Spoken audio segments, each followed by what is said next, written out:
All right, good morning, everyone. We are going to welcome you to the regularly scheduled meeting of the Los Angeles County Board of Supervisors. Today is Tuesday, November 18th, 2025.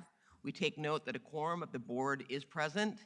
The acting chief executive officer, county council, executive officer, and the sergeant at arms are all here to assist. We'll begin today's board meeting with the land acknowledgement.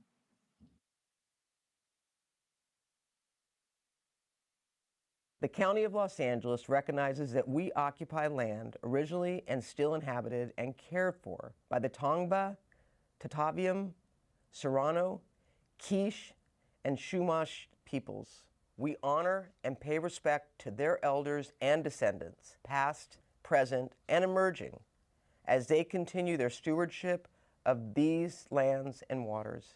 We acknowledge that settler colonization resulted in land seizure, disease, subjugation, slavery, relocation, broken promises, genocide, and multi-generational trauma. This acknowledgement demonstrates our responsibility and commitment to truth, healing, and reconciliation, and elevating the stories, culture, and community of the original inhabitants of Los Angeles County. We are grateful to have the opportunity to live and work on these ancestral lands. We are dedicated to growing and sustaining relationships with Native peoples and local tribal governments, including, in no particular order, Fernandinho Tataviam Band of Mission Indians, Gabrielino Tongva Indians of California Tribal Council, Gabrielino Tongva San Gabriel Band of Mission Indians, Gabrielino Band of Mission Indians Quiche Nation, San Manuel Band of Mission Indians, San Fernando Band of Mission Indians. To learn more about the First Peoples of Los Angeles County, please visit the Los Angeles City, County, Native American Indian Commission website at lanaic.lacounty.gov. The invocation will be led by Pastor Brenna Rubio, City Church of Long Beach from the 4th District, followed by the Pledge of Allegiance, which will be led by Sergio Bernal, former E3 Lance Corporal, United States Marine Corps from the 5th District. If you are able, please stand. Good morning. It's an honor to be here. Whatever your religious convictions or spiritual tradition, I invite you to take a moment, a breath, to connect with what matters most deeply to you. If you'd like, you can shut your eyes and join me in prayer. Creator, source of love and life, good morning. We're here, opening our hands, gentling our hearts and seeking you, bringer of the rains that fall and the sunshine that follows. The ancient book of Isaiah tells us that you send the clouds to rain down righteousness and invite the earth to open it and bear fruit. So we take a moment to notice and give thanks for that fruit, for all the good blossoming in our lives and in our communities. For the parents and grandparents, the found families and spiritual circles, cultivating spaces of care and safety. For the teachers, librarians, and other caregivers, encouraging our children to stretch their minds and grow.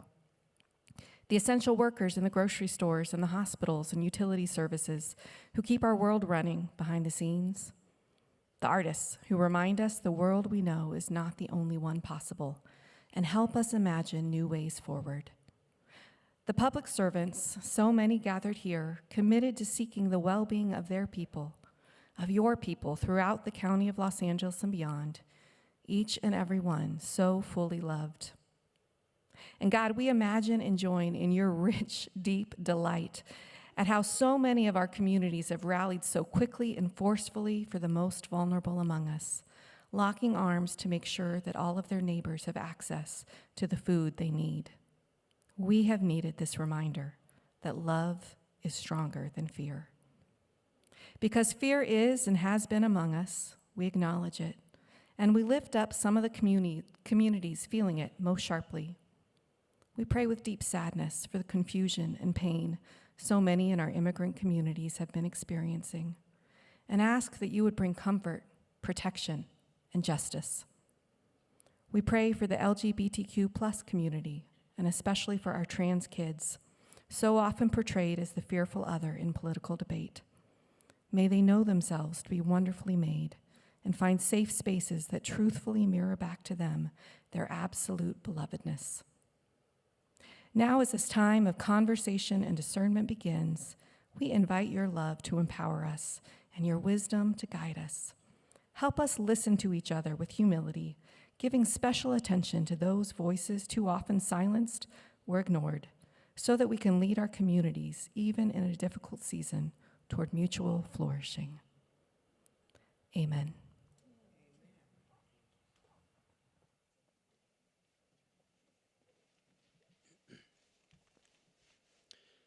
Good morning. Please face the flag. Place your right hand over your heart. If you're a veteran, you may render a hand salute and join me in the Pledge of Allegiance. I pledge allegiance to the flag of the United States of America and to the republic for which it stands, one nation, under God, indivisible, with liberty and justice for all. Supervisor Janice Hahn. Thank you, Madam Chair. I'm so pleased today, where are you? Come over here. I'm so pleased today to welcome the Reverend Brenna Rubio, who co-pastors City Church Long Beach, a small but beautifully diverse congregation in the Wrigley neighborhood of Long Beach, where I and my 3 children lived for several years. Brenna was born into an Air Force family, so she moved every few years growing up. She was happy to come home to California to attend Stanford University, where she received her Bachelor of Science in Science, Technology, and Society. While at Stanford, she met her husband of 22 years, Israel. In 2008, Brenna received her master's in theology from Fuller Seminary in Pasadena. I also attended Fuller for 1 year. We're practically twins. Fuller recognized her with the prestigious Hubbard Award. Brenna has been co-pastor of City Church of Long Beach since 2016. In 2020, City Church saw a need and bought a house in the neighborhood to provide transitional housing for families coming out of homelessness. In 2022, the City Church started a local coffee shop, Wrigley Coffee, which provides trauma-informed training to individuals facing employment barriers. Today, in response to the SNAP freeze on food benefits, Brenna partnered with local elementary school and started a pop-up food pantry. Thank you so much. Brenna currently lives in Signal Hill with her husband, who is a high school administrator, and their 4 wonderful children. Thank you, Brenna, for your dedication and your work in the community, and thank you for leading us in, I thought, such a thoughtful prayer, really lifting up those who are on the margins in our society, which is what we try to do here on the County Board of Supervisors every day. So thank you, Brenna, and I forgot this. Hold on. On behalf of the County of Los Angeles, I wanted to present you just as a token of our appreciation for you being here today. Thank you so much. And we'll take a quick photo.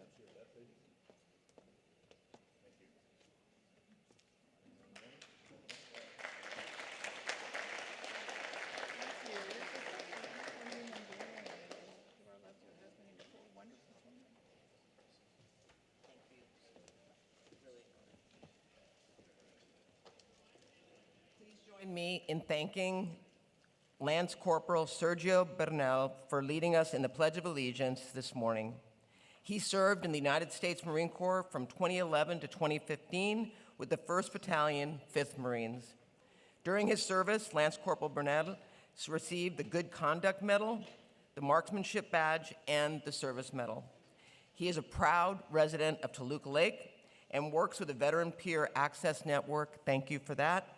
Paying it forward to connect his fellow veterans with the services and benefits that they have earned.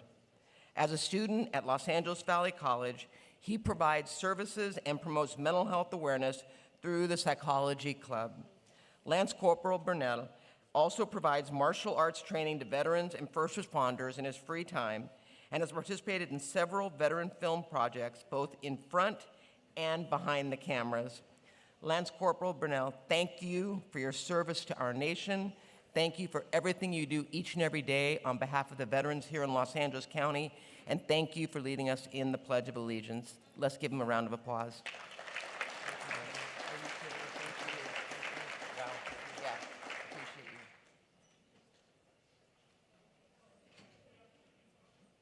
Thank you so much.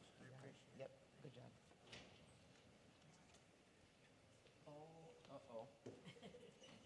I think my colleague has a dog in her hands, which may mean something. I want you to meet this incredible, incredible puppy. This is Duke. Duke is a sweet and affectionate 9-week-old Rottweiler mix. We think it's got a little Rottweiler husky. He's already a great dog. He's been in foster care, so he is potty trained. He knows how to sit, and as of this morning, he knows how to shake hands.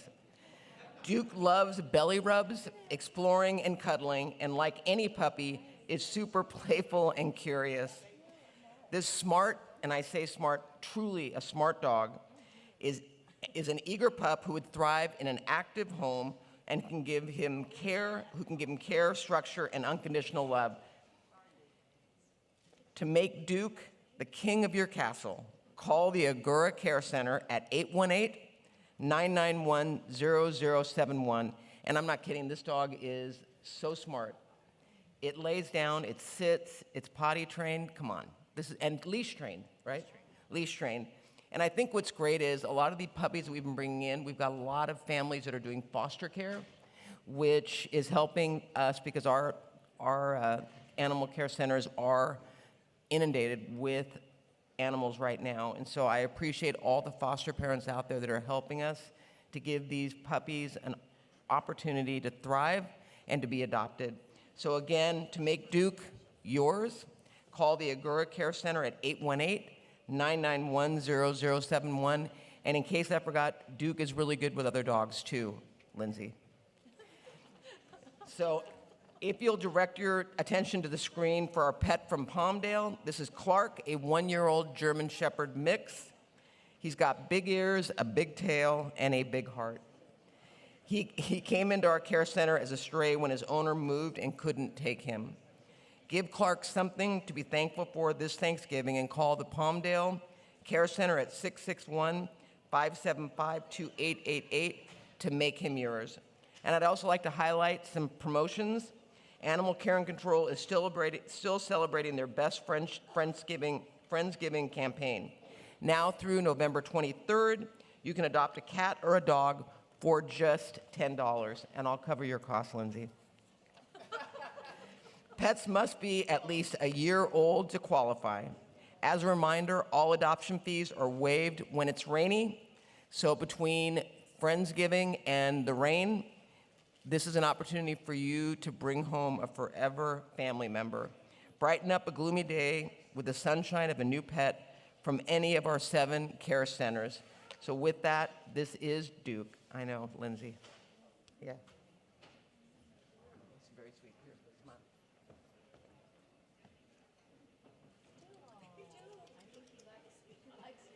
I was petting you. I was petting you. That's the spot that I get. I thought I was petting the dog and I was petting him. Yeah. All right, thank you for that. And thank you to Animal Care and Control for always bringing these puppies in. I know it takes a lot of work, and it's really, I appreciate it so far. Knock on wood, we've adopted every single pet that's been brought to this board meeting, so that speaks volumes, yeah. All right, Executive Officer, can you please call the agenda?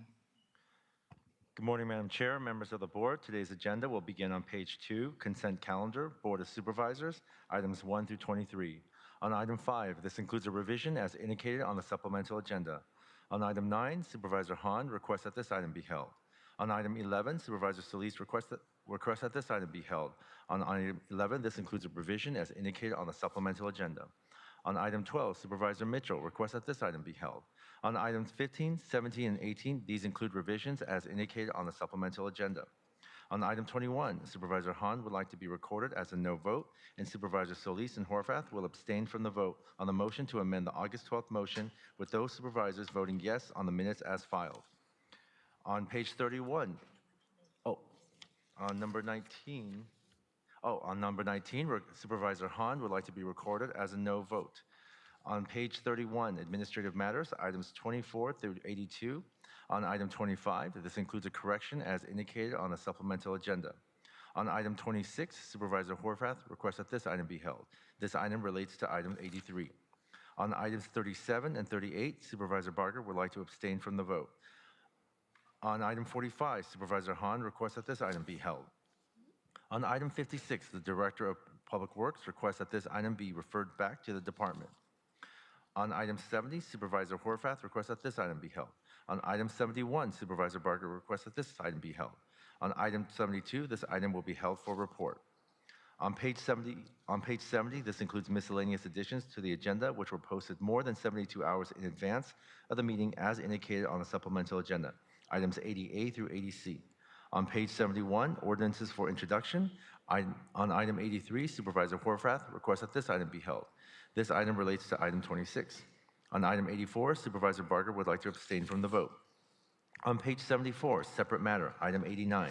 On item 89, this is a recommendation to authorize the issuance of short-term bond anticipation notes in an aggregate amount not to exceed $54,140,000 to finance the acquisitions of various equipment through the Los Angeles County Capital Asset Leasing Corporation. On page 75, public hearing, item 90. On item 90, this is a hearing on project number 00-210-5, Entrada South in project number 87-150-5, Valencia Commerce Center, Development Agreement number RPPL 2025-003357, Zone Change number 00-210, to authorize the development of these projects located in the Newhall Zone District. On page 76, Special District Agenda, this is the agenda for the meeting of the Los Angeles County Development Authority, items 1D through 3D. On page 78, notices of closed sessions, items CS1 through CS8. On items CS1 through CS4 and items CS6, County Council requests that these items be continued to December 16, 2025. On item CS5, County Council requests that one case be continued 1 week to November 25th, 2025, as indicated on the posted agenda, and one case be continued to December 16, 2025. On item CS7, the Acting Chief Executive Officer requests that this item be continued 1 week to November 25th, 2025, as indicated on the supplemental agenda. On item CS8, this is an addition as indicated on the supplemental agenda. That completes the reading of the agenda, Madam Chair. The requests for referback and continuances through CS8 are before you. Thank you. That will be moved by Supervisor Mitchell, seconded by Supervisor Solis to approve these items. That will be the order. Executive Officer, please play the Code of Conduct. Ladies and gentlemen, may I please have your attention? The meeting of the Los Angeles County Board of Supervisors is about to commence. A code of conduct will now be read, and we request that you comply with it to ensure the efficient administration of the meeting. Members of the public, it is your right to participate in today's board hearing, and the board encourages such participation. However, the right of the public to address the board must be balanced with the need to ensure that public comment does not interfere with the orderly course of the board's business. All are reminded to abide by the following rules. Speakers must cease speaking immediately when their time has ended. Public comment on agenda items must relate to the subject matter of that item. General public comment is limited to subjects within the jurisdiction of the board. Public comment does not include the right to engage in a dialogue with board members or staff.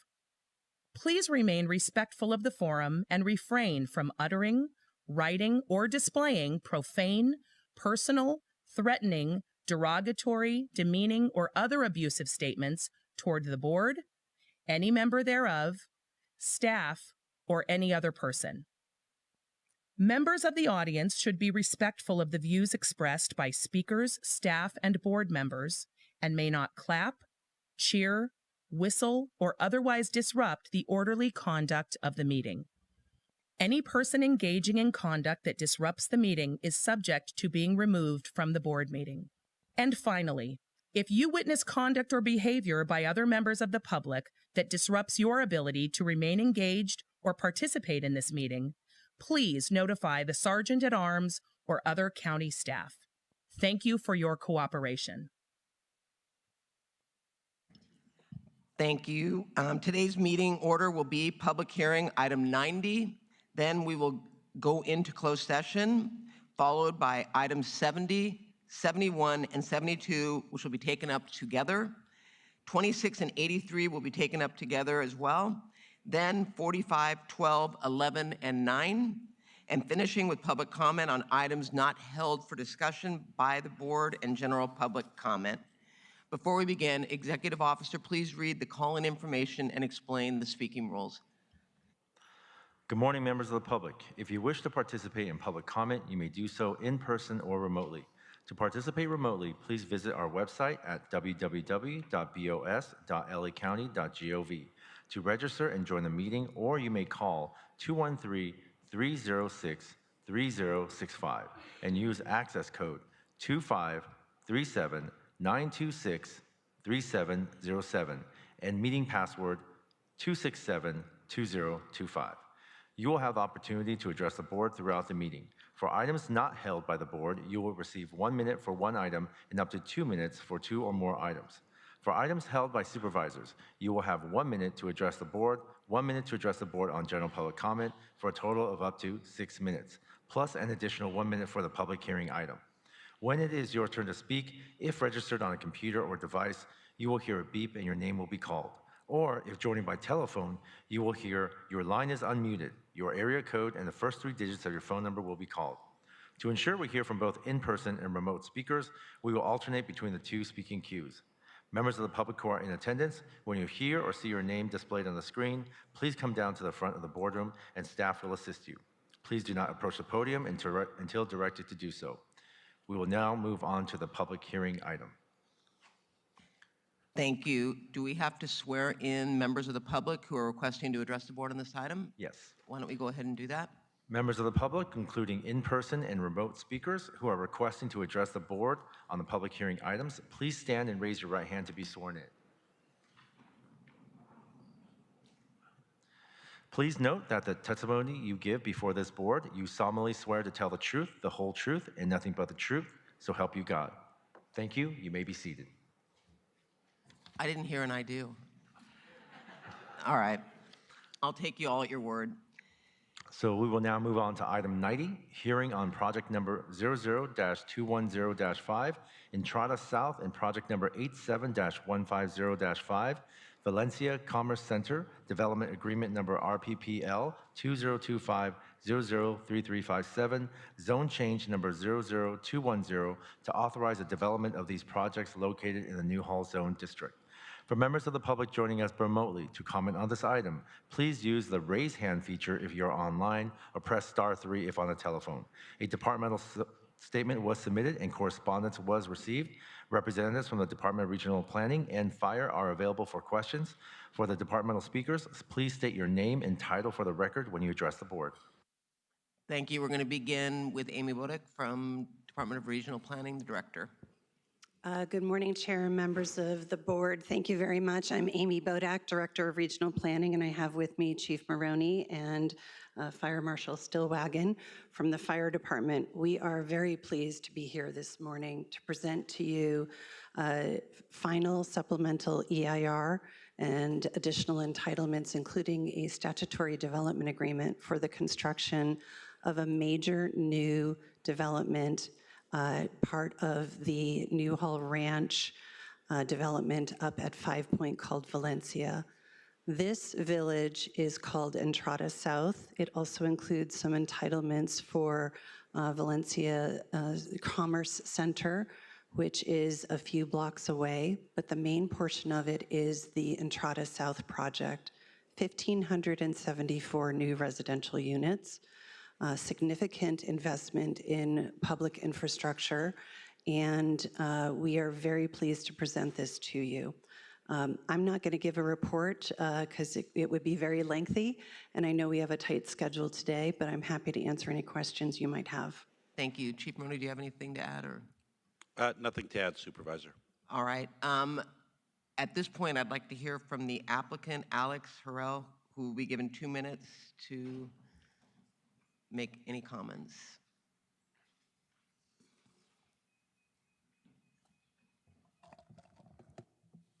Good morning. Good morning. Can you hear me okay? Good morning. Can you hear me okay? Yes. Good morning. I'm Alex Harrell, Senior Vice President of Five Point. It's a pleasure to be here before you today for the Entrada South and Valencia Commerce Center project. This project continues the Valencia vision our company created in the 1960s, which has provided homes for generations of families and supported thousands of quality jobs, helping it make a cornerstone of the third largest economy in the county. This project continues that legacy, helping the county advance its housing goals with a blend of market rate and affordable homes and generating thousands more jobs. Importantly, the project will be among the most environmentally sustainable community of its kind, achieving net zero greenhouse gases. Entrada South will create over 1,500 new market rate and affordable homes, and the Valencia Commerce Center adds 3.4 million square feet, expected to create 10,000 jobs. The plan extends Valencia's hallmark sustainability features and amenities, including preserved open space, public parks, recreation facilities, and an integrated trail network. We've invested millions in local regional transportation improvements and created one of the county's only transportation management organizations reducing vehicle miles traveled. Fire safety is central to our plan. The project is designed as a wildfire-resistant community, meeting California's strict Chapter 7A fire codes and incorporating prevention and response strategies developed in partnership with county fire officials. The development agreement includes an affordable housing program that exceeds the requirements of the inclusionary housing ordinance and a framework to fund major improvements for the old road. We remain committed to meeting prevailing wage requirements on all public improvements and facilities consistent with the existing CFD agreement. We're proud of this plan and the over 250 support letters we've received to date. Thank you, and we're here to answer any questions. Thank you for that. I just have a few questions. I know that the RENA issue, Regional Housing Needs Assessment, continues to come up countywide. How is this housing project going to address the RENA as it relates to LA County? Thank you, Supervisor. In several ways, really. This project was exempt from the inclusionary housing ordinance because its application was filed and vested before the inclusionary ordinance was approved. They are not in part of a specific plan, so they had actually no requirement to do so. In this case, we did negotiate through the development agreement a 12% inclusionary program. 7% of those would actually be on-site, and they would be rental housing, so approximately 110 units would be available on-site at an average of 135% of the area median income, which matches our inclusionary ordinance. What that does is it provides an opportunity in the Santa Clarita Valley for much needed rental housing, which we don't really have. And then in addition, at the 1,574 units total, also provides a variety of housing types for a diversity of incomes that we're already seeing these become starter homes for Santa Clarita Valley. So between the 7% off-site and the 5% future development, the 7% on-site and the 5% off-site, they're definitely contributing to our housing needs.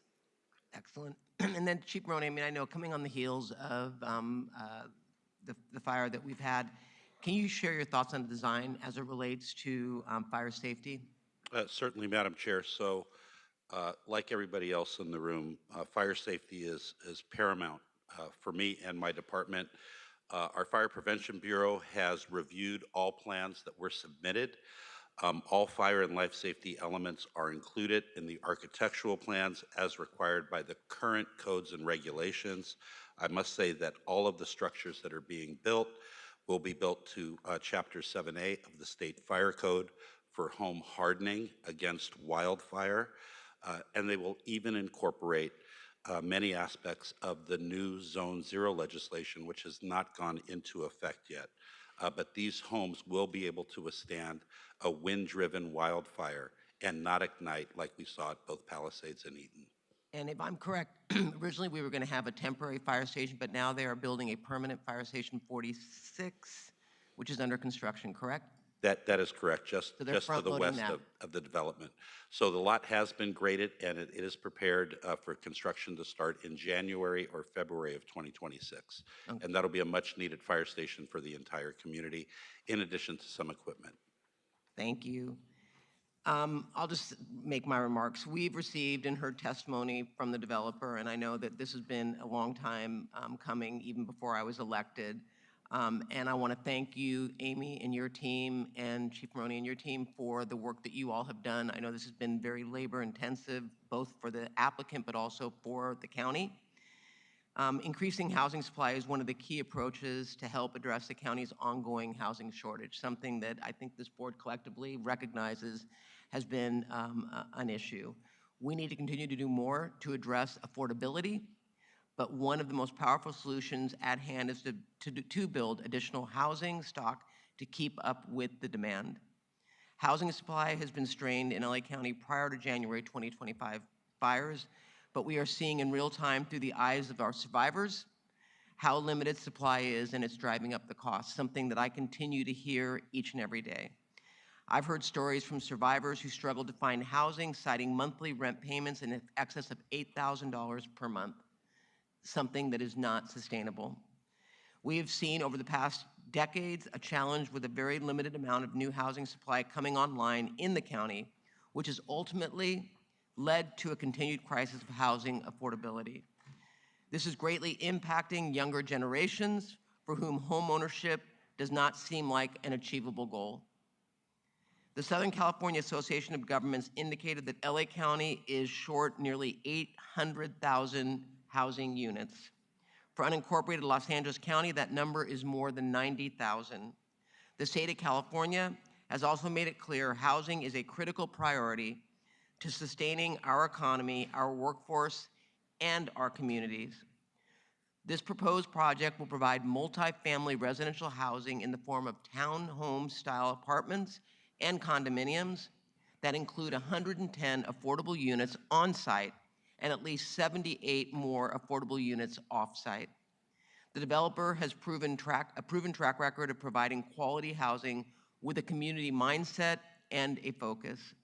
Development on the site is clustered to minimize the footprint and avoid extensive sprawl, something that has been of a concern up in the Santa Clarita Valley. As a result, the project maintains a significant amount of area for public and private open space. More than 340 acres will be maintained as open space, including 28 acres dedicated as a spine flower preserve, and within the open space will be new public trails that will connect to the existing trail infrastructure system. The new 5.4-acre public park will be built along with 20 private recreational lots situated next to residents. Additionally, more than 4 million square feet of industrial and commercial space will be introduced that is expected to create more than 10,000 jobs for the community. The project also includes significant sustainability features such as achieving net zero greenhouse gas emissions.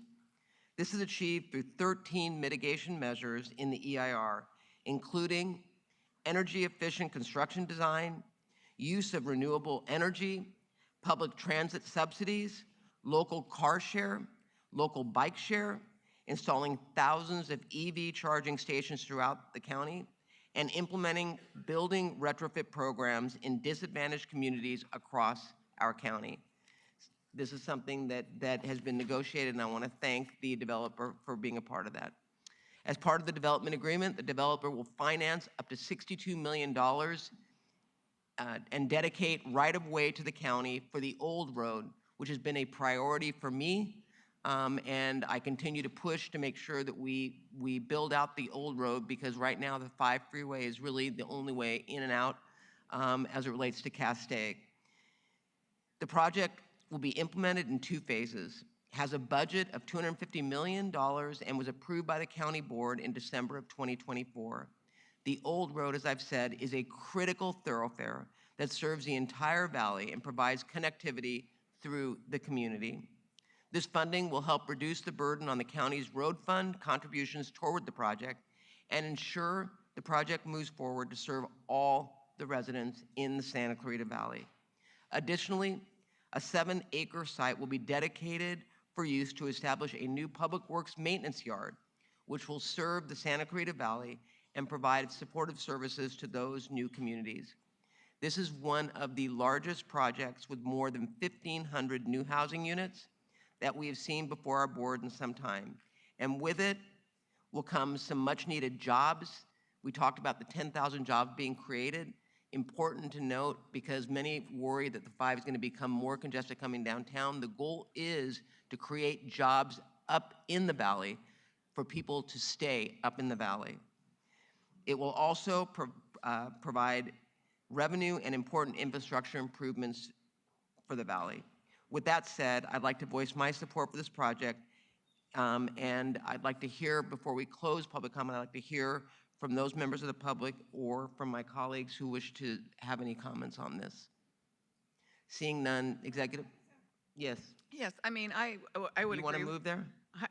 Yeah. Yeah. I would agree that, you know, that's the most important issue before us is creating more housing. And sounds like this has been years in the making, a lot of negotiations.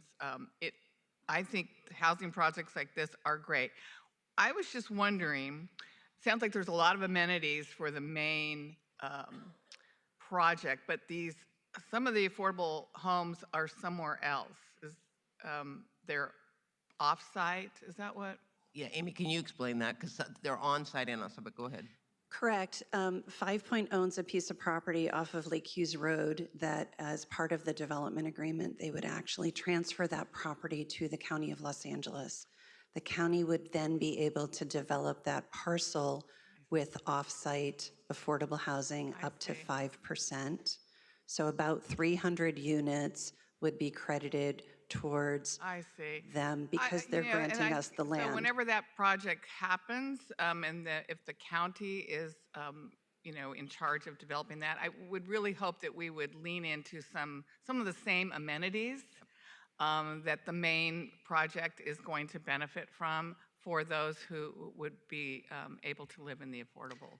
Absolutely. It's actually... Keep that in mind when we get to that point. The parcel on Lake Hughes Road is actually next to another development that was assisted by LACDA. So we've scoped out what could be there, and it's a very nicely sized parcel on Lake Hughes Road. And it's got trails. I mean, it's yeah, because the amenities for this project sound fabulous. I just don't want to neglect the project that has the majority of affordable. Correct. And then the on-site, the 7% on-site, have the ability to have access to all of the amenities of everything that they've already built now, and then any amenities within that village that they're constructing. Thank you. You know, one of the things that, and I appreciate that, Supervisor Hahn, because one of the things that I've said is just because it's affordable or low income doesn't mean it has to be treated differently, and that has always been the goal in terms of amenities, but also even aesthetically, and that's something that we will continue to strive to do, because you shouldn't be able to differentiate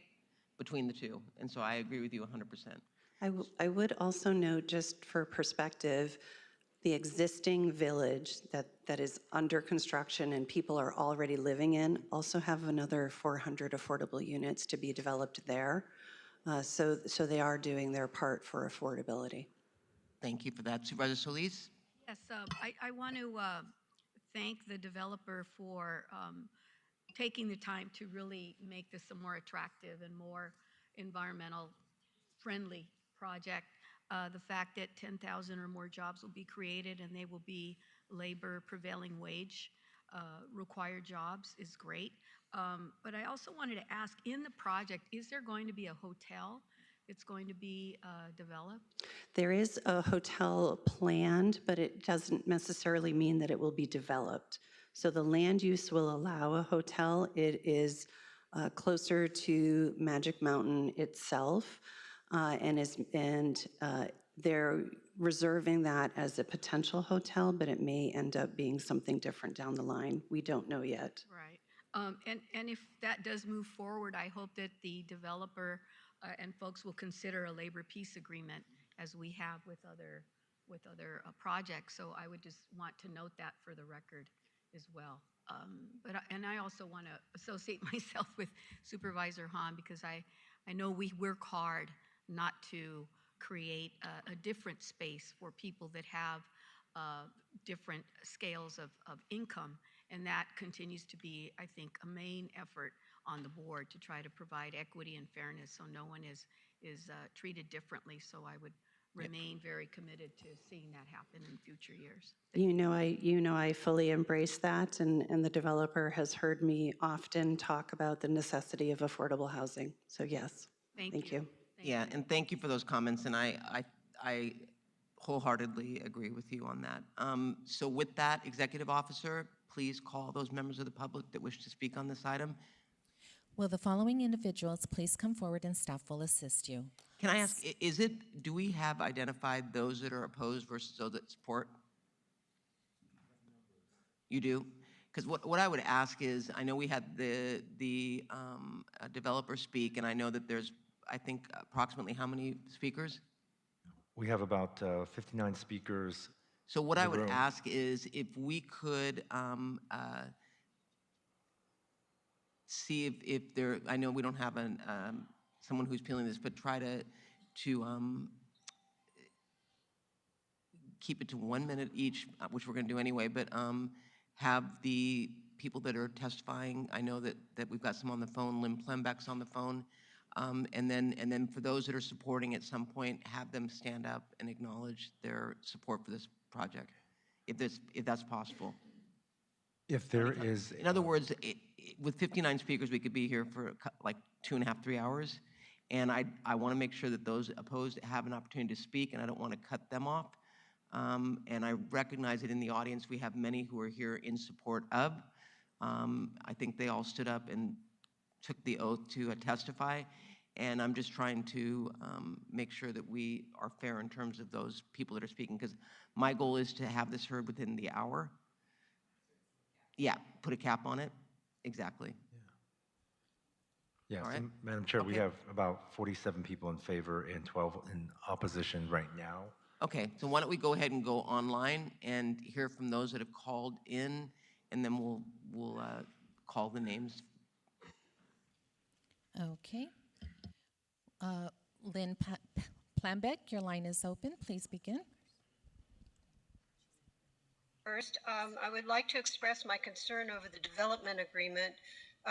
It allows early grading, and sometimes when projects are allowed to do early grading and tree removal, then the project is delayed and all of that destruction has already occurred. So I would just ask that you concur with your own planning department and please remove any early grading. Also, it didn't seem like there was an expiration date, and things are changing rapidly in our community. So it seems like if this project gets delayed again, as it has been for many years, I think it's been over a decade, it would be really important to be able to review it again for water supply and issues like that. I want to make sure you understand you're building everything in the floodplain, which is hurting our river and our water supply when you build over that. There were 2 separated EIRs, which they really should have been an EIR for each project. And if Thank you really you. want to create more house. Haley Uno, your line is unmuted. Please begin. Good morning, Honorable Supervisors. My name is Haley Uno from Lozo Drury LLP, and speaking on behalf of Supporters Alliance for Environmental Responsibility, or SAFER. SAFER asked that the board not approve the project and instead direct the planning department to revise the SEIR to comply with CEQA. The SEIR needs to be revised to serve its basic purpose, informational document. We know this project will have significant and unavoidable impacts, but you're being asked to adopt a statement of overriding considerations. However, the SEIR failed to clearly identify which impacts remain significant and unavoidable. Also, the statement of overriding consideration states that construction-related and operational air quality impacts will be significant and unavoidable. However, there are additional feasible mitigation measures that can be applied before the project is adopted. Lastly, the project needs to be revised to thoroughly address issues related to biological impacts on wildlife, Thank you so much for your time. Thank you. Sue Tweddle, your line is unmuted. Please begin. I'm Sue Tweddle, speaking on behalf of the Valley Industry Association, and I'm here today in support of the Valencia Commerce Center and Entrada South. The Valley Industry Association of Santa Clarita has represented business and industry stakeholders in the Santa Clarita Valley since 1981. Entrada South and the next stage of Valencia Commerce Center will extend the positive momentum generated by the first phase of Valencia. Entrada South, as mentioned before, will create 1,500 new homes, including affordable units, new retail space, and at the same time, Valencia Commerce Center will welcome new businesses on 3.4 million square feet of additional commercial space next to the existing Valencia Commerce Center, which has been a great success for our valley. And we want to see our valley thrive. Your vote can keep us on track for a healthy and prosperous region for years to come. Thank you. Thank you. Roy Humphreys, your line is unmuted. Please begin.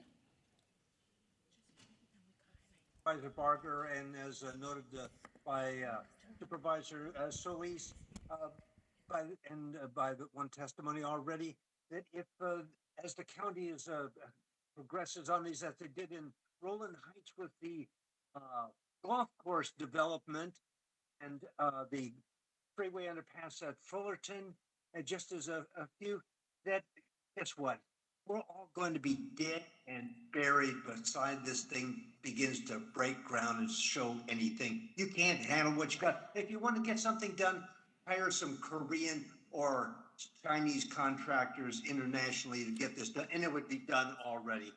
Thank you. Thank you.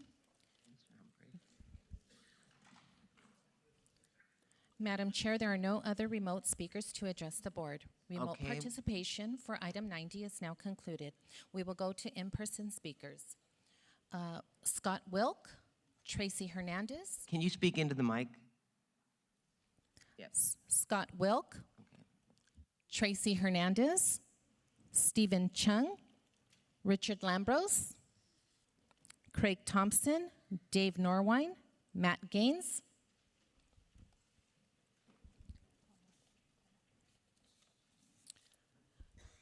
George Bali, Seema Baru, Vito Basuto, John Calhoun, Mark Campopian, Brenda Campos, Marjorie Kao, Ileana Coleman, Juan Delara, Dale Donahue, Johnny Escobedo, Kalila Fetterman, Joseph Fouche. Please begin. Good morning, Supervisors. I'm Scott Wilkes, Senior VP of the LA Ventura chapter of the Building Industry Association of Southern California and the former state senator for Santa Clarita Valley. I'm here today in support of the Valencia Commerce Center and Entrada proposal.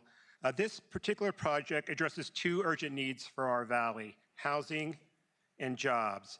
The 1,500 homes Valencia will deliver are the type of supply that we need to keep our families in our community and allows workers to work where they live. With the housing shortage pushing young people and working families out of LA County, projects like this are essential. The Commerce Center expansion will also strengthen our economy, supporting thousands of construction and permanent jobs. This balanced, well-planned growth that keeps any community healthy. With that, I respectfully ask for your aye vote on this project. Thank you. Good morning, Chair Barger and all supervisors. I'm Tracy Hernandez, the founding CEO of BizFed, the LA County Business Federation, uniting hundreds of diverse business groups, hundreds of thousands of employers throughout our county. You know, I live here, I raise my kids here, I pay my taxes here, just like millions of our members do. And today I'm here in proud support of Entrada South and Valencia Commerce Center project. It's a good one. It solves a couple of big challenges. Number one, provides much needed housing that's actually attainable to own. Hundreds of the 1,500 homes will cost less than most of the county's median home prices. Our employees and our small business owners are desperate to access this kind of excellent housing. 2, the extra job production in the commercial space included in this project will allow people to work close to where they live and provide new tax revenues to the county to support foster care, health care, and other vital Thank services. you. Next speaker, please. Good morning, Madam Chair. Good morning, Supervisors. My name is Stephen Chung. I'm the CEO and President of the Los Angeles County Economic Development Corporation. I'm here today in support of the Valencia by 5 points. The Valencia project addresses several of LADC's key priority areas, bolstering our economy and relieving our housing shortage. Enhancing our housing supply is especially important to attracting new businesses and new investments to the region. At full build-out, Valencia by 5 Point will create up to 21,000 homes and generate thousands of quality local jobs, along with billions in tax revenue, all while maintaining a net zero GHG emission. This forward-looking project demonstrates a robust economic development, large-scale housing production, and environmental sustainability that can go hand in hand together. It's a momentous investment in the future of Los Angeles County, and I ask you to give your support to this project. Thank you so much. Good morning, Chair Barger, members of the board. I'm Richard Lambros, Managing Director of the Southern California Leadership Council. Our board includes 3 former California governors and many of our region's most prominent public and private sector leaders. Our purpose is to provide leadership and support of the region's economic vitality, job growth, and quality of life. As such, addressing our regional housing crisis is a priority issue for us, as I know it is for you. So I'm here today to express strong support for Entrada South and the Valencia Commerce Center. These are models of the sort of balanced, sustainable development that will make it possible for many, many more Southern Californians to realize the social and economic benefits that come with home ownership. That's because the project before you will deliver hundreds of affordable new homes while creating jobs, preserving open space, and embracing sustainability. For these reasons and more, we ask that you give this project your full support. Thank you. Thank you. Next speaker, please. Good morning. I am Craig Thompson, Project Manager with Miller Equipment Company. I'm here today to share my enthusiastic support for Valencia 5 Points project. Miller Equipment is a licensed general contractor, member of the Local 12, and operating engineer, Local 300. Miller has worked on developments of Mission Village and the first Valencia 5 Points community. We have seen firsthand the high quality of the community design and the great enthusiastic, and it has sparked throughout the region. The next phase of Valencia by 5 Points will extend the project's many benefits in addition to housing and job creation. The project also includes extensive open space protection, and community to clean energy, walking and bike trails, and many more. Valencia by 5 Points is a model community, and I hope your vote is yes. Thank you. Thank you. Next speaker, please. Good morning, Supervisors. My name is Dave Norwine, Vice President, Traffic Operations for Taft Electric Company. Taft Electric is a licensed general contractor celebrating over 80 years, a proud member of IBEW Local 11 and Labor's Local 300. We've been committed to working with this development in Valencia by 5 Points and hereby here today strong support for the next phase of this community. Mission Village is a powerful economic driver for numerous general contractors, material suppliers, and their employees throughout the Santa Clarita Valley. Entrada South and Valencia Commerce Center will continue these benefits and generate significant tax revenue, promote economic growth, create jobs, and help our housing crisis in Southern California. This is a project that LA County will be proud of for generations to come, and we urge the board to approve. We appreciate the opportunity to speak to you today. Thank you for your time and consideration. Thank you. Next speaker, please. Good morning, everyone. My name is George Valley, and I'm here on behalf of Plumbers and Pipe Fitters Local 761. We are speaking this morning to ask you to vote against this project because there is no real commitment to protect the health and safety of all men and women who will build this project. The developer does not even commit to hiring locally from all trades. We believe more can be done to protect workers and pay them a fair living wage. The community deserves better, and we should not settle for this project as currently proposed. Thank you. Thank you. Next speaker, please. Good morning, Matthew Gaines, Operating Engineers. The International Union of Operating Engineers, Local Number 12, represents 21,000 men and women primarily employed in the construction industry. Since our formation in 1939, members of Local 12 have played a vital role in the success of Los Angeles County, building every piece of important infrastructure in the region. Over the past 86 years, Local 12 members have also been heavily involved in the heavy grading component of housing developments across Southern California. Projects such as Entrada South provide hundreds of thousands of work hours for members of Local 12.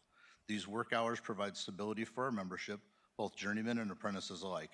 Projects like this provide a gateway to the middle class for operating engineers and help to ensure that skilled tradespeople can continue to live in communities they've contributed so much to. Because these projects provide good union jobs while also addressing the county's housing issues, the International Union of Operating Engineers Local Number 12 strongly urges this board to approve this project. Thank you. Thank you. Next speaker, please. Good morning, Supervisors. My name is Johnny Escobedo, and I'm a local resident. Everybody talks about the affordable housing and the housing that's needed, but nobody's talking about the 3,400,000 square feet that are going up. I'm a local resident. When we had the route fire, you know what? It was a catastrophe to try to get out of my neighborhood. I had one way in and one way out, and the old road was no good. You know what? You have other unions here representing, speaking on behalf of the developer, that's fine. But the iron workers are the forefront leaders of any type of development, and the developer has yet to reach out to the iron workers. You know what? I greatly oppose this project, and I seriously consider you looking at it again. I have no way in and no way out, and the other point of egress at Commerce Bridge was taken away. Please deny this project. Thank you. Next speaker, please. Good morning, Supervisors. My name is John Calhoun. As the Senior Association Manager for Valencia Commerce Center Association, I also speak on behalf of the Board of Directors for that association.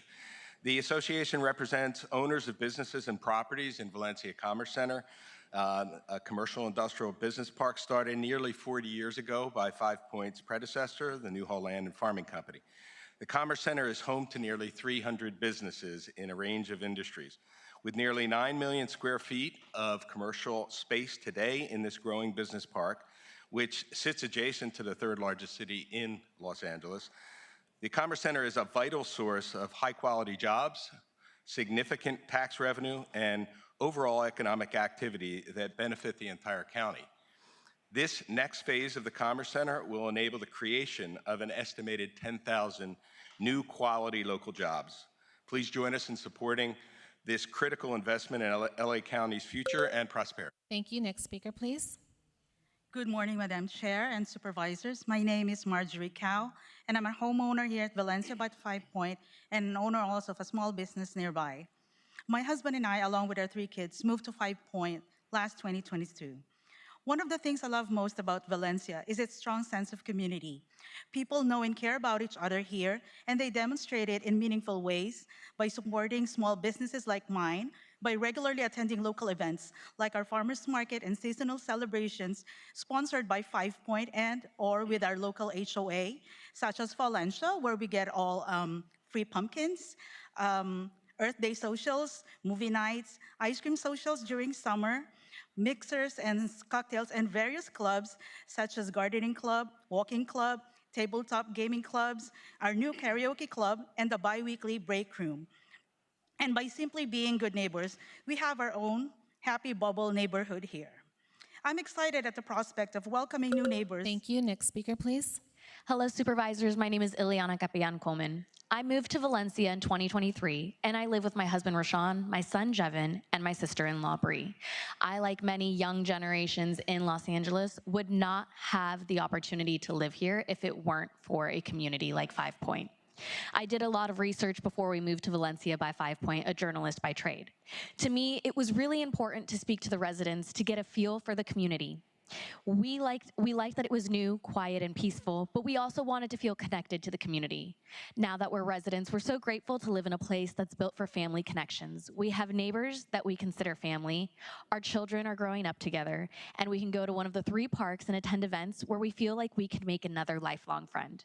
It would be great to move more residents to experience this joy and memories that we have felt. So I hope that you'll give your approval. Thank you. Thank you. Next speaker, please.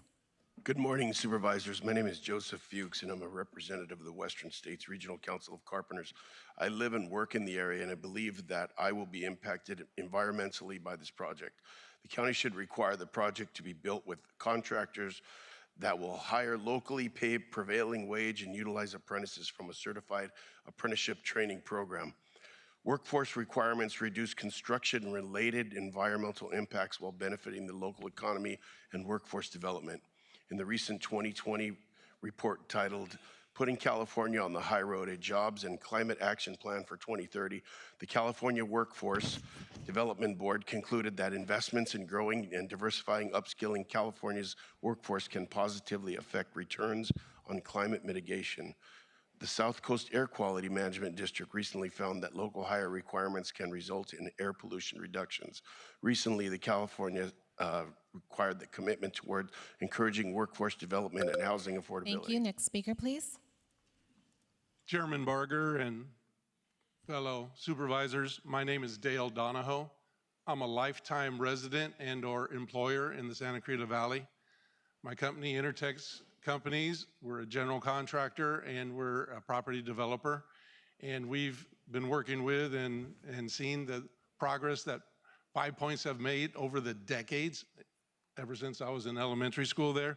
And I am a strong advocate for this project and for this company.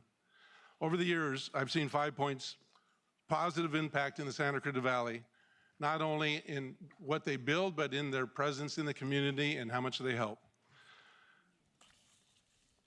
Thank you. Next. I was just going to say that the design they do, the sustainability and everything that goes with them is of the highest degree of quality, and couldn't be stronger advocate for them. Thank you. Thank you. Next speaker, please. Good morning to all. My name is Veto Basuto. I'm with the Anchor Church. Projects like this have the opportunity to become a beacon of support during these hard times. This project could be a huge boost to our local economy, but this developer is continuing to pick and choose which member to have the local economy to engage and which not to engage with. We deserve better. Please say no to this project. Thank you, and God bless you. Thank you. Will the following individuals please come forward and staff will assist you? Adam Rasmussen, Courtney Kanagi, Doug Otten, Kathleen Luna, Paul Moreno, Kevin Tamaki, Felix Palma, Luis Porres, Kevin McDonald, Mary Leslie, Nick Mitchell, Andre Seltzer, Pamela Villaseñor, Rudy Ortega, Amy Smith, Ula Hester. Okay. Next speaker, you may begin, please. Good morning. My name is Juan De Lara.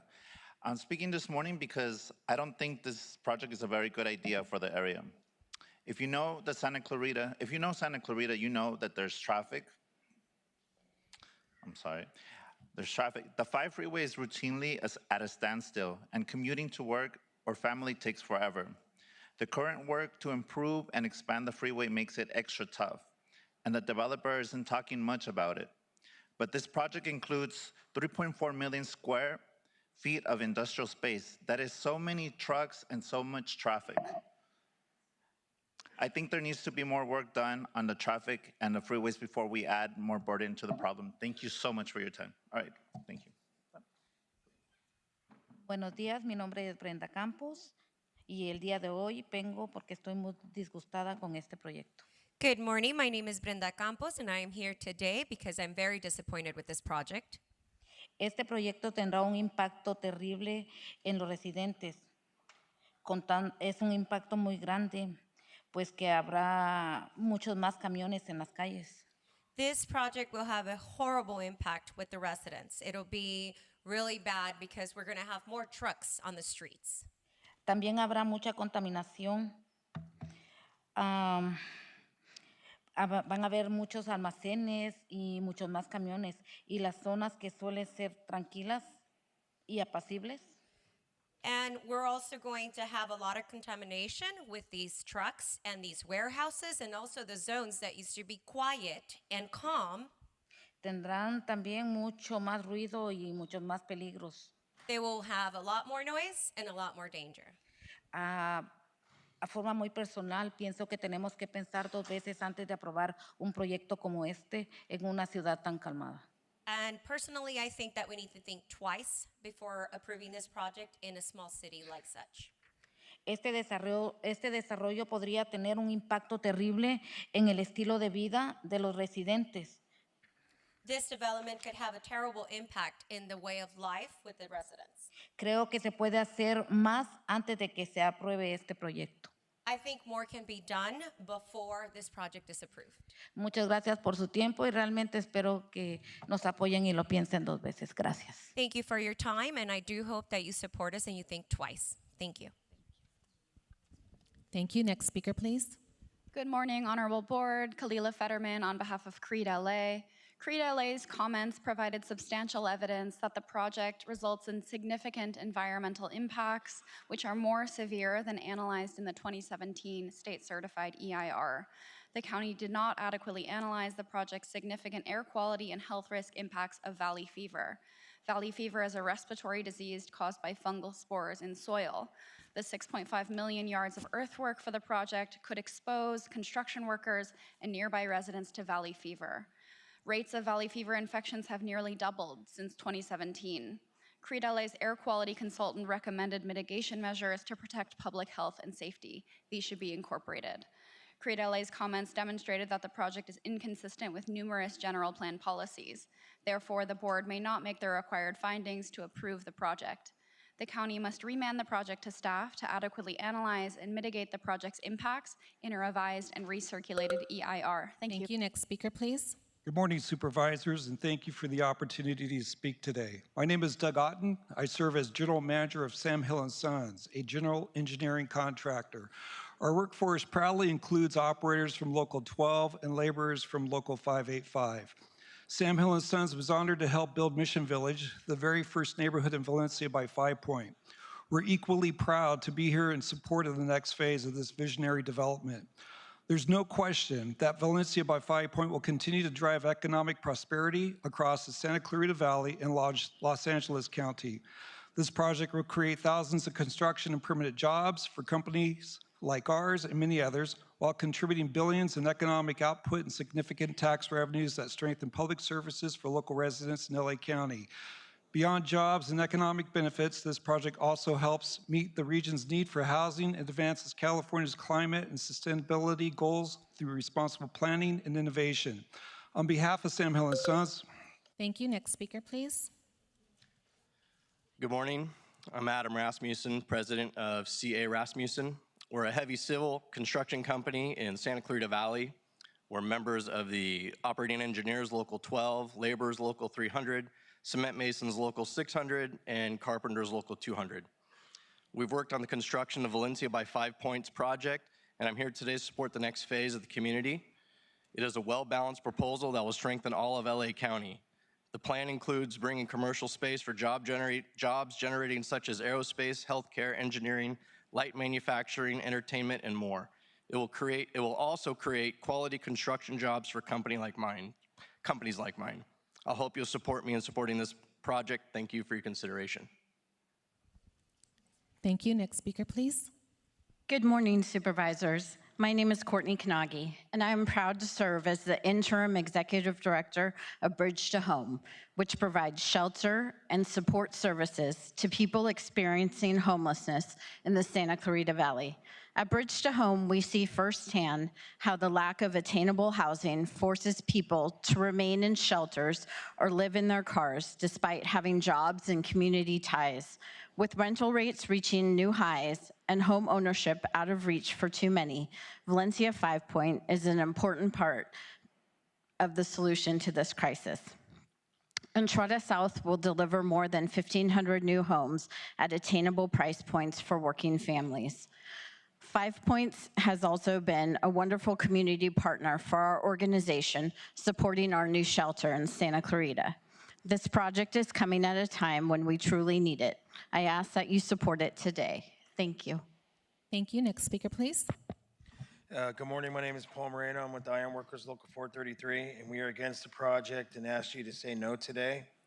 Our local is dedicated to providing a second chance for men and women in the community who are looking for a second chance. Not a handout, but a hand up. It's disappointing that the applicant is not committed to giving all of our local skilled workforce the opportunity to launch good careers in the construction industry and achieve financial stability. Until the applicant gives back to our community, we ask for you to vote no on this project. Thank you. Thank you. Next speaker, please. Hello, supervisors. My name is Mary Leslie. I'm president of the Los Angeles Business Council, and we are enthusiastically in support of the Valencia by 5 Point project. We were many approvals ago, and we continue to be. And it's because of the quality of housing in the LA County. We are very concerned, and research has shown that 7 in 10 voters find it difficult to find affordable housing, and 6 in 10 have considered leaving our region. It is critical to support thoughtful, sustainable communities like Valencia by 5 Point. It will bring over 1,500 new housing units and a wide range of price points for young families, first-time buyers, and seniors. Valencia by 5 Point is a meaningful step forward in providing housing to Angelenos, and we fully support and urge your support. Thank you. Thank you. Next speaker, please. Good morning, supervisors. My name is Kevin Tamaki. I'm a retired resident of Valencia, one of the actual original developments of Valencia. My home was built in 1968, and I can tell you that community is still going very strong. My wife and I participate in the homeowners association and also charitable events at Santa Cruz Valley. And you know what 5 Points and New How Land and Farming did so many years ago was really create a platform for building community, and we take advantage of that. And I think that this will happen here with this particular plan. It will really build community. And 20, 30 years from now, you'll still have that spirit there. And I look forward to really meeting our new neighbors to this new community. And I urge your support on this project. Thank you. Thank you. Next speaker, please. Hey, good morning, everyone. My name is Caitlin Luna, and I wanted to speak up against this project and my concerns with it. I have listened to the developer talk about the housing and how great it is to create housing, but I feel like no one's talking about the almost 3.5 million square feet of industrial that is in this project. Housing is great, and I support creating new homes, but that amount of warehouse and industrial space is crazy. And from what I have heard, there isn't even agreement in place to have the local community benefit from all of this.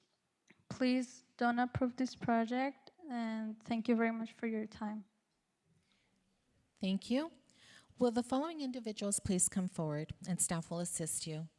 Michaela Gibson, Sam Glendon, Calvin Hedman, Diane Helgriel, Jennifer Hernandez, Kristen Hines, Nija Jordan, Nella McOstker, Alfredo Miranda, Patrick Moody, Barbara Myler, Zach New, Bob Pattery, David Rendell, Gary Snager, Holly Schrader, Naomi Scott, Carlos Singer, Nancy Starzik, Anna Marie Usher, Jim Ventris, and Craig Wright. Thank you. Will the next speaker please begin? Good morning, supervisors. My name is Luis Porras, and I'm here on behalf of Local 761 to voice our opposition to this project and ask that you say no to it. A good project supports middle-class jobs for all construction workers with health care benefits, and it also benefits the community. Unfortunately, this is not one of those projects. We believe that there should always be assurance that the local skilled workforce and the community is involved in part of the development project. This project is not an example of this. We strongly oppose this project, and it should not receive your yes vote today. Thank you for your time. Thank you. Next speaker, please. Good morning, Supervisors. Kevin McDonald, CEO of the Santa Clarita Valley Senior Center. We've served seniors for almost 50 years in the Valley, and our mission is to promote the quality of life for seniors. And that's why I'm here today in support of Entrada South and Valencia Commerce Center. We need more housing. Entrada South will deliver more than 1,500 new housing units and will include affordable housing for families and for our seniors. It also provides open space, retail areas, amenities for residents of all ages, all need components of a well-balanced community. The significant tax revenue, both Entrada South and Valencia Commerce Center, will generate support for our services, including for seniors. 5 Point has been a committed partner of the SCV Senior Center and many nonprofits in the Santa Clarita Valley. So please join us in supporting this plan. Thank you. Thank you. Next speaker, please. Good morning, Supervisors. My name is Felix Palma. This project, along with the others that have been approved for our community, are coming out for approval. Will shape the area for the better on the worst.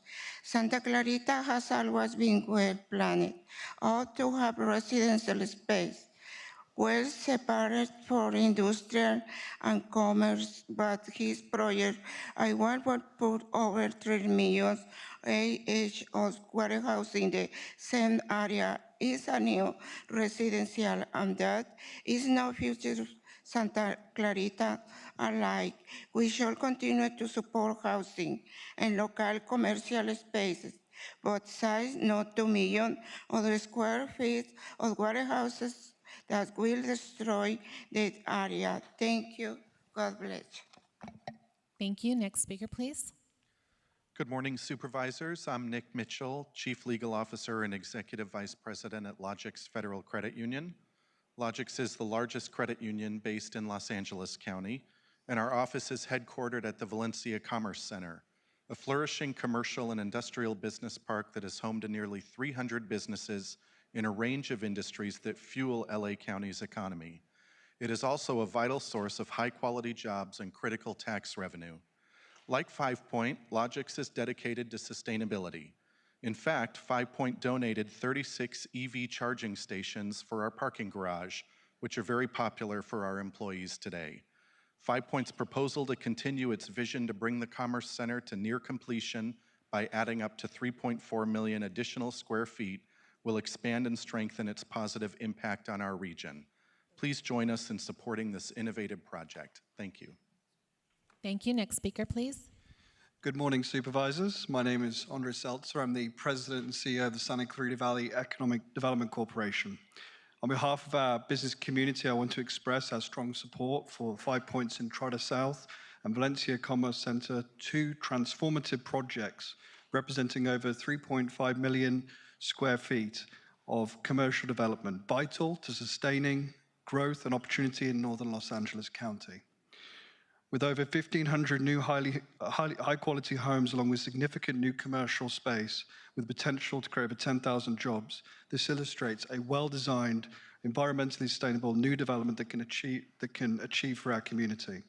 Entrada South and the Valencia Commerce Center are investments in the future, and this project will allow us to attract new businesses to our region to create more jobs. Thank you for your leadership and for the opportunity to speak today. Thank you. Thank you. Next speaker, please. Good morning, Supervisors. My name is Ulla Hester. I'm a principal at Alta Planning and Design, a sustainable transportation firm.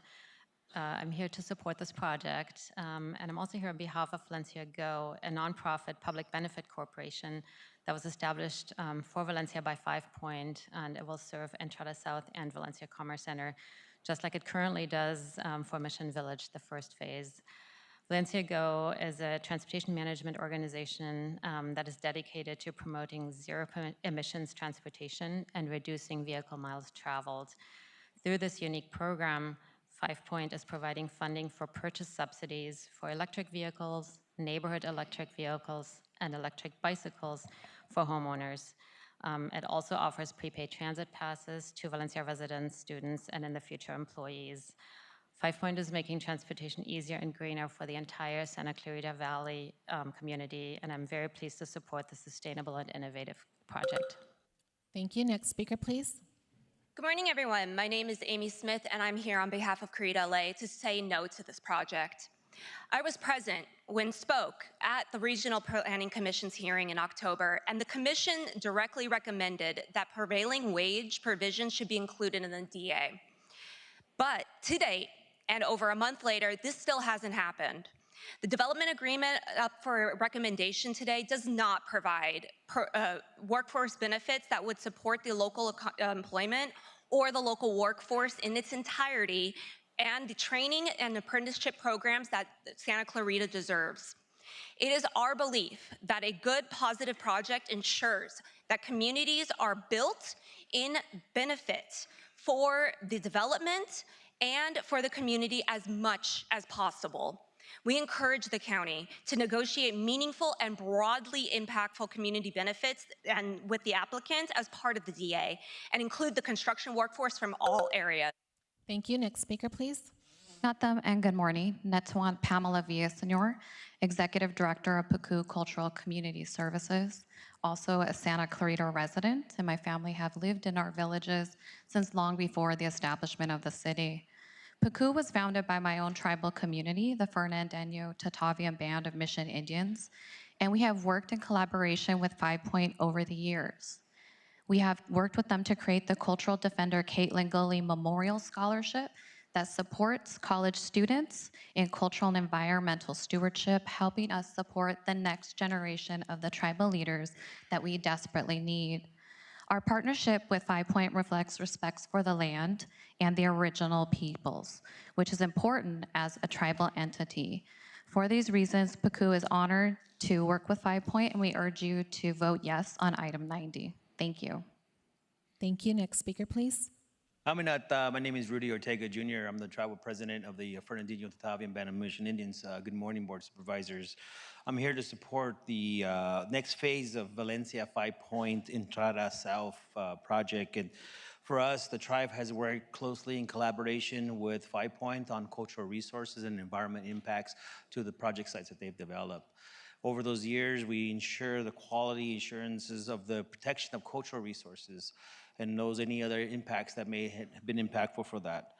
We're pleased to be that partnership with 5 Point when it comes to the development of their projects, and to ensure that we are continuing in stewardship of the lands and protections of all vital cultural elements of that area. So thank you so much, and I ask you to vote in favor of 5 Point project. Thank you. Thank you. Next speaker, please. Good morning, Supervisors. I am Sam Glendon, Senior Vice President of CBRE, a leading commercial real estate services company. I'm an enthusiastic supporter of the 5 Point proposal before you today. The next phase of Valencia Commerce Center will bring the thriving industrial and commercial park to near completion. Already, the Valencia Commerce Center has been a magnet for attracting employers to the Santa Clarita Valley, creating high-quality local jobs and generating tax revenue that supports our schools and other vital services. The commercial market is growing, and we need to provide space to meet that demand. We can't afford to hinder our economic progress. Please support the Valencia Commerce Center and Entrada South projects. They are vital to maintaining our region's economic strength and our quality of life. Thank you. Thank you. Next speaker, please. Good morning, Board of Supervisors. My name is Nella McCosker, and I'm the President and CEO of Central City Association of Los Angeles. Also here to voice strong support for these projects, Entrada South and Valencia Commerce Center. You know very well that LA County is facing tremendous challenges and two evergreen needs, but that become all the more important in the wake of crises, as Chair Barger noted in her opening remarks, are housing and jobs. Entrada South is going to introduce, as been said, 1,500 new homes, including affordable housing. Valencia Commerce Center will serve as a job-generating commercial hub. Our biggest challenge, your biggest challenge, is sort of combating the cognitive dissonance that is knowing we need housing and jobs and understanding that we don't want the impacts of them sometimes, right? Or that we need to mitigate them. These projects do. They do mitigate those impacts. They do address the challenges that the community has faced. Thank you. Next speaker, please. Yes. Good morning, Supervisors. I'm Calvin Hedman, Managing Partner of Hedman Partners, LLP, a local accounting firm in Valencia. I'm also co-chair of the Santa Clarita Valley Economic Development Corporation. I'm here today in support of the Valencia by 5 Point community. Entrada South will deliver over 1,500 units of housing at a wide range of price points, plus community serving retail. The Valencia Commerce Center expansion will add estimated 10,000 local jobs to our community. Valencia is nothing short of an economic powerhouse that supports a high quality of life for all of us in the Santa Clarita region. Not to mention, it maintains net zero greenhouse gas emissions and protects open space for the entire LA County community to enjoy.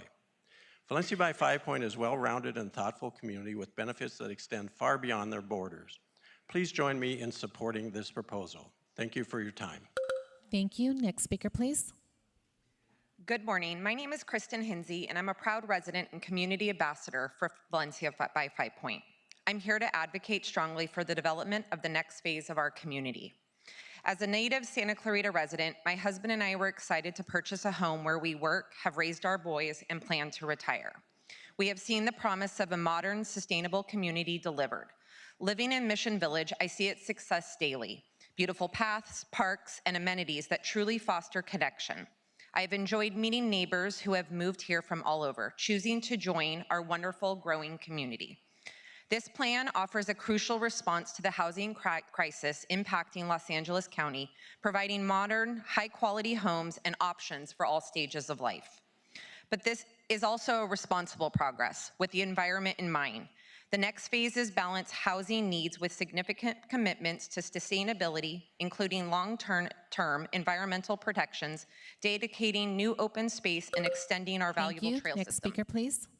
Good morning, Supervisors. My name is Zach New, Vice President of Independent Construction Company, a licensed general contractor and member of the International Union of Operating Engineers Local 12 and Southern California District Council of Laborers of the Laborers International Union of North America. I am here today in support of Valencia by 5 Point. Our company worked on Mission Village at Valencia by 5 Point, and it was a powerful economic driver for us. I have no doubt Entrada South and Valencia Commerce Center will be an even stronger catalyst for economic prosperity for our employees and the broader community. In addition to creating jobs at independent construction, the near completion of the Valencia Commerce Center will add 3.4 million square feet of commercial space and attract job-generating companies. Additionally, VCC's prime location in the Santa Clarita Valley strengthens the region's job-to-housing balance. We urge you to approve this project so we can get to work. Thank you. Thank you. Next speaker, please. Good morning, everyone. My name is Naisha Jordan, and I am a resident at Valencia 5 Point. Thank you for allowing me to speak. My family and I moved here last year because of the excellent schools and the beautiful environment. Since then, we've come to appreciate even more the walking trails, the sense of safety, and the welcoming spirit of this community. We are a multi-generational household, which includes my son, daughter, son-in-law, and my one-year-old grandchild. And this neighborhood has given us a place where we can not only enjoy life together, but we can also make plans for our family to continue to grow and evolve. The convenience of nearby amenities like the gym and restaurants, in addition to the eco-friendly features included in our home, has also added to the quality and affordability of our daily living. As such, I am supportive of and excited about the proposed addition to our community. Thank you. Next speaker, please.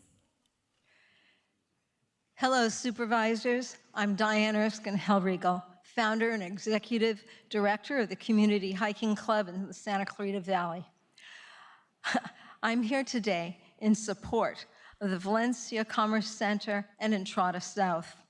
I moved to the Santa Clarita Valley about 50 years ago to take advantage of the many features that distinguish this community, including the majestic open space and easy access to hiking, biking, and overall outdoor education. When it comes to caring about the outdoors, 5 Point shares my values. They are completely committed to protecting and conserving open space in their plans for Valencia by 5 Point. This includes the permanent conservation of 10,000 acres at full rebuild. The equivalent is Thank actually you. Next speaker, please. And for those that don't finish, if you want to submit anything for the record, please feel free to submit your testimony if you don't finish. Go ahead.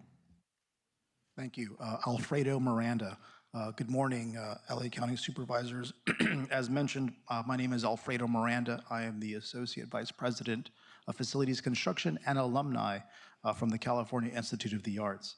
For 55 years, CalArts has offered comprehensive degrees in the arts to students from across the nation and the world at our campus in Valencia. I'm here today to express my enthusiastic support for Valencia by 5 Point. We welcome the prospect of adding price-attainable housing to the community that can help serve our faculty, staff, students, and alumni. In addition, the expanded Valencia Commerce Center may one day house creative businesses, provide solid employment and internship opportunities for our student body and graduates. Finally, we applaud Valencia by 5 Point's commitment to long-term environmental sustainability, which is a value that we embrace as well. The health and growth of CalArts depends on the health and growth of our broader region. Thank you. Next speaker, please. Good morning. Patrick Moody. I'm Director of Marketing and Public Relations at Henry Mayo Newhall Hospital in Valencia. I'm here today on behalf of the hospital to speak in support of Entrada South and Valencia Commerce Center. 5 Point's commitment to the community and healthy living dates back many decades. In fact, Newhall Land played an instrumental role in the founding of our hospital more than 50 years ago, with their donation of 25 acres of land and an additional capital investment. Their proposed project directly advances our mission of improving community health, including through the creation of new walking paths, public parks, and recreation spaces that encourage residents to get outside and get moving. 5 Point is a valued community member in the Santa Clarita Valley with a team that consistently has shown they're committed to doing what's right for our valley. We support their continued growth and success and ask you to please vote yes on this proposal. Thank you. Thank you. Next speaker, please. Good morning, Supervisors. My name is Barbara Myler. I'm a longtime Santa Clarita resident and business owner. I'm here today to support the Valencia by 5 Point. Valencia by 5 Point has made major contributions to the economic health of our region. This next piece of the Valencia Commerce Center will build on this legacy and attract job-producing businesses from a variety of industries and generate significant tax revenue. Santa Clarita is already recognized as one of the most business-friendly areas in Southern California, in part due to the foundation laid by 5 Point and the hundreds of businesses located at Valencia Commerce Center. Combined with the housing to be delivered in Entrada South, this is a well-rounded plan that connects employment opportunities with new housing so families can live closer to work. Please join me in supporting this forward-thinking community. Thank you. Thank you. Next speaker, please. Good morning, Supervisors. My name is David Rendell. I'm the broker-owner of RE/MAX of Santa Clarita, Valencia, and Gateway. I'm also a board member of the Santa Clarita Valley Economic Development Corporation and a resident of Santa Clarita since 1988. I'm here to express my strong support for Entrada South and the final phase of the Valencia Commerce Center. As a real estate professional and local business owner, I know firsthand the critical need for more housing and quality jobs. Entrada South meets that need while preserving what makes Santa Clarita so special: open space, walkable neighborhoods, thoughtful design. I've seen how 5 Point has delivered on their vision: Confluence Park, electric vehicle adoption, e-bike paths, and a vibrant community space that has the farmers market every weekend. Entrada South is a natural next step in building a healthy, connected, and economically thriving community. I respectfully urge you to vote yes and help move this important project forward. Thank you for your time and service. Thank you. Next speaker, please. Gary Sanger, Sanger Associates. Hello, Supervisors. I'm Gary Sanger, founder and CEO of Sanger Associates, a retained executive search firm and a longtime resident of Santa Clarita since 1987. I strongly support Valencia by 5 Point. It's a well-designed and vibrant master planned community with parks, trails, and on-site farmers market. I personally like Vilma's berries quite a great deal. Among many other amenities, it's an attractive and well-managed place to call home for young families, older residents, and everyone in between. The next phase, Entrada South and Valencia Commerce Center, will deliver the housing and jobs our region needs, thereby improving our quality of life. As a corporate recruiter, I know how important it is to have quality housing and flourishing workplaces. It's good for business and it's good for employees. 5 Point does that. Vote yes. Thank you for your time. It's a pleasure to be here. Thank you. Next speaker, please. My name is Nancy Starzyk, Chair of the Santa Clarita Valley Region for the Southland Regional Association of Realtors, which is 10,000 members. Our association is the voice for real estate in both valleys, San Fernando and Santa Clarita. Valencia by 5 Point has been a welcome addition to our community and has our full support. The community has created a significant number of jobs and much needed housing for our region.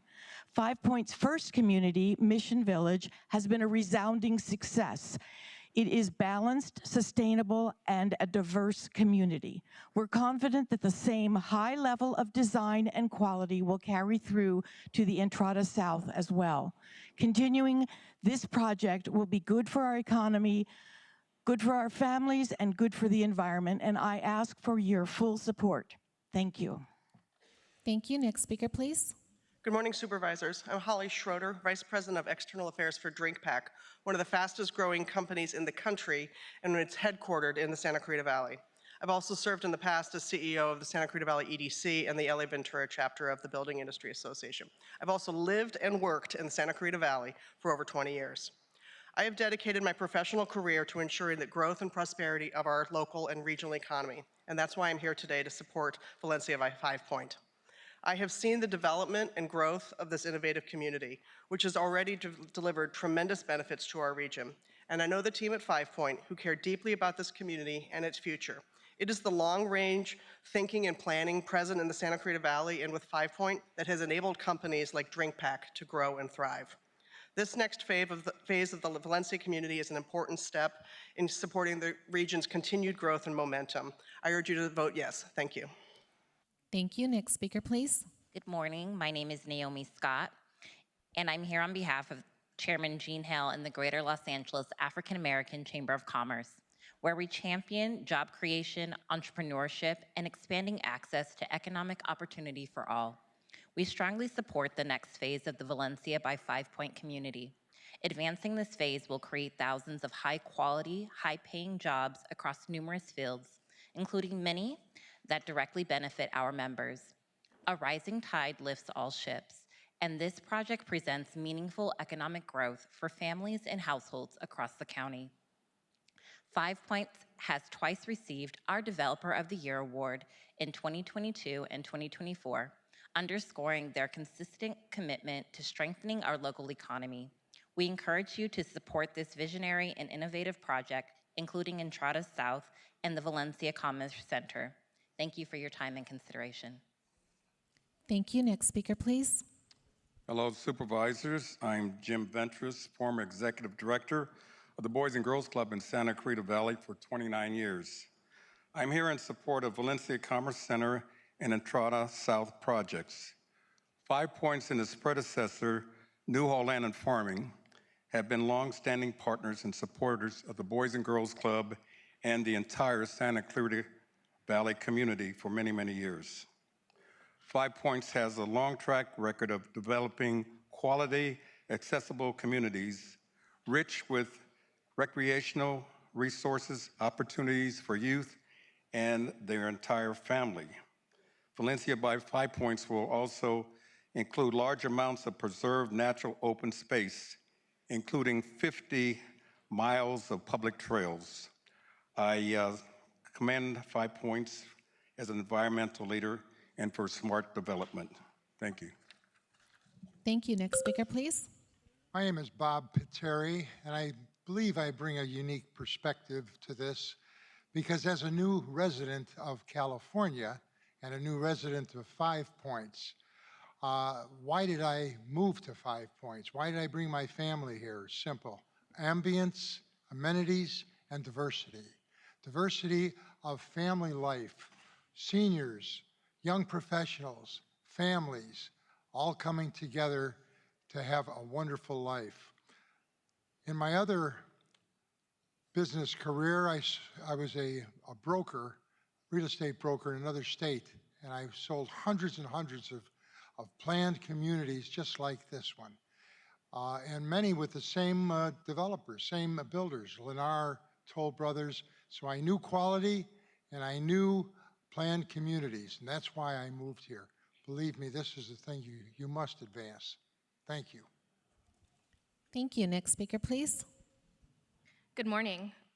My name is Michaela Gibson, and I'm here with the Valley Industry and Commerce Association, or VICA. We're here in support of the next phase of the Valencia by 5 Point, Valencia Commerce Center and Entrada South. This project is a major step toward meeting the region's housing and economic development needs. LA County remains far behind its regional housing needs, assessment goals, and Entrada South is exactly the kind of project that will help close that gap and ease the ongoing housing shortage. The expansion of VCC is also projected to create roughly 10,000 jobs across high-growth industries, strengthening the Santa Clarita Valley and providing economic benefits that reach the San Fernando Valley and the county-wide economy. During a time of economic uncertainty, this is a rare opportunity to move forward a project that brings long-term housing, jobs, and regional stability. Thank you. Thank you. Next speaker, please. Good morning, Madam Chair, honorable supervisors. It's nice to see you all. My name is Carlos Singer. I'm Chief Policy Officer at the Los Angeles Area Chamber of Commerce. And on behalf of the Chamber, I express our strong support for the second phase of Valencia by 5 Point, Entrada South, and Valencia Commerce Center. The Chamber supports projects that tackle the existing needs of our communities and address the housing crisis, cultivates healthier neighborhoods, and increases safety in our communities. The Valencia by 5 Point community is a project that achieves all of these things. In total, the community will create thousands of construction jobs, thousands of permanent jobs, billions in total economic output, and more than $1 billion a year in LA County tax revenues at full build-out. We respectfully urge you to support this project without delay. Thank you for your time and consideration. Thank you. Next speaker, please. Good morning, Chair Barger, members of the board. My name is John Musella. I'm here this morning representing the Santa Clarita Valley Chamber of Commerce, the largest business membership organization representing 75,000 member workforce in LA County's fastest growing economies in Santa Clarita. I don't know what's left to say at this point in time after all these great speakers, but what I do want to say is that it's not every day that almost 100 supporters come down to the Board of Supervisors to support a residential and a commercial real estate development project, and I think that speaks volumes to the quality project that 5 Point is proposing. And I just want to say, if you would please join with the Santa Clarita Valley Chamber and our community leaders and pillars of this community and residents in supporting 5 Point Valencia today, we would greatly appreciate your support. Thank you so much. Thank you. Madam Chair and members of the board, that concludes public comment on this item, and it would be appropriate to close the public hearing. Madam Chair. Thank you. Go ahead. I want to ask a question, though. I was just going to mention that the public hearing is now closed, but your question Okay, the first. public hearing is now closed. And Amy, I have a question. One of the comments we heard from the public is that the statement of overriding considerations did not list all the significant impacts. Can you address that, please? Certainly, Madam Chair, thank you for that question. I would like to correct that statement by a member of the public. I saw your face, yes. And I do have a couple other statements I'd like to add. Please do. Certainly, a statement of overriding considerations. Let's start back with this is based on a 2017 state-certified EIR.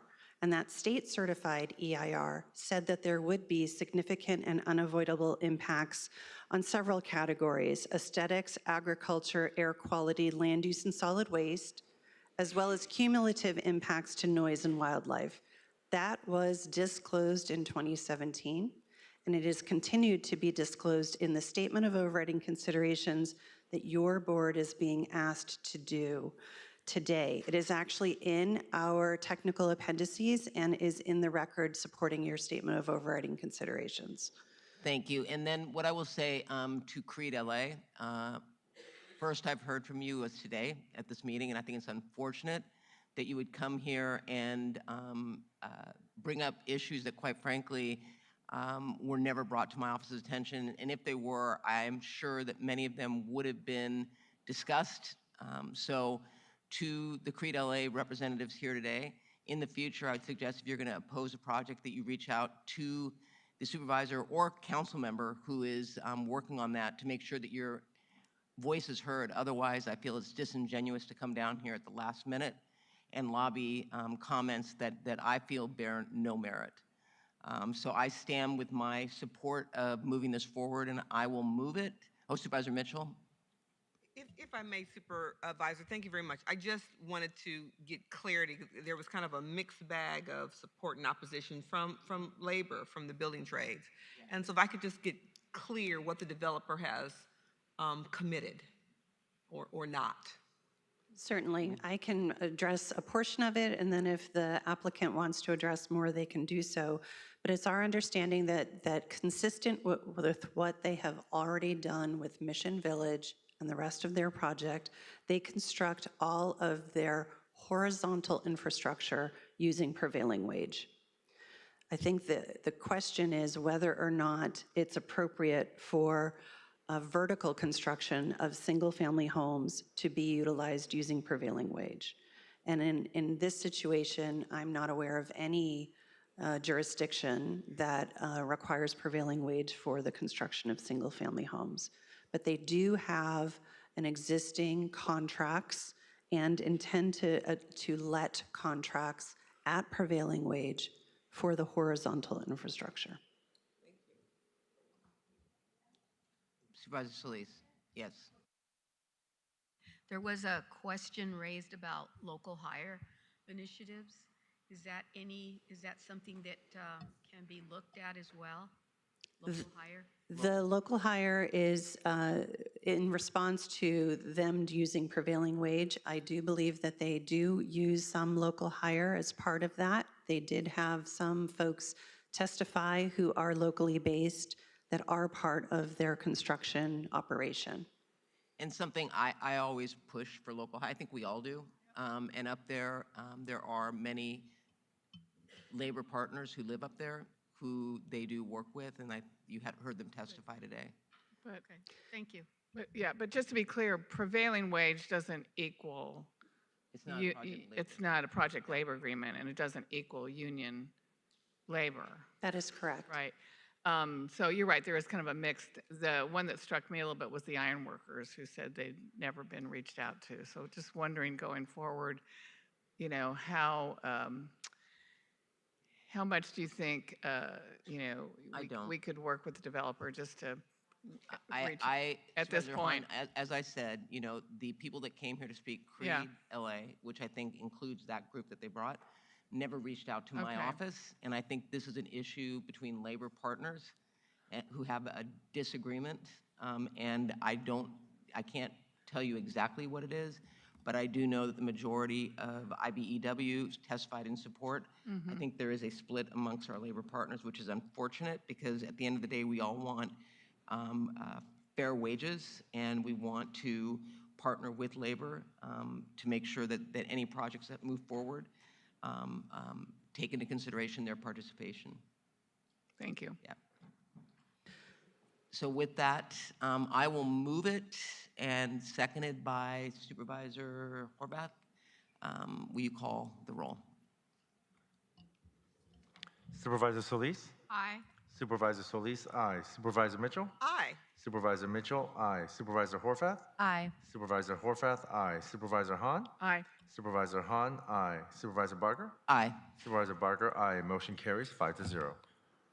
Thank you. We will now move, no, just hands up. Yep, thank you. And thank you all for coming down. And thank you to my colleagues who listened to all the testimony. I really do appreciate it very much.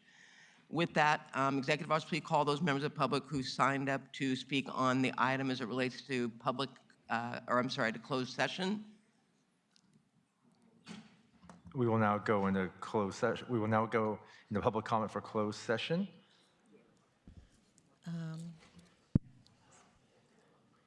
Madam Chair, there are no remote speakers to address the board. Okay. Madam Chair, there are no in-person speakers that have signed up for this item. We don't have any in-person or remote speakers, Madam Chair. All right, then Executive Officer, please read us into closed session. Members of the public, the board will now be going into closed session. In accordance with Brown Act requirements, notice is hereby given that the Board of Supervisors will convene in closed session to discuss item number CS8, Public Employee Performance Evaluation, as indicated on the supplemental agenda.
We are now back in open session. Executive Officer, please read the report of action.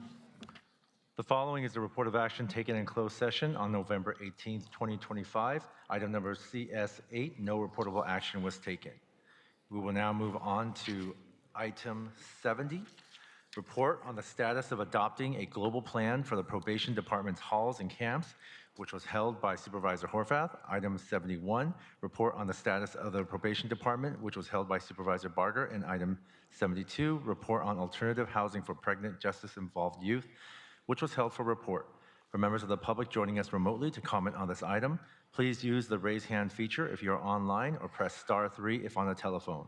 Representatives from the probation department will make a presentation and other departments are available for questions. For the departmental speakers, please state your name and title for the record when you address the board. Okay, what we'll do is, I know Supervisor Horvath held the item as well. We'll let you all give your presentation and then I'll call on Supervisor Horvath. Good afternoon. I'm Guillermo Vieira, the county's probation officer. I'm going to give a brief update on the depopulation plan in particular. I just want to be clear and remind folks that we're in the midst of two court cases. One of them that continues this Friday, which is a challenge from the California Department of Justice seeking receivership, and the other is in the Superior Court with respect to Los Padrinos and a depopulation plan that was approved.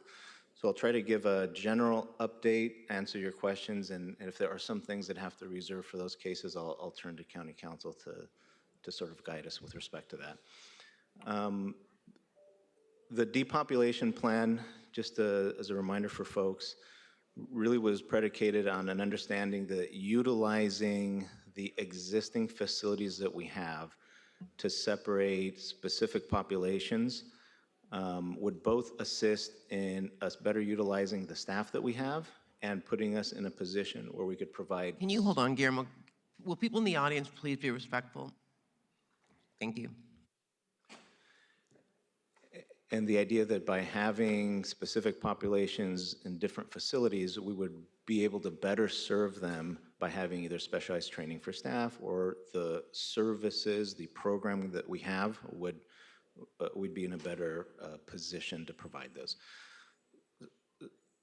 So at the core of the plan was vacating Campus Kilpatrick, which is in Malibu, in order to make some physical modifications and seek approval from the Board of State and Community Corrections to utilize that as our sole campus for the girls that we had separated between various facilities. That has already begun, and as of yesterday, and my colleagues here may have some updated information, as of yesterday we had 16 that had been moved, not all at once, but in different groups over the course of the last few weeks. And so it's up and running with 15 girls. We have full probation services there. There's already been visiting that has taken place over the weekend with families moving up there. The idea is to continue that move. We still have, I think, about 10 other girls left at Los Padrinos. So the next part of the depopulation plan would require the move of those girls there. And still at Dorothy Kirby, there's still another group. So this phase of the depopulation plan is the move of those girls along with the staff to Kilpatrick. The move to utilize one of the buildings at Nydorf to use as a juvenile hall for those that are on SYTF track has already taken place. There's about 33 young boys there, and we think that that will stabilize, and at any given time, that's about how many will be housed there, in the 30s. The next portion after the move of the girls is finalized will be to more fully utilize Kirby in the City of Commerce so that we can alleviate some of Los Padrinos with some of the more high needs or developmentally disabled boys to move to that facility. After doing all of that, and I failed to mention the way that we're using the East camps, which is moving those that have a camp order as quickly as possible so that they're not at Los Padrinos for their assessment. After all that is done, we think here by the end of the year that Los Padrinos should be down to the 200, 205 mark, which puts us at a much better place to be able to meet staffing requirements and provide better services. That's where we are in terms of those moves, and we can answer much more specific questions that I know the supervisors have. Okay, thank you for that. I want to start with the pregnant youth. Can you give us an update as to what's going on with them? Are they still in our custody? Are they moving? What's the status and where are they? Yeah, good afternoon, Supervisors. Acting Chief Deputy Robert Arcos. The update on the pregnant youth, one of our girls was placed last week, and we have one remaining who has a pending court date for November 25th. Placed means what? Community placement. She went to Mary's Path. Thank you. And the second remains again on a court date for November 25th, and we are working very diligently with our partners in the court on that to get her placed as well before that date, or on that date, I'm sorry. Thank you.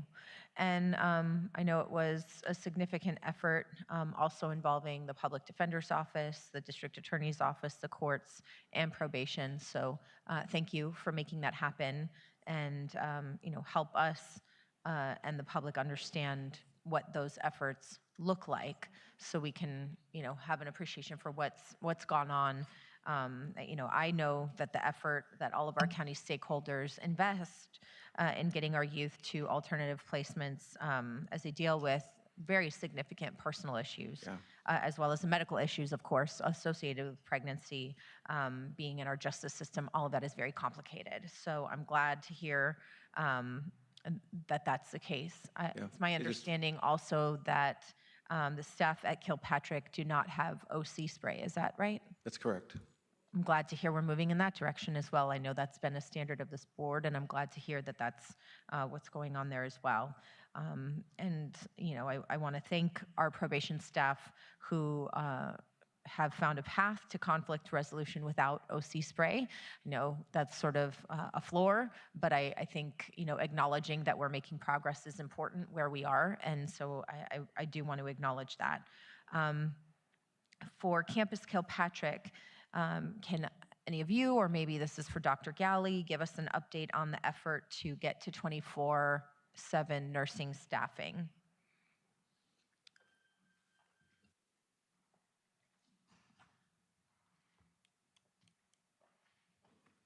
Thank you, and good afternoon, Supervisors. We currently have staff, 2 nurses per shift in the day shift and the evening shift, and we have 1 onboarded nurse in the night shift. We just need to onboard a second nurse. We had a second nurse through registry that was lined up, but unfortunately the individual changed their mind and declined the position. So we are starting again to try to onboard a different nurse, either through registry or through county employment. And as soon as we are able to do that, which we're hoping still to be able to do by early December, those 2 nurses per shift for each of the 3 shifts will allow us to have the necessary 24/7 coverage that we're seeking. And by when? I missed what you said. Hopefully by early December. Okay. And can you tell us about the programming that's being provided at Kilpatrick, and how does it compare to what was going on at LP? Thank you, Supervisor. This is Sheila Williams, Chief Deputy of Administration for the Probation Department. At Kilpatrick, we have set aside or developed 21 programs. Gender expensive programming was implemented via ADAP, a CBO. Most of our existing contracts have been expanded rather than being newly created, ensuring that services continued at both LP and CVK. Some contracts were established directly with the department, while others were facilitated through a third-party agreement with either DYD and/or Arts and Culture.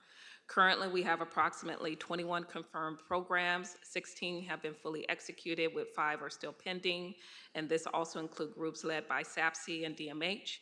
The programming that we currently have is 1 Million Littles. They're going to do creative arts, pillows, crochet, purses, bracelets, design tennis shoes. There's a DJ program. They'll do visual arts, singing, dancing. This was responsive to the youth interests. There's Wonder C. That's a virtual headset life coach, video games and journaling designed specifically for the CBK youth population. We have Young Women's Freedom Center. That's our Credible Messenger program, and they're going to go to court, and they have lived experience, and they will be on site from 11 a.m. to 7 p.m. We have Beloved, a mentoring CSEC youth program for intake and assistance with diversion. We have Theater of Arts, an arts program, healing through performing and arts and poetry. We have our Ending Girls Incarceration diversion program. DMH is going to assist with gardening, yoga, and parenting. We have Diversity Hair Care. It's in response to the girls asking for cosmetology training. Hoops for Justice is going to be on site. Their contract is pending. We have esthetician training, and that's for the girls to learn how to do eyebrows and lashes. We have a CNA program for nursing. We're looking at creating an all-female soccer program to be stood up next year, an all-female dog program to be stood up next year. We have Michael's daughter. They're going to learn film animation, podcasting, 3 short films, public and private screenings. We are continuing with the Inner City Youth Orchestra. That's a program that's currently over at Barry J. Nightoff that we're bringing to CBK, which was sponsored by SD2. They're going to learn drum training program, and they're going to have concerts with families. We have the Right Girls, we have the Actors Gang, and we have the Asian Youth Center to help with conflict resolution. We have the Asian AM Drug Program. We have Faith, and we have Heidi Deckler Dance. And then, of course, probation and DMH will continue to do AMMP and DBT sessions with the girls. Thank you. I think that's the most robust accounting we've heard of what programming is available. And how are you, I know that our last conversation, there was sort of an indication between what is sort of on paper available and in practice. How are we making sure that it isn't available in practice? And how are we evaluating success? How do you determine success for these programs? So each of these programs are actually contracts. And so if the services are not being rendered per the terms of the contracts, then we would obviously seek to do whatever we can in terms of what's allowable under the terms of the contract, including cancellation if need be. But then, of course, that would mean that that would reduce the number of programs that we do have available until we can onboard a new contract to take that place. We also, back in March of 2024, developed a notice to all our CBOs as well as county partners about our expectations for service delivery, the expectation for them to arrive on time, not have cancellations, and make sure that they do complete 1 hour of programming as required under BSCC. And then we also reminded them of the security measures that we have put into place, because we do know that some of them are running into some difficulties with respect to getting on site, going through the screening process.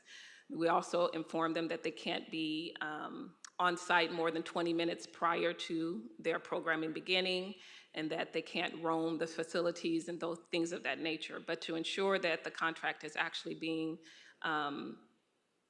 implemented as per the terms of the contract, we have our contracting monitoring division that should be going out and making sure that whatever the terms of the contract are, that they're actually being implemented. And then, of course, we would need to, because I don't think we have this currently, is develop some sort of quality assurance program, because we need to make sure that whatever service or program that is being provided, that it is making some sort of measurable difference in the young person's life. So that last part, I think, is really what I'm trying to get at. So you have you don't have a metric yet for.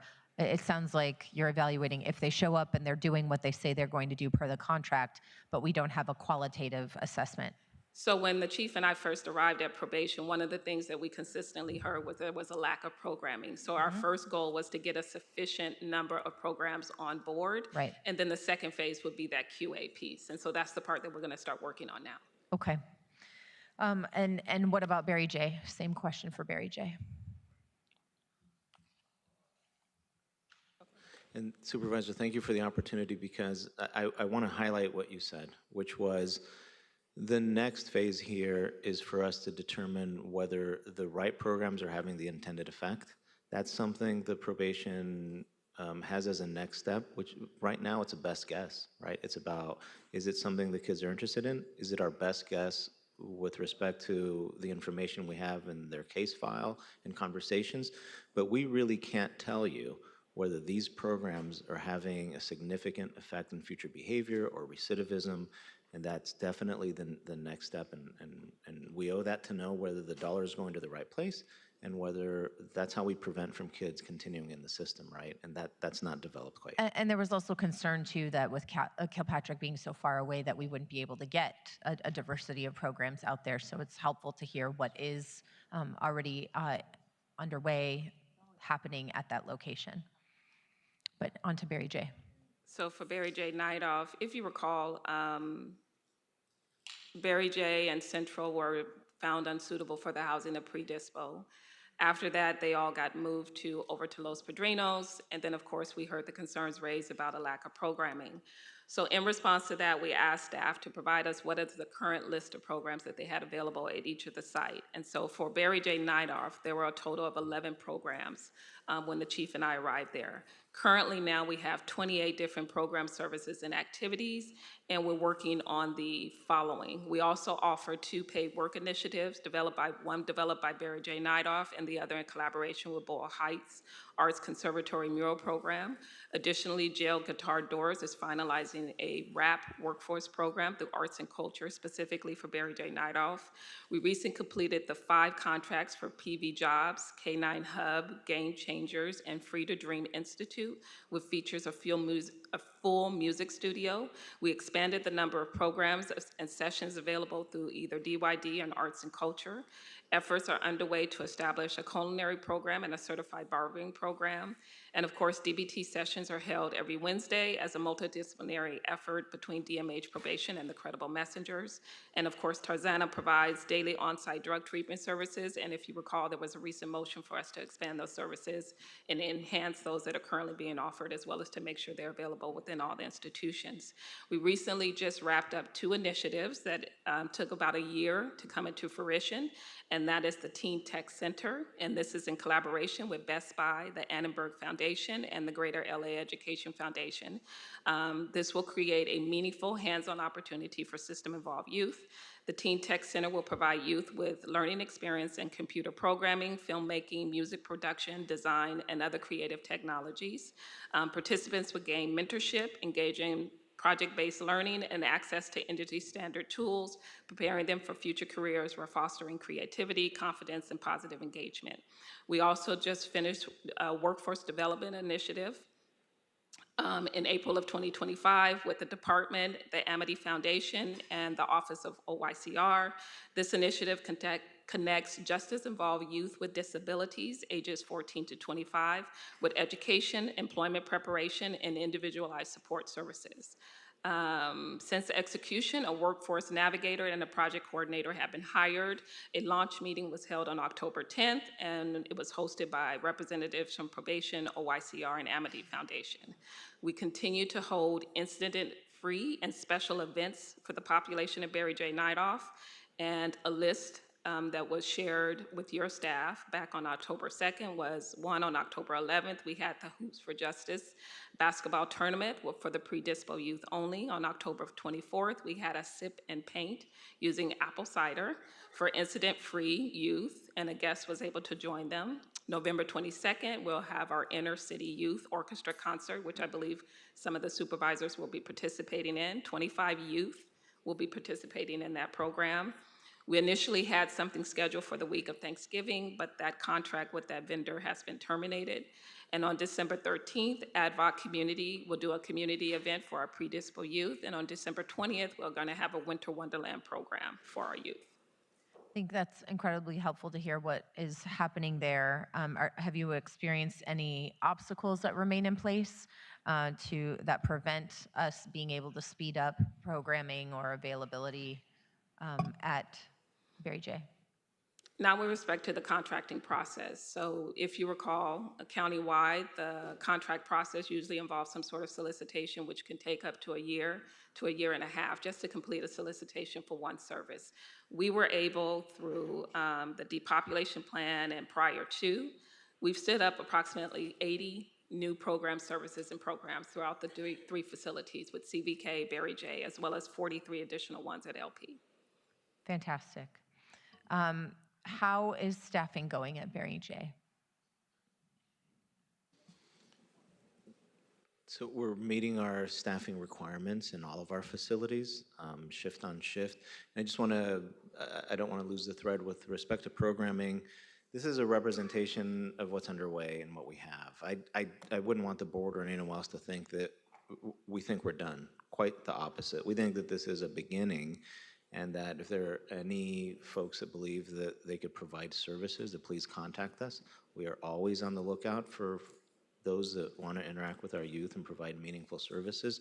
And given the fact that we have a changing population or this restructure in the different locations, we especially want folks that have a special interest or a special program for that population.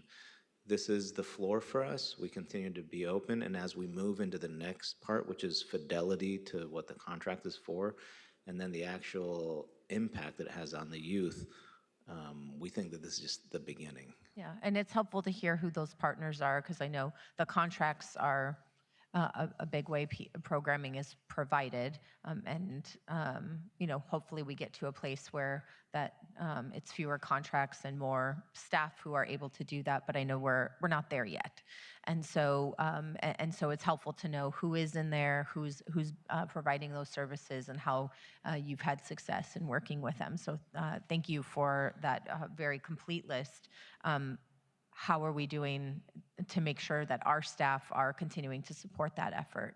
And has Barry J been approved by the BSCC for operating as a juvenile hall?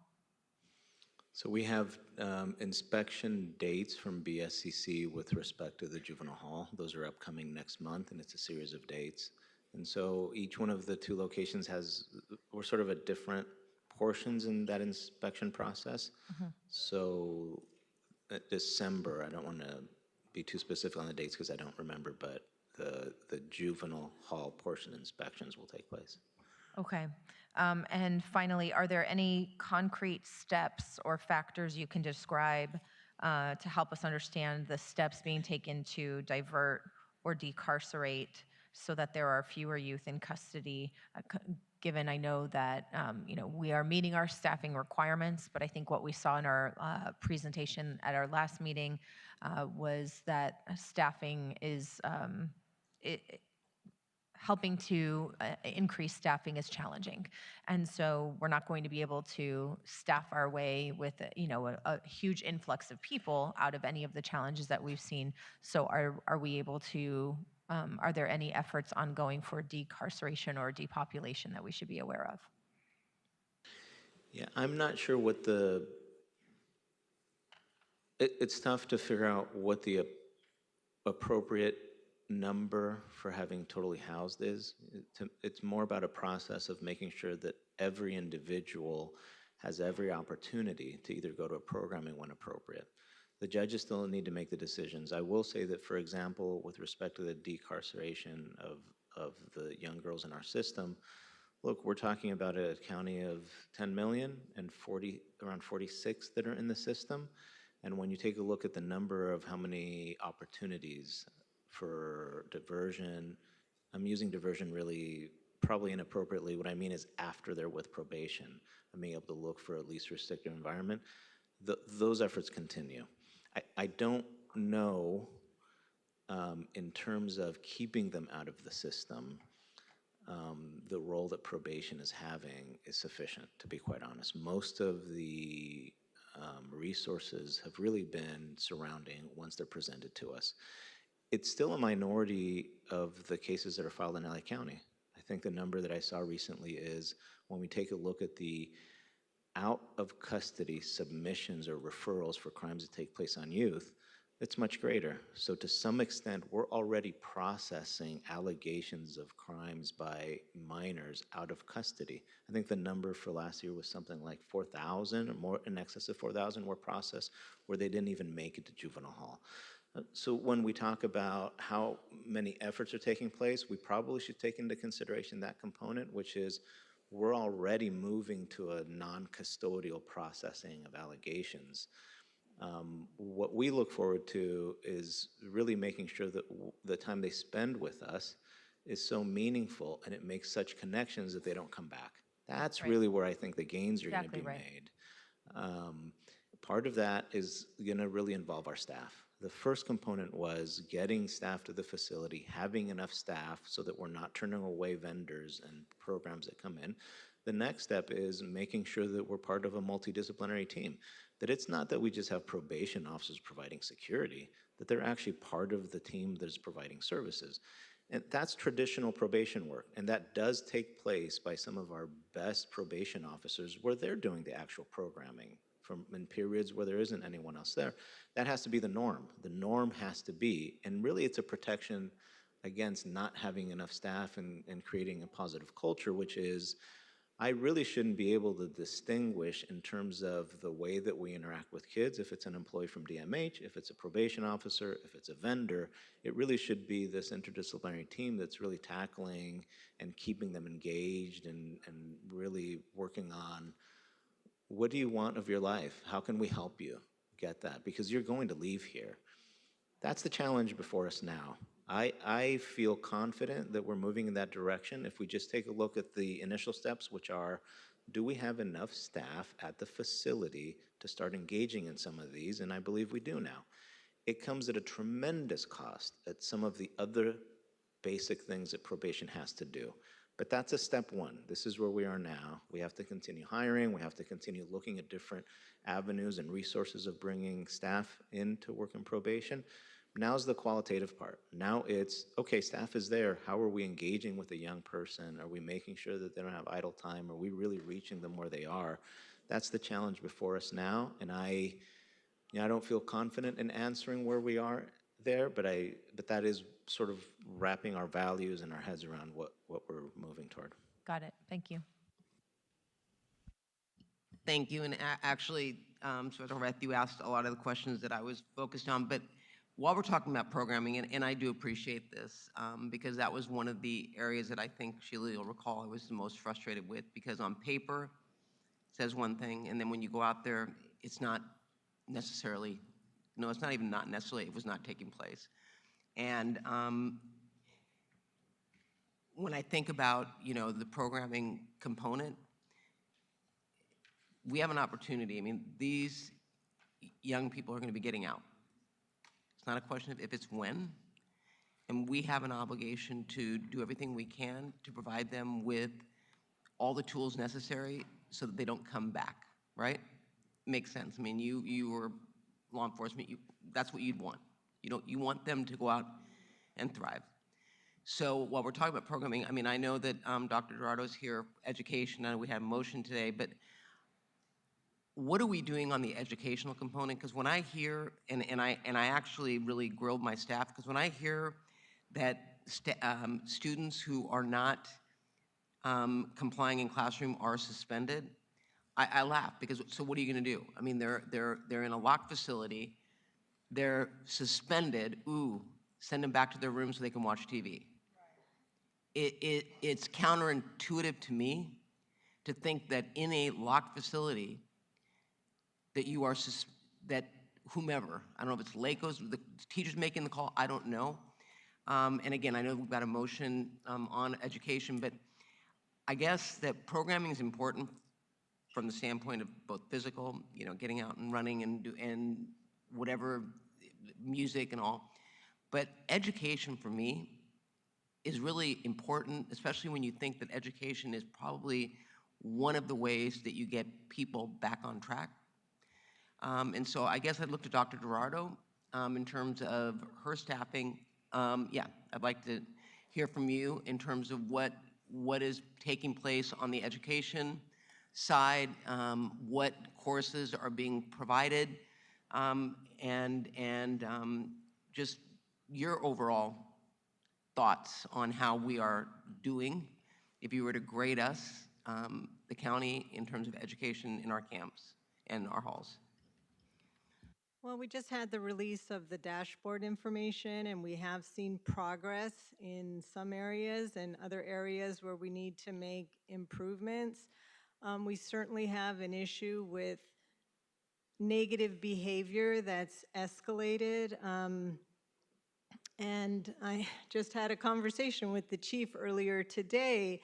What we are doing at LACO is we are looking at all of the data and analyzing when we see these increases in behaviors escalating, tiering it out, so we have tiers of conduct or behaviors that are unacceptable, anything from just a kid talking back, but to all the way to a more third tier where they're more aggressive, where they're actually kicking, hitting, spitting, attacking.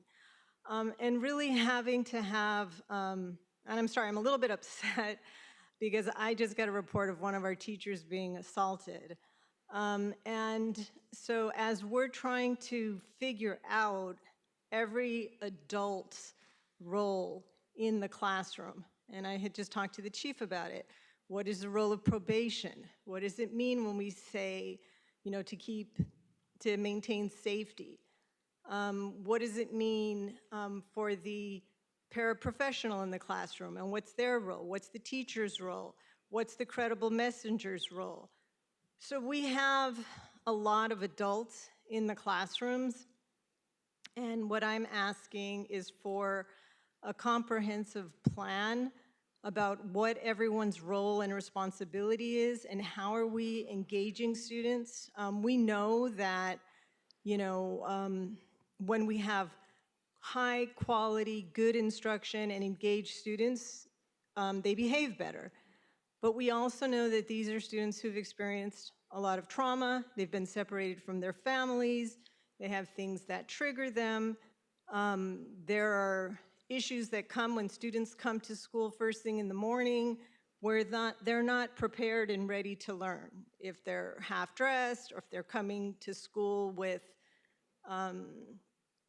food from breakfast, there are a lot of things that we're looking at. So right now we're in the process of disaggregating the data, coming up with a tiered approach on addressing discipline.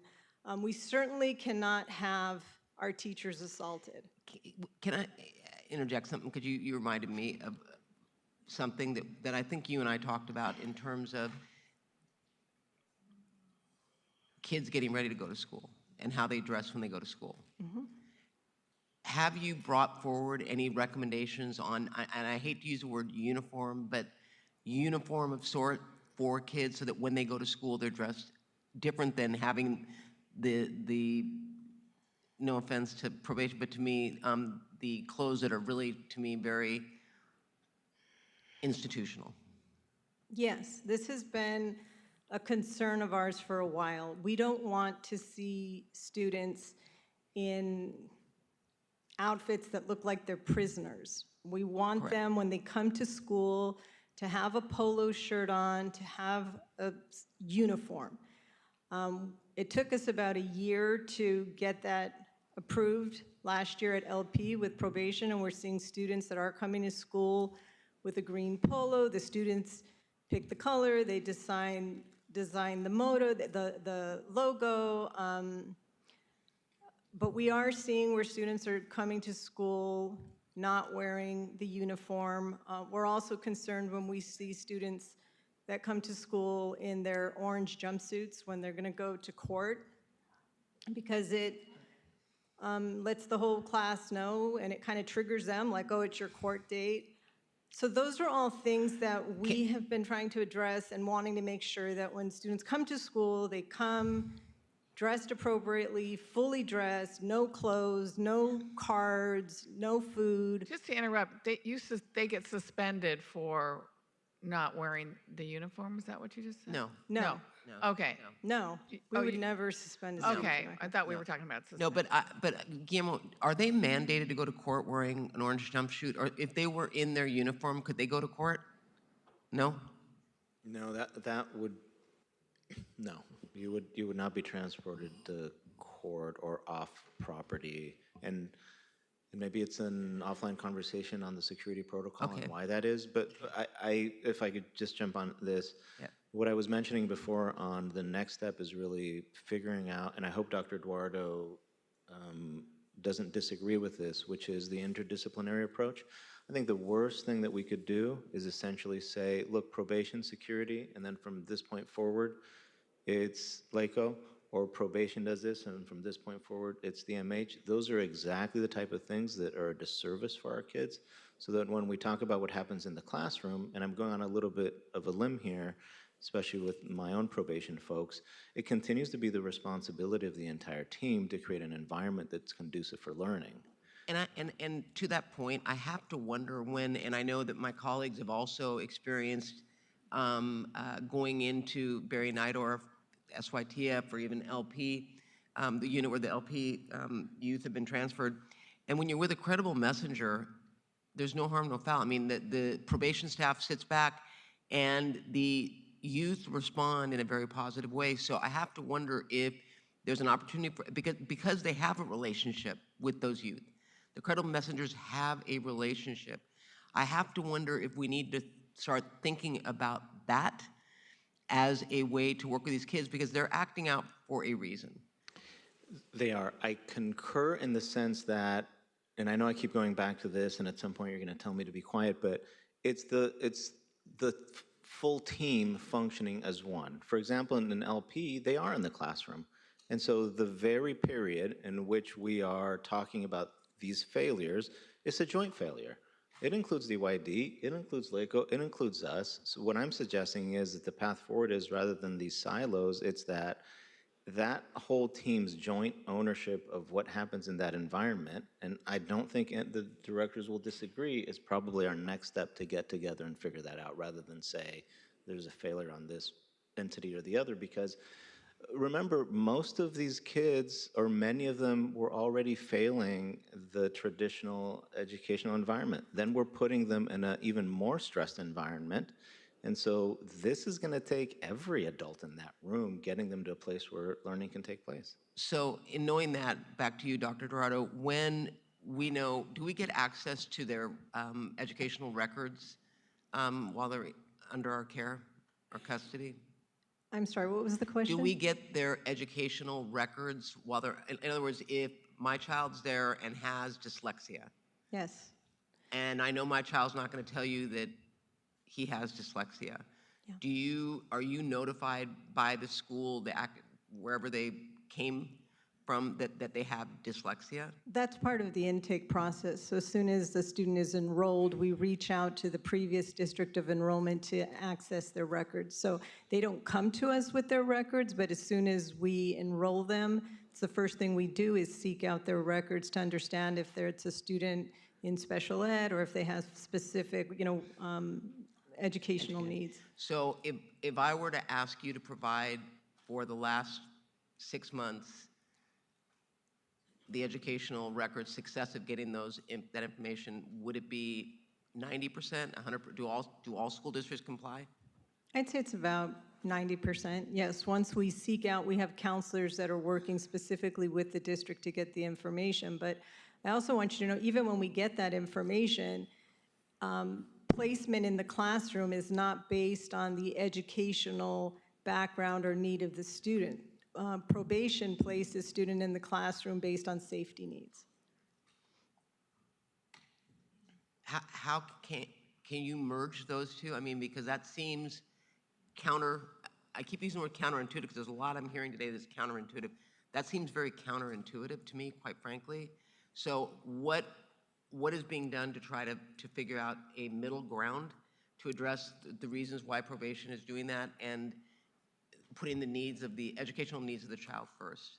Yeah, so I've explained this to the chief, and he's talked about more shared decision-making and working towards that. However, we're not there yet. Okay, and then in closing, because I know my colleagues wanted to discuss this, I will say this, and we've talked about this. A young man who now, I'm proud to say, SYTF is out and is doing extremely well, in spite of being at Barry Nidorf. But the comment that he made to me that stuck with me, and I think I've said this to you, Dr. Dorado, is that he would go to class and the teacher was so obviously afraid of him that he felt uncomfortable because there was this automatic barrier up because the teacher obviously was not comfortable being there in the room And his comment to me was, how can you expect people to learn when the people that are supposed to teach them won't look them in the eye, are putting up barriers and guards because it's obvious that they're just doing it to get through, to get to the end of the class or the day. And when you and I talked, you said that they were going to implement, you were going to implement maybe better training for teachers. I've heard it again. And based on what happened today with the assault, I can understand that kind of information to teachers makes them put up barriers. But I have to wonder, it's going to take a special person to want to go in and teach in this environment. But I hope the teachers recognize that body language speaks volumes, and that these kids, quite frankly, have been through a lot and also put up barriers for their own protection, and that there's got to be a give and take on both sides. And that doesn't mean that assaults on teachers is acceptable. It is not. We need to do a better job of making sure that our teachers have the protection that they deserve. But we also need to recognize that even though these youth think they're adults, they're still kids. And they are there for a reason, and they are not out in public right now for a reason. So we need to really holistically think about how we are going to talk about programming. We talk about, the mental health, substance abuse, and then education. I think that we need to really holistically look at this and recognize that mental health is going to play a key role, because the young man I talked about witnessed his father die right in front of him, shot at 6 years old. That is trauma. Absolutely. So I think we need to look holistically at each one of these youth, not as just another person that's been sentenced and is doing their time. We need to look and try to really address some of the root causes, but also how we can, as a system, provide that support. And for our staff too. And I really want, because I know I'd be upset if my staff were assaulted. So I understand that side of it, but I think there has to be a checks and balance. Absolutely, and we continue to train on trauma-informed care and ensuring that our teachers and all staff understand the circumstances and the systems that have failed our students, from early on, and what we need to do to improve that. Thank you, Dr. Roto. Supervisor Hahn. Thank you, Madam Chair. Yeah, we have a lot of items on this agenda about probation, some that we dropped our holds on and some that we're trying to talk about all together here. But I just wanted to start off, I do know that the common theme here today is programming in our facilities. And, sorry, but it just doesn't jive for me. Listening about all the programming, we heard some about the arts programming, it's just not jiving with when I go out there or when we talk to the young people who are just, there's nothing to do. I mean, and to be honest with you, even 2 hours a day of programming is not that much in a full day. That's a lot of hours that they're not doing anything. So any way that we can continue to lean in, and I know you want to, and you've talked a lot about it, and I'm all there, but it just doesn't jive when I hear you talking about it, and then my experience, and talking to the young people, it just doesn't jive. They're always, when you show up, it's one of the first things they grab you and want to tell you is there just is nothing for them to do. And I see it. I mean, I see them just sitting there, playing video games or watching TV. So something is a disconnect, and I don't know what that is. And I was just going to lean in on Hoops for Justice. And I think you did tell me, Guillermo, that they had been approved to go to Barry J, but they didn't have a contract yet. But then we heard that they were approved to just go as visitors. Is that true, or are they actually continuing their programming? Do you know? Supervisor, Hoops for Justice has an existing contract that takes them all the way through 2026. They've been approved to do special events over at Barry J. Nightoff. And as mentioned, they had one on, So special events, that feels different than yeah. their usual. So they did a special event, I believe, on October 11th. Hoops for Justice did a basketball tournament with the Predispo youth only. They're scheduled to do some work over at CVK, but they already have an existing contract that takes them through 2026 for LP. Yeah, it was my understanding that that didn't transfer to Barry J. No, it did not. They have an existing contract at LP. I know that. I think the issue was getting them, because a lot of our LP No, their contract population is on now. hold until after the depopulation plan has been completed. Say that again?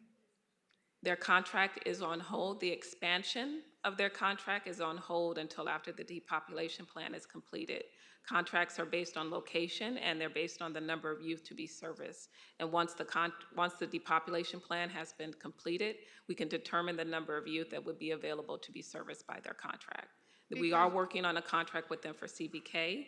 They have an existing contract at LP that takes them through 2026. No, I got that. I got the LP one. But they do not have a contract at Barry J. I mean, I think I would just ask it again, to not wait till the depopulation plan has been implemented, because I do know that, again, as Supervisor Barker said, these have been credible messengers that really have gained the trust of the young people. And, you know, as we've talked before, anytime we transfer large populations around to different facilities, it's a little unnerving and a little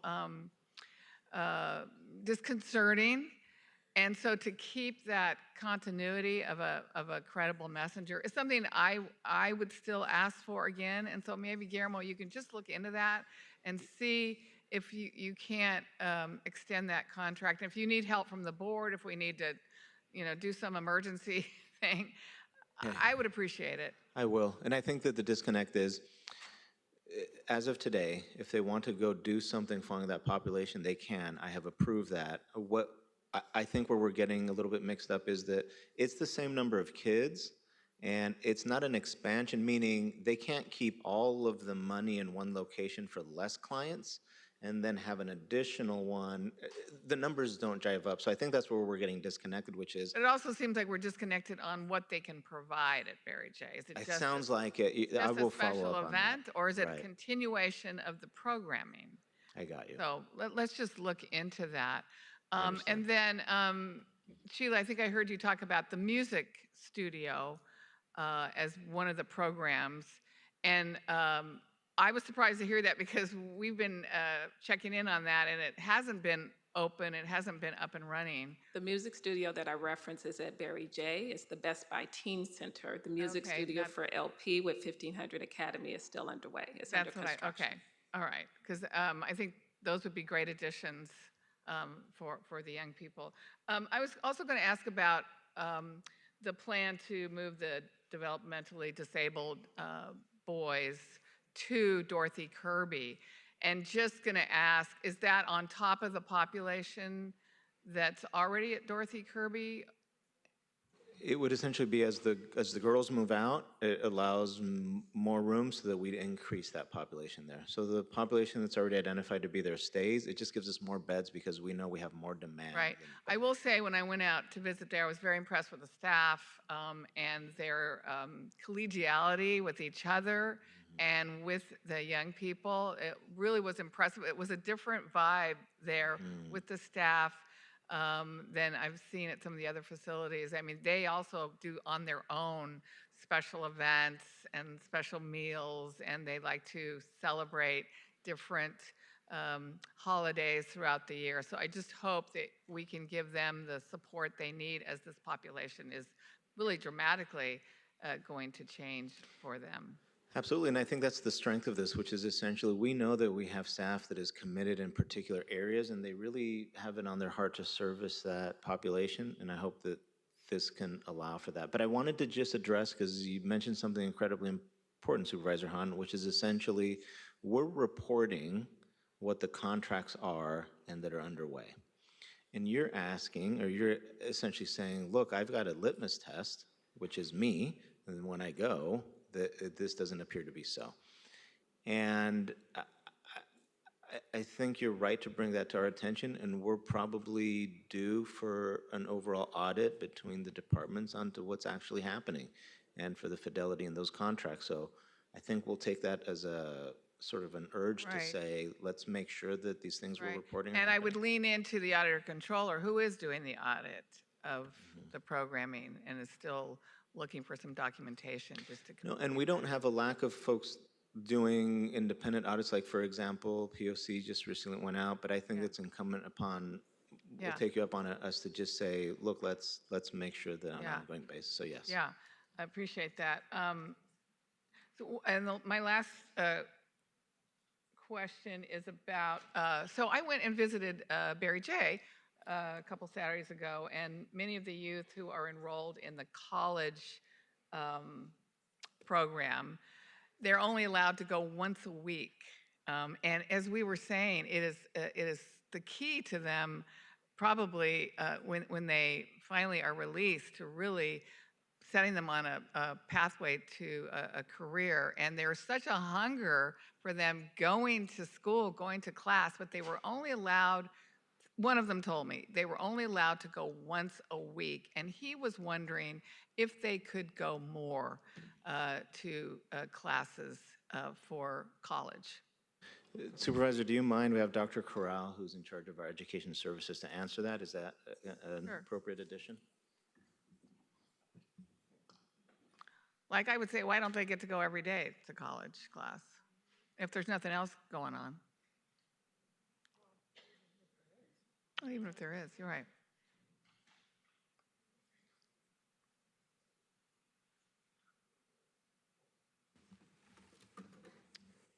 Good afternoon, Supervisors. Jesus Corral, Senior Director over Probation Education Services, and now over programming as well. Oh, boy. Is that seat hot enough for you? So I'd been out visiting at Barry J, and one of the young men who had just come from LP, and I've been very impressed at LP. They were doing classes with Cerritos College, and I guess at Barry J they're now doing classes at Mission College. But this one young man who has really turned his life around and is really on the right path was questioning why they couldn't go more to college classes than just once a week. Thank you for your question, Supervisor. Now, I can't speak to this one particular young man because I don't know what classes that young man is enrolled in.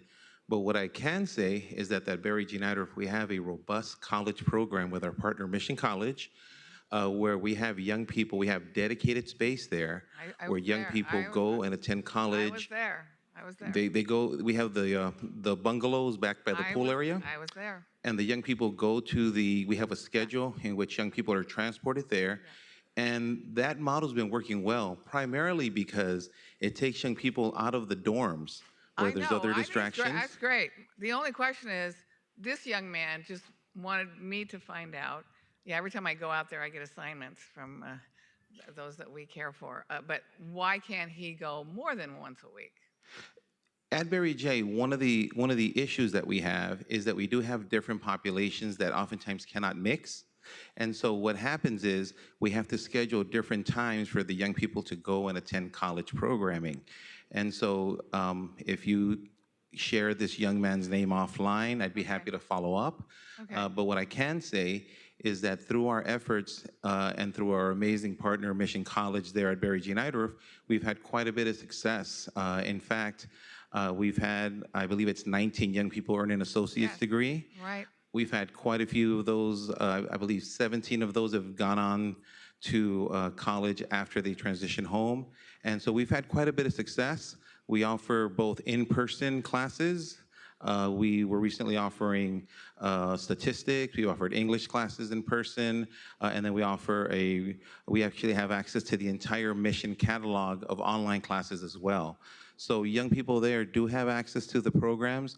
We agree, I mean, in terms of... Could you just look into that for me? Absolutely. I mean, I don't know if it's just this young man, but I'm sure it might be a common request to let them go more. And by the way, the staff that staffed the bungalows, the proctors kind of are one fantastic. They have been with the department for a long time, and they have a real love and concern for these young people and helping them to get the education that they deserve. No, we certainly appreciate that. Those are all I mean, when was the probation. last time we had heard anybody say they wanted to go to school more? So I just think we ought to capitalize on that. And those young people are, I'm sorry, those adults that are supporting the young people are probation employees. I know. And I agree with you. They're dedicated. Many of them have been with the department for many years. And I can tell you that you can go visit anytime, talk to them, and they'll be able to tell you which classes each young person's enrolled in, what their courses are, what their pathway toward graduation or a certificate is. We also are very fortunate to have college counselors go there on campus at Barry J. Nydorf and meet with each of the young people, both via Zoom and in person, to help the young people create an outline for themselves in their college journey. Thank you, Madam Chair. Supervisor, and if you find it appropriate to forward the specific young man's name to Dr. Corral, we could. Okay. Thank you. Supervisor Solis. Yes, Dr. Corral, you know, you're sparking my interest on higher education because before my political career, I spent a lot of time helping youth prepare for college, and much of what took place was really talking to them through about the process, but more importantly about financial aid and assistance, because in fact, many of our young people, including regular students, don't even have that information.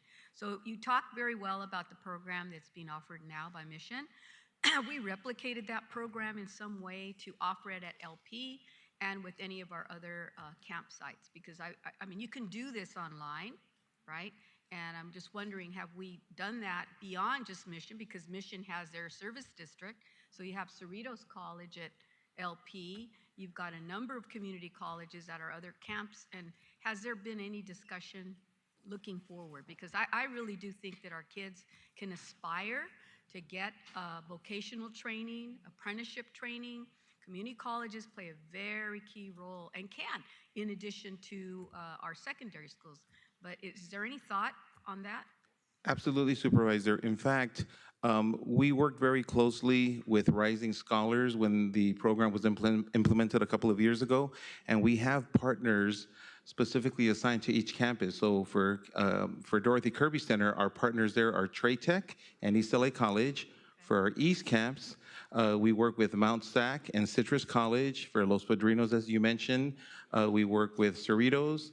And for Campus Kilpatrick, we work with a combination of West LA College and Mission College, and then Barry J. Nydorf is Mission College. And are we keeping stats? Because again, it goes back to recidivism and what is our success rate? And I'm sure they have information if the student continues to enroll. So it'd be easy to extrapolate that information and put together something and track ourselves. Who does, I mean, sometimes you can even get competitive with the community colleges because they want students. That's a good point. I'll let Dr. Corral answer this, but more importantly, with respect to persistence, meaning how many of the kids are continuing with the class and competing, that's... Yes, we absolutely keep stats.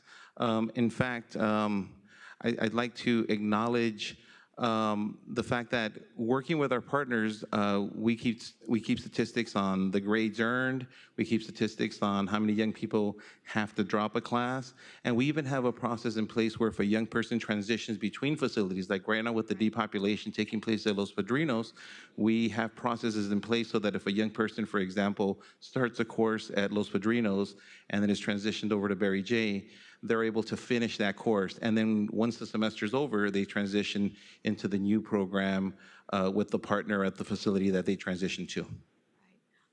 And that's great. I'm really happy to hear that. And you know, I can't forget the experience that I had, and I've said this a couple of times at LP. In one classroom that I went to, there were maybe 2 or 3 instructors there. And Guillermo, you didn't go in that classroom with me. However, I was blown away by the students and the interaction with the teachers. One student, and I don't know where he's gone on to, but I'm pretty sure he's going on to an Ivy League school. He was so smart and so meticulous and was outstanding in terms of cybersecurity. He understood everything. And computer education, I mean, just blew people away.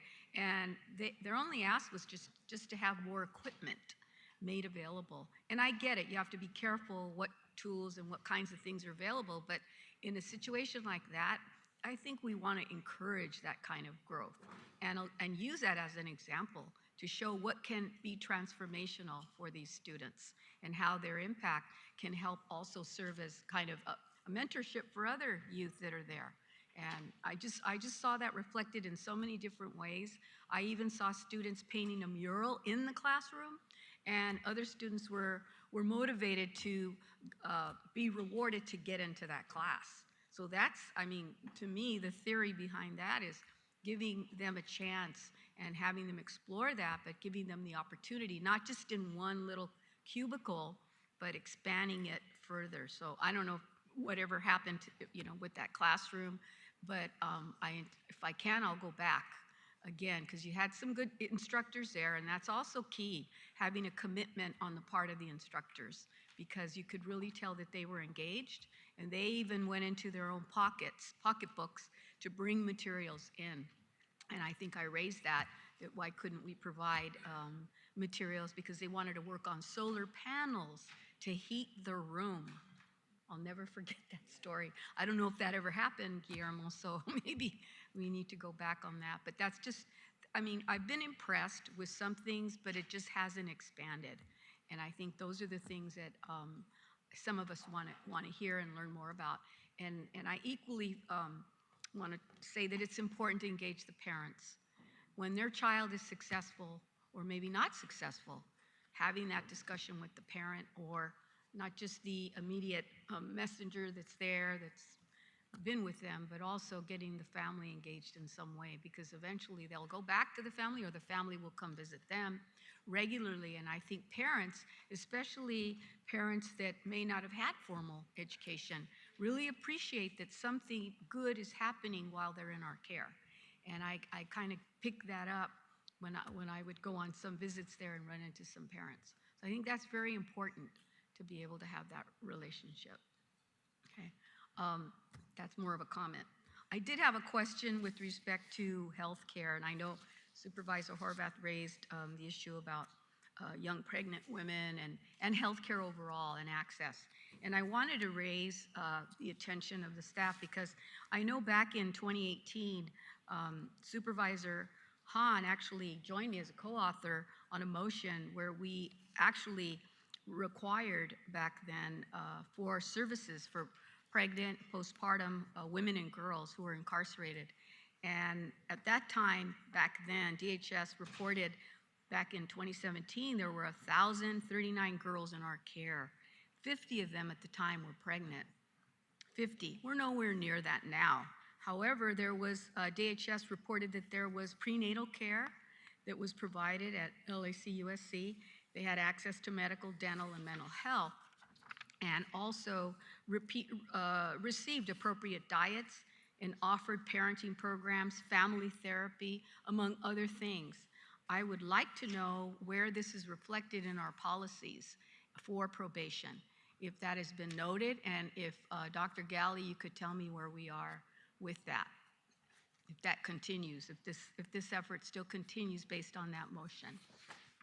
I'll look into the specifics of the motion. I haven't reviewed that motion in quite some time, so happy to get back to you on the specifics. Prenatal care is provided currently right now at LA General Medical Center. We are looking, just as the youth are potentially transitioned in the future to Camp Kilpatrick, about whether or not it might make more sense to transition that prenatal care to Olive View Medical Center. It's slightly closer.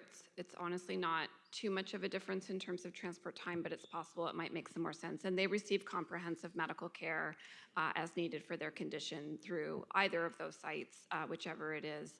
But I'll have to get back to you about the specifics of the particular diet or programming and the most up-to-date policies in that regard. Right, and I would just go further. I know on this memorandum that was shared with us on November the 18th of this year, I looked through it to see where there was a description, if any, on how we deal with housing medically fragile youth. And under there, it says codes for special handling, and you have one section at the end, the bullet says P, pregnant, established from the medical record, self-report, and subsequent medical findings, parental interested party reporting the report or other reliable source, establishes special needs, requirements, and possible precautionary measures.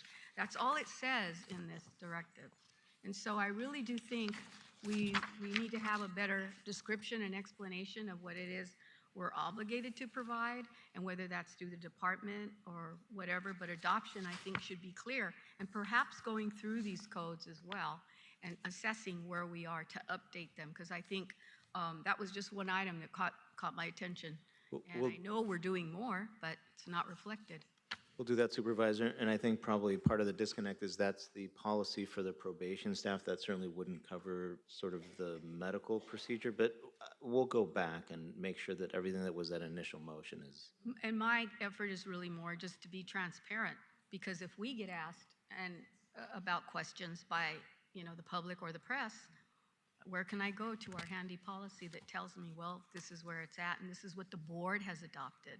And, that's all. And I realize this wasn't under your purview, but was something to think about, going forward. So I would ask that. And then the last comment I have is about Dr. Dorado, with respect to our teachers. I've heard that there have been assaults on teachers before, but do you think that, what is missing here?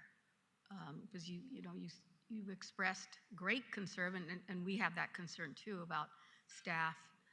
But what can we do? What can we learn from this?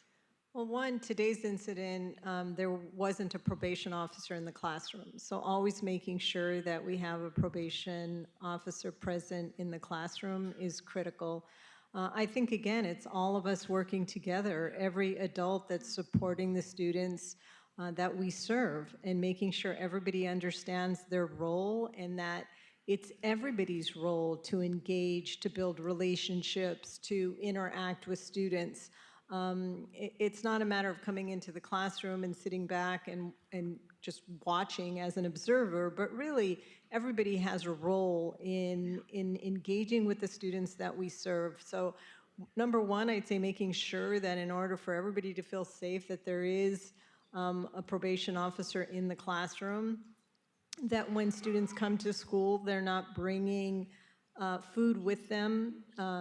Today's incident was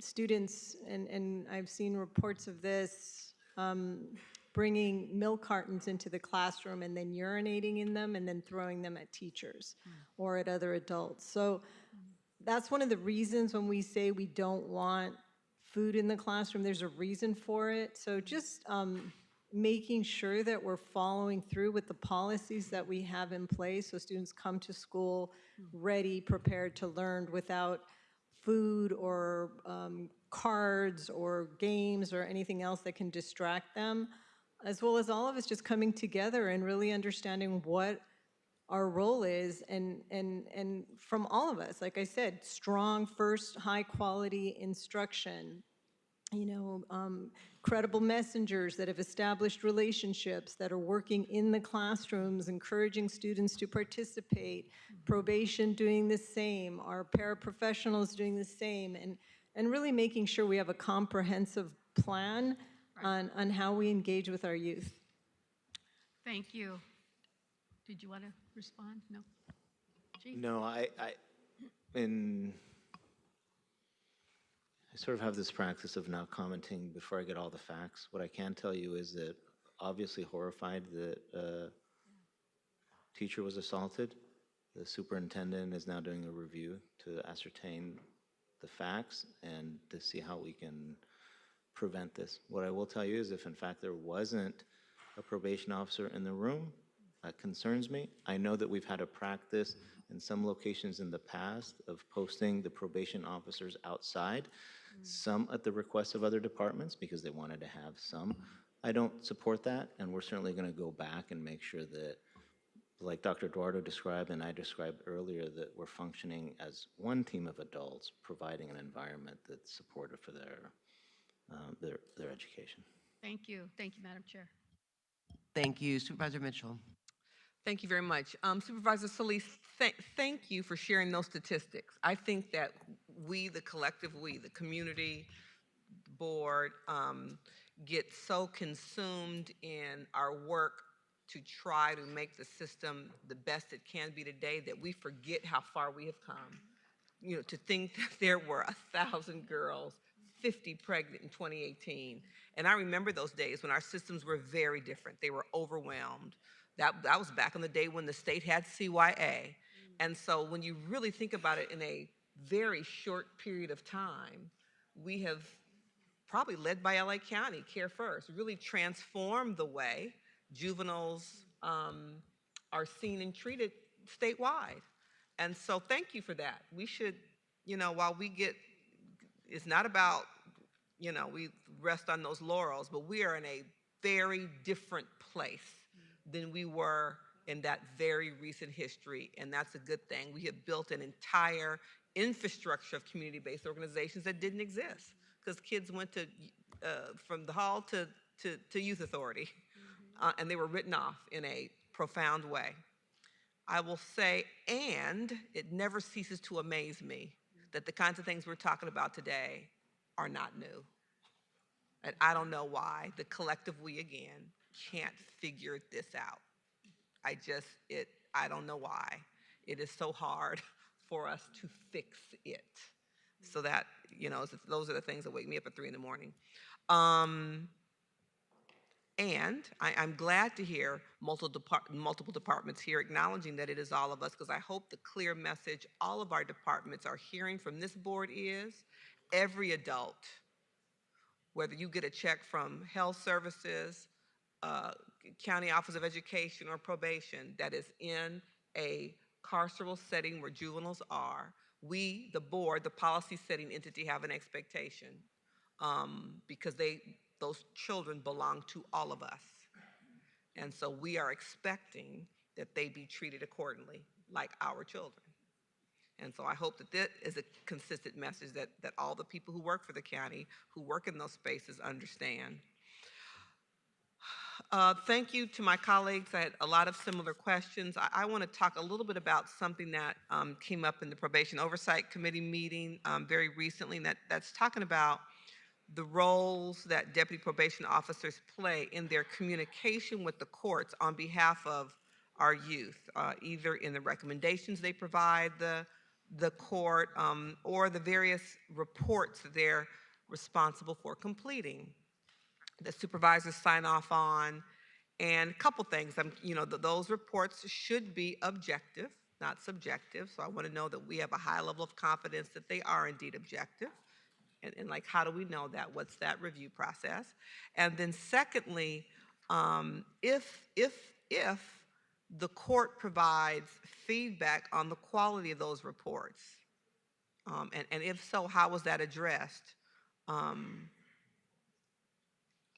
I'm really speaking more systemically versus kind of on an individual, you know, DPO basis.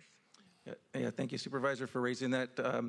Yesterday, Director Suzanne Lyles from our Juvenile Field Services went into, I think, quite a bit of detail on what that looks like and how that happens, all the way back to citing the legislation in 2023 that was requiring the updated training for all of our probation officers to understand the criteria required in those reports. And you know, I think there's always room for improvement, and I think we're open to going back and looking at how we can continue to have ongoing and continuous training. That was something that was asked of us through the POC to do, and go back and revisit that. The sampling of the reports that were cited by our director was very few that were brought back to us by the court for a review.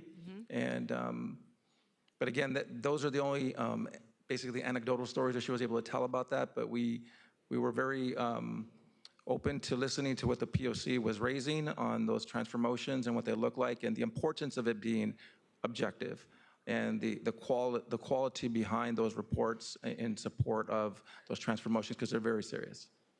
And I'm assuming that it's not an issue in terms of quantity that DPOs are doing that. They're providing those reports to the courts. Or should I not assume that? No, we shouldn't assume. Part of the strain on the system has been having sufficient DPO2s to produce timely reports. And our own assessment has determined that we're missing the mark on too many occasions on providing timely reports to the court. And to that end, we recently restructured and we have a deputy director now over specifically court offices, so court services, and juvenile supervision. So we've internally, this is very recent, restructured to give more attention to this issue, to make sure that they're getting the resources.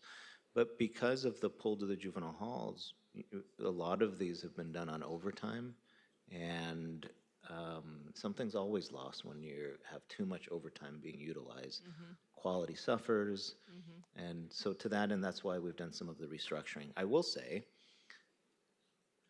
quality is always an issue when it comes, one of the main functions of probation is to be a neutral party to the court.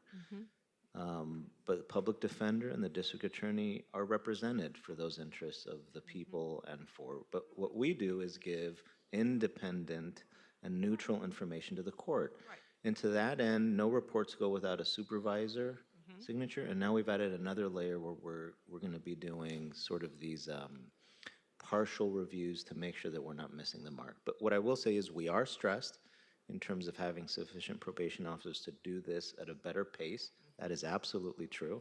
And really, it's the dedication of our court officers and our report officers that they do overtime specifically to make sure that those go in. But no, this is an area of improvement in terms of the services that we provide the court. We have a commitment to them to do better in this area. And by the way, I just want to mention, because I've seen examples, where we miss the mark in both directions. We miss the mark on sometimes probation officers becoming advocates for a particular outcome for a young person, when in reality, the facts are what should be presented. And then we miss the mark when a young person is violent within the facility and so I think this new structure is going to help make sure that it's truly objective. That it's truly objective. And it's balanced. I appreciate that. One last question for me, Madam Chair. I often ask about population, decreasing, and I'm clear that some of that is outside of your control. And I know that we've had an increase in some areas. So I'm wondering what probation is doing within the department, your own control, to reduce population.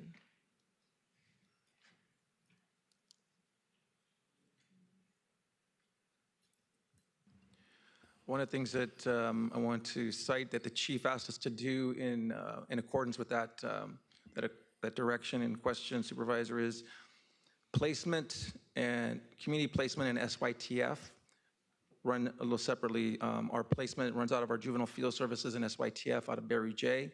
The chief asked for a strategy to have a single point of contact overseen both in the way of communication.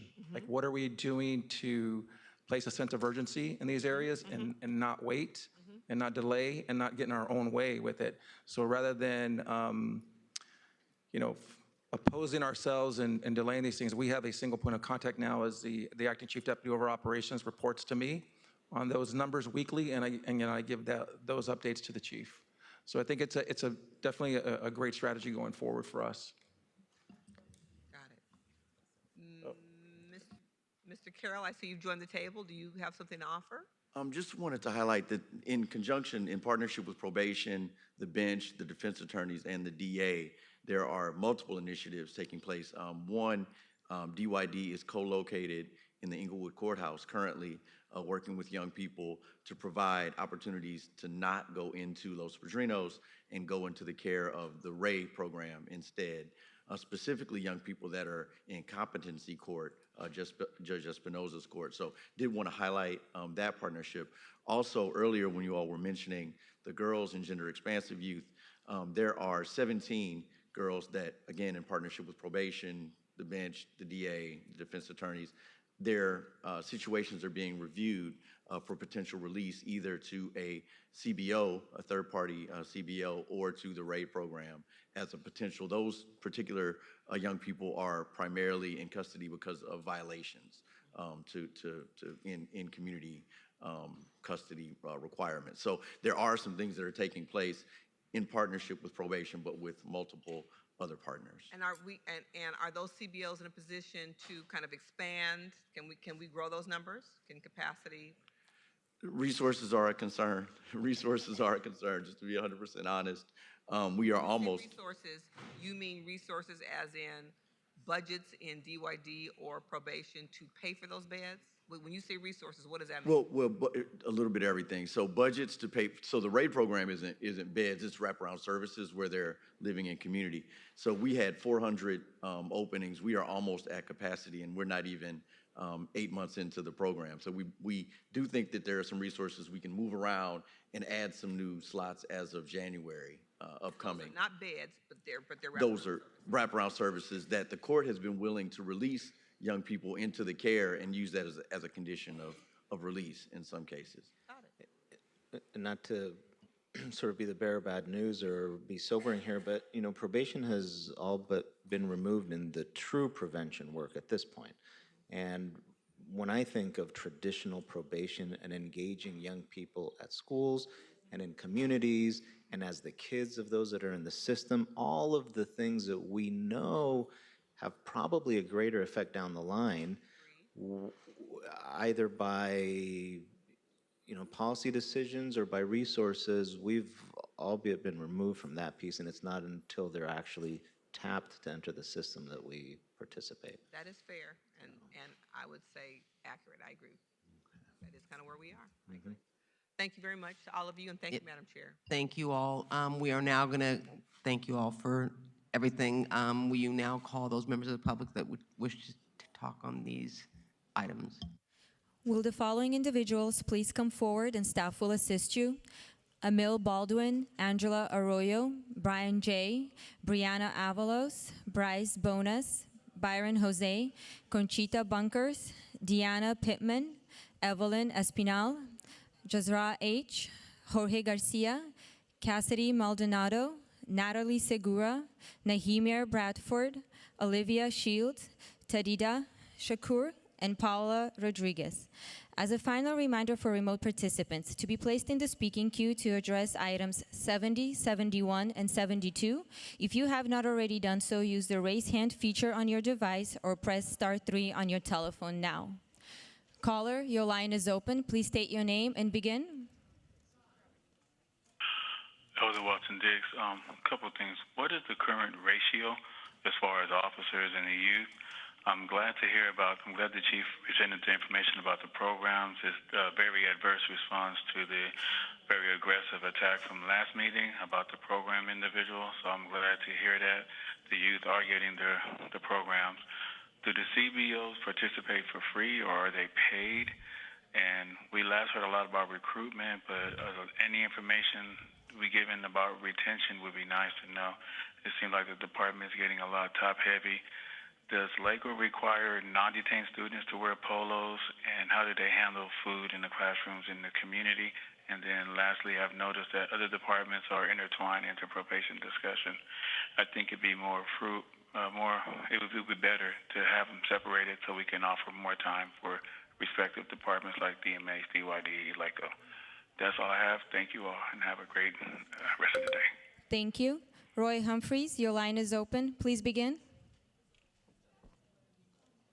For the persons that are trying to do the thing, but they have not got the resources. And probation has structural deficits going back decades. These juveniles are not your kids and should not be treated as such. These juveniles are not there because they are angels. You should be focused on the many and not the few.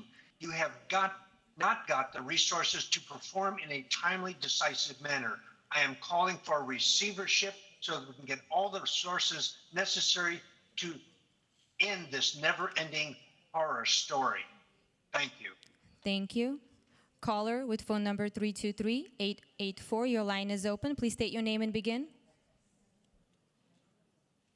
Yes, this is Dr. Critical Truth Bay. I wanted to say thank you for those who presented concerning the arts programs, the music, and good stuff. But I appreciate even more Janice Hahn, District 4, and calling out when it's not jiving, it's not jiving. What you're presenting today and what is actually these youth are receiving are two different things.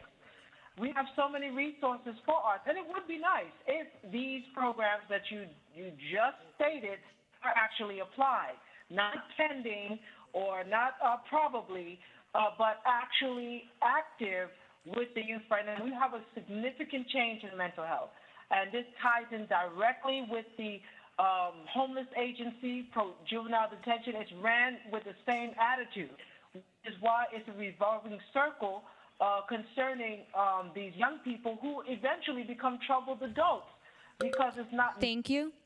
Madam Chair, there are no other remote speakers to address the board. Remote participation for items 70, 71, and 72 is now concluded. We will go to our in-person speakers. Please begin. Hi, my name is Emil Baldwin with Sister Warriors Freedom Coalition from District 2. Right now, the kids in the juvenile halls and camps aren't getting the education they should. They're getting moved around too much. The classes are boring and outdated, and instead of helping them, the system is just suspending them. That doesn't fix anything. It just makes their situation worse. Young people deserve an education that actually meet their needs, individualized learning, wellness supports, leadership opportunities, and clear paths for change. These youth already go through a lot. They need real support, not more punishment. They need teachers and programs that understands what they're dealing with, and they need a stable plan when they come home so they don't fall behind. Thank you. Thank you. Next speaker, please. Good afternoon. My name is Angela Arroyo, here with YWFC. The lack of adequate education in the juvenile detention system deprives young people of the fundamental tools they need to rebuild their lives. When educational programs are inconsistent, underfunded, or inaccessible, detained youth fall further behind, limiting future opportunities. Ensuring meaningful, high-quality education within these facilities is not just an academic issue, it's a critical investment in rehabilitation, public safety, and long-term well-being of our communities. Please pass this motion. Thank you. Free the 50. Thank you. Next speaker, please. Good afternoon. My name is Conchita Bunkers from Sister Warrior Freedom Coalition, District 1. Formerly incarcerated girls and gender-expansive youth have demonstrated self-determination and educational success at New Village Girls Academy, an all-girls school with variety of classes to help individualize their learning and helps provide alternative to incarceration with internships, wellness programs, and how to become a leader within themselves and our community. Free the 50 to give the opportunity to fulfill their goals and attend the New Village Girl Academy to help their self make a solid foundation when they come home. Thank you for your time. Thank you. Next speaker, please. My name is Brianna Avalos. I live in the District 10. I'm here to express my strong support for Agenda Item 14. Our recently did over a year at camp suspension rate are a part of the problem. The youth receive engagement which led to them being labeled as disruptive or unsuitable LACO cannot be the only option. I graduated early, but there are other youths that haven't been able to graduate because of their difficulties retaining the information. I'm done. Thank you. Next speaker, please. Good afternoon. My name is Evelyn. I live in District 2. I'm here to discuss the rise of suspensions for incarcerated youth inside juvenile halls and camp schools. LACO cannot stand as the only option. We must prioritize educational methods that adapt to the needs and realities of the youth. It is time to place importance on girls and gender-expansive youth. We are the alternative. We can no longer wait. Please release the youth to provide them the chance to continue their development outside the facility. Thank you for your time. Thank you. Next speaker, please. Good afternoon. My name is Deanna. I live in District 2, and I'm here with the Young Women's Freedom Center. The conditions that youth are enduring inside the juvenile halls are concerning, especially inside of the schools. Probation has a long and troubling history of not being able to meet the fundamental rights of youth inside their institutions. And when it comes to education, as folks have mentioned already, LACO cannot be the only option. We should be investing in alternative modes of learning. But also, I would be remiss to not mention that carceral settings are inherently counterproductive to the process of learning. How can you focus on school when your guard has to be up 24/7? How can you focus on school when you have to live in an institution where the conditions are substandard? The issues are systemic and they predate anyone on this board, but y'all really do have the power to create change for these youth. Thank you. Thank you. Next speaker, please. Good afternoon, Byron Jose with Translatina Coalition and Reimagine LA.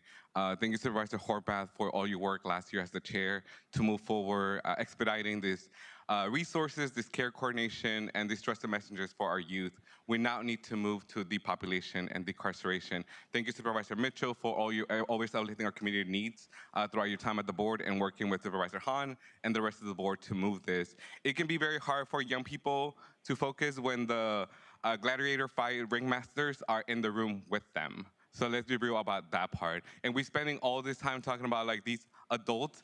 Why did Guillermo run out the door? So let's focus on the staff that are getting paid instead of just putting the burden on the young people that can time and time again continue to be traumatized. And then therefore the CEO and our county council can continue to pay out all the liability lawsuits. So we want to make sure you listen to the youth and you listen to our voices because I'm tired. They should not get to the point of being tired of coming here and you're not listening to them. Thank you. Thank you. Next speaker, please. Hello, good afternoon. My name is Natalie Segura. I'm a Lobo Fellow at the Youth Justice Coalition. I'm here today to say that LA County should be investing in our youth instead of locking up our youth. Brian Diaz overdosed 2 years ago while being in custody. It's just crazy how the LA County brainwashed our older generation into thinking our youth are safe in the hands of probation officers when they can't even show up to work and actually say and supposedly say they do. Never in my life have I heard of a young person say I'm better off in the juvenile halls. Probation are just keeping our future success hostage. Instead of focusing on beautifying these facilities, we should prioritize freeing our young people from a system that causes more trauma. Students deserve agency in creating solutions that foster a positive educational environment.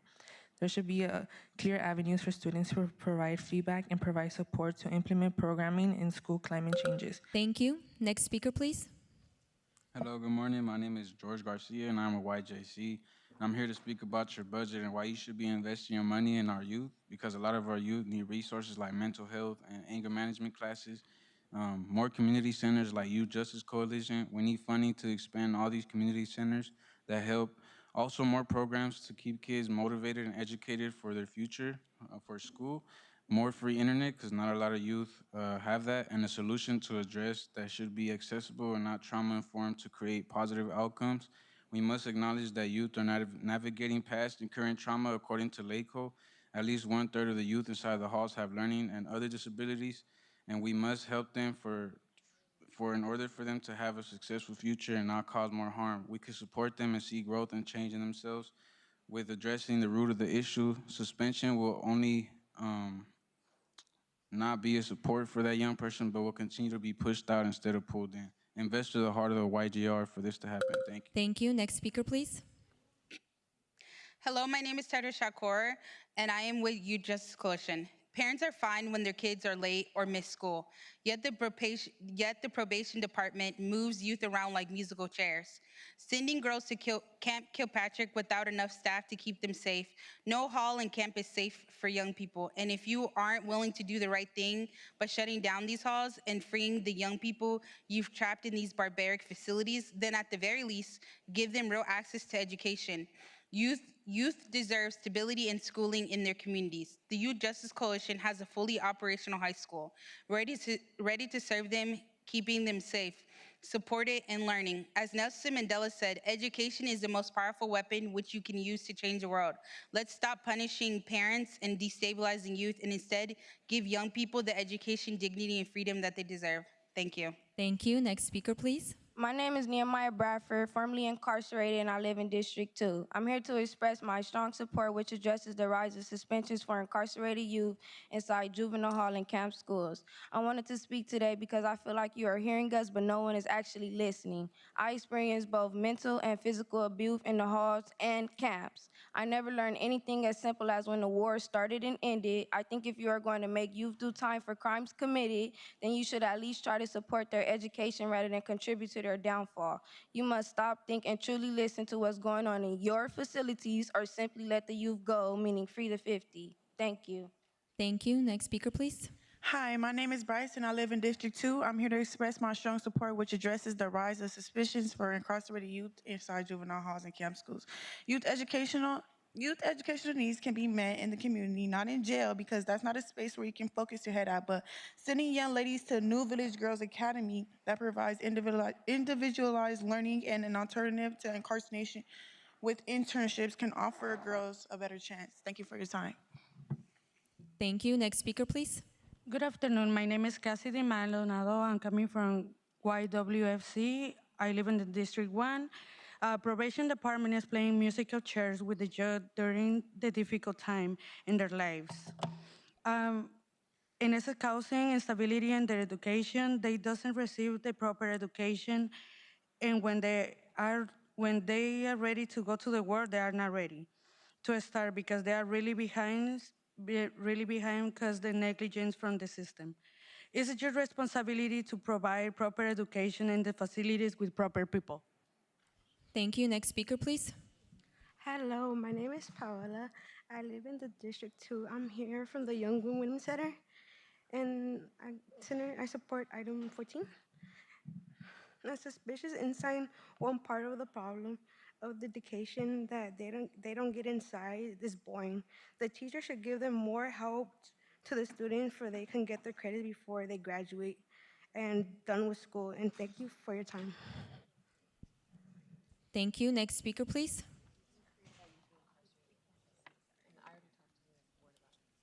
Please begin. Next speaker, please.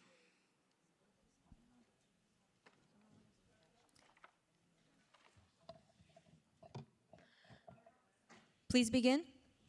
Olivia Shields with Urban Peace Institute and Elliot Uprising Coalition. I'm here today in collaboration with Hoops for Justice on behalf of youth incarcerated in units R1 and R2 in Los Padrinos.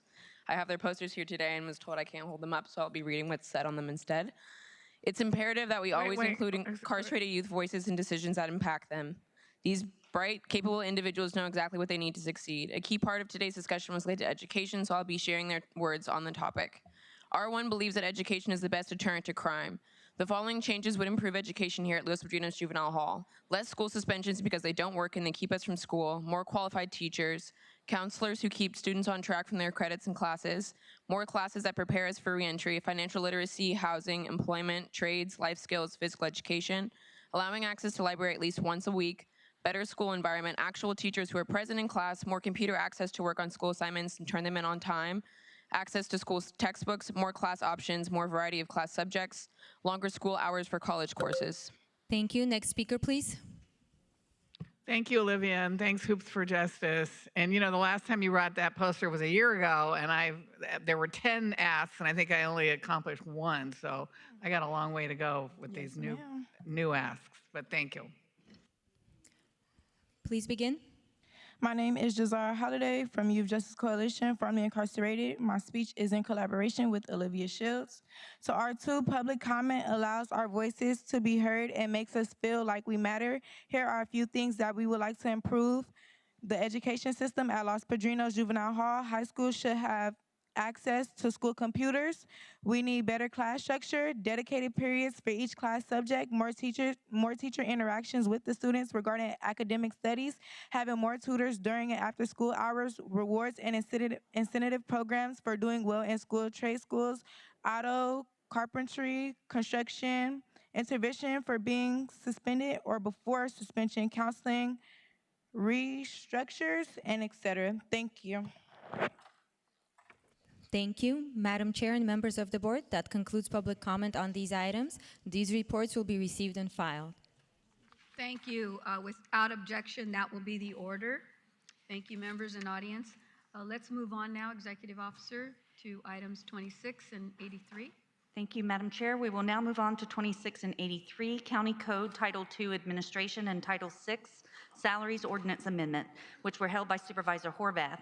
For members of the public joining us remotely, to comment on these items, please use the raise hand feature if you're online or press *3 if on the telephone.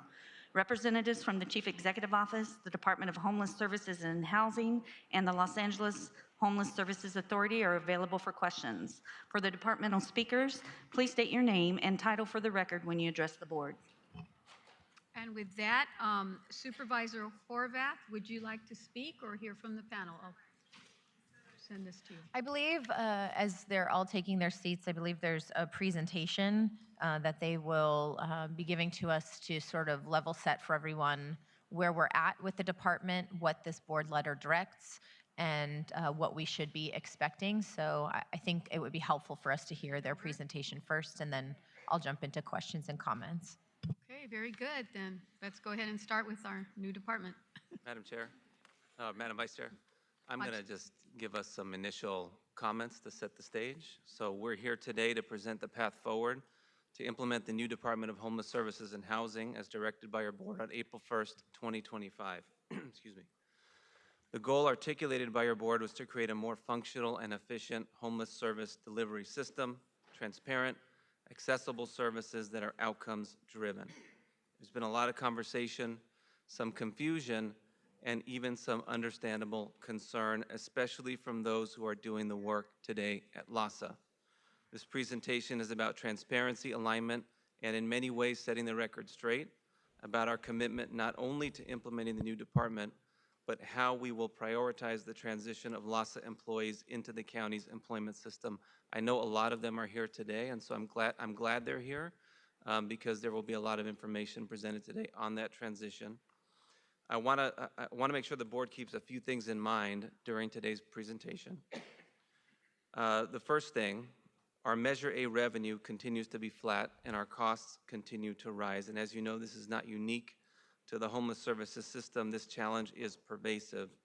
Therefore, while the Department of Housing and Homelessness Services cannot provide employment opportunities for all of the population transitioning from LAHSA to the county, we have many vacancies in county departments that are part of our broader safety net system, supporting the same unhoused population that LAHSA supports now. And for that reason, we've begun to mobilize a plan that will match LAHSA employees to the many opportunities, not only in HSH, but in other county departments as well. So I wanted to set that stage. I know that's a big question coming into this presentation.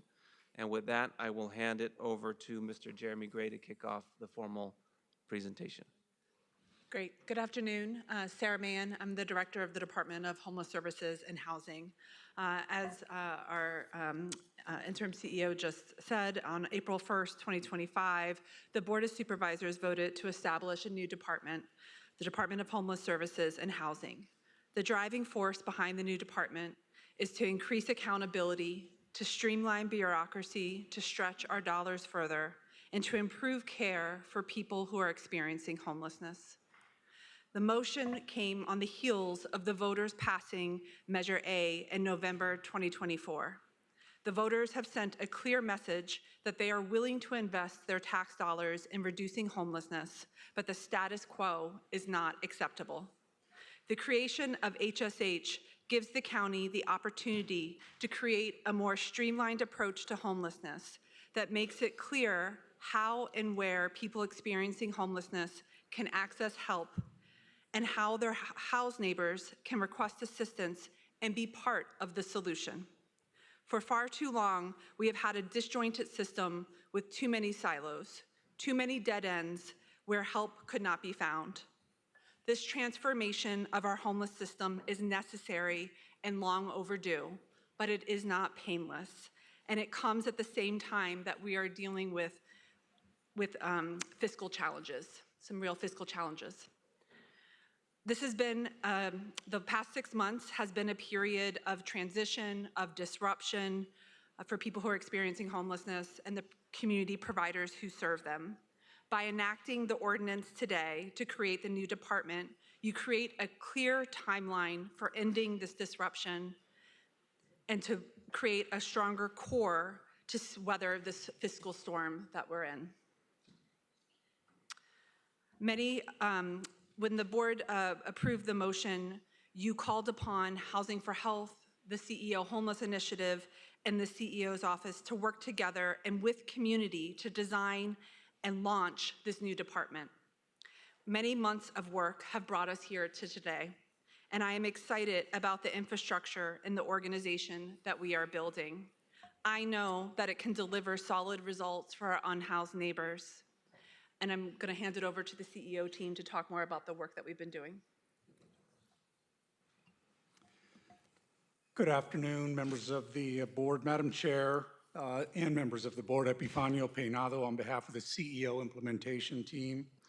It's been my privilege as a retiree, former chief deputy from the Department of Human Resources, to return to the county and to the county I love, to work with leadership from both CEO and HSH on this important project that is of significance to our county, our communities, and our residents.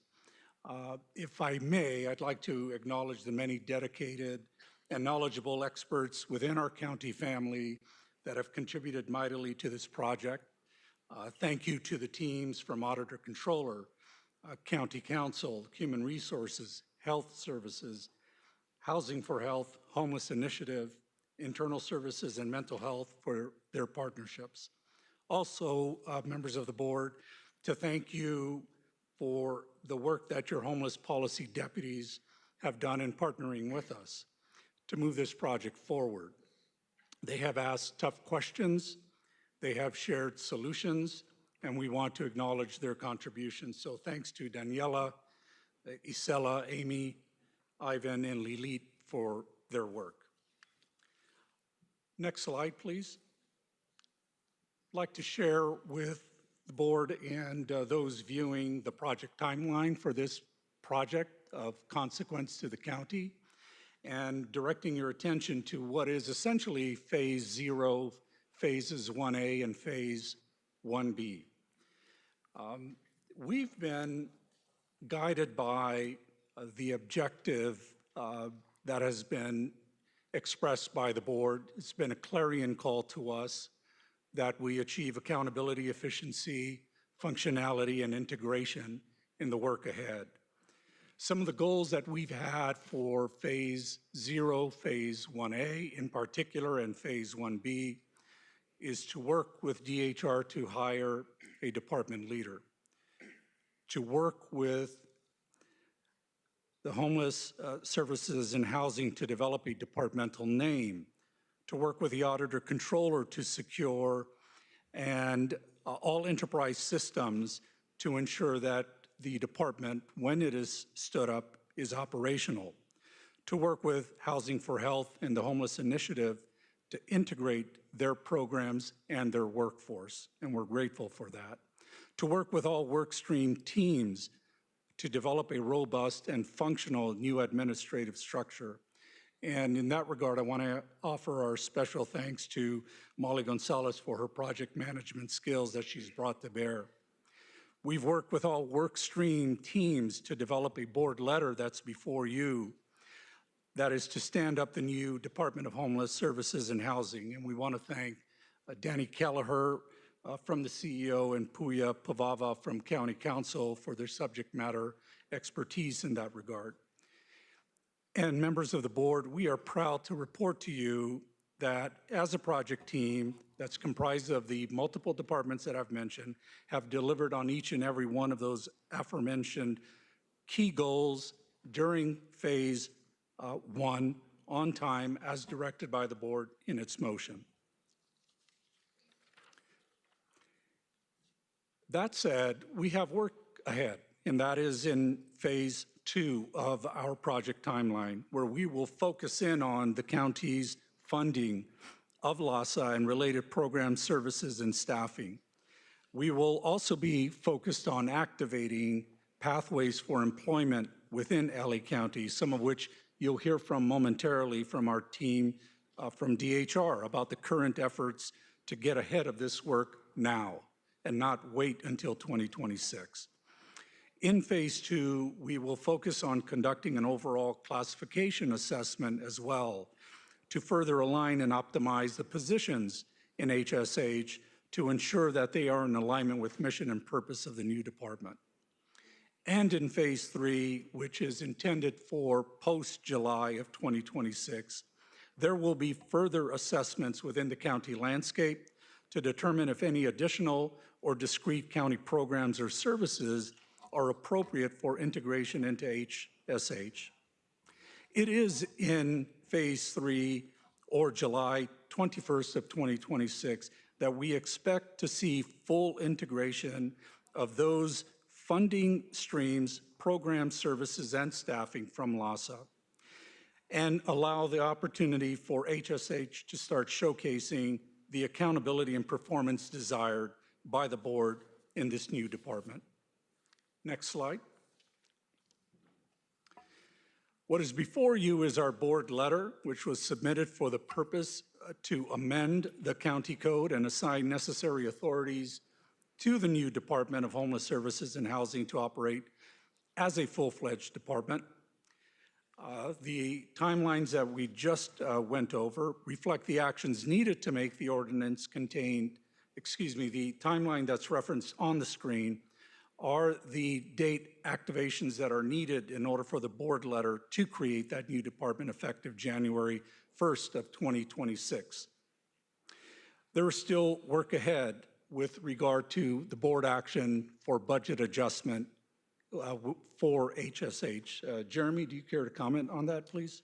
Supervisors, Jeremy Gray representing the CEO. The December 2025 item that you see before you just basically consolidates the existing budget resources housed in the CEO and DHS and consolidates those for the purposes of the new department. Next slide, please. And what you see in this slide is essentially the anatomy of our board letter. It is 3 main sections, beginning with ordinance authority, contained in recommendations 1 through 3. As you'll see in those sections and on your slide, this section is intended to formally establish HSH, or Homeless Services and Housing, as a full-fledged department in the county code and within the county family. And we also have in this section, which allocates the necessary ordinance position, of which there are 642, and it will provide to the new department necessary hiring authority.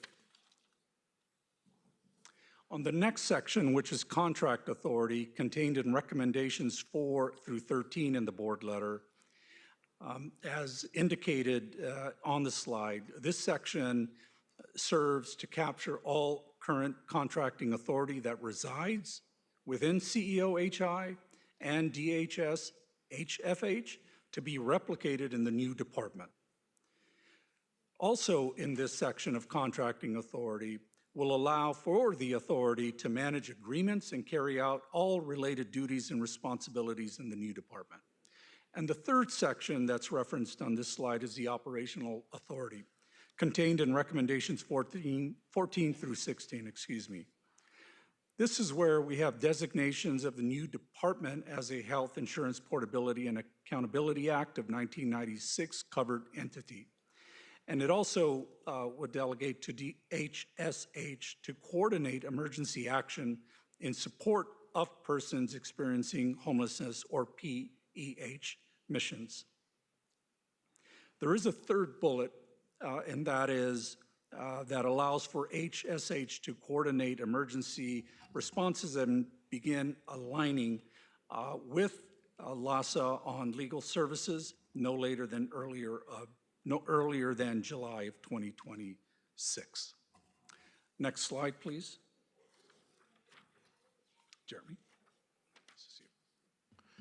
Supervisors, Jeremy Gray again representing the CEO. So there's a couple of things that we wanted to clarify in that Epi covered what the ordinance is, and I think it's important to highlight what this ministerial action does not address. This is not a budget action in any way. So as we introduce this ordinance, it does not effectuate the budget that goes along with it. So this is step one. It is ministerial in nature. We have purposely been explanatory in our presentation today because, as your board looks at these ordinances and your staff every day, it's very important for labor and the public to really understand what gives a local government the authority to move these processes through. So it is a multi-step process, and we wanted to clarify just at a high level what this is and what it is not. So you will see from the bullets on the slides, it does not relate to the integration of LASA programs or staffing in any way. The public and our labor partners should view this ordinance as the foundation of every county department. It is the floor. It allows us to design and build around the various operational process and programmatic processes within each county department. Next slide, please. It's a lot of moving pieces on this slide, Supervisor. I will take you through the anatomy.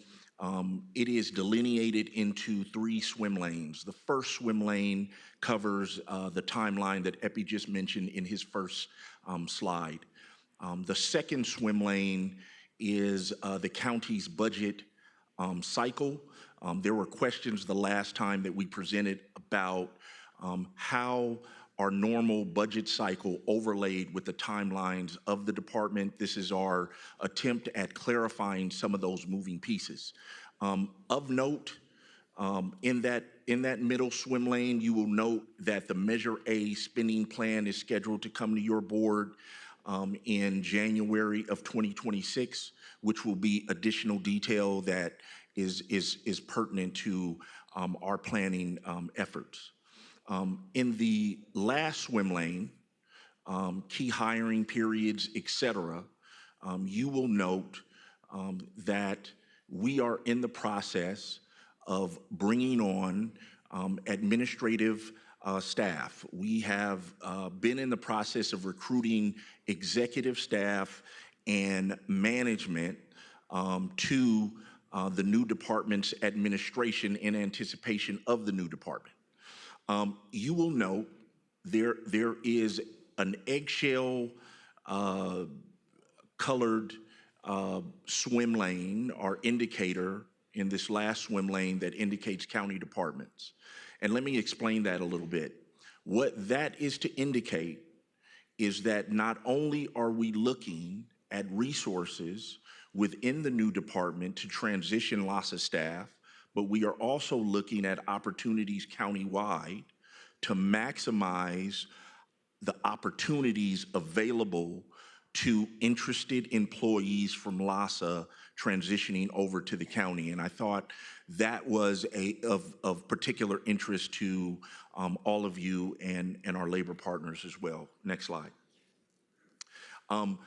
This is a bit of a three-dimensional diagram, Supervisor. The first, as of October 31st, it is our understanding that there in aggregate is 751 employees within LASA.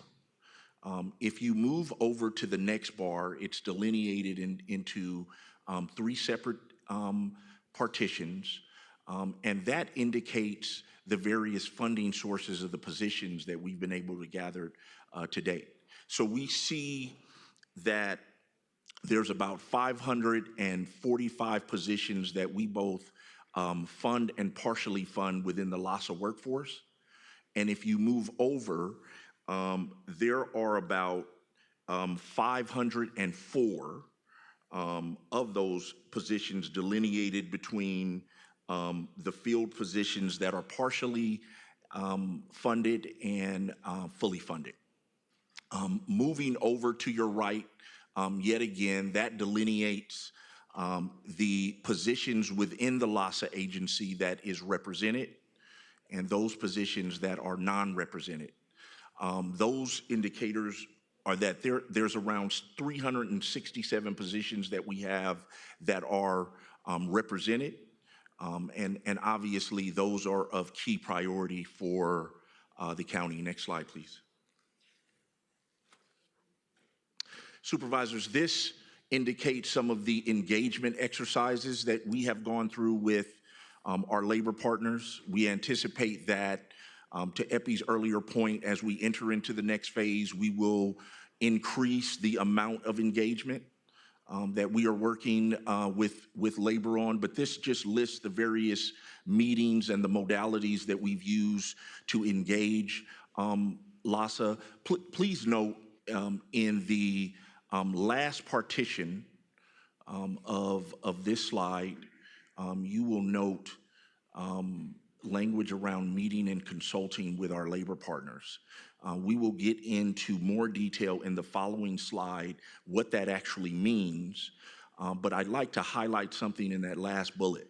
We anticipate that engaging labor and working with labor on various specialty language to include in recruitments will be key to creating a seamless transition over to county employment.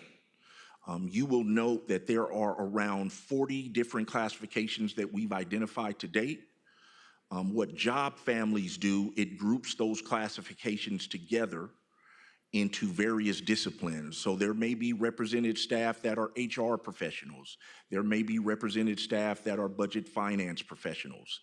It groups them together, and our goal is to meet with labor to come up with comprehensive language that are applicable to the various job families so that we are not engaging labor on every classification that they have currently in the employment system. Next slide, please. I will transition this over to our partners at DHR, which we are working very closely with on the recruitment and hiring activities. Lisa Garrett. Good afternoon, Supervisors. Lisa Garrett, Director of Personnel.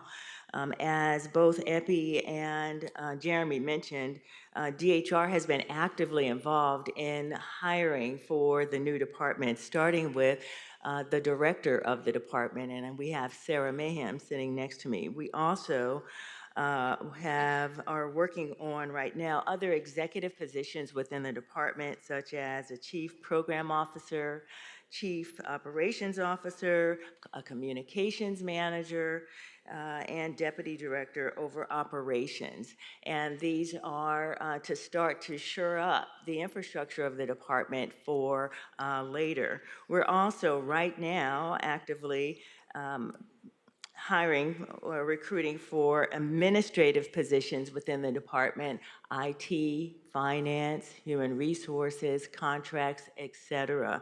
So DHR is working very closely with the department in making that happen. As we go for the hiring of the staff, we will be consulting with SEIU Local 721 to incorporate any specialty requirements by job family, as Jeremy has mentioned. Also, there are other activities that we're doing. For example, the DHR, we are going to be engaging the DHR concierge hiring program, and that is where DHR meets with prospective employees to talk to them about navigating the hiring system and the hiring process within the County of Los Angeles, from resume review to talking about special skill sets, etc. We have done this on a number of occasions, and we are going to have one-on-one DHR concierge hiring assistance for the LASA employees who will be seeking employment with the County of Los Angeles. Also, there is a kickoff tomorrow to provide presentation to all LASA staff about navigating the county's hiring process. And we do value transparency and getting the word out about this hiring process. And so we will be sending, of course, notice to LASA and the SEIU Local 721 when the HSH jobs are open for recruitment. But note, supervisors, we're not waiting just when the jobs are open for recruitment. We're starting now to assist the LASA employees to gain employment in the county. I would ask Rodney, the next slide, to talk about other engagement activities from DHR. Good afternoon, supervisors. So for DHR, the question now is, what are we doing right now and how will we work with, of course, LASA employees as well as our union partners? So beginning in January, aside from the work that we're already doing with our concierge program, we are opening up a portal. It's called Attract. And what this portal will do will give us direct access to LASA employees. They will sign up and we can push out notifications directly to LASA employees, informing them of any and all openings that occur at LASA. In addition, there will be a specific landing page for all jobs at LASA. I also want to mention that the work that we're doing as part of the concierge program, I want to emphasize, we're not only talking about jobs at the new department, we're talking about jobs that open up countywide. We are working with them through our concierge program to ensure that they have knowledge of any and all openings that are available here in the county. And as we think about their resumes, we may have individuals who previously were nurses or in law enforcement or in some other career position. And so we will be looking deeply at their resumes to determine if there are opportunities aside from the homeless area, but are there other opportunities or things that they would like to potentially, other careers that they would like to work in. So we will be engaging that in, of course, in January, December and January. We'll be conducting monthly lunch and learns to talk about the work that we're doing. And then as already has been mentioned, in March, we anticipate the actual recruitment for many of the program jobs to open up. And that is when DHR will work with, of course, the employees to ensure that the recruitments are happening beginning in March through June. Now, those are the program jobs. We've already started with administrative jobs. And we're going to continue the engagement with, of course, LASA and our SEIU partners who we have already been meeting with, and we anticipate doing consulting with as it relates to language in our bulletins and to ensure that we appropriately value the work of our LASA employees in the bulletins that we release so that we can engage them in recruitment and hiring efforts. And with that, I'm going to pass it over back to Sarah to close this out. Great, thank you. By establishing the Department of Homeless Services and Housing, your board was very clear. The new department must reduce duplication, increase efficiency, and stretch every dollar further. You have trusted me to lead this department, an opportunity for which I am extremely grateful. I have knowledge and experience to bring this vision to fruition. I also, again, want to acknowledge the challenging fiscal environment that we're in that's forcing us to make hard decisions. And you hired me to give you the honest information you need to make these hard decisions together. LA County needs to lead during this uncertain time. Postponing the launch of this new department would only further uncertainty. The department was established to bring accountability and transparency to our work. This is at the core of why we are doing this. Our unhoused and our housed neighbors deserve better, and the county knows how to deliver the care that people need. Thank you. Thank you for that presentation. Supervisor Mitchell, or no, Supervisor Horvath, I apologize. Thank you. I want to start out by thanking everyone in the county who's been helping to diligently launch this new county department. It's evident by everyone who's here represented before us. I know our CEO in particular and everyone who's been helping to stand this up. So thank you all for the work that you have been doing.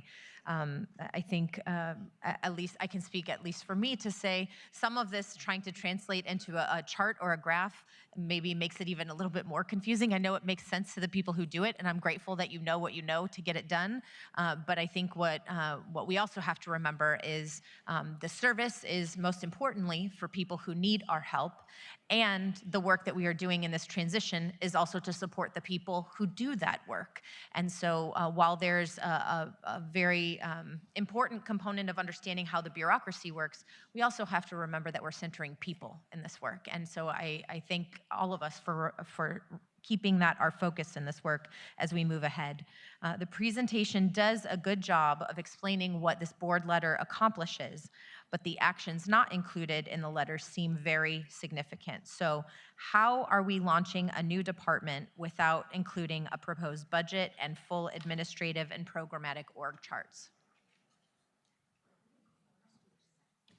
Supervisor, I will attempt to address that question and asking assistance of any colleagues where I may have gaps in that response. Chronologically, an ordinance is always introduced first. And then if you think about the budget resources, it almost breathes life into that departmental operation. So first, you need the county code to recognize a new department as a legal entity. And what comes after that are all of the administrative and operational resources that then flow through the veins of that county department and allows us to determine what funding thresholds we actually have to bear. So what is the timing on those critical work streams and decisions to be made? Supervisor, thank you for that question. I anticipate that sometime in Q1 of 2026, we should have a clear picture of the funding resources and all the other moving pieces. One of the things that I highlighted in my portion of the presentation was number one, consolidating all the various budget units that currently exist in various departments now, one of which being the CEO. The second is the spending plan. And once those two items are done, we should have more clarity on the amount of resources and begin backing into the key question that I think our labor partners are most interested in, which is what is our threshold and ability to bring over? What number can we bring over in this first tranche or phase? Okay. I see that the presentation includes a breakdown of loss of staff. So I know we're still working to determine the number of positions that will be available in HSH, but we have many vacancies across the departments that could benefit from the experience of loss of staff.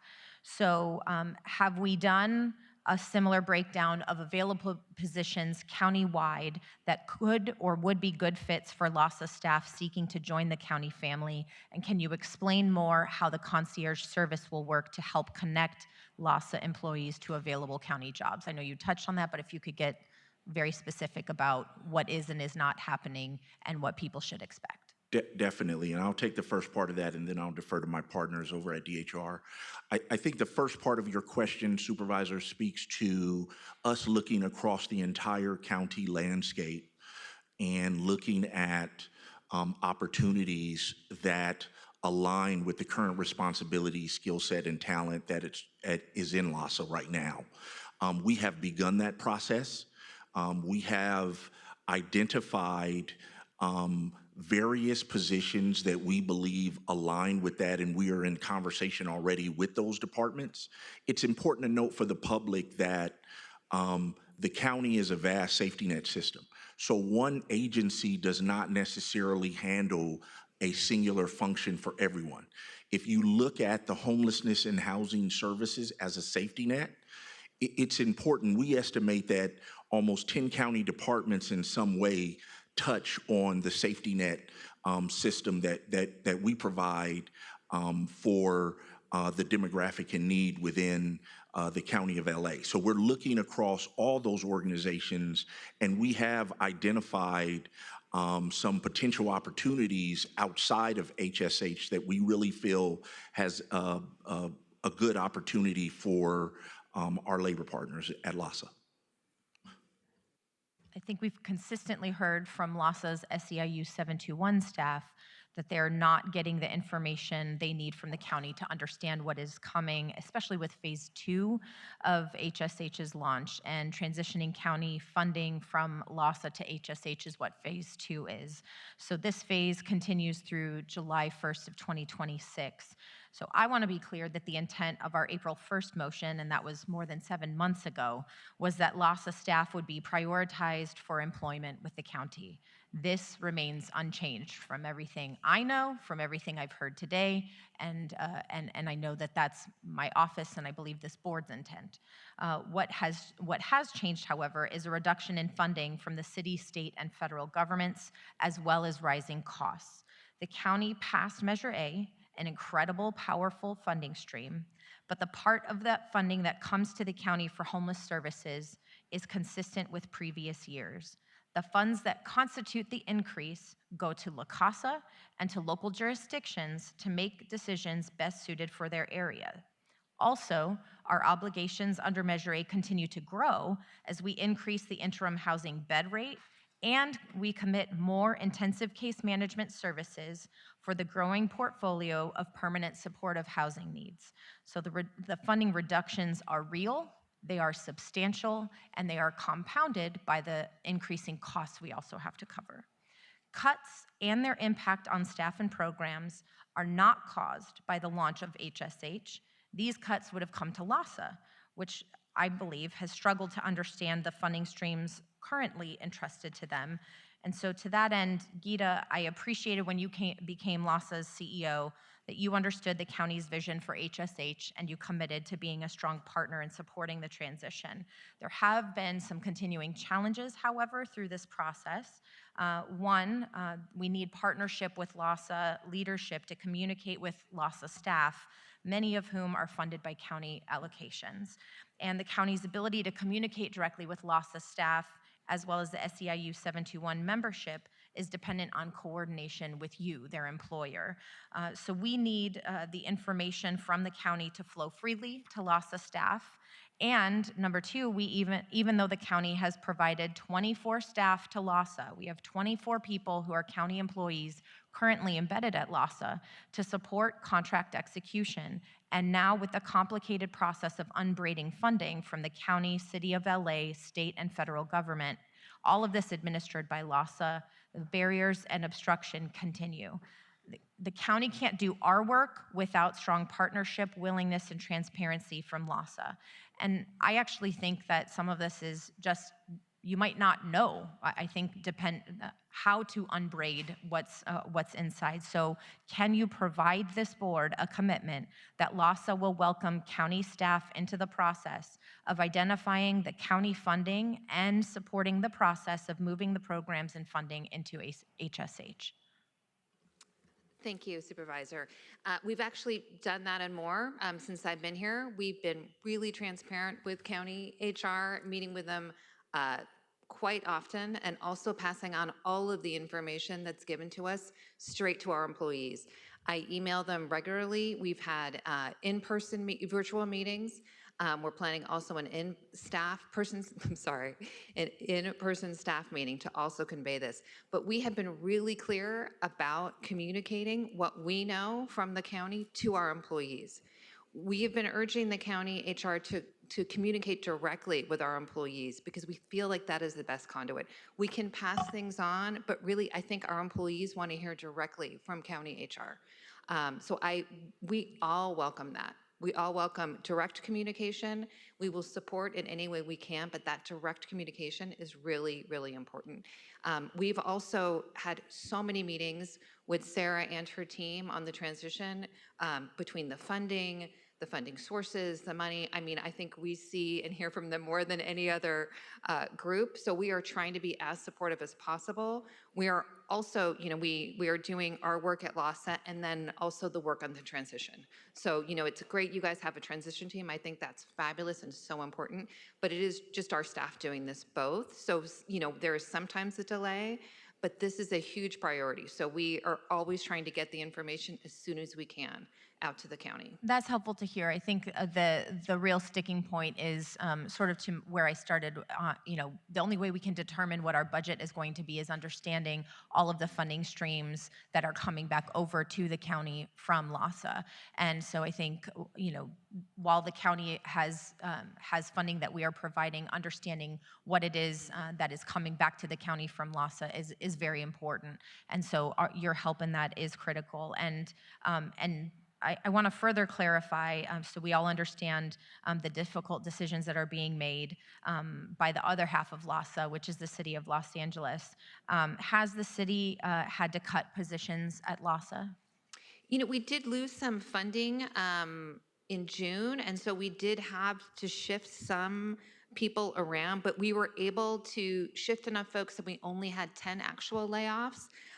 Because along with that, once the county department was announced, we had about 113 voluntary resignations. So between those two pots, we were able to save as many jobs as we could, which we will continue to do. That's as much as we great. can. And has the city taken on any of those positions?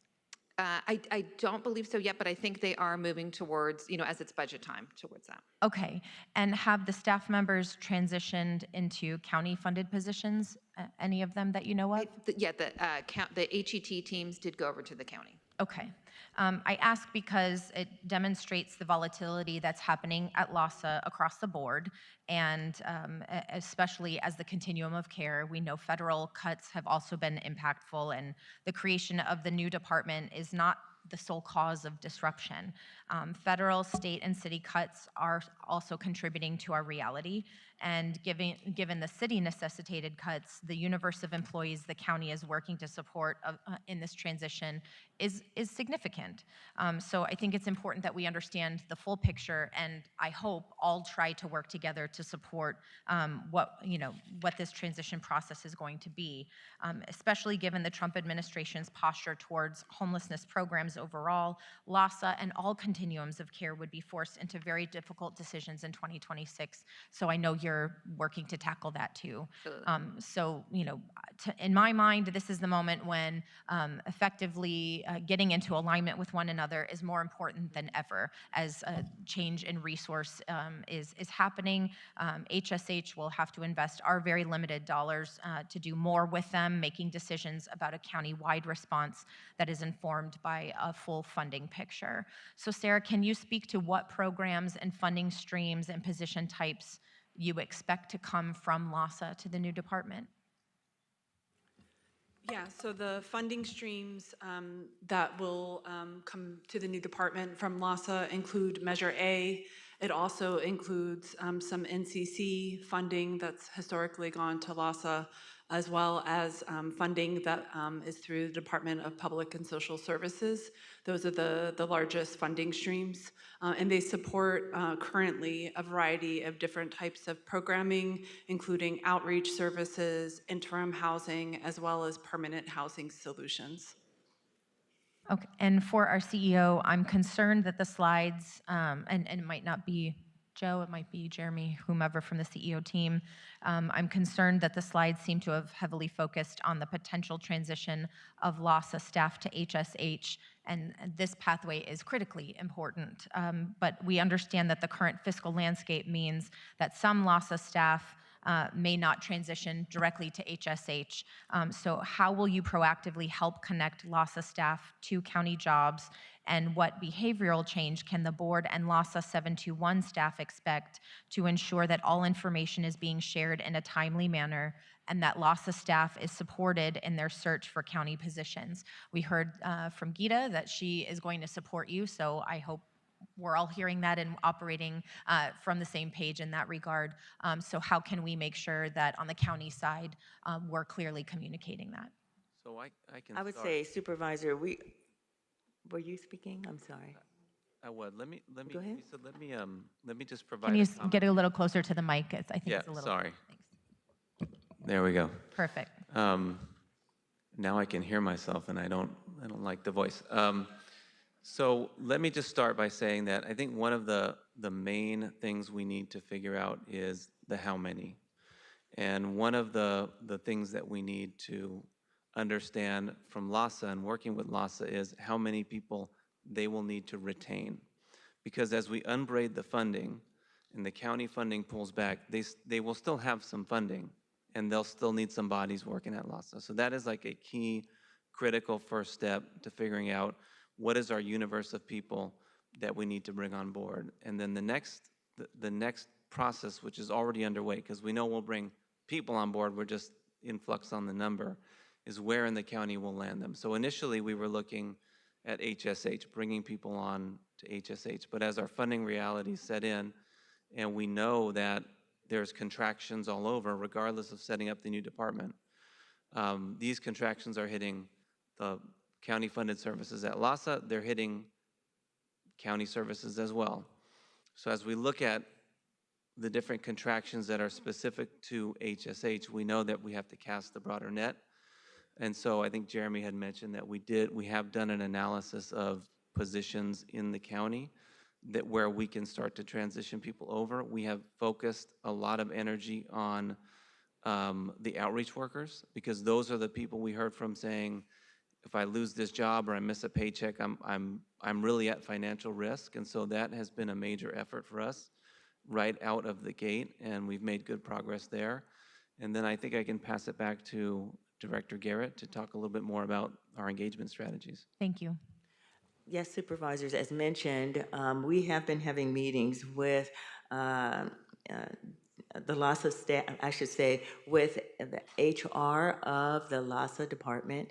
HR to HR is what the meetings are called. And so we were first trying to determine which positions might be coming to the County of Los Angeles, so we can do a side-by-side view and determine once we are doing the concierge program, which positions would be ripe for our own HSH or other positions within the county. And so that's what we'll be ferreting out when we are doing the concierge program, because we'll be looking at skill sets, past work history, that these individuals, and that will determine which positions within the county we can actually place them on. So we have been working with LAHSA from the beginning, and I just want to put that out there, because the main concern I have personally is the how many. And I think when we get the how many are going to be remaining in LAHSA, I think it will make it much easier for us for the transitions. So, okay, so I hear you need a how many from LAHSA, and I believe the department also wants to know the budget stream, the funding streams that are coming from LAHSA. So I think at least those two pieces of information this team needs to work on identifying to get to a clearer path forward. So that's helpful to identify. I think the frustration from that my office has heard from a lot of people who are hoping to continue to do the work that is needed in the county to support those who are unhoused and to accomplish the goals that we are trying to achieve as a board in addressing our homelessness crisis. They're hanging on pins and needles trying to understand sort of the bureaucracy that we've all rendered visible here in today's presentation. And so I think they saw a motion in April, which was 7 months ago, and yet we are here 7 months later, not with lack of clarity on those exact answers. So to try and drill down and get some clarity, and also have it in writing, so our those who are with us in this effort, our partners in these services, know that we remain committed to bringing this work into the county as we stand up a new department. I have a read-in motion to complement our board letter today.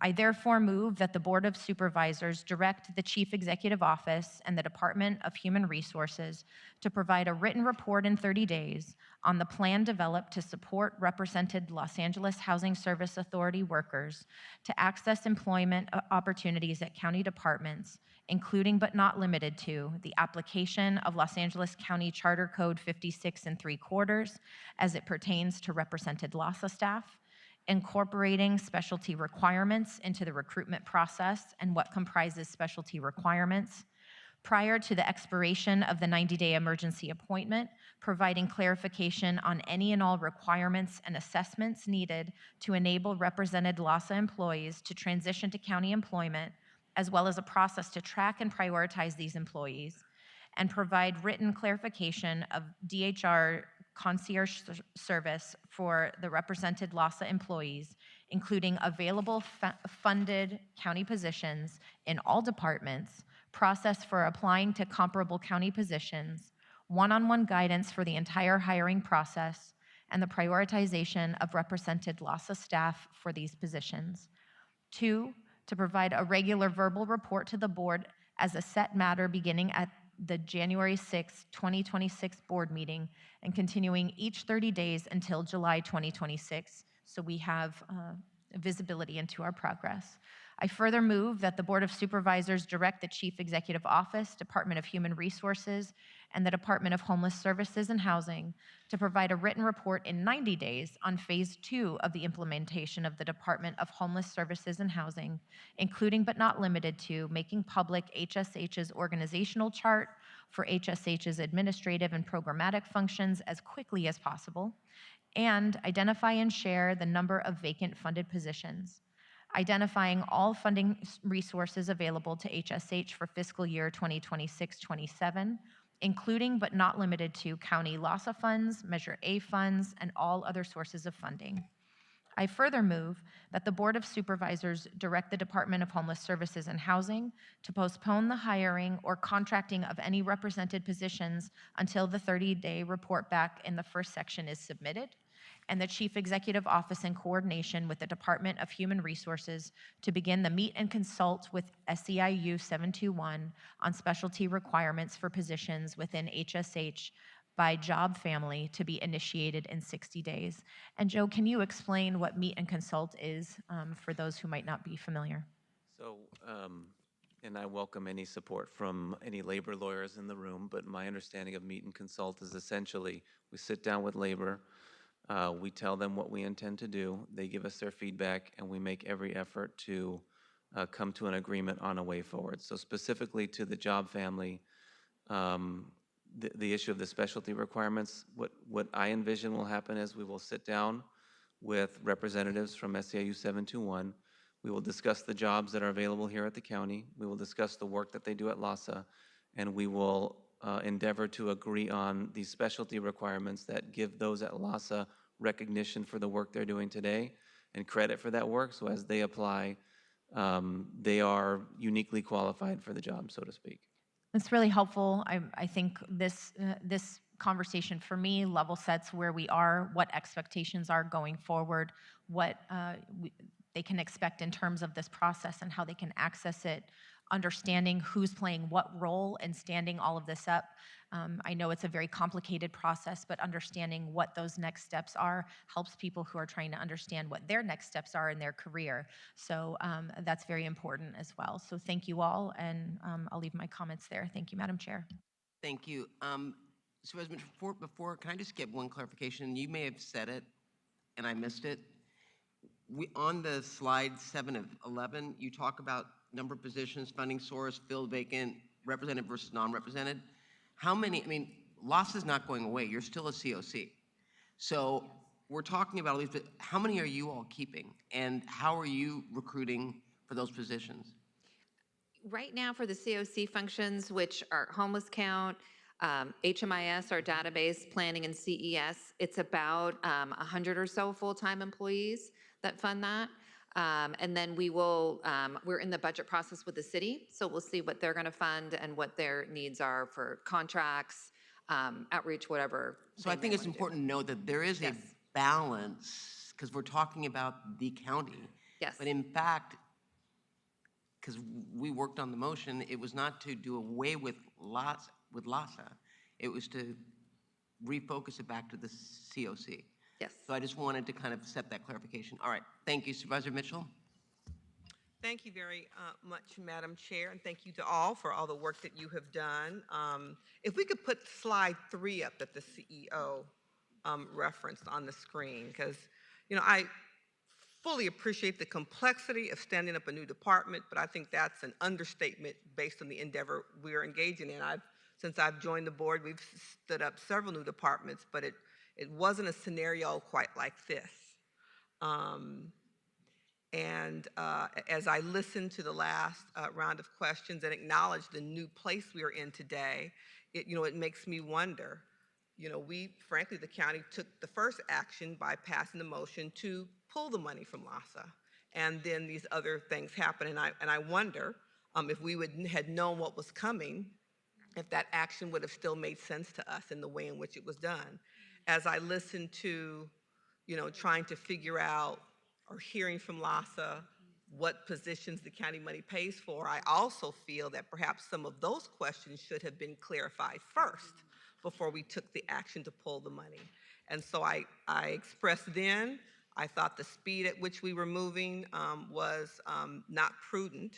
And as I look at this time frame, while the ordinance process, I'm clear, is ministerial, it is also troubling that we are considering setting up a process, a core infrastructure prior to December 2025 budget conversations, given the state of our affairs. So it's a lot of, to say we are building the plane as we fly, it is really doesn't fully, I think, reflect quite how complex and all the moving parts and all the unknowns that we are confronted with. So I just wanted to add that piece as we look back in terms of how we got here. It is indeed complex. I'm glad we had the opportunity to go through clusters so we could begin to look at this and try to digest and figure it out. So the issues that I'm about to raise, we did raise in cluster, and I want to raise them again because, again, I'm clear that January 1st is the equivalent of tomorrow in my mind. It's just a few weeks away, and there are really a lot of unanswered questions about how this new department will actually function. I am clear in terms of bureaucratic process. Before we can get to budget, you have to have a ordinance, which is the statute bucket in which to even acknowledge that a department exists. I get that. And I also understand that that's historically been the way the county has approached creating new departments, but again, I'm concerned about the order of operations and how this is moving forward, especially as we're establishing a department focused on such a critical issue, which is to house people who are unhoused. Won't have the budget information or information about expenses incurred thus far for creating the department, and we won't see a proposed budget until after we're locked into this function and the functions that are included in this ordinance via the ordinance. And so I continue to be concerned. All we have so far is kind of a high-level functional organization chart. We just received that a couple of weeks ago. So there are a number of areas that I'd like for us to consider revisiting. I had 3, I'm now down to 2 because I appreciate the last issue and the read-in with regard to the staff. Again, perhaps figuring out some of that, who pays for what work on the front end might have been helpful, as opposed to looking for the information after we've already pulled from LASA. So I'll talk about the second area that I have concern. Because, as you said, Madam Chair, LASA continues to be a partner in the rehousing ecosystem. The continuum of care is a critical element, that it would not be in the county's best interest if we compromise LASA's ability to do that work well. And so, given that, I have a deep concern that we would consider at this point relinquishing our authority to provide counsel to LASA through county council. I know that there are some who are interested in allowing LASA to set up their own council. That could be a discussion point. But again, I don't know that through this ordinance that we should relinquish county council's role and responsibility. Maybe it's a timing issue, I don't know. I think that there are a number of JPAs that have their own council, some that don't. When I think about my own experience here at the county, Metro has county council. La Casa had county council until they were ready and set up private council. So I think there are a variety of ways in which, you know, county council provides support services. Again, my question is timing. We can't afford for our continuum of care to be compromised any more than it already will be in terms of loss of funding. Again, I think that should be a thoughtful discussion with a planned transition.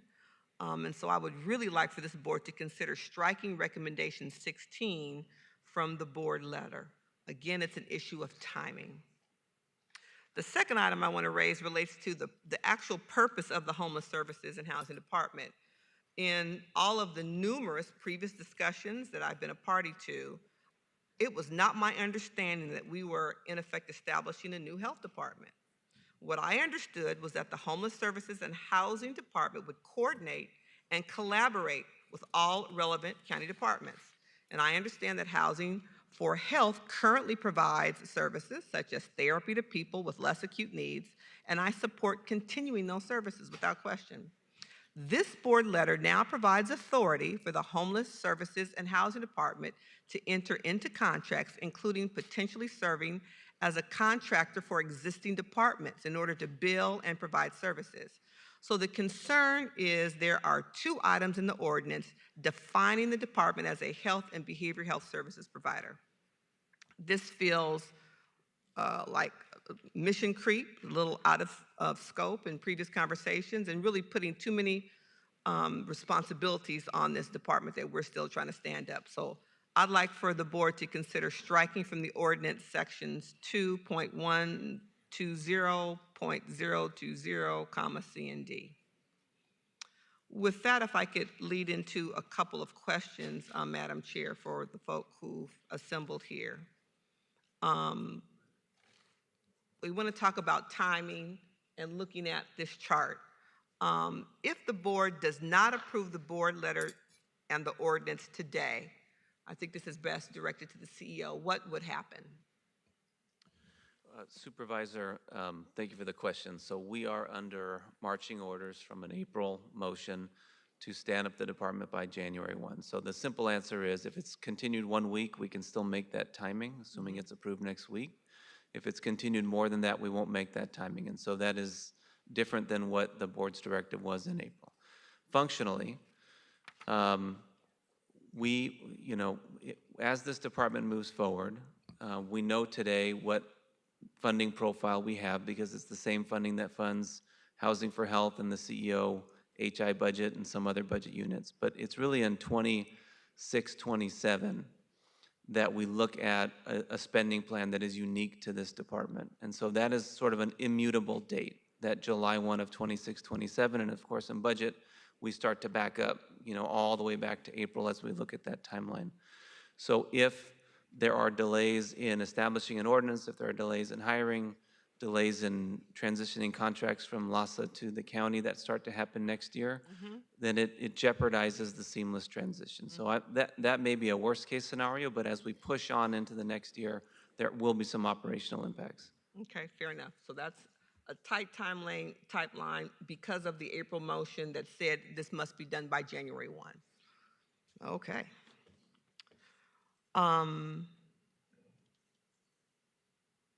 for county council, I want to move on to the question about kind of relinquishing authority. I talked about timing and us having a thoughtful conversation about that, and I'm not sure where that would be most appropriate, if that's a closed session conversation. So if you could talk to me about, if it is removed today, to create opportunity for discussion, to talk about timing and what makes sense for the county, for our new department, and to not compromise LASA's ability to work and function. Would that happen in closed session? How could that take place?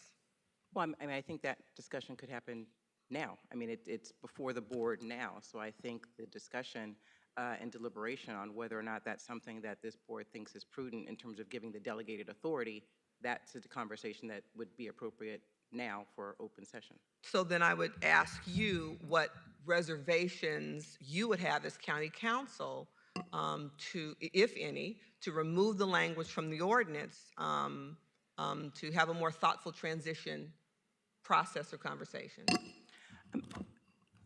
I wouldn't say there's necessarily a reservation. I would say that what the item 16 is requesting is literally giving us timing. It's delegated authority, but what it says is that any delegated authority to amend the JPA with the city to allow LASA to retain its own counsel, which is something they've asked for twice in open session in June and recently in October, and is something that when I was being asked questions in open session before the board back in February, and I indicated that the amount of work has dramatically increased for LASA, including their PRAs, which they used to get maybe once or 3 PRAs in a given year. They now get over 100. Their litigation has dramatically increased, and the lawyers that I have, which I need to then reallocate to advise the new department, we're in curtailments, we're in budget cuts, I'm not getting any new positions, so I need to allocate my attorney resources to advising our new department. And so the request is to give me the delegated authority to amend the JPA with the city, but it would not take effect until July of the new fiscal year. So it's not something that if I had the delegated authority now, it would happen now. It's something that would not take effect, assuming the county and the city agree, it would not take effect until July. And I've discussed that with Ms. Mahan, and that was specifically a request that she asked, was that it not happen until July 1st of 2026 in the new fiscal year, which is completely appropriate. So I just don't see the reason why you delay the decision if it's not something that would be taking effect until the next fiscal year. So my question then is to LASA, when you've asked repeatedly for your own counsel and your perspective about that, was that post our new reality in terms of your additional funding cuts from the city and the new federal actions? Is your reality the same? Well, there was no request by LASA for their own counsel. There was nothing done as a commission vote. Our commission, right? You're saying yes, it was never done. There was never a vote taken by LASA. If you look at the minutes or the transcripts of the open public meetings in June and October, certain commissioners raised the issue of LASA having its own counsel and have asked that it be agendized at a future date. It has not been agendized at a future date. They have not taken a vote to remove, frankly, it's not within their authority to do that anyway. It's a JPA between the city of LA and the county, but it has been discussed in open session at LASA, the notion of them having their own counsel. As a former commissioner, I can September and October, I'm sorry. Right, I think there's many notions that are different than what I Yeah, there's heard. many notions that are spoken about at commission, but there has been no vote for the LASA commission in that way that you said, County Council. There is no such vote. So no. Just for correction, I never said there was a vote. I've never said there was a vote. Time out. I think we all agree there's been no vote. Yep. But I think we all agree that even if they took a vote, it would not matter. It's not, the JPA, as you said, dictates it. So I don't know what we're squabbling about. I just want to Okay, make sure well, let me just say, didn't take a vote, but the response from County Council suggested that La Casa wanted their own counsel. That was the way I heard what you just said, and I'm just hearing from LASA saying that's not the case. LASA. Forgive me. LASA, LASA, LASA, LASA. If I may Please. clarify, the reason why I am asking for the delegated authority is not because of comments by commissioners. That was just, lastly, some commissioners have made some comments. It's been discussed at LASA in open session on prior occasions. The reason why I am asking for the delegated authority is because I need to reallocate my attorney resources to advise the new department. And the scope and the work of LASA has increased dramatically so over the years. In fact, in the last 5 years, we track all of our LASA work, it's increased over 200%. I need to allocate those resources to advise the new department. That's the reason why I am making the request. It happens that at certain LASA meetings, commissioners have also made that indication that they've talked about exploring getting their own counsel, but no, they have never agendized it, and they have never taken a vote. Yeah. And Supervisor Mitchell, I'm sorry to interrupt you, but it was my commissioner that brought it up, but also made it clear that they couldn't take a vote, that it had to go before the Board of Supervisors. So I Got just it. got a clarification that it, in fact, was my commissioner. Got it. That's fine. I appreciate that it's a resource issue. And as we know, PRA requests, as you've shared with us recently, have gone up everywhere. So I get that. I do have a concern. Did you answer the question in terms of, other than you said there was no official vote? So from your perspective, based on what you know now in terms of the additional cuts to LASA as well, are you in a position, are you comfortable to, be it July or whenever, lose county council support? And are you in a position to stand up your own council? No, we do not have the budget for that at this time. And I agree. We do use the county council and the city attorneys quite frequently. We have a lot of litigation issues, a lot of pressing issues, as you all do here. We want to make the right decisions, so we really do value our county and our city councils, and we do not have the budget to do that on our own.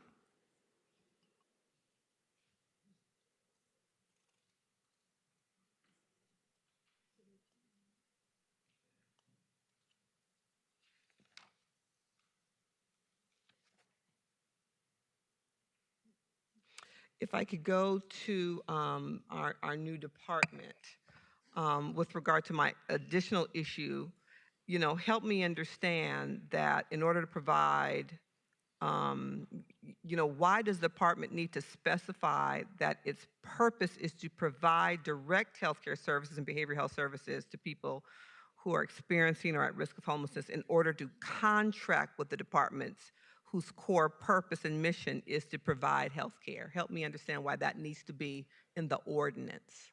Sure. I can give some background on it. In working with County Council on the ordinance and the purpose of the department, we wanted to capture the work, quite frankly, that's already being done by Housing for Health. So Housing for Health has an integrated service model where we bring health, behavioral health, social services, and housing together to meet people's needs and their holistic needs. So the language that was written into the ordinance was intended to just enable HSH to continue to do the work that Housing for Health already does, which is we provide those services directly and we coordinate them with other entities. It was not intended to be expanding beyond what the model already is. Beyond what the Housing for Health model already. Beyond what the Housing for Health But recognizing this new department goes far beyond Housing for Health with additional roles and responsibilities.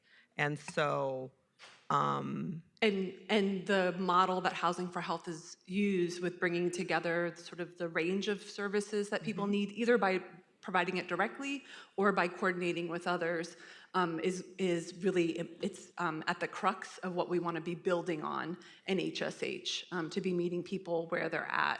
I will, the reference in there to Department of Mental Health, my understanding from county council is because under existing ordinance, it says that mental health services can only be provided by the Department of Mental Health. And so there would need to be an agreement between HSH and Department of Mental Health to enable us to continue to provide the same level of services that we are now. Housing for Health currently uses is under the MOU that's between health services and mental health. So I just, again, I think it's going to be so important that this ordinance is clean and clear. So slide 4, it was my understanding that county council confirmed that the language in the ordinance was not needed, that you already have the authority to transfer all of those services. So county council, somebody provide me with some clarity, please. I'm going to turn it over to Ed Morrissey, but first of all, Ms. Mahan perfectly described the conversation and the reason for why that was put in there. My understanding also is, however, that if the language was stricken, they would still be able to accomplish those things because of the Title VI. There's 2 ordinances before your board today. So the Title VI, which is also allocating the Housing for Health positions over to HSH. And so the functions will still transfer over. It's cleaner to have it here. My understanding is the concern was the way it's written, it appears broader than Housing for Health. It was included because that's what Housing for Health already does. Housing for Health is going over to HSH, and so we included it because it's already a Housing for Health function. That's why. But Ed, please clarify it if necessary. That is my concern, is that it's broader. Good afternoon, Supervisors. Dawn is correct. Ed Morrissey with County Council. In addition to the other ordinance provisions before your board today, there's also ordinance section 2.120.050, which authorizes the director to carry out the purposes of the department as prescribed by the laws or by the board. And under the board letter, under several of the recommendations, as mentioned by Ms. Maheen, that those delegations will effectively allow the department to provide the existing Housing for Health services. So, let me just say, the general public and my constituents and people experiencing homelessness couldn't care less about an ordinance. That's our job. And because we have started down this path, I don't have an option but for this to be successful, because I have far too many unhoused people in the 2nd District. And they don't care that the new federal administration is cutting us and the state budget cuts. They don't care. They are looking for help. And we have started down a path claiming that we were going to build something that was going to be better and more efficient. And so it must be. We are on a time frame that makes me very nervous that it's going to be better. So that's why I'm asking the questions and hoping that the ordinance is what it needs to be, that we are not continuing to compromise the integrity of LAHSA, that they continue to play a functional role in this relationship, that we have to honor, that we acknowledge these 600 and some odd people who rely on county funds, who are LAHSA employees, that we're not building from the ground up. We are transitioning and transferring and trying to build a family with a bunch of steps. And that's complicated, particularly with a January 1st date looming. So I am still concerned, even though it wouldn't go into effect until July, about pulling county council. I hear the resource issue. That's something we have to talk about, particularly, and I don't know where the city attorney is on that. Maybe we need to get clear about what role they're going to continue, what role we can continue. So I would hope that we could, again, pull that from this language, because that could be built back in later.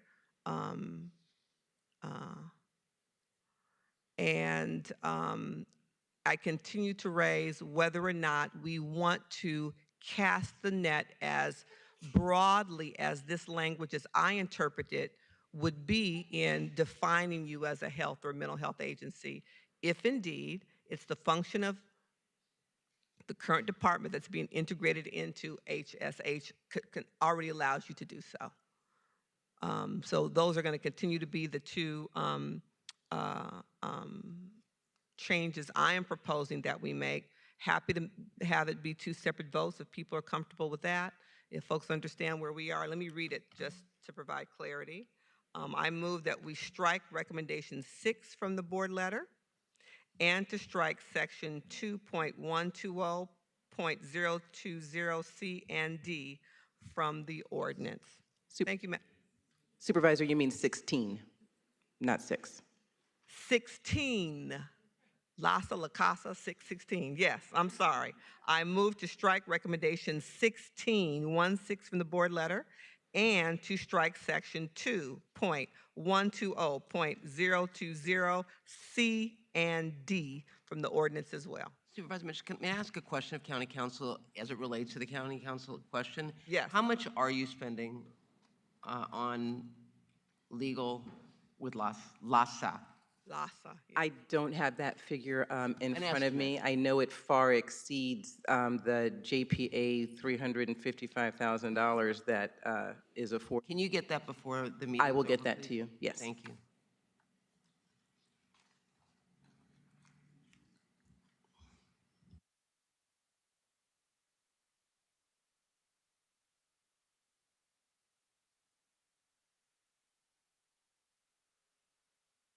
I'm sorry, I didn't hear the thank you, so I didn't interrupt you.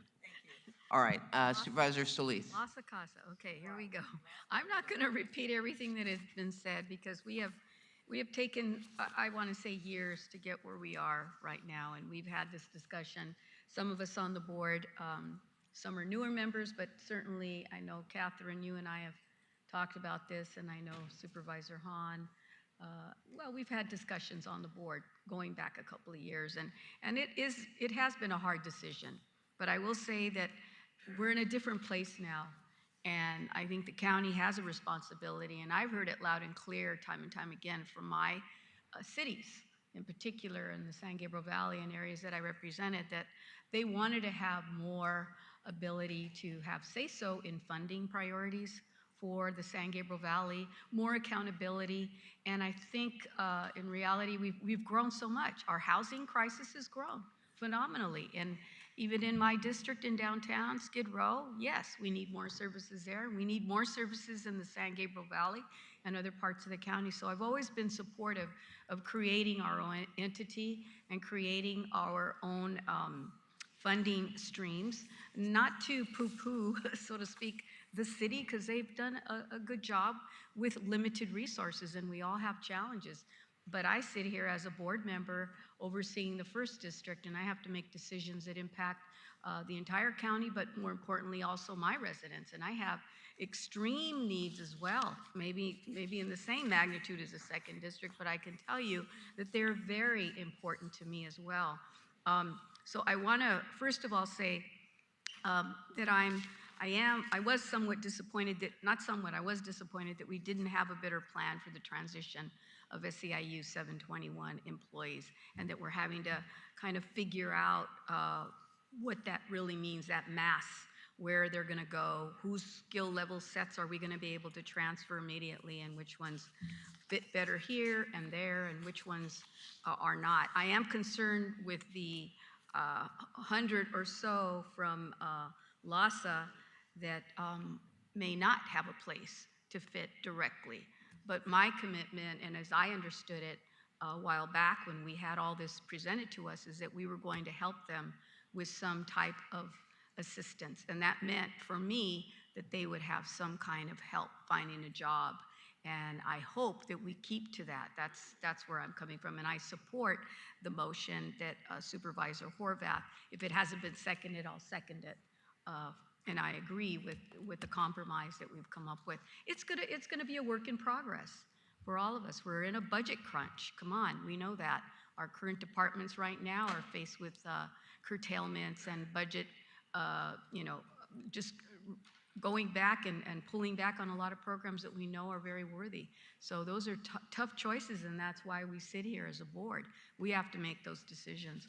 So I support that motion. I also wanted to hear hearing from County Council about the motion that Supervisor Mitchell has with respect to striking provisions C and D in County Code Title II, administrative titles. I think that's fine. I support that. So I'm supportive of that.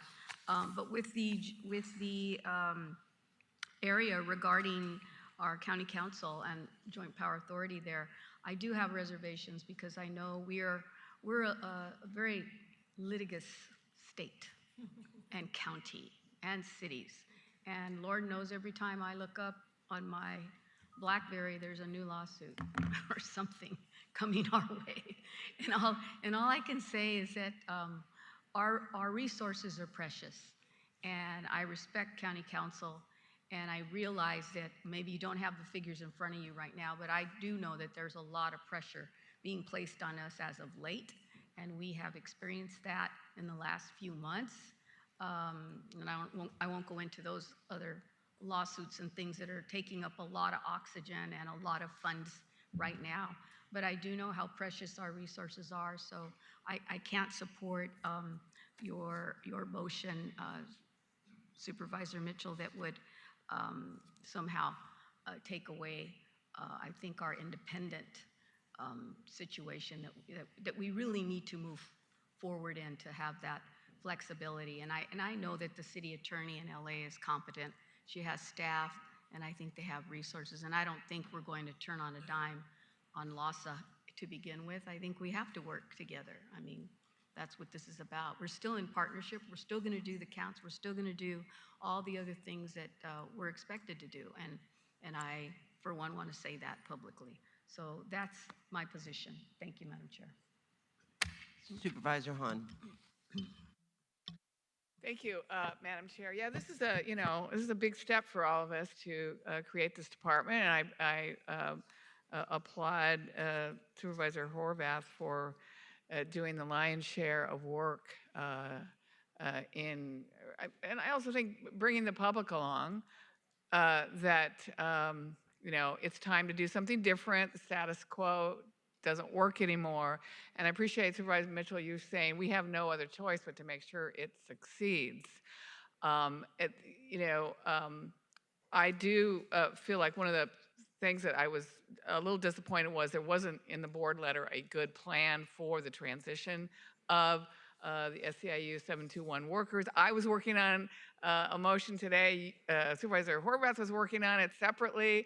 They're very similar, but we also had laid out that we wanted, before this, we voted on this board letter today, we wanted a real plan to transition the workers. Because honestly, when we first started talking about it, there was always this sense that we would be transitioning the LASA workers to this new department. We talked about them, marching, down Spring Street practically and coming here to work in this department. That was always my expectation. So I was a little disappointed that that really didn't get fleshed out as well as I would like to have seen it in the board letter. But I'm not going to introduce my motion because it was very similar. There was like, you said 90 days, I said 60 days, I said 30 days, you said tomato, I said tomato.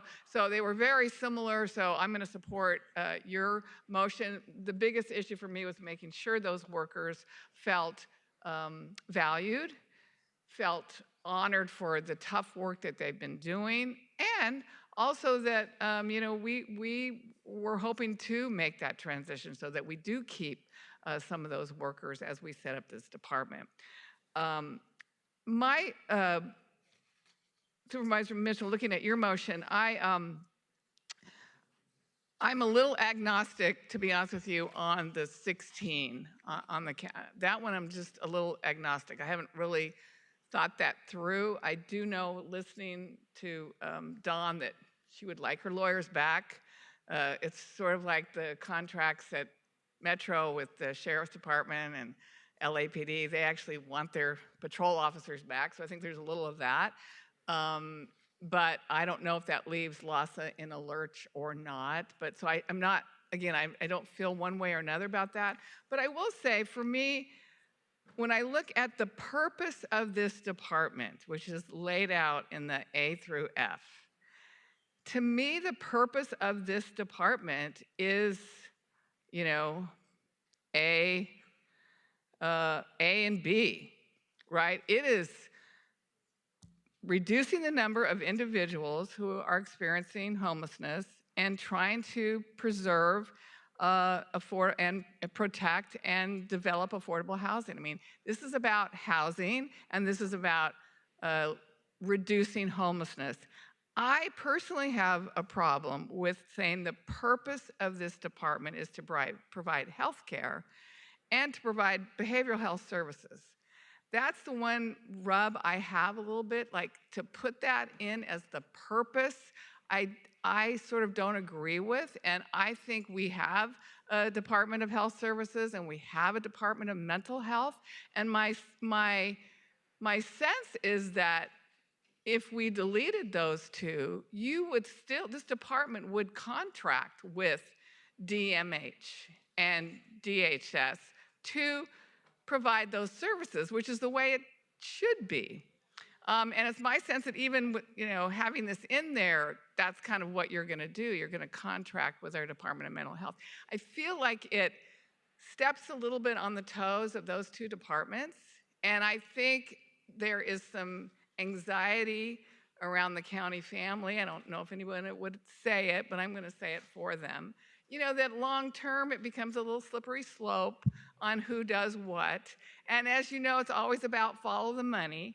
And does this new department start looking at taking resources from those two departments? And I don't think they're going to say that out loud, but I think it's what a lot of our county family is feeling. I think this department will be just as strong by not having those two items in the purpose of this department, because I don't think that's your purpose.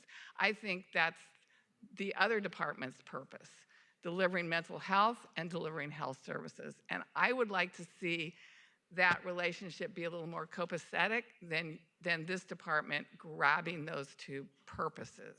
So I would second the striking of C and D. Again, I'm agnostic on 16. So that's, I'll just say I will second that if that's even possible to second that and not second the 16. Because I really do feel like that's going to cause anxiety and it's going to cause not as good a relationship as we want. And we want this department to have a good relationship with our Department of Mental Health. Because as you know, we get out there sometimes, dinged a little bit by folks not understanding how our Department of Mental Health provides services. So I think this just muddies the waters a little bit. I understand what you said, why, because you're moving it over from housing to health, but I really want to keep these three departments separate but equal and having the kind of relationship that I think long-term will serve all these departments better. And I think that's really my only concern. But otherwise, I appreciate all the work everybody's done. Let's take care of our employees. And I would like to see the separation of these services in the purpose of this department. Not saying how they can't contract eventually or how they should work together, but I don't think that's the purpose of this department, and I would like to see that taken out of the ordinance. Thank you. Thank you. I agree with you, Supervisor Hahn. I think the frustration is, and I think part of the reason why I look at Sarah as almost the person that's going to oversee, make sure all the departments are responding. Okay, I don't believe it's appropriate to move any of the department requirements. I'm looking over at Dr. Lisa Wong over to the new homeless initiative, because at the end of the day, or homeless department, because at the end of the day, her job is to make sure that they're all doing their job. And I say that like the air traffic controller, guiding and making sure that when contracts are letted, that we are in fact stepping up to the plate. A criticism, by the way, that the city of LA has had against the county, that we can't quantify what services are getting for mental health. Something we need to work on. So I mean, I'm not saying that all is copacetic in LA County, but I think we need to recognize that it's got to change, and that is why I've been hardline on really bringing this over to the county, because the accountability starts with all 5 of us. Measure A comes through all 5 of us, the county, and yet when it goes someplace else, to me, and no disrespect, but there was a lack of accountability. And then I always say this: the city would point to the county would point to the city, both would point to LASA, And then LASA would say, how do you expect us to work in a situation where neither one of, the primaries work well together? And it was dysfunctional, in my opinion. So that's why I felt that it was best to go back to the COC, and that's why I asked about the staffing. And so I don't disagree about the departments and everyone staying in their lane. But I do believe that Sarah's job will be vital as it relates to developing relationships with the department heads and have a clear understanding in terms of what the expectations are. Because we talk about it, and I can't even define what the expectation is right now. All I know is I want it to get done. I know that when we talk about wraparound services, I want to make sure that those services from day one, especially in my district, when we've got pushback for some of these projects going in, for fear that they're going to be disruptive to the community, I want the wraparound in place day one. Wasn't being done prior to that. When I sat on LASA, that was one of the chief complaints we got. So, believe me, the criticism I'm applying is going to be applied to this structure as well. I'm not saying this is a panacea, but I think it's an opportunity, and it's also about accountability. On the county council, the reason I want the cost is two things. Number one, I'm curious to know, what is it? It hovers around $1 million. Okay. And of that, we get reimbursed for 300,000? 355. Okay, and the only reason I bring that up is because Dawn brought it up as it relates to the budget and the impact that the county budget is having on her department. That's the only reason I wanted to understand that. But my understanding as to why it was brought up at LASA was because there was an issue regarding conflict of interest. County council represents the county. The city has their attorneys represent them on the alliance. And then LASA was brought into the discussion, if you will, with Judge Carter.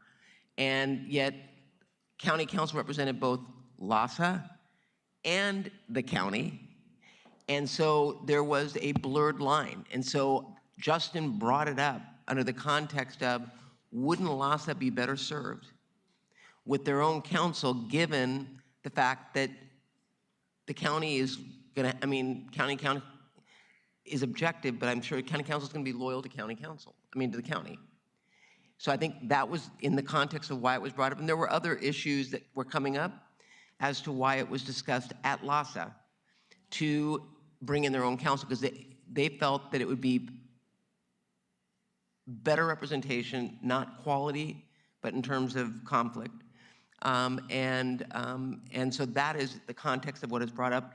And I think it's going to be now more than ever, Supervisor Mitchell, better for LASA to have their own attorneys, given the alliance, given what we're doing here in the county, given what the city's doing.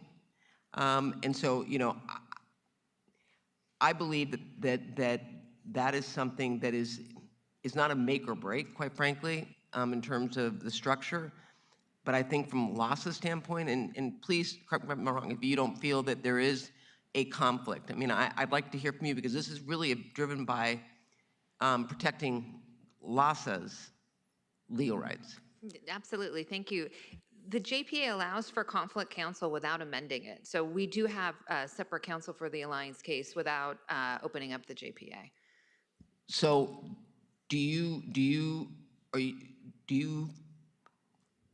have heartburn about getting your own counsel if you already go and get your own counsel when there's a conflict? We don't have a revenue fund. So when you were talking about funds to pay for the attorneys, it would just be coming from the same pot of money that we'd be using. So if we put a cap of $300,000 on how much you all can use the legal representation?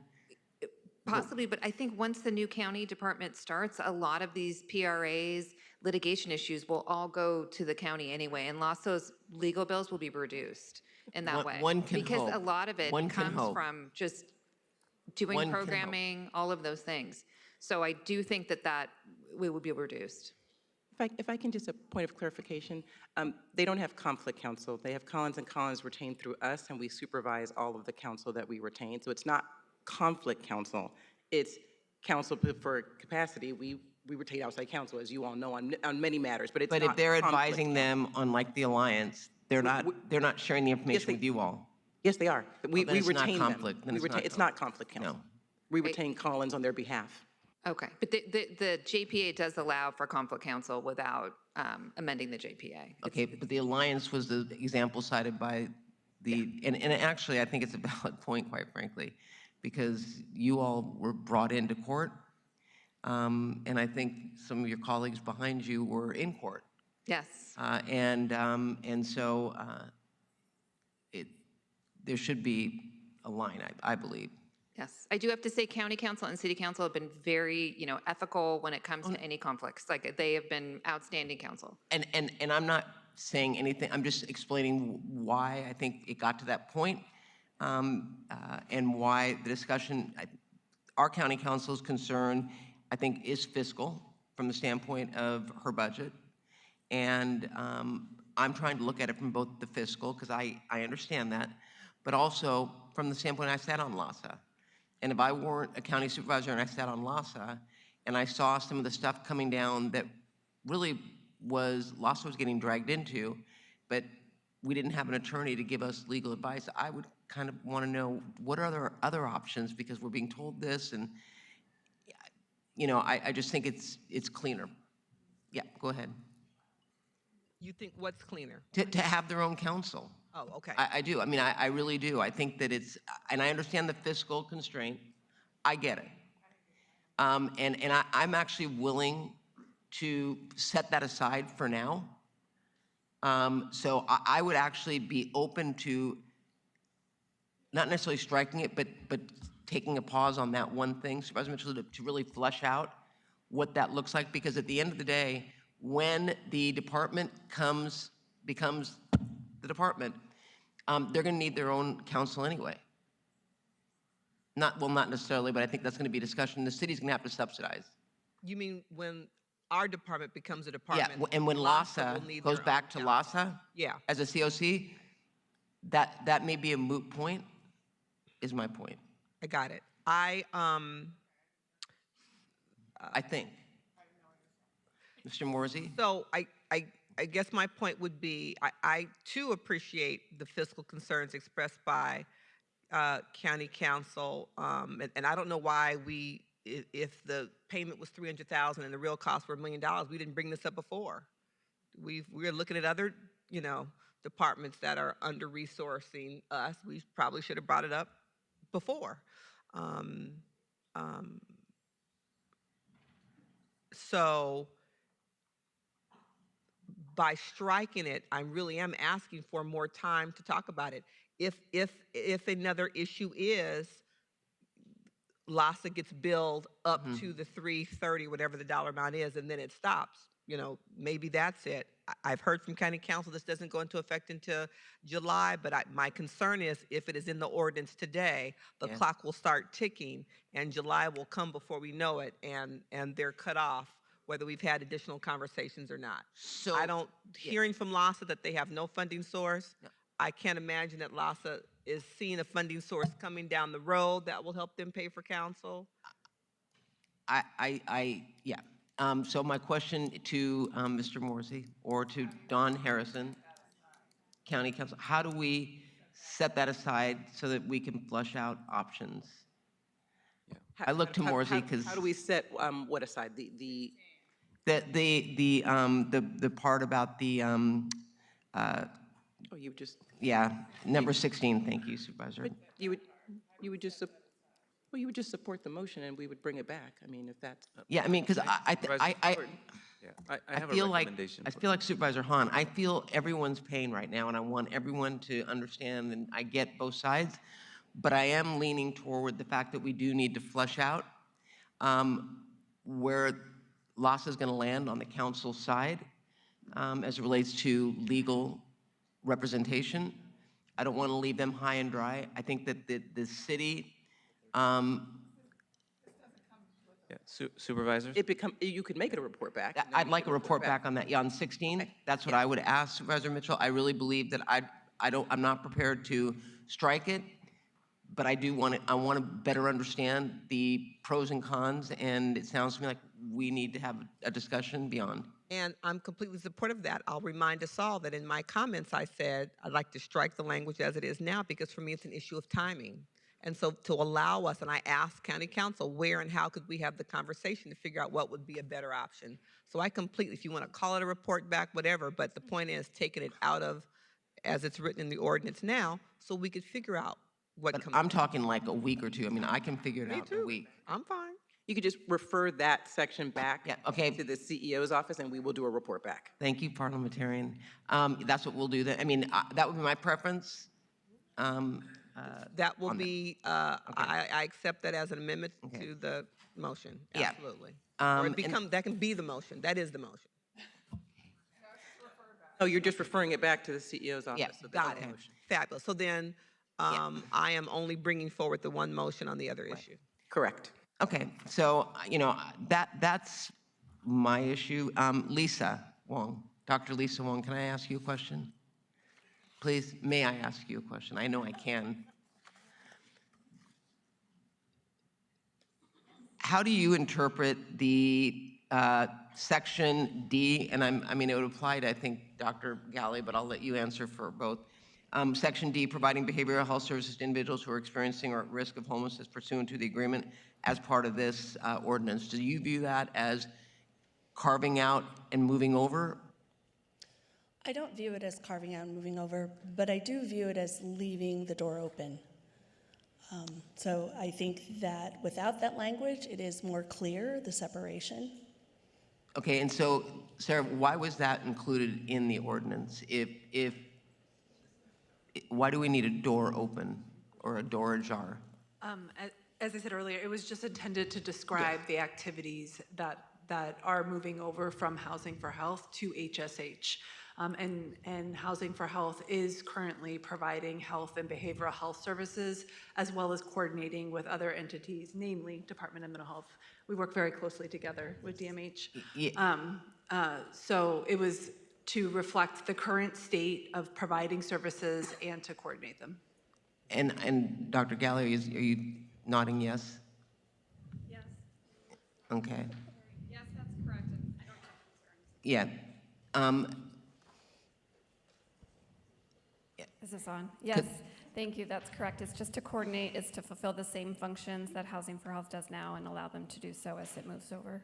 So I guess the reason why I'm not going to say confused, because there's a lot that's confused me at this board meeting today, but that I'm perplexed is the whole purpose of creating the department was to, I mean, you talked about Housing for Health, which actually is a gold standard, in my opinion, but I think the goal was not to bring those services into the homeless. It was actually to rethink how it's applied in DHS, working with mental health. And so I don't know that it was necessary to put that language, in my opinion, in here, because it's, for me, this would be good language under LASA maybe, I mean, when we were doing this program, but I don't think it's necessary now, in my opinion, unless I'm missing something.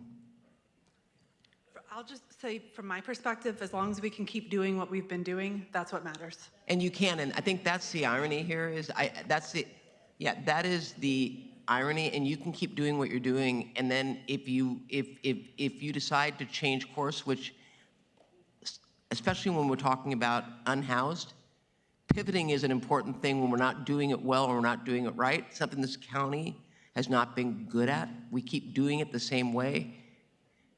If it needs to change, then we need to pivot. So we need to have the flexibility to be able to do that. And so, I just was, and I know you said it was Housing for Health, but I was just wondering why, because it's not, Housing for Health is not mentioned in there, and so that's why I think it feels like it's leaving the door ajar to begin bringing things over. You don't have to answer that. Morsey? Yes, Supervisor. So Ms. Maheen is correct in her initial statement. That section 2.87 of the code provides that DMH administers all mental health services provided by the county. But the proposed language is not necessary for the department to continue doing what Housing for Health has been doing. Okay. For the record, I started with the county when he was a brand new lawyer. That's why I call him Morsey.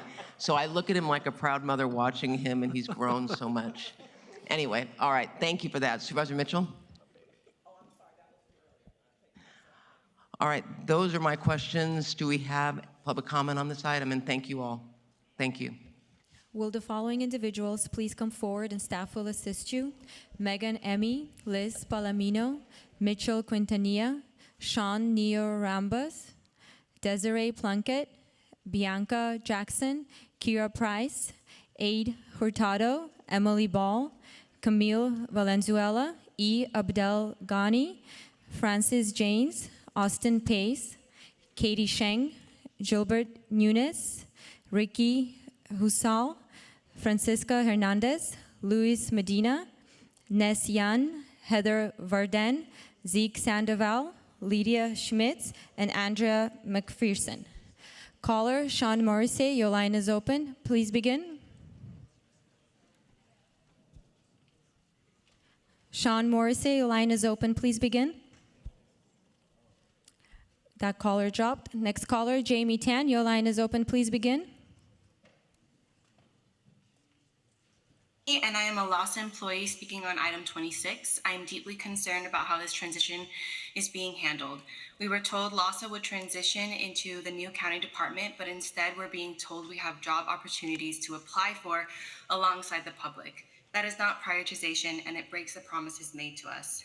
A walkthrough on how to apply for county jobs and how to navigate a job application is not a real transition plan. It feels like a box checked, not an actual path for the workers who have kept this system running. I've worked in homeless services for over 5 years because I care about this city and the people we serve. To now feel discarded after everything we've poured into this work hurts. Our livelihoods are at risk, and some of us may face the same instability we work every day to prevent. We're asking the Board of Supervisors to use Chapter 56 3/4 to directly transfer LASA staff. Please protect the workers who built this system. Please protect SEIU 721 homeless services jobs. Thank you. Thank you. Jessica Ponce, your line is open. Please begin. This is Jessica Ponce. I'm a proud SEIU 721 member, LASA employee, and constituent of District 5. I'm deeply disappointed in how this transition is being handled. We don't need mass displacement or the rushed creation of a new bureaucracy. Measure 8 promised no workforce reductions or job loss. Yet today, we, the employees who run the system, are at risk of losing our jobs, losing our health insurance, and even facing homelessness ourselves. We are not just job titles. We are parents, spouses, human beings whose stability is being put at risk. This transition is causing fear, stress, and real harm to the very workforce the system depends on. We're asking the Board of Supervisors to use Chapter 56 3/4 to directly transfer LASA employees. Protect us the way that we have protected the system. Thank you. Thank you. Caller with phone number 323-884, your line is open. Please state your name and begin. Hi, so this is Dr. Critical Truth Bay, and I please ask not to be cut off as you did this morning. So, in short, yes, a transition needs to happen, very much so.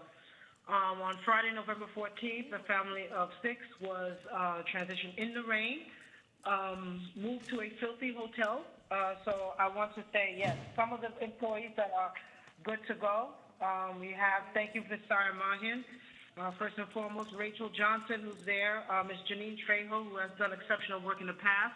But Ms. Gita O'Neill, you have to supervise your employees who try to transition families over the phone in the rain, destroying and traumatizing further the children. So we're asking that this transition happen very quickly.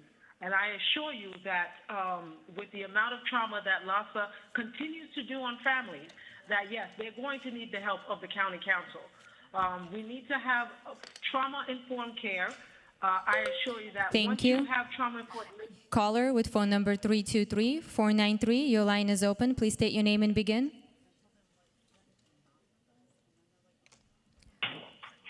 Please begin.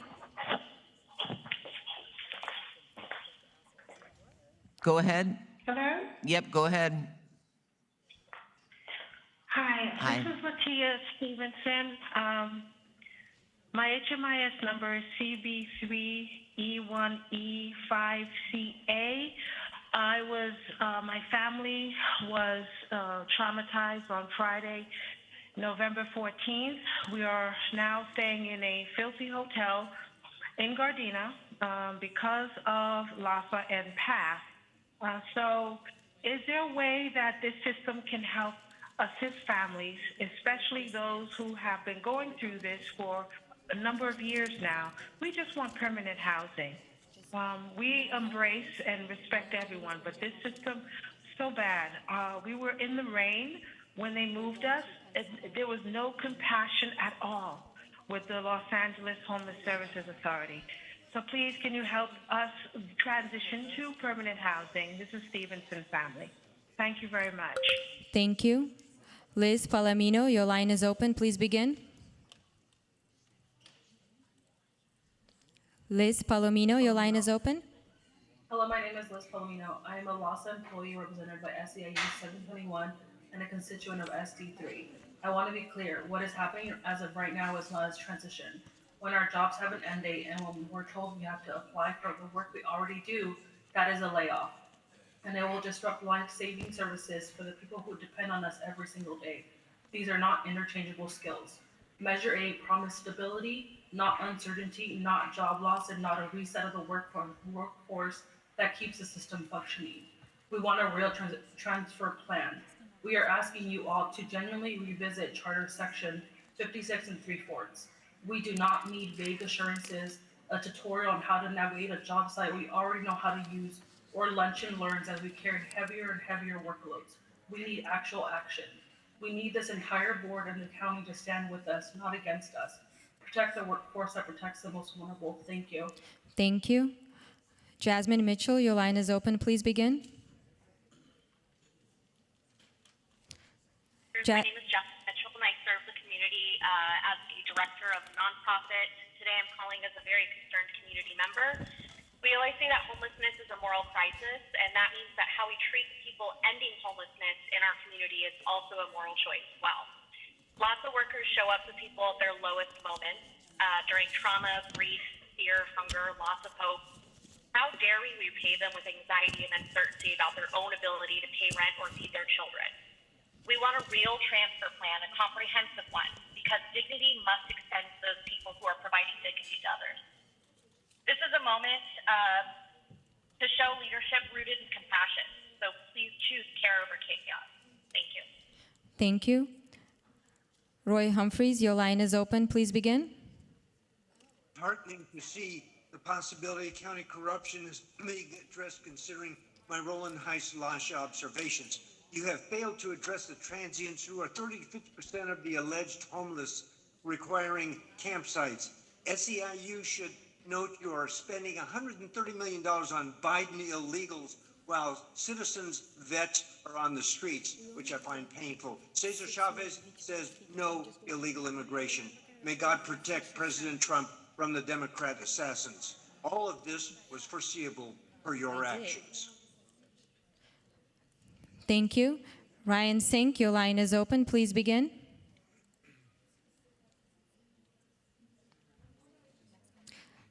Ash A, your line is open. Please begin.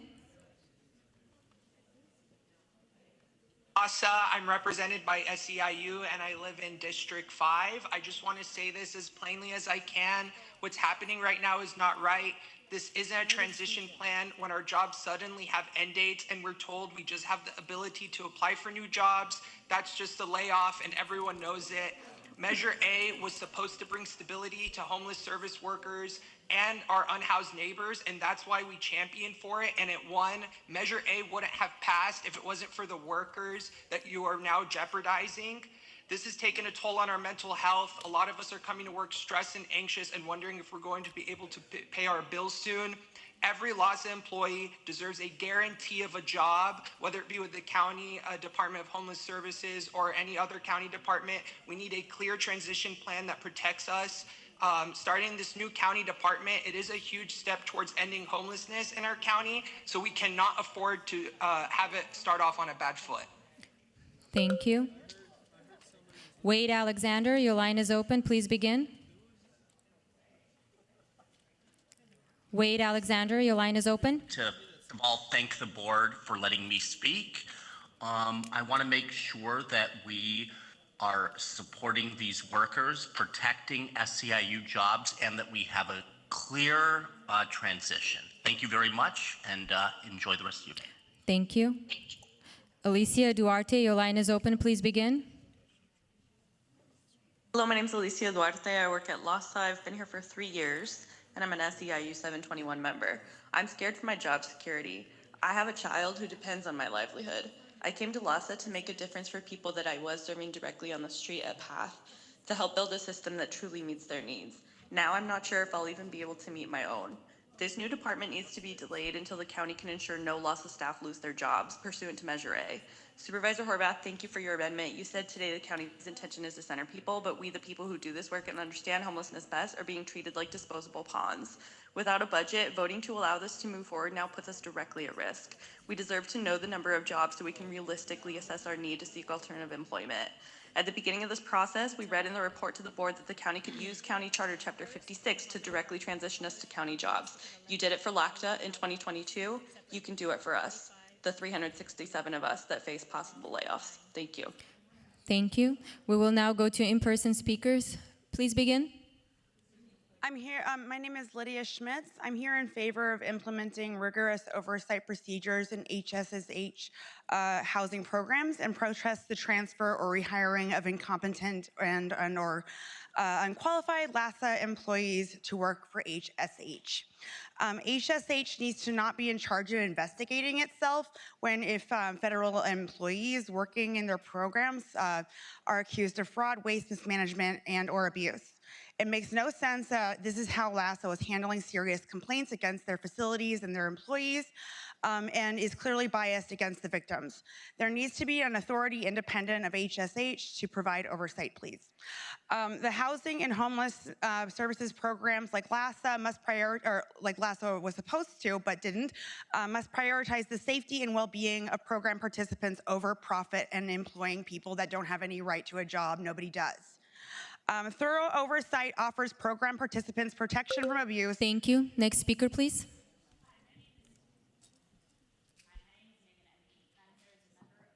Violence and Homeless Services Coalition. Our system challenges are immense. With fewer than 1,000 DV beds available countywide for over 15,000 people at risk of homelessness who call requesting DV shelter. 1 in 5 unaccompanied women identified violence as the immediate cause of their homelessness. More than 50% of LA County foster care cases involve DV, and 95% of incarcerated women have experienced gender-based violence, suggesting intersectionality of other pathways to homelessness. Given this and the proposed curtailment of regional coordination, we urge the county to employ DV subject matter experts within the new county department. Non-federally funded county programs no longer overseen by LASA will also no longer fall under VAWA requirements, including the right to a comparable unit when fleeing. This adds urgency to the need for dedicated staff within the new county department to ensure that survivors feel— Thank you. Next speaker, please. Thank you. My name is Desiree Plunkett, and I work for LASA. We call on the Board of Supervisors to utilize Charter 56 and 3/4 of the county's charter to directly transfer LASA staff. The spirit of Measure A was to ensure funding for staffing and services that we currently provide. California voted, and their vote should be honored. We ask that the board protect all of the county-funded beds and the employees servicing those beds. We should not be recruited, we should be transferred with our current hire dates preserved. Pathways to employment are not sufficient. Our job equivalent position should not be publicly posted. We want to be transferred alongside the programs that we serve. We have an intimate knowledge of the system, and we carry the relationships with the providers who are partnered with us and carry on this work alongside us on a daily basis.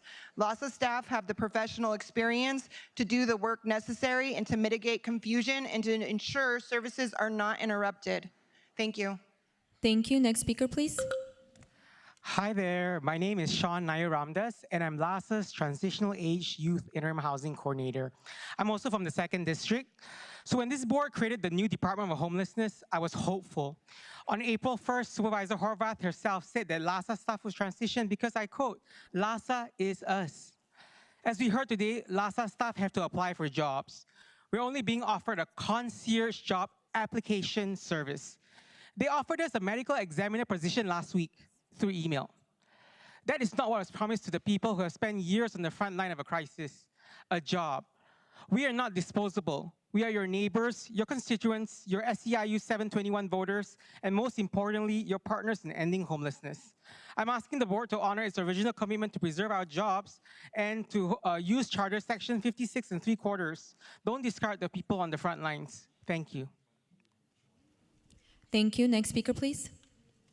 Good afternoon, Supervisors. My name is Kyra Price. I am a proud SEIU 721 member and a LAHSA employee. What we're asking for today is for complete transparency and a direct transition of staff. You say you want to be people-centered.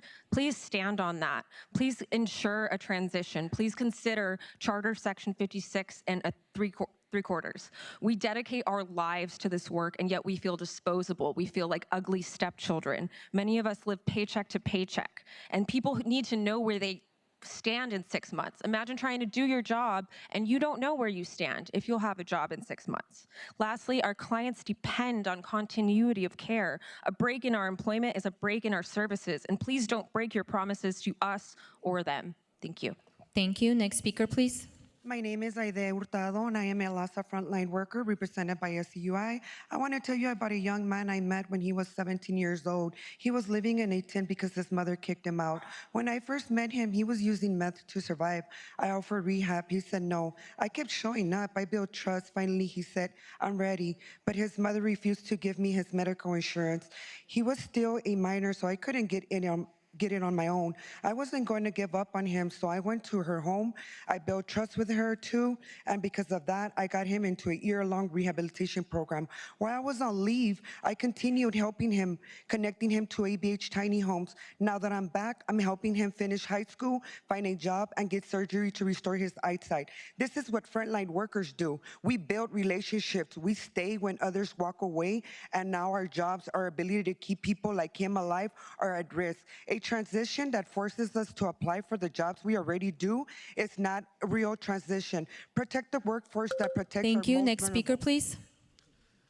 Hello, my name is Austin. I used to be one of those young people you only hear about as a number. When I was 17 years old, I was living in a tent. My mom kicked me out, and I started using substance to make it through the night. When I first met my outreach worker, I didn't trust anybody. I said no to rehab. I didn't believe I mattered. But they kept coming back. They didn't give up on me. When I finally said yes, I was ready to go to rehab. My mom wouldn't share my insurance information. I was still a minor, stuck in my outreach. My workers went to my mom's apartment and then earned her trust too. Because of that, I got into a rehab for a full year. When they were on leave, they still held me.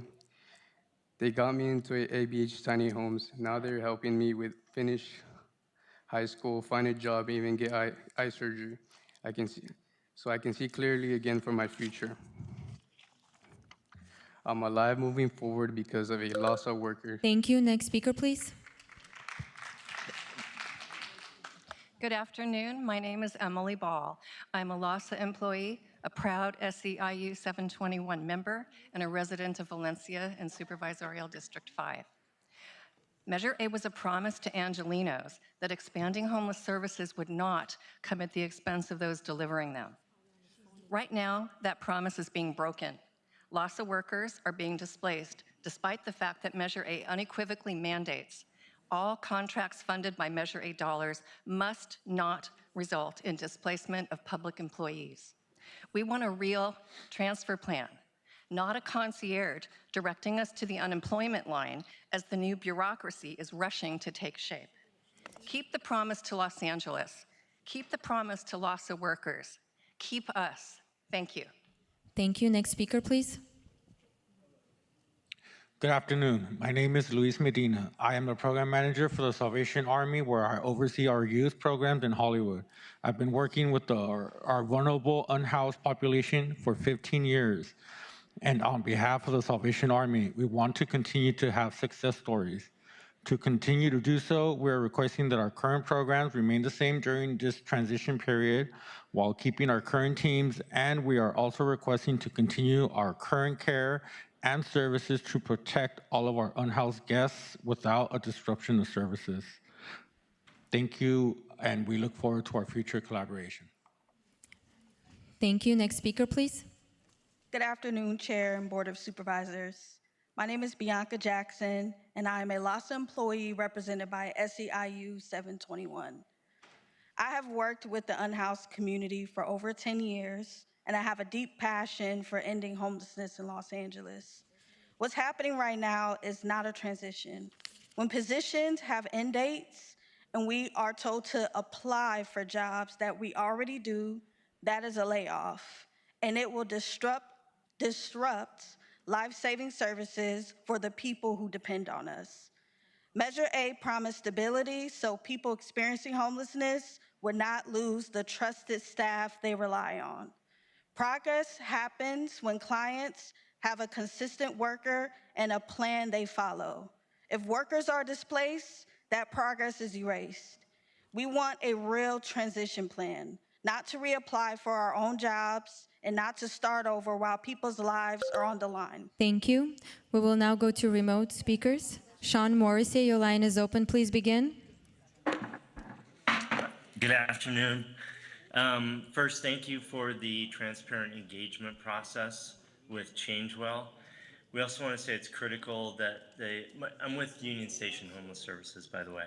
It's critical that the new department be given the authority outlined in this ordinance. To meet the scale and urgency of this crisis, the department must be able to act with the same speed, flexibility, and problem-solving capacity that has made Housing for Health so effective. These authorities are not bureaucratic privileges. They are essential tools for the department charged with rehousing tens of thousands of our neighbors and sustaining a system rooted in housing first, harm reduction, and trauma-informed care. If we want results that match the urgency of the moment, this ordinance is how we get there. I urge your support and thank you for your leadership and commitment to treating people with dignity. Thank you. Jacqueline Beltran, your line is open. Please begin. I want to bring the board back to one truth. You have the authority to protect workers. The county has real tools to ensure job stability. It minimizes staff to suggest that a flagged application is meaningful support. We also heard we are not doing away with LAHSA. But Measure A protects workers, not an institution. LAHSA can stay on paper while its people are pushed into insecurity. And the idea that urgency or hard decisions require moving forward, fiscal pressure does not override Measure A. Efficiency doesn't require pushing workers into resume workshops for jobs they already hold. And so to the question, what if we don't move forward? A board motion timeline can be amended. Measure A is clear, no displacement. Missing an internal deadline is not illegal. Displacing workers is. So my question is simple. How will you ensure the legislation you passed is actually upheld? Because if the county won't enforce its own laws, then who will? Thank you. Amanda Kirchhoff, your line is open. Please begin. Amanda Kirchhoff. Executive Officer, before you start, we're going over the agenda in terms of quorum. So I'm going to put another 10 minutes on this for public comment, and then we're going to take up the vote. Amanda Kirchhoff, your line is open. Please begin. Hi, my name is Amanda Kirchhoff. I'm speaking as a resident, a taxpayer, a voter, and the family member of a LAHSA worker. LAHSA employees are living in fear for their livelihoods because of the ongoing uncertainty of the future of their careers. Financial uncertainty for these workers negatively impacts not only their families and communities, but the larger economic health of Los Angeles. Our local economy has recently suffered across many industries and does not need more needless disruption. Instead, we need to support and protect the workers who are on the ground doing this valuable work at the Homeless Services Authority. An open hiring process is not only unfair to current LAHSA employees, it is bad for our economy by creating uncertainty and disruption, as well as extreme financial stress for the individuals and employees and their families. As a voter, I am asking you to honor what we were told when Measure A passed.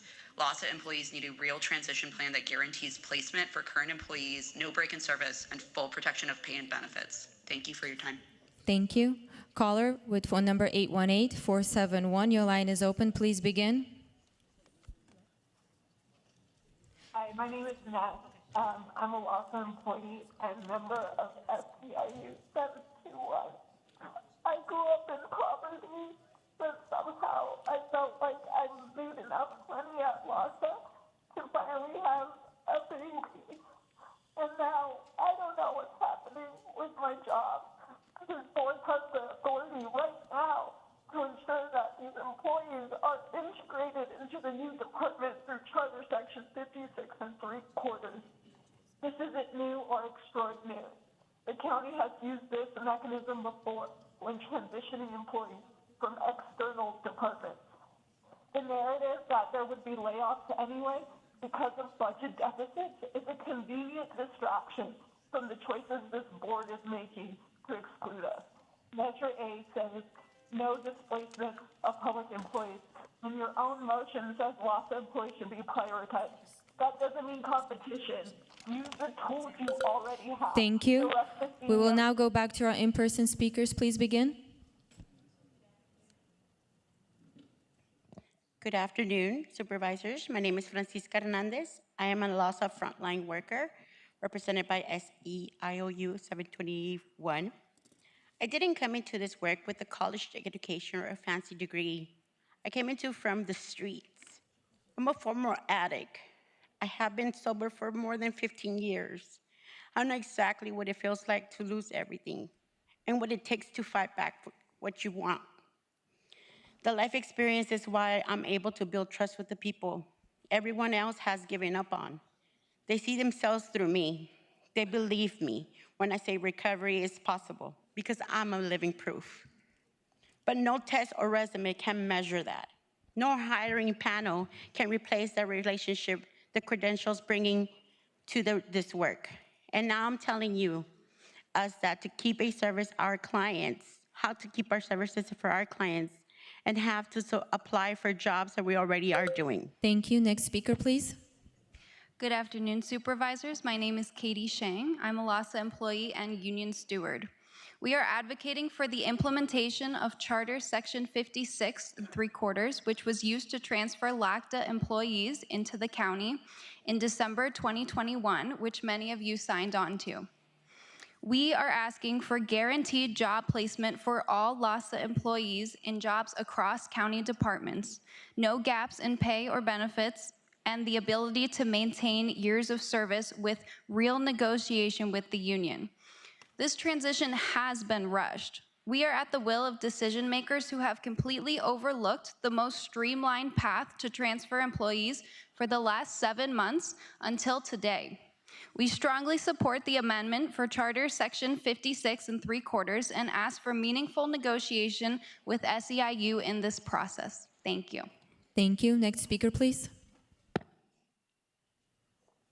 Hello, supervisors. My name is Camille. I'm born and raised in Janice Hans, District 4. I've been working in homeless services for almost 10 years, servicing my neighbors. I have stood on the front lines of this crisis. I've worked through COVID, through natural disasters. I've been verbally attacked. I've reversed overdoses. I've found my participants deceased, and I still come to work every day. But today, my job and the jobs of hundreds of workers that are just as committed as I am are at risk because of your decisions. We are the very people who have held the system together, and now we are left vulnerable to unemployment and homelessness ourselves. I oppose this item as written because it does not protect LAHSA SEIU 721 employees. We're asking for you to utilize Chapter 56 3/4 of the county charter to directly transfer LAHSA staff to the new department. Supervisors, do the right thing. Make sure that we will not be displaced Thank you. Next speaker, please. Hello, my name is Heather Varden, and I am an SEIU 721 steward as well as a LASA employee. I'm also on the SEIU Regional Council. I appreciate the motion today that recognizes exploring Chapter 56 and 3/4, but that's what we actually need. We need a real transition plan, not just something that explores that as an option. I listened today to some things that were not true in that presentation, one of which being that there was not a meet and consult with SEIU 721 on November 13th. There is one scheduled for the 20th, but that will be the first meet and consult that we have. And through this transition process, we have been being told what is going to happen, and we have not had a voice at the table. That is why we showed up today in force, asking for 56 3/4 to be an option that we explore to have a real drag and drop and a real transition plan. Thank Next you. speaker, please. Hello, my name is Eyal Dilgani. I have been with LASA since 2020. LASA staff have not only been led to believe that we will be prioritized, but it was explicitly written in the motion you passed on April 1st that we will be prioritized and that the transition to Measure A funds will not result in displacement of public employees. We heard Sarah Maheen during a recent commission meeting that LASA staff will not be prioritized. That was a deep disappointment. This transition team is not following through on the county's own directives. We were lied to.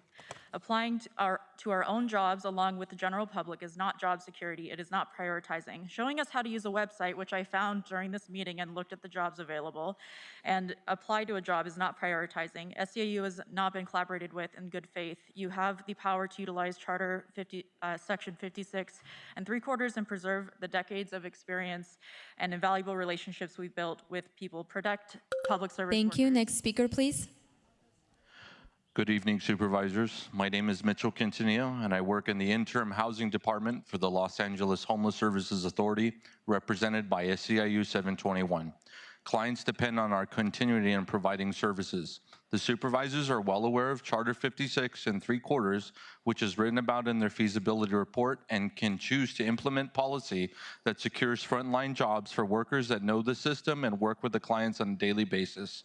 County supervisors, please value the work the frontline staff do and secure a real transition plan for us workers that continue to make daily sacrifices to support our unhoused population. Thank you. Thank you. Next speaker, please. Hello, my name is Andrew McPherson. I'm a resident of LA County. I thank the board for giving me the opportunity to speak. I am a disabled resident of LA County who became unhoused after I was deemed permanently disabled by my neurologist. I spoke about my horrible situation, my experience at the shelters, and people just like me here at the Board of Supervisors meeting and many other places. We need a clear system with a functional way of the shelters and the unhoused people working together. Both the staff and the homeless victims should have a better conglomerate in order to better the system in LA County overall. There are seniors, there are disabled people, there are developmentally delayed people, former business owners, unemployed people in general, and many other people on the front lines that need to work together and come up with better answers with a functional, unbiased stakeholder committee with voices from all perspectives. I think that would be a Thank great you. system. Madam Chair and members of the board, that concludes the time for public comment on these items. Items 26 and 83 are before you. All right, Executive Officer, would you please let us know what we're voting on? So we have Supervisor Horvath's amendment. And that was a move by Horvath, and I think Supervisor Solis seconded it. Okay. So what are we voting on first? That? We are going to vote on that first. Moved and seconded. Call the roll. Supervisor Solis? Aye. Supervisor Solis, aye. Supervisor Mitchell? Aye. Supervisor Mitchell, aye. Supervisor Horvath? Aye. Supervisor Horvath, aye. Supervisor Hahn? Aye. Supervisor Hahn, aye. Supervisor Barger? Aye. Supervisor Barger, aye. Motion carries 5-0. We will now vote on item 26 as amended and referring back section 16 and a report back. I'm moved by Supervisor Mitchell. I'll second it. Oh, you seconded it? Yeah. Supervisor okay, Hahn seconded. seconded by Supervisor Hahn. She did second it. She Well, seconded The other No, piece. no, did she not read. That's right, she that's seconded her, her Item motion on 83. her amendment on 83. This is now, we're voting on 26 as amended by Correct. Supervisor Horvath's motion. And Correct. pulling the 16 Correct. piece. Right. Yeah, so roll call. Okay. Supervisor, That's not what you seconded. Supervisor Solis. Aye. Supervisor Solis, aye. Supervisor Mitchell. Aye. Supervisor Mitchell, aye. Supervisor Horvath. Aye. Supervisor Horvath, aye. Supervisor Hahn. Aye, I think. Supervisor Hahn, aye. Supervisor Barger. Aye. Supervisor Barger, aye. Motion carries 5-0. Next, we are going to go to item 83, and this is the Supervisor Mitchell's amendment. Yes, With the second by Supervisor Hahn. All right, moved by Supervisor Mitchell, seconded by Supervisor Hahn. Call the roll. Supervisor Solis. This is the one regarding health and mental health. Correct. I'm fine. Yes. Aye. Supervisor Solis, aye.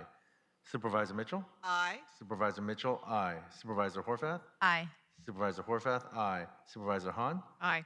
Supervisor Hahn, aye. Supervisor Barger. Aye. Supervisor Barger, aye. Now it's going to be item 83 as amended.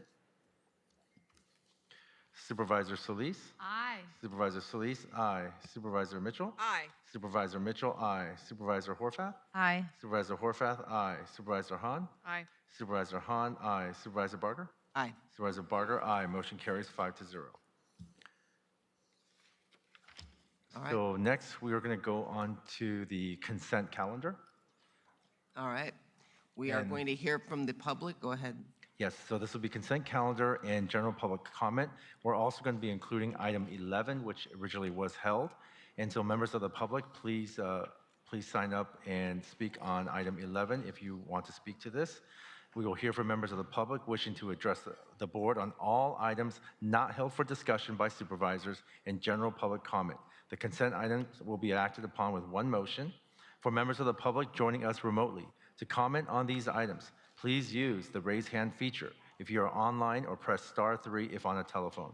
Please indicate the agenda item numbers that you wish to address at the beginning of your comment for us to allocate the appropriate amount of time. Will the following individuals please come forward and staff will assist you? Andrea McPherson, Angela Brooks, Chris Kelly, Demetria Safor, Dennis Galstum. I'll announce it. And for members of the public, we are going to be having public comment for 30 minutes. We'll end at 5:35. All right. Roy Humphreys, your line is open. Please begin.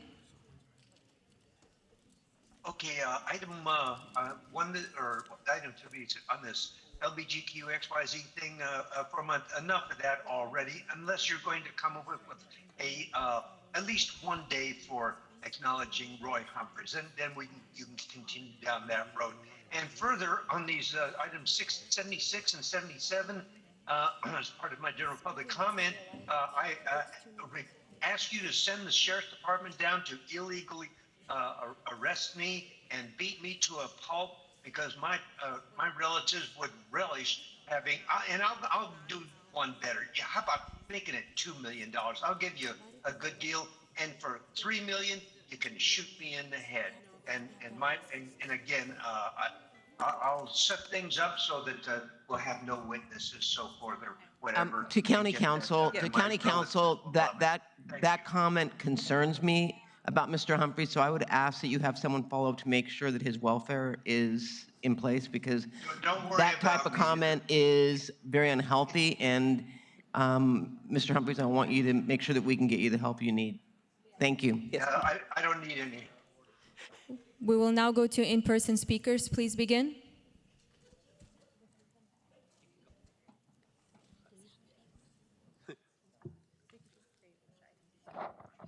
Please begin. General public comment. Go ahead and talk. Hi, my name is Chris Kelly. I own a small business in Topanga. I am really suffering from the fires, from the construction, and I might sell my truck right now because of it. I went to an event, and I chatted with my supervisor's staff, and I asked them maybe there was something I could do to work with the supervisor. and they thought it was a great idea. I'm a leathersmith, so possibly I could make some things. But they were enthusiastic, but they didn't get back to me. And so I got a hold of them, and then they didn't get back to me again. And they said they were going to call me, and I'm unimaginably frustrated. And I just wanted to reach out and say, if you know my supervisor, will you talk to me, please? Did you say Topanga? Yes. Okay, we'll have someone go over and talk to you, okay? Right over there. Thank you. Next speaker, please. Hello, my name is Russell Mahler, and I've been a member of LA County for all my life. I have issues with being treated differently because of my disability. And Hilda Solis, if you could help me find a way to deal with imperfection at LA Care as well. I've been picked on at LA Care, and I don't know what else to do. I just want to, ask for help. Thank you. Thank you. Next speaker, please. My staff will go down and talk to you. Good afternoon. I'm Demetrius F4, and I'm a council member with LA Care Health Plan. And I wanted to, I'm concerned about the way LA Care handles its policies regarding the members' behavior. And there are members who are allowed to behave so badly that it makes it a toxic work environment, a hostile toxic work environment. And I'm concerned about my psychological safety. Thank you. Next speaker, please. Joseph Ramos for the Apartment Association of Greater Los Angeles.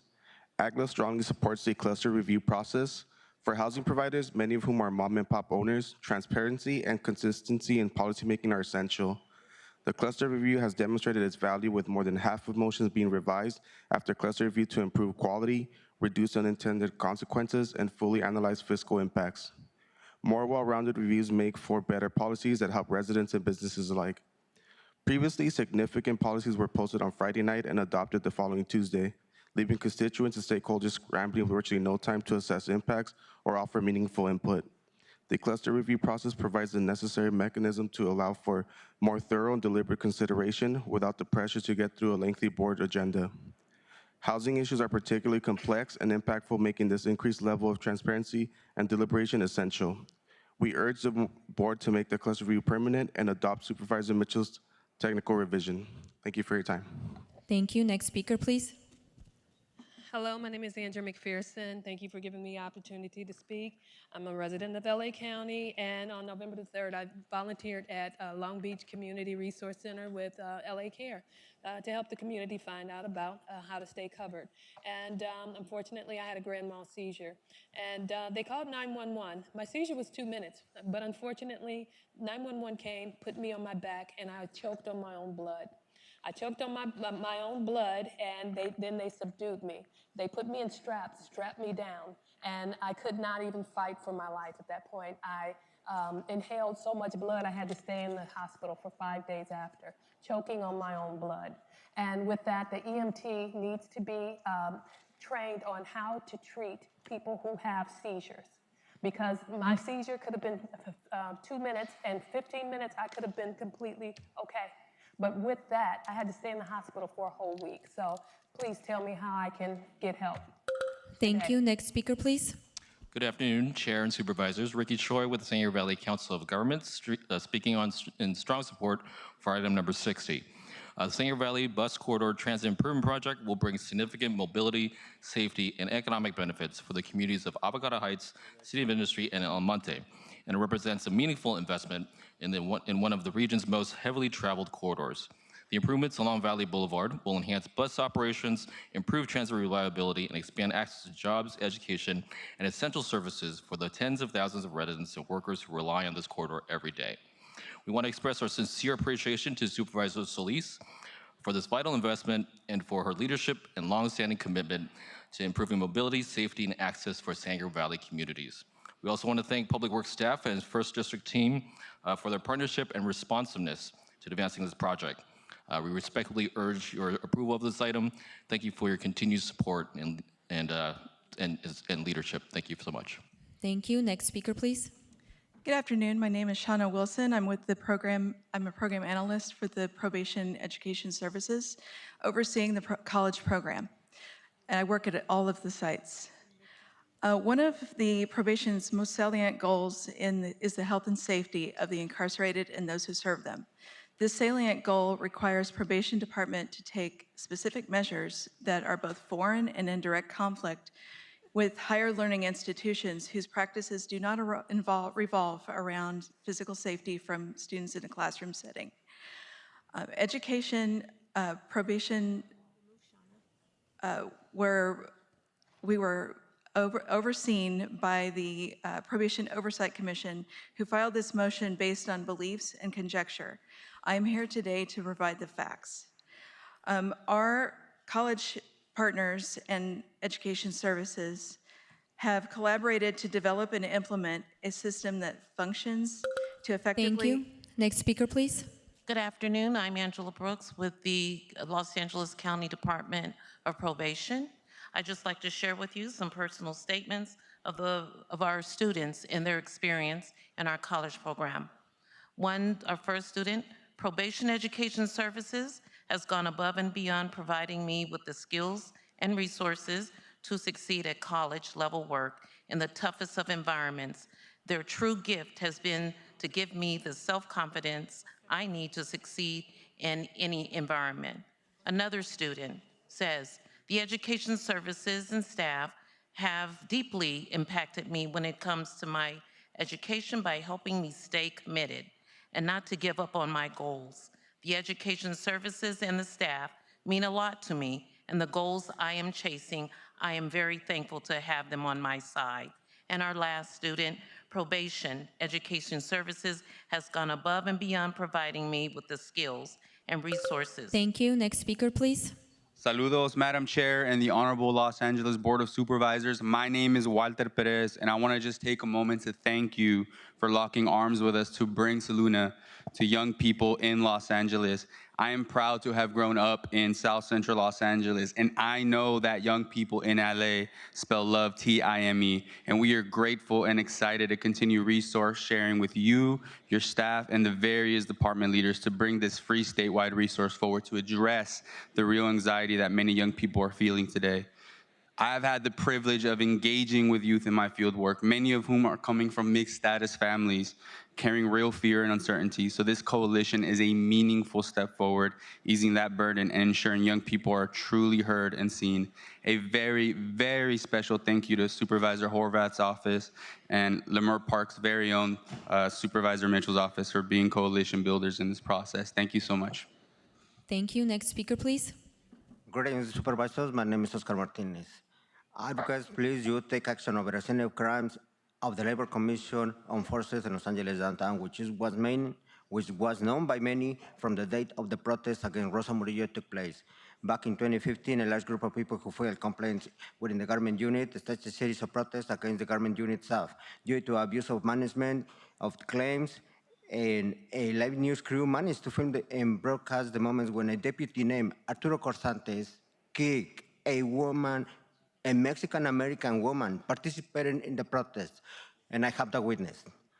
I had the opportunity of meeting several people who work at the Labor Commission Government Unit and during the days of the protest, and they told me about Corsantes' subsequent attacks against other deputies at the Government Unit.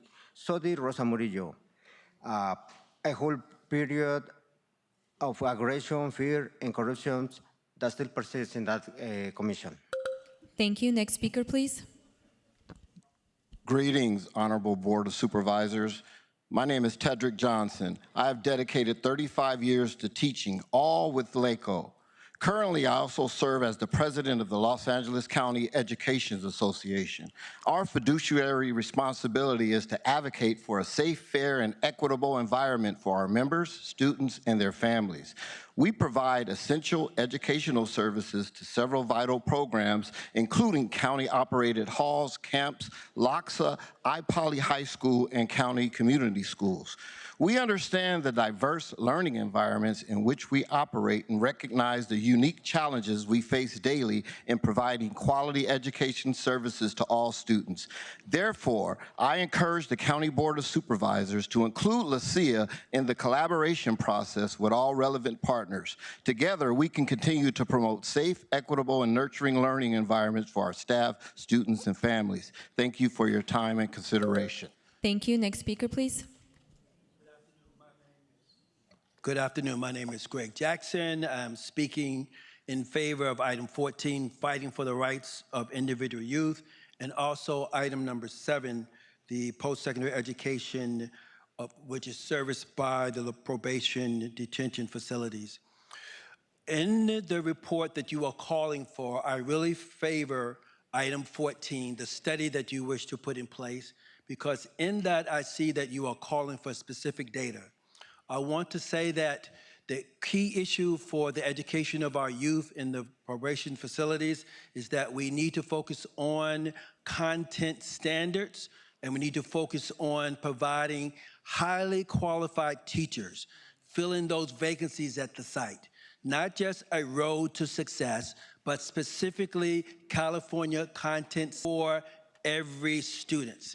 If we are not focusing on the California content standards, Common Core standards, our students will not make the progress that they need to make. And also, if we are staffing our facilities with what I call guest teachers, because I respect them, but if we're filling our facilities with substitute teachers, we're not providing the highly qualified instructors that our students need. Therefore, based upon the data that I've seen when I served at Los Padrinos, LACO is failing to meet the needs of our students, failing to collect data, and you are calling for that in item number 14. I really appreciate that and respect what you're calling for. I submitted a sample report of those items. Also on item number 7, we can see that there's an issue or concern of moving the college support to LACO. If LACO is not meeting the basic education of our high school students, why would we move the college education to LACO? That probation still serving that area. Next speaker, please.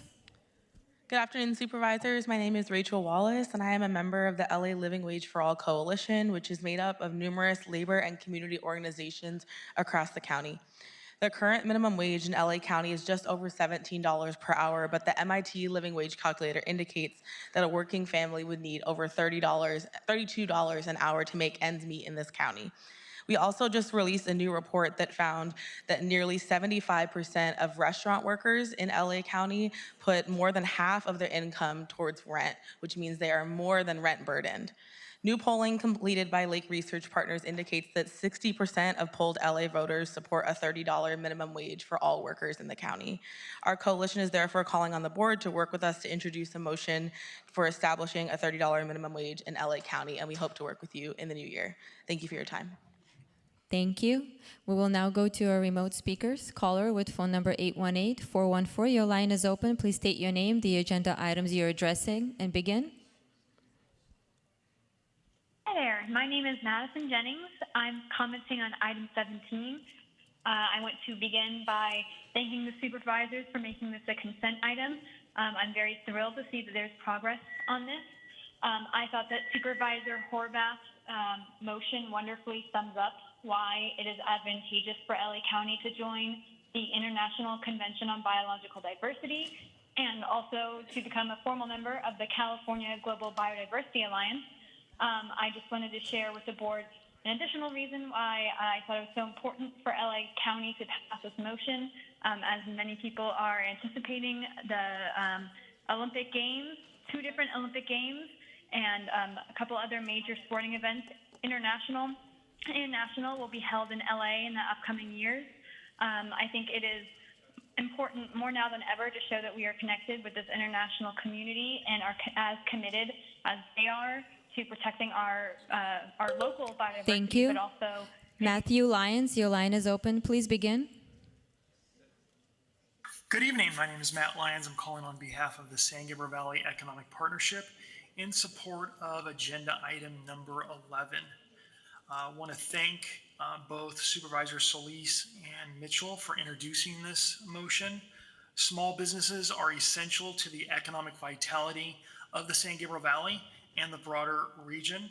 They are the core of our local job creation, innovation, and neighborhood identity. This motion provides meaningful strategic support at a critical time. And again, we thank you and urge you to vote yes on agenda item 11. Good night. Thank you.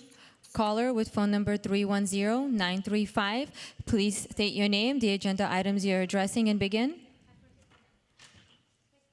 Good afternoon. This is public comment. I am Deepalani Lucas, mother of Stanley Wilson Jr., who was housed in Twin Towers and deemed incompetent to stand trial on November 7, 2022.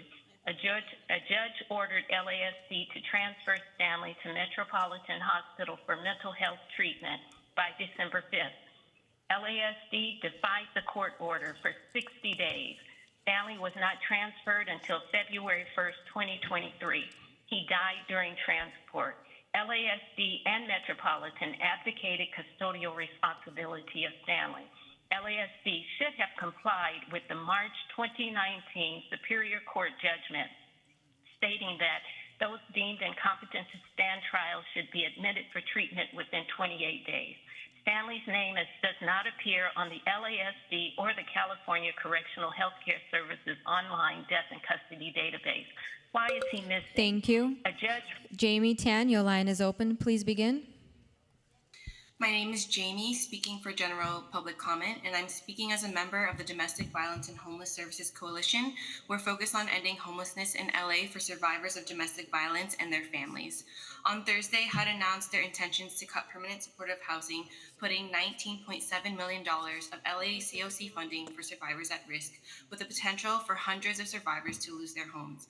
Losing county resources at the same time is simply unfathomable. Already, we face tremendous gaps in resources with over 15,000 survivors fleeing violence, seeking shelter, and less than 1,000 beds available. Only 17% of those survivors receive shelter services, predominantly located in the city of LA.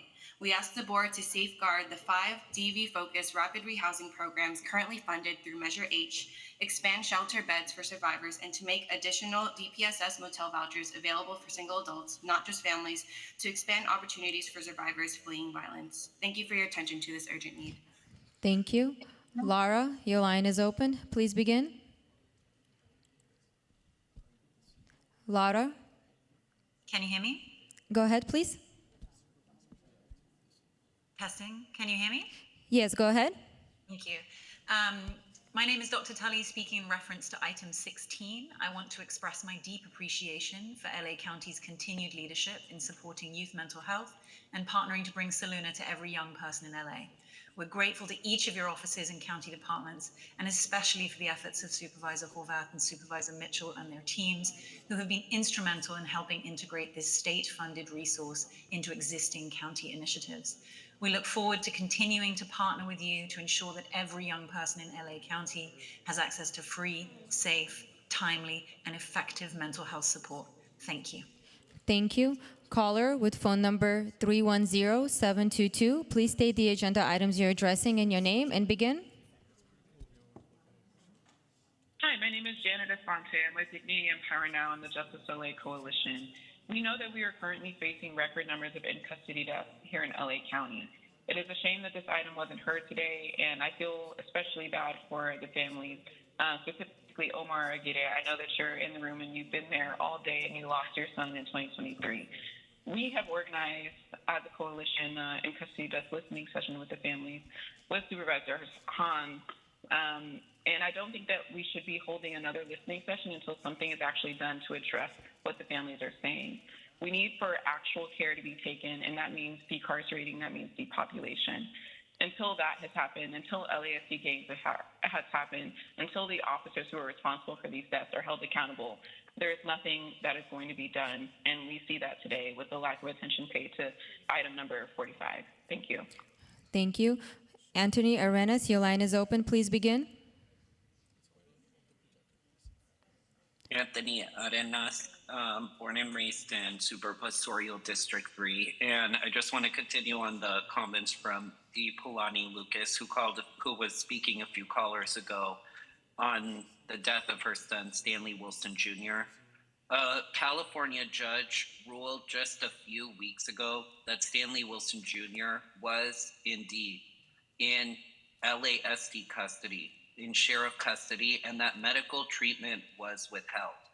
And this ruling that came out a few weeks ago says that the sheriff's department cannot contribute to the conditions that will cause someone's death and then transport them or their unconscious or deceased body to another location if abdicate custodial responsibility.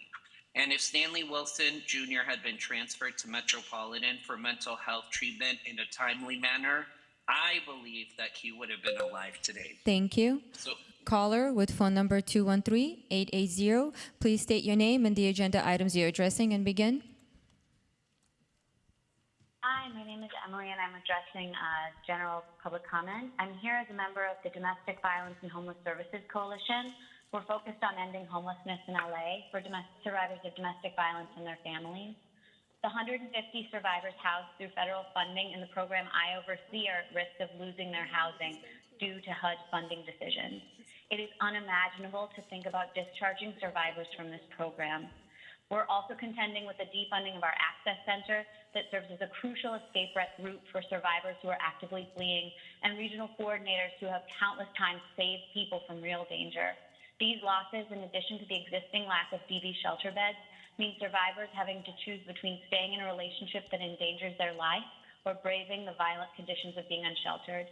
We urgently ask you to safeguard the 5 DV-focused rapid rehousing programs currently funded through Measure H, preserve access centers as safe havens for survivors, and expand DV-focused shelter beds. Thank you. Thank you. Caller with phone number 310-683, please state your name, the agenda items you're addressing and begin. Good afternoon, Supervisors. My name is Max Riley, and I serve as chair of the LA County Youth Climate Commission. The commission is an advisory body to this board representing young people from every supervisorial district in shaping LA's climate and sustainability priorities. I'm calling in support of item number 17 on biodiversity. Earlier this year, our commission voted to recommend that LA County become an observer to the UN Convention on Biological Diversity and join the California Global Biodiversity Alliance.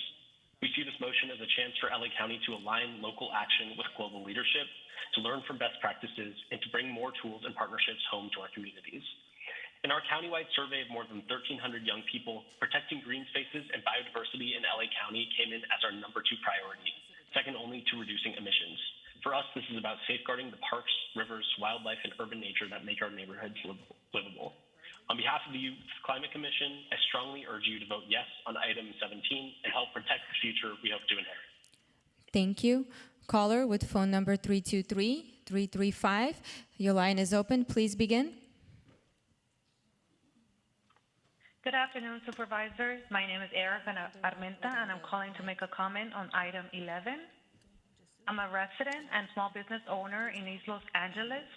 I'm the owner of East Los Tacos, and I'm calling to strongly support Supervisor Hilda Solis' motion to expand the Shop Local initiative.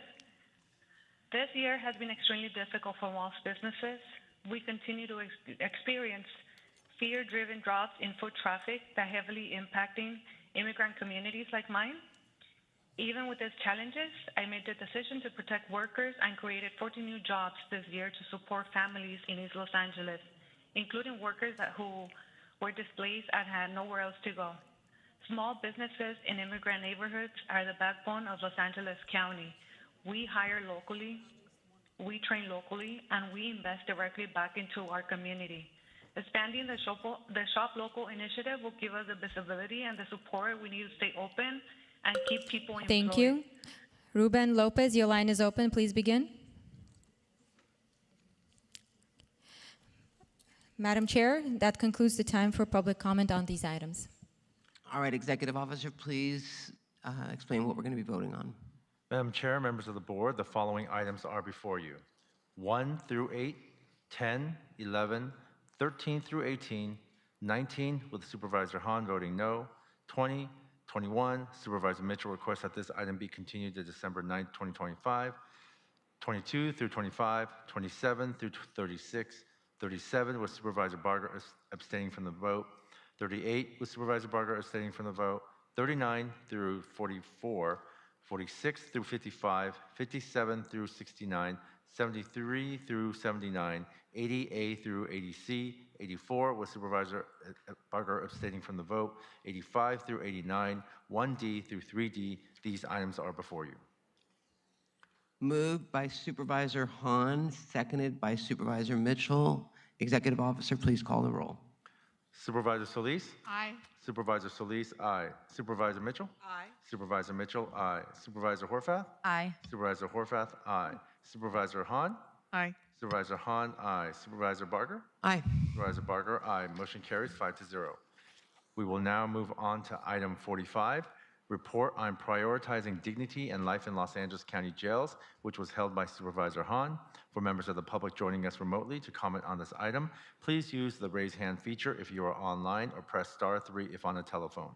Representatives from the Department of Health Services and the Sheriff will make presentations. Representatives from the Chief Executive Office are available for questions. For the departmental speaker, please state your name and title for the record when you address the board.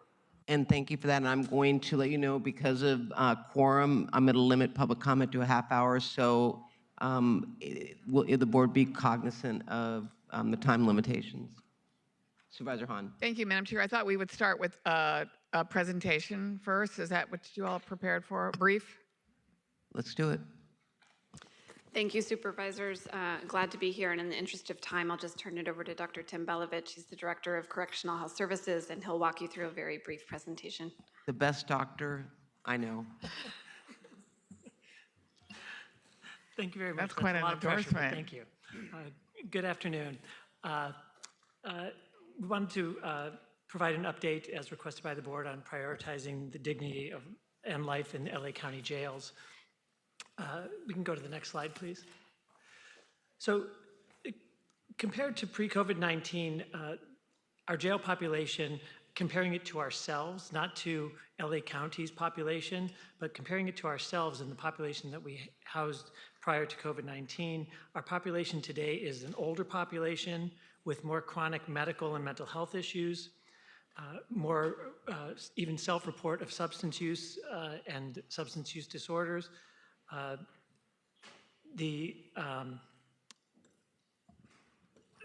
Our population also, our population also continues to grow, unfortunately, since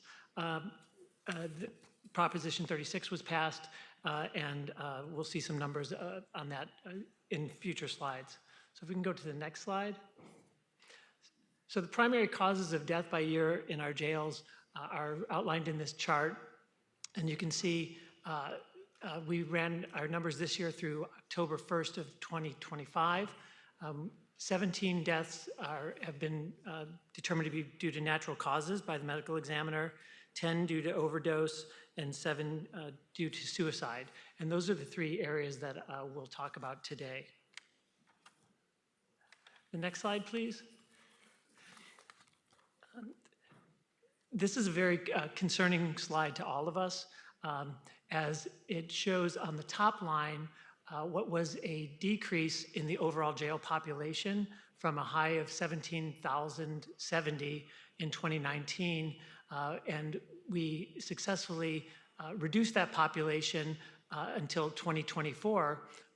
However, in 2025, we've started to see a growth in that population, which is obviously of concern for us. But even more concerning for us is the bottom line, which shows that despite a drop in population since 2019 in the overall population, there's been a significant growth in the mental health population that we serve. Next slide, please. So the 3 areas that we wanted to address were, the first is suicide, and what Correctional Health Services is currently doing to address suicide and to keep our patients safe was the creation of what we call FIP step-downs, which is something I think that you're all familiar with and have seen in action. And those FIP step-downs provide a day treatment facility within the jail. It's a successful program that was initiated back in 2017, but really expanded over the last 24 to 36 months, such that now we have a total of 21 of those units within our jails, housing a total of approximately 450 patients. And the patients these house are our most acute and in need patients in terms of their mental health needs. Another thing that we have done and are doing to address suicide and our mental health population is the expansion of our LPS beds. Our LPS beds are our Latterman-Petrus Short Act beds, which allow for involuntary medication for those in need. With those beds, we were able to not add beds to our census, but to change the way we were utilizing the licenses so that we went from approximately 37 or 38 beds to 52 beds that we could use for that for those needs. But in addition to that, we also worked with the state and Department of Mental Health to create the acute intervention module, which gave us another 10 LPS beds. So it really increased our inventory and our ability to care for that population within the jail, such that prior to those two changes, we were running a wait list of anywhere between 80 to 100 individuals waiting for that type of bed for treatment, to now, today, we average 1 to 5 individuals waiting on an average daily basis for that bed. So we really have made significant changes in a positive way there. Despite these positive changes, work remains and our needs remain. And some of those needs include what I have on the bottom of the slide, which is our inmate reception center, which is the inmate reception center is where every individual comes into our care and receives a screening for mental health and their physical needs. And based on that screening, they're referred to mental health or a physician for further evaluation and treatment. What our goal has always been is to treat our patients as quickly as we can get to them. And for us, that is in that reception center. And what we are striving to do is to front load our psychiatric providers in that area. We currently have mental health providers and physicians and nurses there. We don't have a full staffing for psychiatric providers there, but our goal is to get them seen as quickly as possible in that reception center. And for that, we have in the past asked for about 16 positions at a cost of about $5 million per year. The other issue that we see that we really need is once we get people on medications, we obviously want to keep them on those medications. And when people are experiencing psychiatric difficulties, they may refuse their medications or decide they don't need their medications. So we have informally and through our Department of Justice mandate formed medication refusal services where clinicians go out and identify individuals who have been refusing meds and counsel them and encourage them to take their medications and address the underlying issues to why they may not be taking their medications. And again, we've also requested funding and positions for a medication refusal team. The third thing we think, obviously, that is needed to address the mental health concerns and the risk for suicide in the jail is an increase in community mental health services. We know that if we can increase services in the community, it will decrease likelihood that people will have to end up in our care. And that's our goal. Our goal isn't that people ultimately end up in our care. So next slide, please. We'll talk a little bit about overdoses. And I think this is timely given some recent things we may have all seen in the news. What CHS is already doing with our medication-assisted treatment, we're very proud of. And the board has supported us and given us a good deal of funding over the last several years to provide a very robust medication-assisted treatment program, such that in 2023, we gave over close to 60,000 doses of oral medication for opioid use disorder, and we administered 9,800 long-acting injectable shots. In 2024, those numbers increased that we gave 57,000 oral medications doses and 10,000 long-acting injectables. And we're very pleased to say that so far, as of October, the end of October of this year, we've given over 100,000 doses of oral medication and over 14,000 long-acting injectable medications to over 14,000 individuals.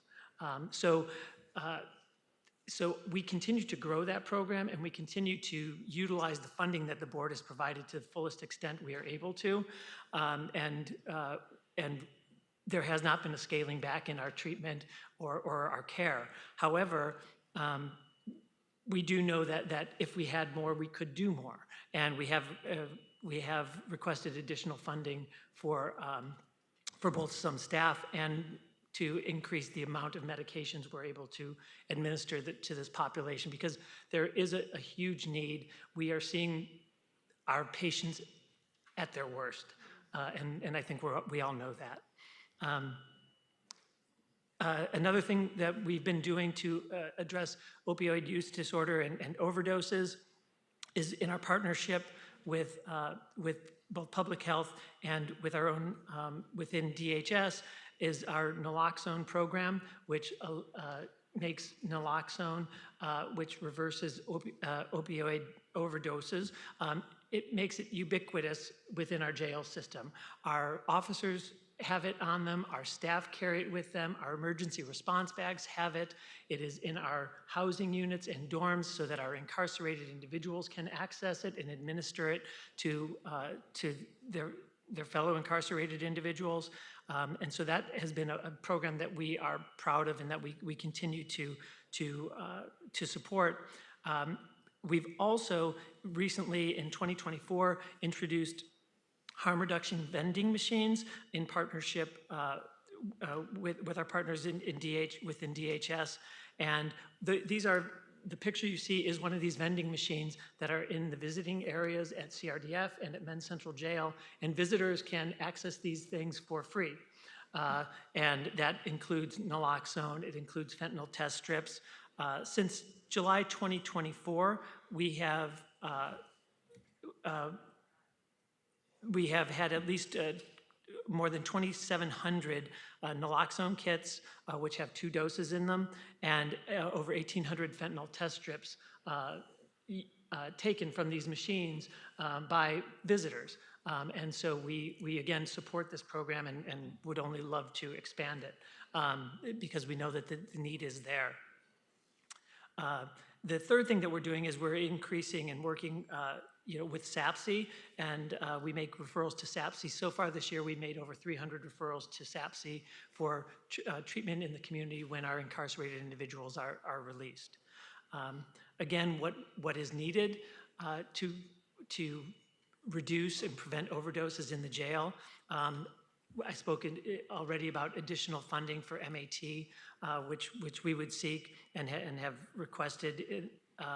But I also think that we need to stop, however we can, the introduction of substances into the jail, which I know our partners with LASD will be talking about. So we support the interdiction efforts of LASD because if the less we have in the jail, obviously the less we have to deal with, and from a healthcare perspective. The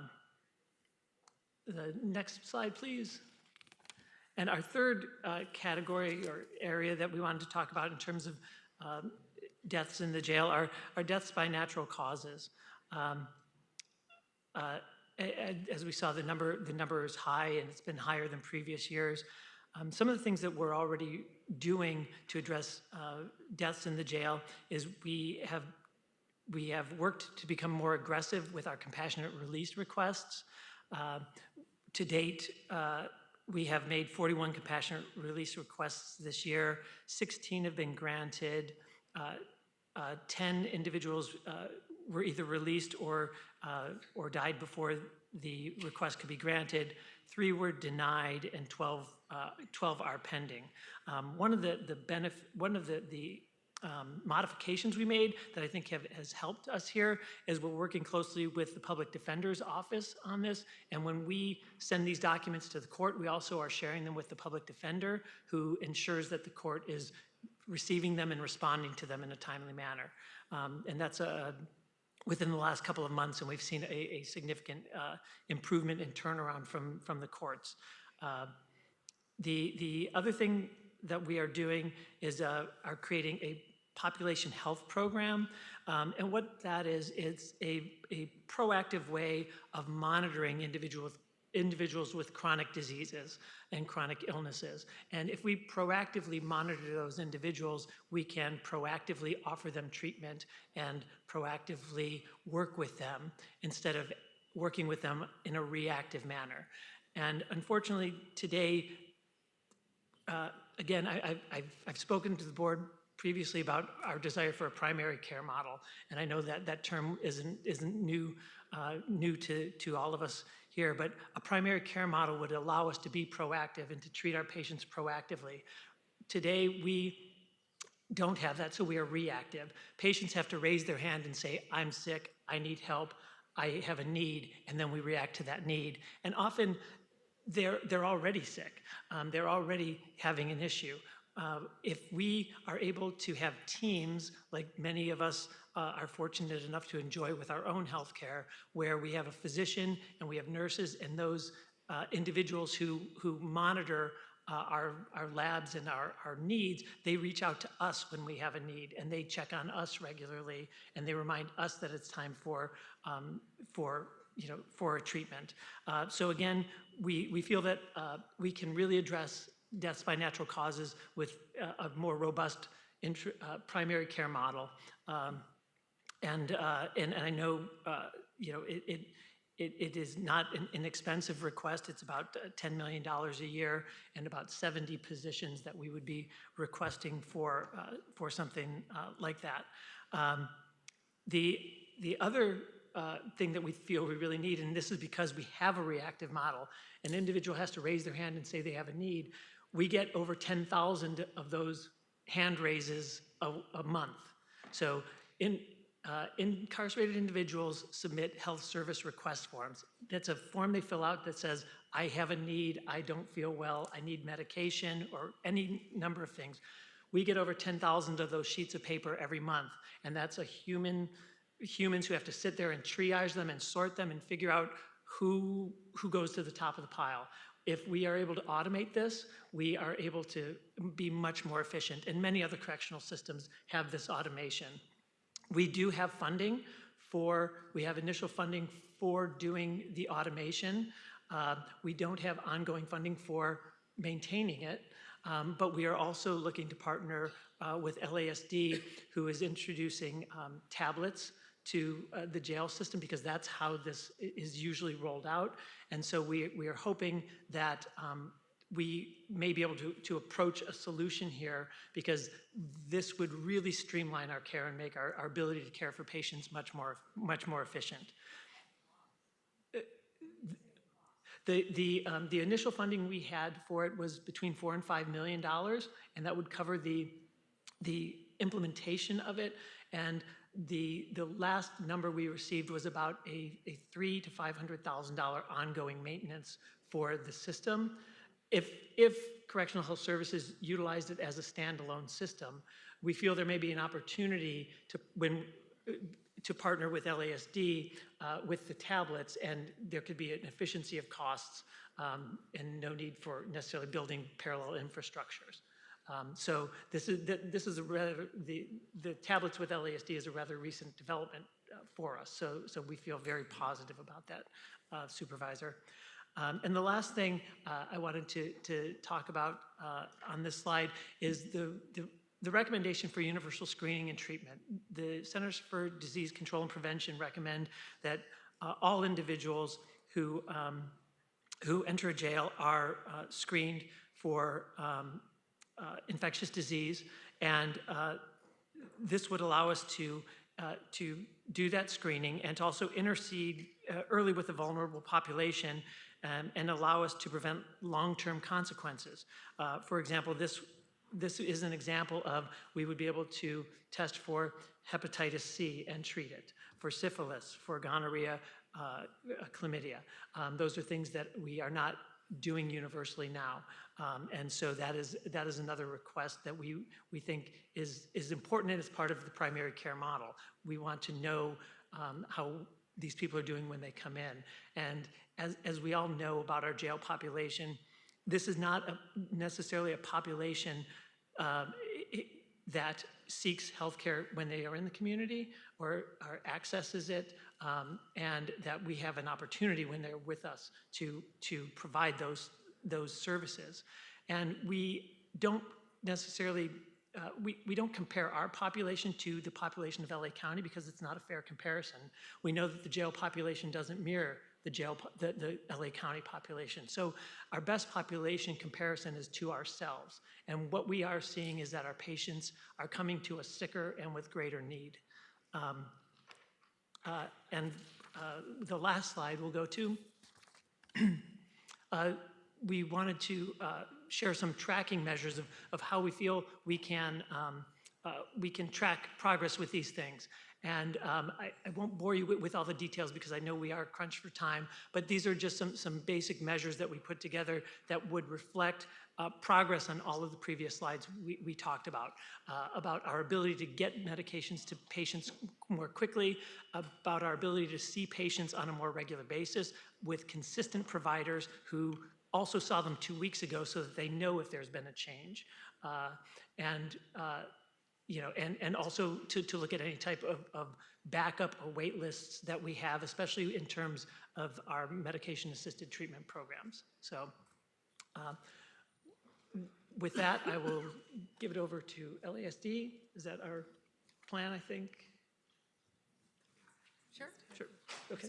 It's your presentation, so I guess that we've got another slide for LASD. Yeah, Is that you? I'm sorry.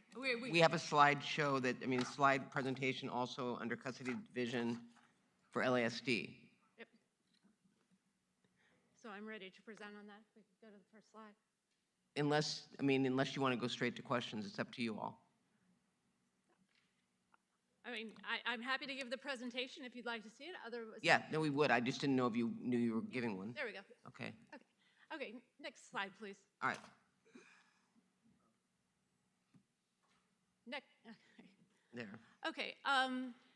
The areas where LASD really can impact things is the first one being suicide. And what are we doing? Currently, our jail mental health evaluation teams, which is a partnership with CHS and our deputies, do rounds, especially through Men's Central Jail. They go through every week and talk to folks to see how they're doing and to see if we can forestall something from happening. We also double man cell. Whenever possible, we put 2 people in a cell so folks aren't alone and feeling isolated. We've really increased that double man celling over the last couple of years to the tune of, doubling where we were last time, 2 years ago. Our safety checks are much more frequent, mostly due to the DOJ settlement agreement, but our checks in celled areas occur every 15 minutes. What we are doing now, we've increased our compliance with those settlement agreements dramatically. From a few years ago where we were in single-digit compliance, our lowest area of compliance right now is at 93%. So we have increased our compliance in that, and we've also taken steps to ensure not only are we clocking compliance so that we're doing them on time, we've improved our technology to make sure that we are adequately capturing when those checks are done, but we've improved our checks and balances to make sure that the checks are quality when they're done. We're doing audits on every shift and every floor by sergeants. We have a randomizer so that the sergeants can't cherry pick this is a good check, and so that's what we're gonna report. They get a randomized printout of what they need to check. They do their assessment, and if it's a good check, we give feedback that this is a great check, and sometimes we use it for training to show other people what the expectation is. If it's a bad check, then we take whatever appropriate administrative action would follow on with that. Then we also we check the checkers. So we have the lieutenants actually do a randomized check of what's submitted to them so that the higher levels of supervision, we make sure that our expectations are being carried out at every level.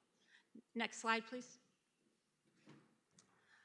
For reducing narcotics coming into the jail, what are we doing? Thank you very much. We've been funded for 17 new body scanners. So we've had body scanners for the inmate population for several years now, but technology has improved dramatically. The new machines will help point out if there are substances in the body cavity which don't belong there. It'll help draw attention so that it really assists the operators to know what they're looking at. We have installed 7 of the new machines now already. The next 10 should all be installed, and we should be switched over to the new system by February 6th of 2026. We also are doing canine searches. We do canine searches within the housing locations and public areas of the jail. We also use the canines to monitor staff coming through the facility at entrance points. We do employee searches, and we have dramatically in the last year increased the number of those searches and the requirement for the randomized searches as people are coming in to go to work at the day.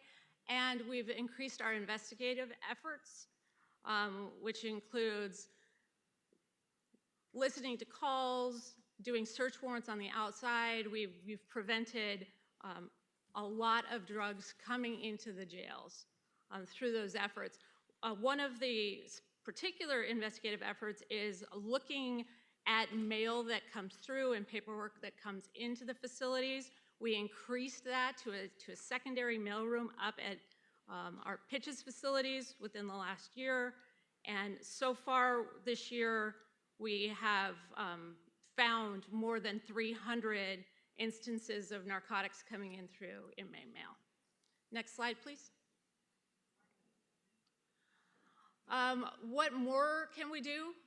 We're looking at property scanners for staff as they bring in. They already use clear plastic containers, but sometimes we can't see everything there, so we're looking at the purchase of that. Spectrometers, which is, you go to the airport and they swab your hands if you're the unlucky one. They have things like that for drugs. We're looking into that to see if that may be something that we can use during staff searches. We're also very, very excited about the tablets that was discussed previously. We hope that we'll have a contract by about March of 2026. That'll help us with the paperless environment, so preventing those drugs that come in, because we're very proud of the fact that we stopped 300 things from coming in, but the testing process, we know we can't catch everything. We know there are things coming in because the chemical compounds change all the time. So going paperless, we believe, is a much safer way to go. We also believe that just having the tablets will give folks things to do. The entertainment, the educational programs, they can get information about reentry services and treatment programs that are out and available, but I think it will also enhance their connection to family and have more ways to contact their loved ones through the tablet, as well as hopefully having the health service requests and inmate complaint forms and everything that could be submitted electronically, which also will improve the efficiency and let us see complaints in a much quicker time frame. The technology that I've been hearing about and others that have been going to professional conferences that a lot of people are adopting right now is inmate vital sign monitors. That is the technology that I am most excited about, and we are really, it's expensive, especially now that it's kind of new and cutting edge, but We were going to try a pilot program of these in CRDF in 2026 at some point. What these do is they clip on, they're not easy to get off of your body, and it would alert us to any type of medical emergency. So it would help us in the overdose realm, it would help us in the suicide realm, it would help us if they're having a medical problem. Because we've talked about some very expensive things that we're looking at to prevent narcotics from coming in. The inmate vital sign monitors, to me, that's across the board would alert us. If the technology works as I've heard it does, I think this would be a game changer for making sure people stay safe in custody. It won't for the first pilot project because it's too expensive right now for us to do, and we don't know how it would work. When we did this response to the report back, we tried to find, like, okay, where is our problem area? Where can we narrow this down? And we've found that the deaths are spread out. I mean, they're very frequently in Men's Central Jail, but we know Men's Central Jail is a huge facility, so we couldn't pin it really down to one area. But what we have seen is the intake area at CRDF. We did have 2 deaths in that area. These are some of the sickest people coming into our custody, both with mental health conditions and medical conditions. So that's where we're going to start the pilot, just to see how it is and see if it's something that we are ready to adopt or if it's something that we need the technology to evolve further for our system. But I think that as What's the cost of the pilot program? I'm sorry? What's the cost of the pilot program? It's expensive. $19,650, but it's only for a 90-day pilot. So $20,000 for 90 days. But to me, this is... And how many monitors would that buy you? That is going to give us 50 monitors. But when we talk about, the cost-benefit analysis of everything else we're doing and what we pay out and just really how do you put a price on a human life? For me, this is just the most encouraging piece of technology that I have seen. And that's the conclusion of my presentation. I'm ready for questions. Supervisor Hahn. Yeah, thank you. And thank you everyone for staying around. It's late, and I appreciate this is such a big issue. It's too bad it is happening at 6 p.m. And first I wanted to start, and I think we would have had probably more members of the public here if it had been any earlier in the day. And I wanted to start off by thanking the families and friends who are here or who are listening and who have constantly shared their stories with me and my staff about their loved ones who have passed away in jail. And I know it's difficult for them every single day. And I just want to acknowledge the grief that the families are feeling and the frustration that they've felt. And one of the reasons I put this motion forward, colleagues, was because, one death in the jail is too much. But more than that, I think what we need to do is significantly reduce preventative deaths. And I think that could be through accountability, through new technology, through transparency.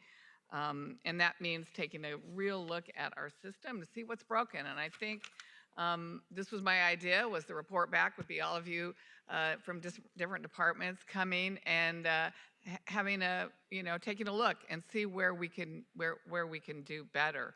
There's so much, and I've even kind of pared down my remarks and questions a little bit just because of the hour of the day. But I wanted to ask my first question to Assistant Sheriff Tokar. And I think it's about suicide, and it would be about the Title 15 safety checks. And those are performed by our sheriff's deputies. And you said you feel like you're really doubling down on how we do that, monitoring that, being more accountable. And yet I'm looking at the suicide, and it looks like this year we're just January 1st to July 1st, and we're already at 5, which seems like we're on track to, be higher almost than any other year. So I'm wondering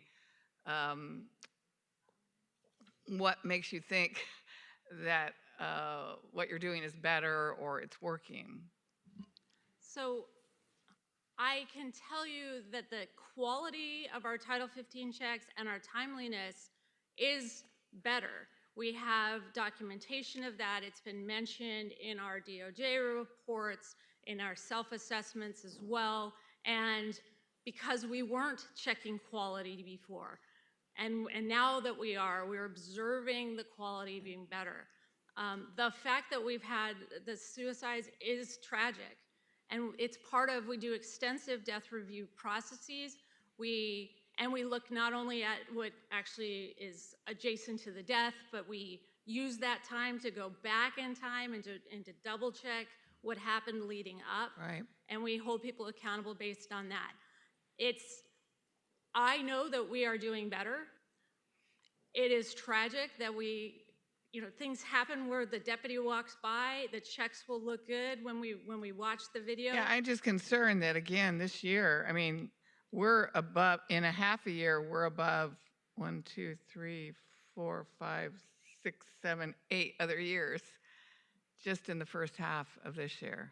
And we had deaths where we walked by and it happened right after. There's a timing issue, but that's why I'm very encouraged about something like that ankle monitor and that technology. And do you regularly review the Sybil Brand Commission reports specifically about this? Because this, of course, is the one commission that the county has. They have access to our facilities. They drop in unannounced and they do their inspections. And they've brought up some concerns about what they think deputies should be doing during their inspections that they sometimes find lacking. I didn't know if you had a chance to look at some of their reports. Yes, I read all of their reports. And how would you respond to some of the things that they've been bringing up? I believe that we are vastly improving our Title 15 checks, and there are reasons why we do certain things that we do. I value the Civil Brand Commission's input and do read it and do take note of that. One instance that I can point out in listening to their reports, when I first came into my role, they talked about the food at Men's Central Jail being cold, and that they said that was why we were having fires started. And I can tell you, as of the 9th of this month, that Cook Chill has taken over at Men's Central Jail. Men's Central Jail had a problem of getting the food there hot because of the distance that we had to walk when we were walking trays as a result of the, listening to the Civil Brand Commission and what... Right.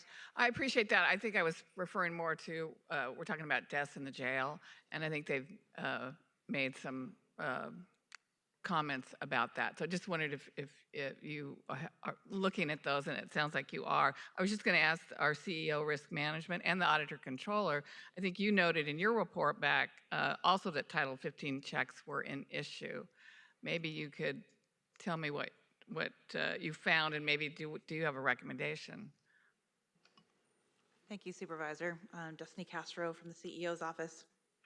So part of the direction from the board was for the auditor and the CEO to audit and evaluate corrective action plans related to in-custody deaths from the past 5 years and provide any additional recommendations.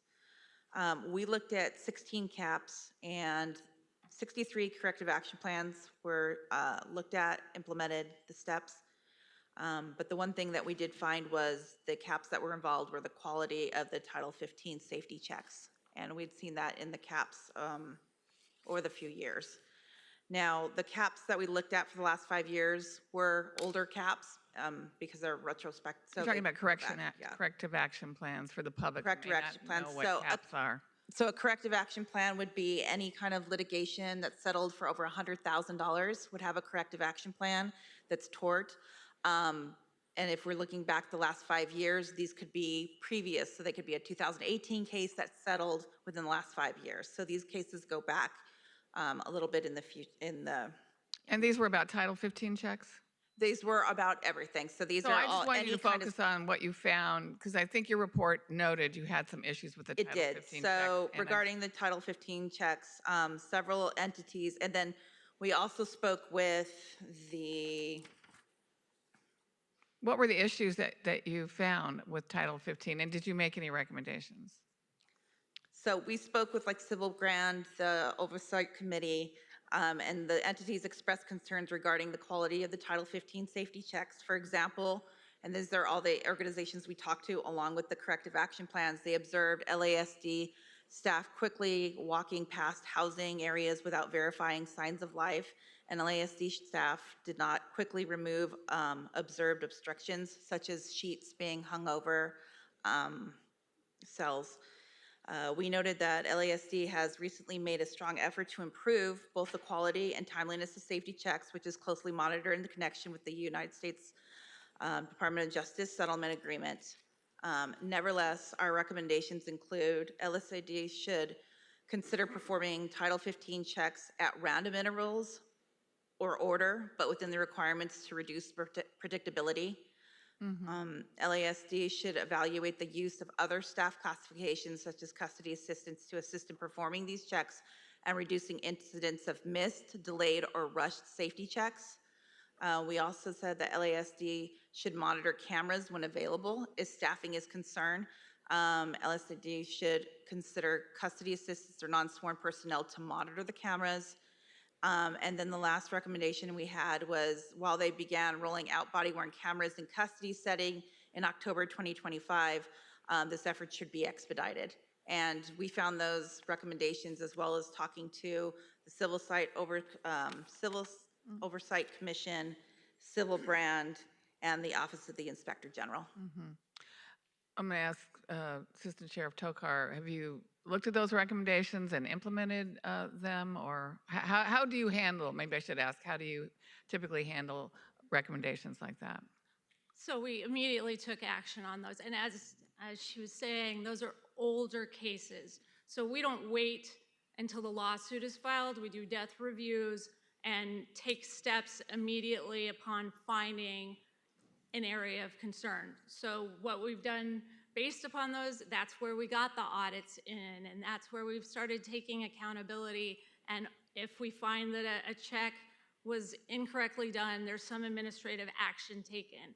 And we have not seen repeated, if we find one employee who's doing a bad safety check and he's disciplined for that, he or she is disciplined for that, we haven't found a repeat of bad checks from that person after the administrative action was taken.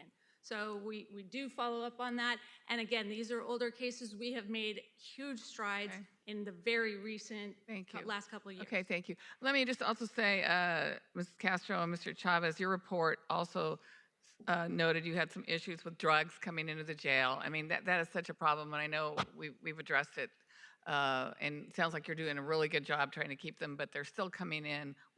And you had issues with Narcan.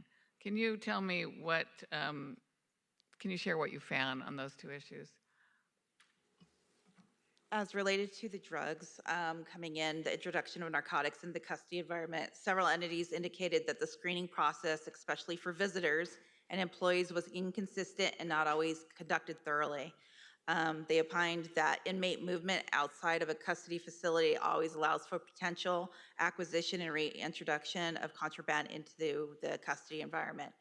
Our recommendations include the following. LASD should evaluate alternatives such as hiring contractors to perform screening or increasing the random use of canine units, which you saw that they are doing, to assist in the screening if there is a lack of staff available to perform this function.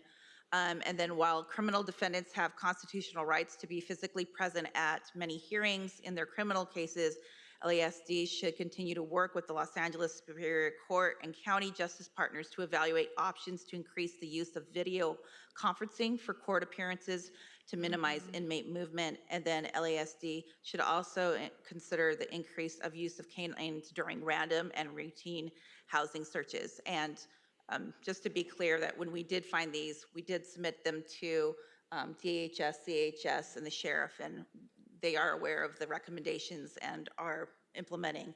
As far as Narcan, we found that though we have Narcan, and this has dramatically increased since we looked at cases 5 years ago, we have found that moving forward that it is more accessible. But we found previously, like some AEDs may not be there when they went for an emergency, the bag was missing. I've been told that that has now been corrected, but we did find issues with that. Our recommendation was to implement an inventory control and inspection mechanism to ensure emergency response equipment is available, inspected, and in working order and replaced if necessary. Additional units of Narcan and AED should be maintained to immediately replace or malfunctioning equipment. And I believe that CHS can talk more about that. Yeah. And just in terms of Narcan accessibility, I mean, we saw the vending machines, but concern that I had were the people that are incarcerated, right? And sometimes the vending, they don't have access to the vending machines. I'm wondering how we're dealing with Narcan accessibility for those who may not be able to get out of their pods or whatever. Sure.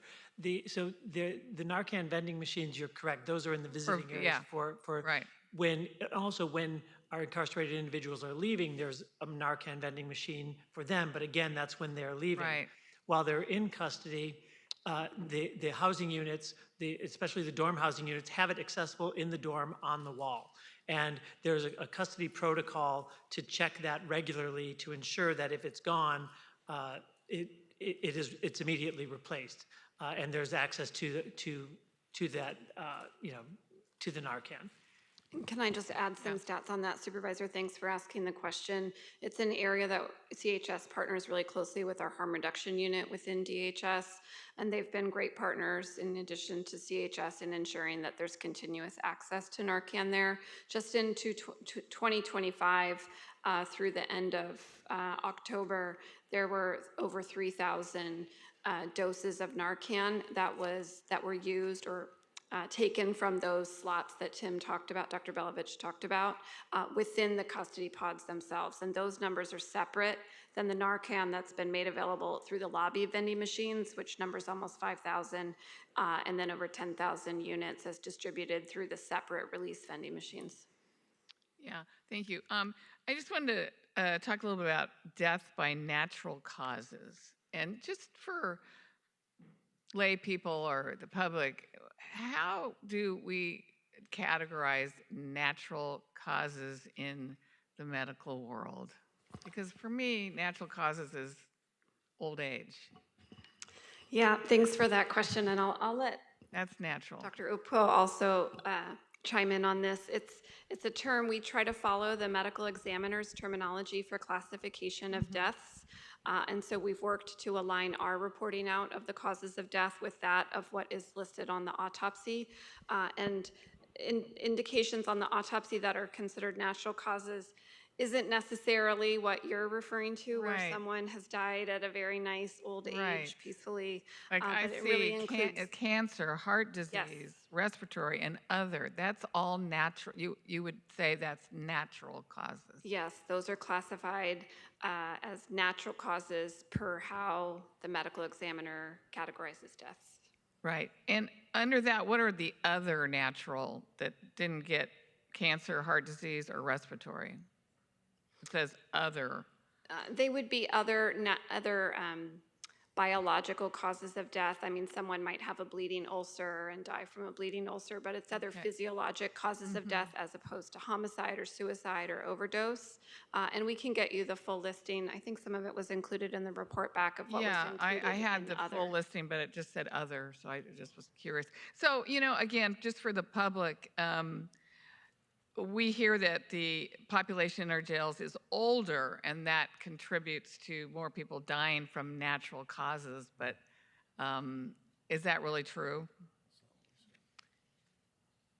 I mean, I think there was an analysis from UCLA that looked at the average age of natural deaths in the jails, and the average age has actually gone down over the last 3 years from 57 to 52.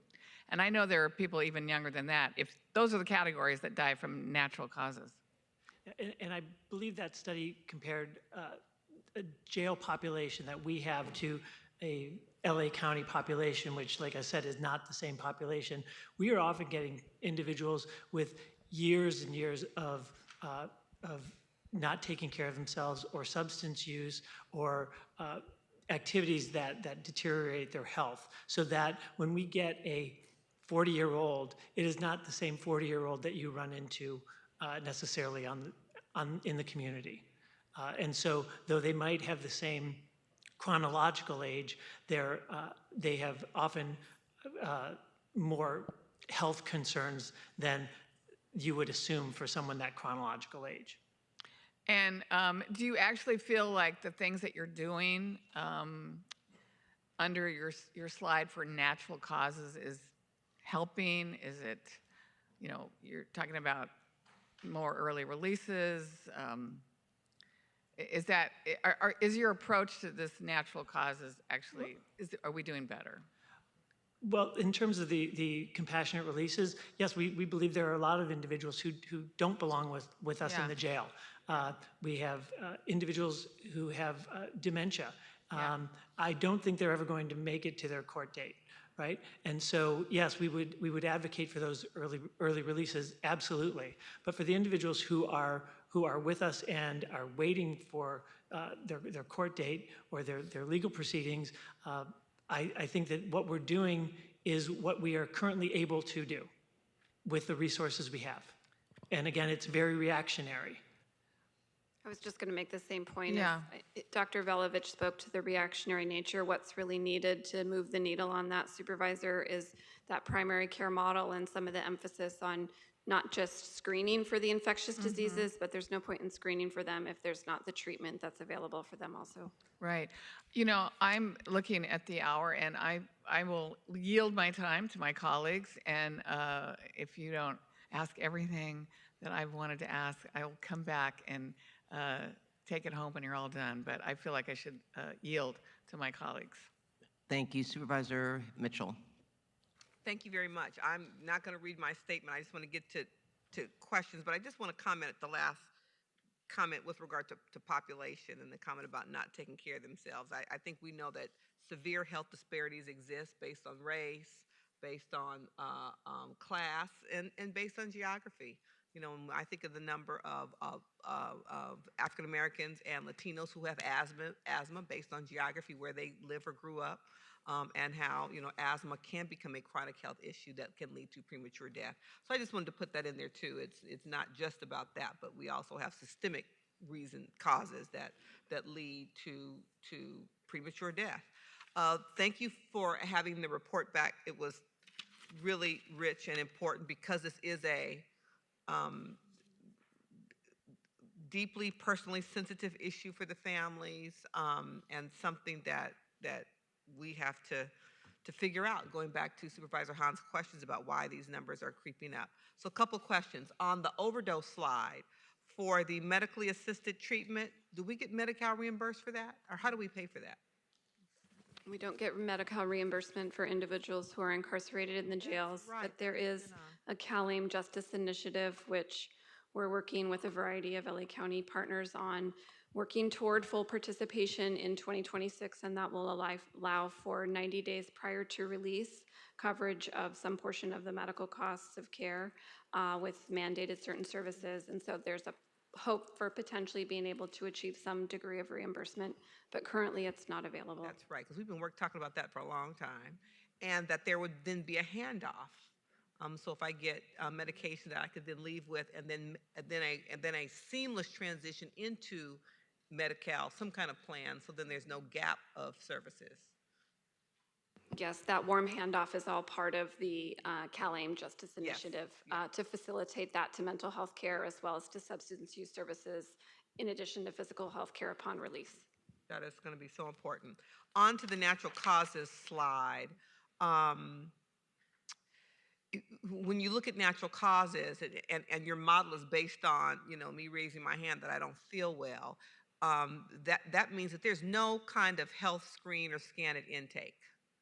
at all. When I looked down and saw that we're not even meeting the universal screening for communicable diseases. Oh, Sorry, no. Uh, every individual who comes into our care receives a screening for medical and mental health issues in the inmate reception center, both at CRDF and at Twin Towers. And then they will be referred to either mental health, physical health, or both based on that screening.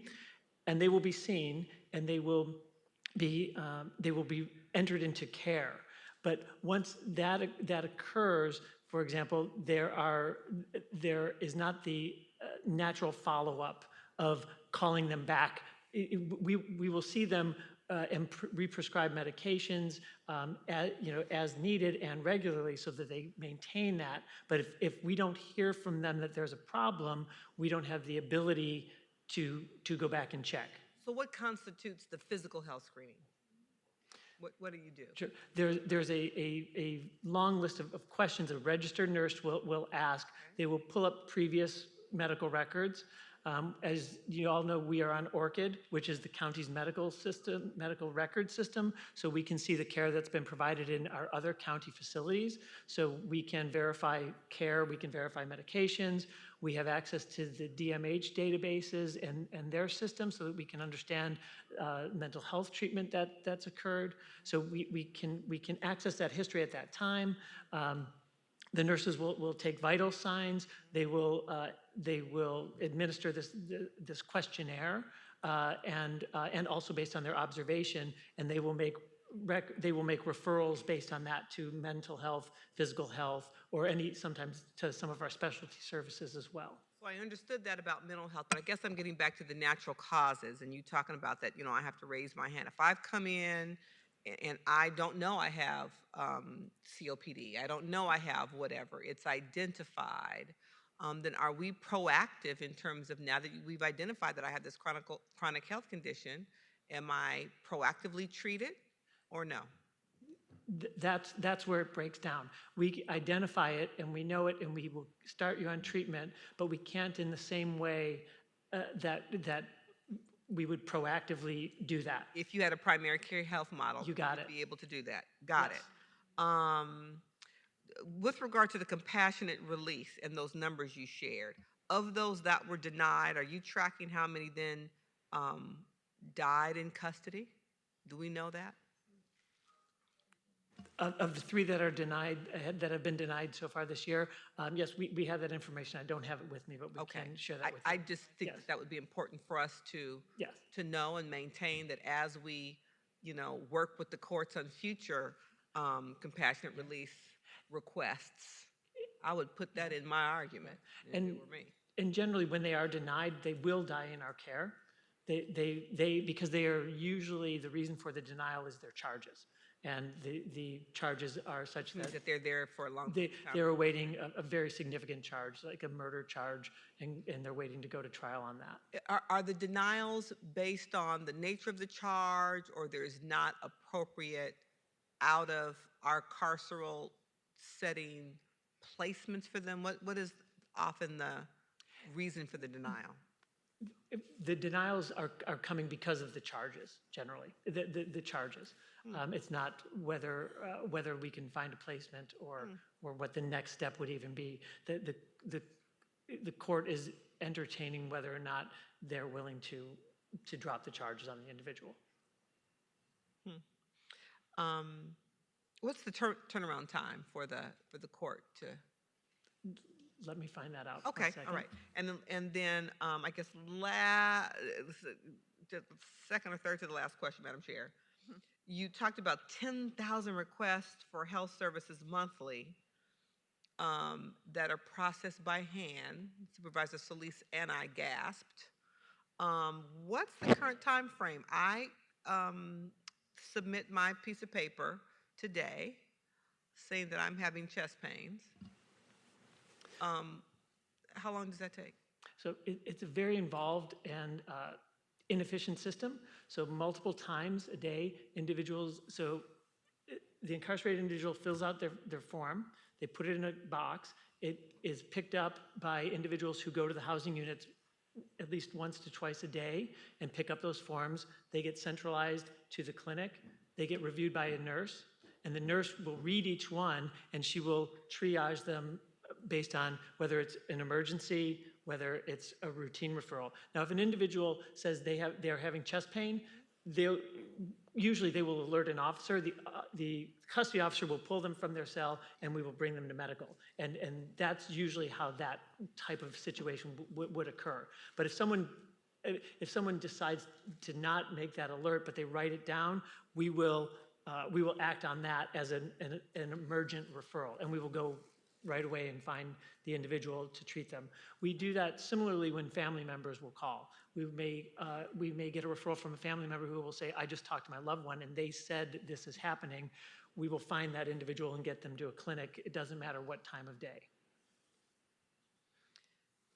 So there's no real kind of average timeline. If it's not emergent, as in chest pains, but it could be something else that's chronic that, if gone untreated, could very quickly escalate. So I'm still trying to get a sense of it would be our goal to see those individuals within 7 days. We are not currently able to do that. And so what are you currently able to do? We're currently able, it's more 14 to 21 days. But with the note that they're triaged according to the level of severity. So the ones with more serious would be seen sooner, but for someone with not a serious indication, it's the longer timeline. But then, and then again, you're trusting my ability to adequately communicate and accurately describe the tingling sensation down my left side, or to use the language to even trigger. And Supervisor, what you're describing is quite one of our challenges, in that if someone has what they may think is a minor need, in 5 days it may develop more, and they put another referral in, and then and so we might have multiple referrals and still not be able to get to them. If we have the electronic system, they can very easily be bundled and triaged based on the individual, and we can make decisions. And do we think that electronic system is going to come with the tablets? It is our goal. Okay. It is our goal. And so for the Sheriff's Department, what more we can do on this slide? What on here has been funded and is imminent? You shaking her head? No, nothing. At this point, let me double check my slide, but tablets, we are in the process of doing the RFP. So we have not submitted a contract for your approval yet, but we believe that is coming within the next couple of months. Got it. Oh. I heard you, but yeah, thank you. So the tablets we funded, that will be a contract. None of the other items that we are looking into have been funded as of yet. We believe that within the department's budget, we will be able to, or I don't know, my magic budget guy is hoping that $20,000 for the pilot, we will find a way. Yeah. I'm sorry, at this point, I don't know what pot of money that came out of. Right.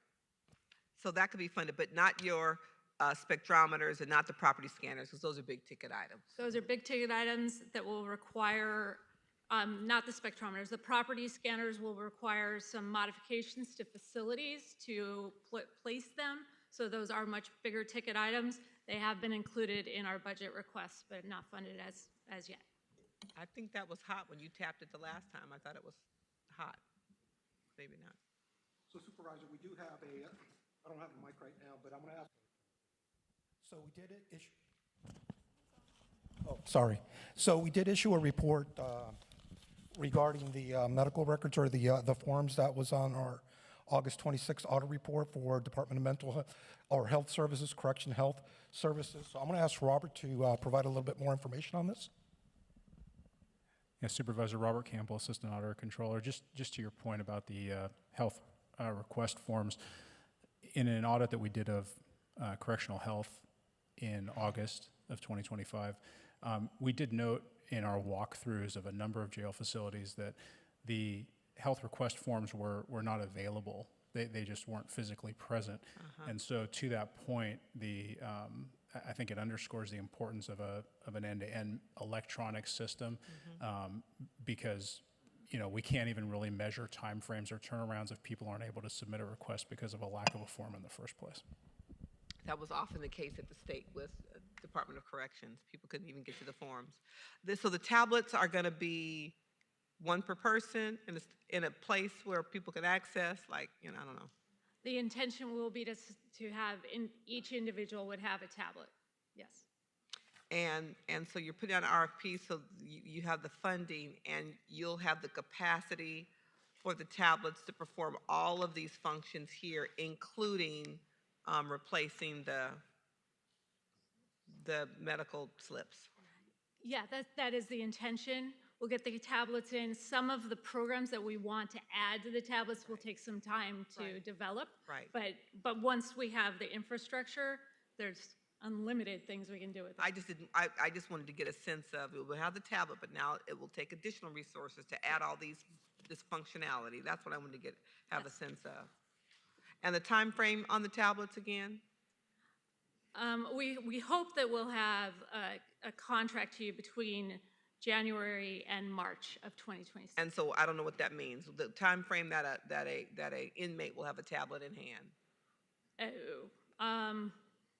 Yeah, probably 6. If we get the contract executed in March, it'll take probably closer to 9 to 12 months before we actually can roll them out, and it'll be one facility at a time because there's infrastructure upgrades that are needed as well. I remember that conversation. Thank you very much. Thank you, Madam Chair. Thank you, Supervisor Solis. Yeah, I'll be brief. Thank you for all this information. It's very helpful, and it kind of just reinforces for me where we need to prioritize. And I hope that both of you, the Sheriff's Department and DHS, will come back with prioritized budgets on what was just talked about, that, but also other things that we need to do that are probably lower hanging fruit that we could really get into place. So that's one of my priorities, I hope, as long as I'm here. I wanted to ask just quickly, I'm going to kind of just 2 questions really. One is, can you give me an update on the mental health assistance program and where we are with that, and how's it working, and is it expanding? Where are we going with the program? I think the program's working very well. The FIP step-downs I was speaking about, those 21 units have mental health assistants who work on them. So there's over 40 mental health assistants, and they're regularly recruiting and training for those programs. I think that success has maintained. And we also have what are called HOH dorms, which are where patients live in very similar to a FIP step down, but they don't have the mental health assistance necessarily there. Again, it's I think a strong program that we continue to support and always be searching for candidates for. Right, and I was a strong supporter. We remember having them even, they were virtual testimony that we got from them. Yes. I think that was great. I wanted to ask too, Dr. Belovich, I understand that CHS received a grant for $8.2 million in opioid settlement funding to support medication-assisted treatment programs. Can you clarify how that funding has been used or is being utilized to support access to medication and assisted treatment for individuals that are in our custody? Yes. So we had received an allocation of funding for medication-assisted treatment, and we received also an $8.2 million opioid settlement funding for MAT. And at that time, then part of the NCC allotment that we were given for MAT was reallocated to our overall pharmacy budget to pay for our general pharmaceuticals, which have also increased, not necessarily because of costs increased this year, but because of increase in use and increase in our patient population. And so that's where the opioid settlement funds did go to the MAT funding. So it did expand our reach. Do you want to, The number of patients and the number of doses has continuously gone up, but the budget has remained flat for MAT. But the team has done a great job working within those existing resources and been successful at expanding the doses that are able to be given. Some of that is with changes in regimens and additional efforts to have patients come in for care. But the money for the MAT program as allocated by the county has remained constant. And just one last. Supervisor, Oh. can I provide a little context to that as well? Because this issue has come up, I think, in recent media articles, and we received some commentary from the outside. But I just want to provide a little context on the overall budget for ICHS so that we understand kind of how this is all shaking out. So generally speaking, your board has prioritized investment in ICHS. The total budget is $577 million for the entire program. It's gone up by about $70 million just in the last 2 fiscal years. There is a shortfall, though, in the operations. There is a structural deficit in ICHS. It's about $19 million or so. The use of the opioid funding we're intended to use that money for the purposes for which it's been allocated, opioid treatment.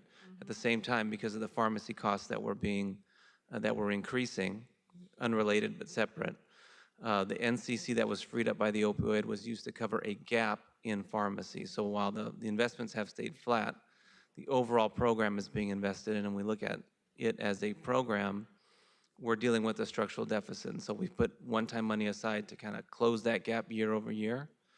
And there's a lot of investment in ICHS, but there is still more need, I think, as Dr. Belovich and Dr. Galley will tell you. But that's the background on that particular issue. Thank you. And just lastly, on the universal screening and treatment, as recommended by CDC, you stated that we can't really draw down any federal monies, but are there ways of getting research institutions to draw down funding through grant opportunities to focus on this population, to help us in some way? I mean, we do have outside groups that do come in and do things for us. Isn't there a possibility of looking at that as maybe, helping us to do a better job in prevention in these particular areas? Yeah, thanks for that inquiry, and we're more than happy to investigate whether or not there are additional opportunities there. On the budget request that's been made previously for universal screening and treatment, the lion's share of that money is for treatment. It's for the cost of the pharmaceuticals that are needed, in particular to treat hepatitis C. That is the lion's share of that budget, is the hepatitis C medications. I'm not sure if there might be opportunities to partner with institutions to fund what is ultimately largely hepatitis C treatment. Perhaps there are, and we're more than happy to look into them. I'm just concerned about some of the issues you raised, the treatment for women, chlamydia, gonorrhea, all those illnesses that lead to tremendous impacts in life, quality of life, and especially for women. And I just recall when you talked about Supervisor Mitchell was asking about how often people get treated for things. I will recall one visit I took to the women's jail in Linwood and spoke to some patients that were waiting to be treated. One told me that she had waited a couple of months to see a dentist.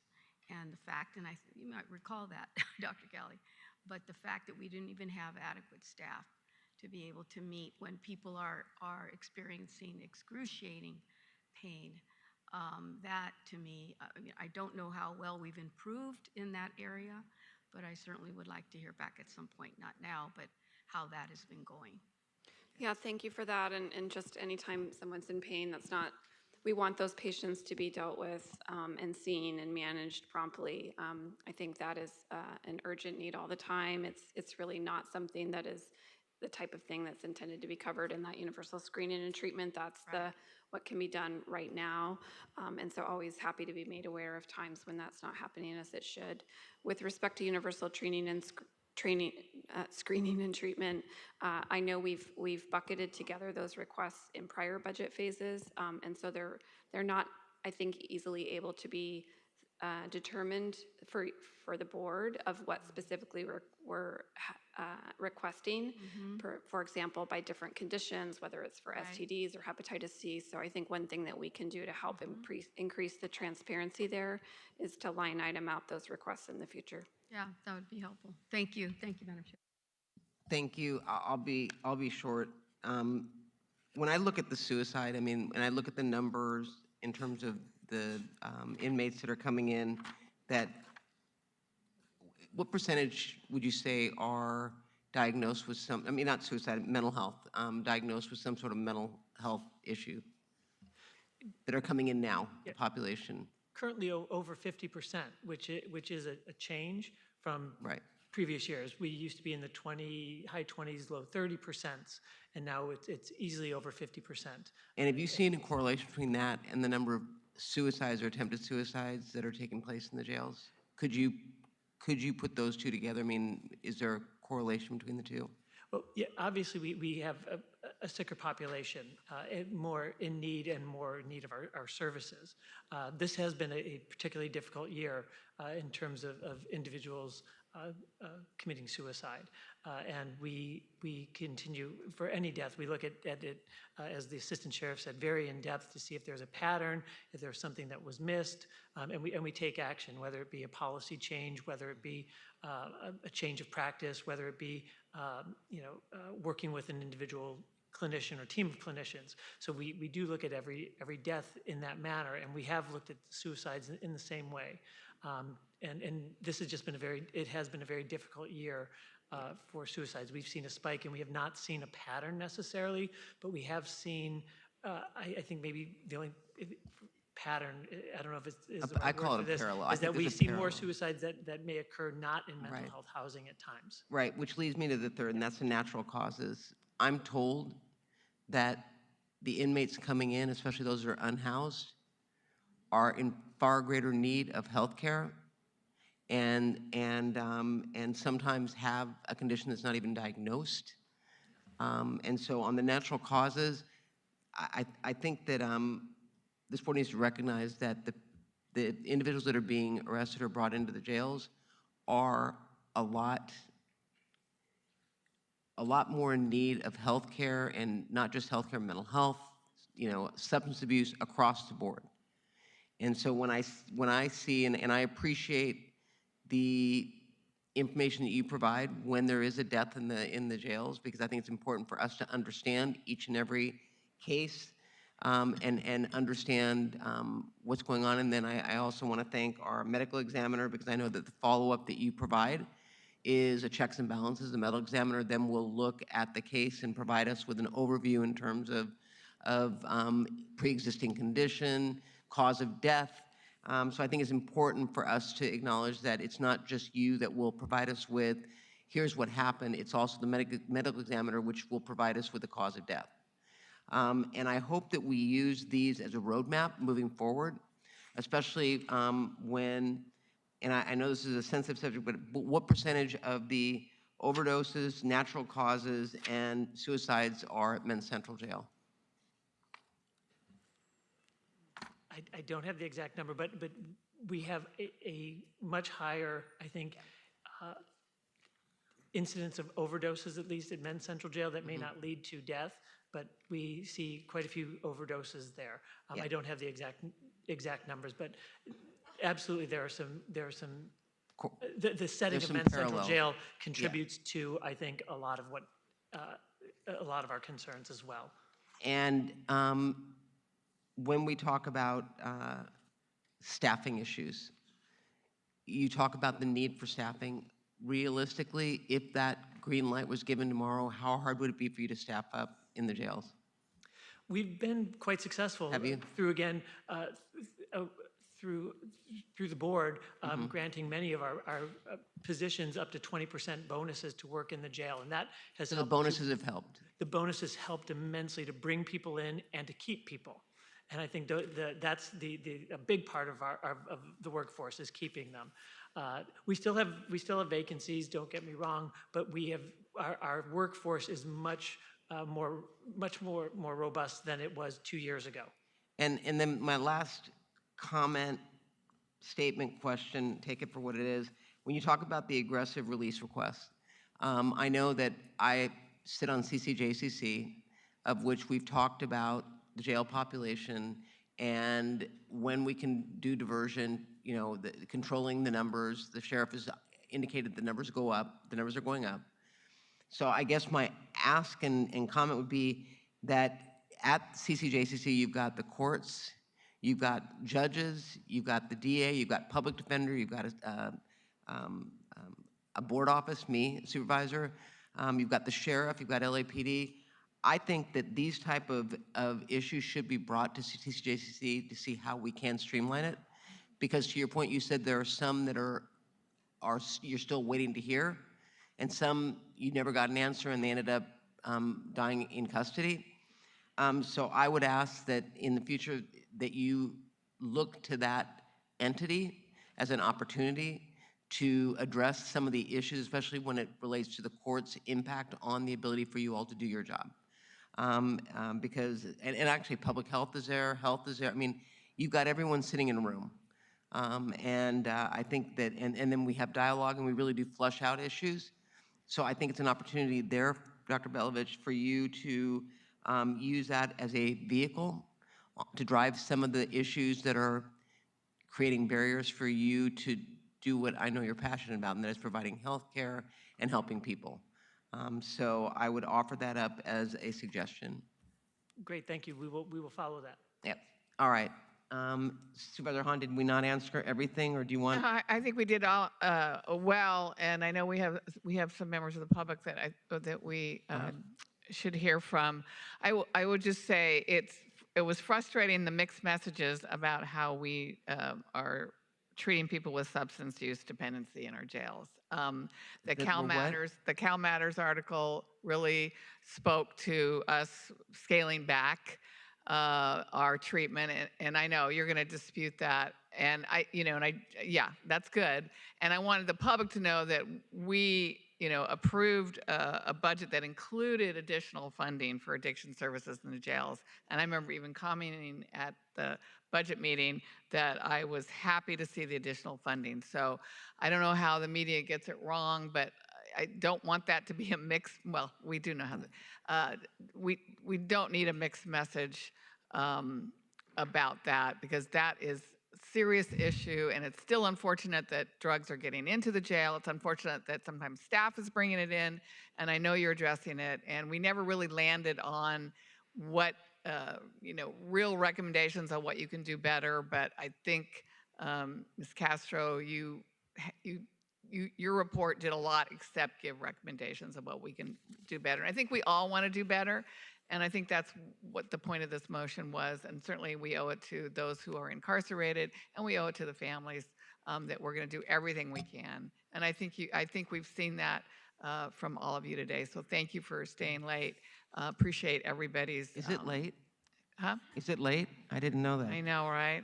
I keep saying that. Did you want to respond to 7 p.m. the trust but verify on the articles Just written? briefly, thank you for acknowledging that. And we are all of us collectively, I know, working hard and knowing that there is still more to do to curb the impact of drugs in the jail and on jail deaths. And I think we're all saddened by that. With respect to the Cal Matters article, we did request edits and corrections to the article from the reporter and her editor, but those requests were declined.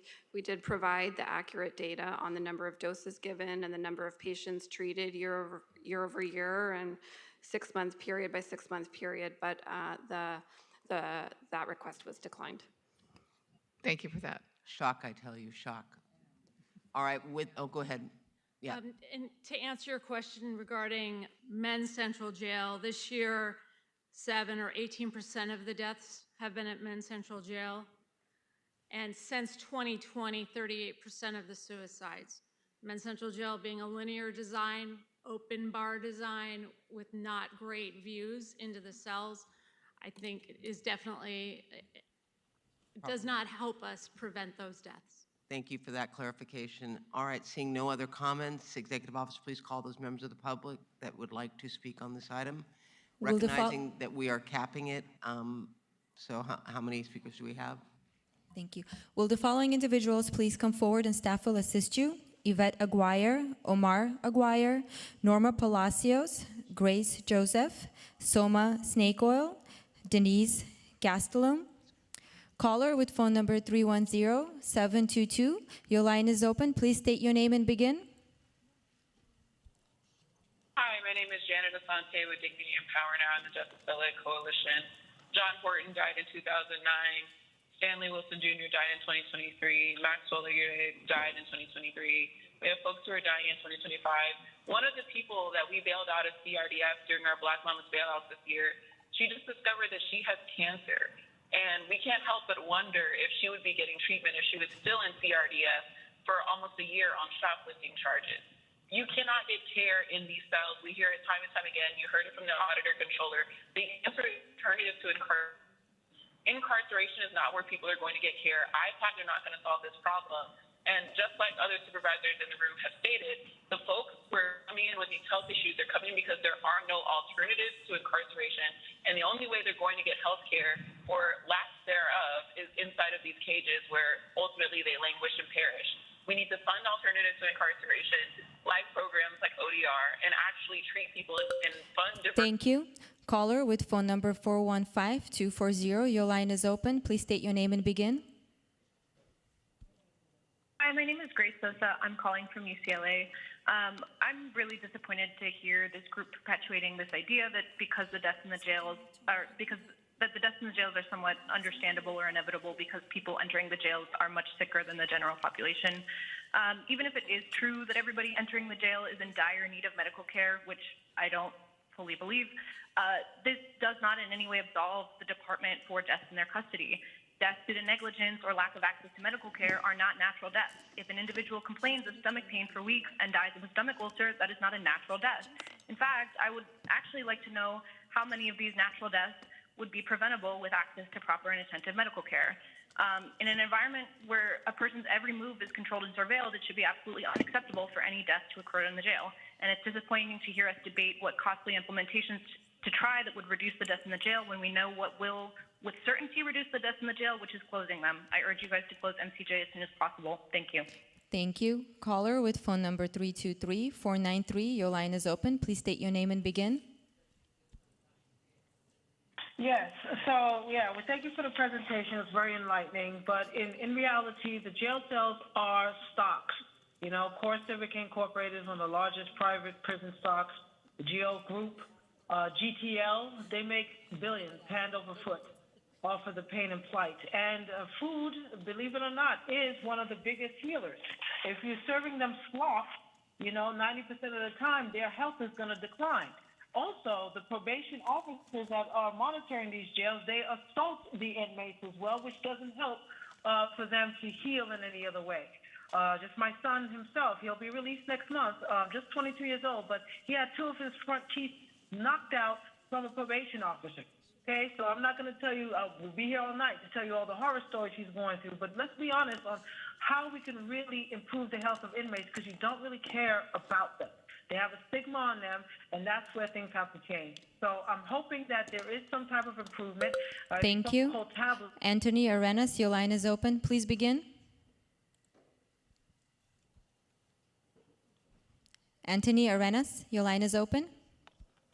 Supervisor Hahn for continuing this conversation on in-custody deaths and especially for your scrutiny this evening.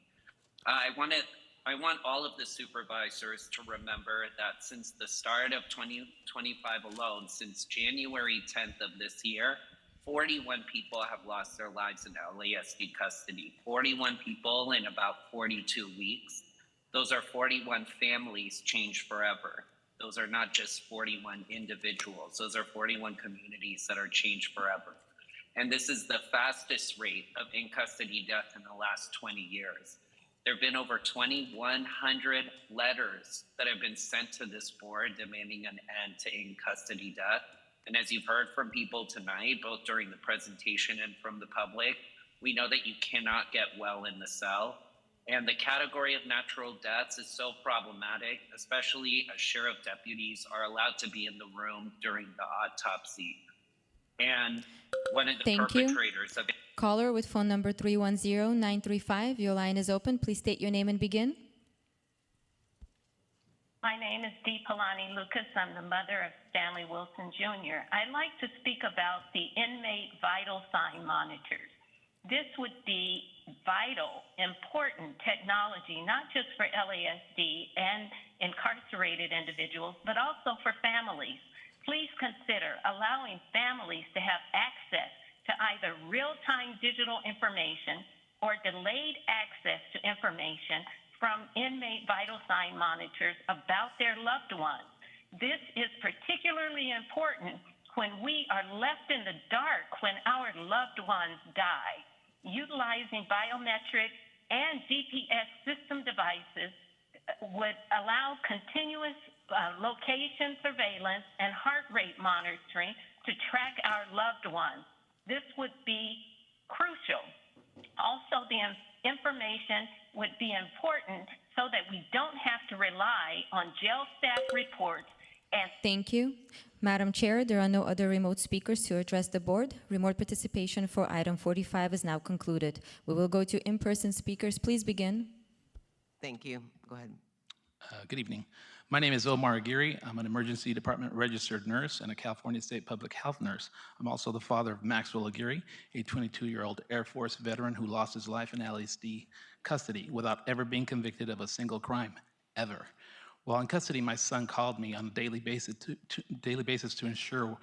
One day, he abruptly stopped calling, and then I called inquiring about his whereabouts. Despite having a signed HIPAA health information release from him in my name for 4 full days, my wife and I were crucified, tortured, misled, and flat out lied to as his condition, which was brain dead.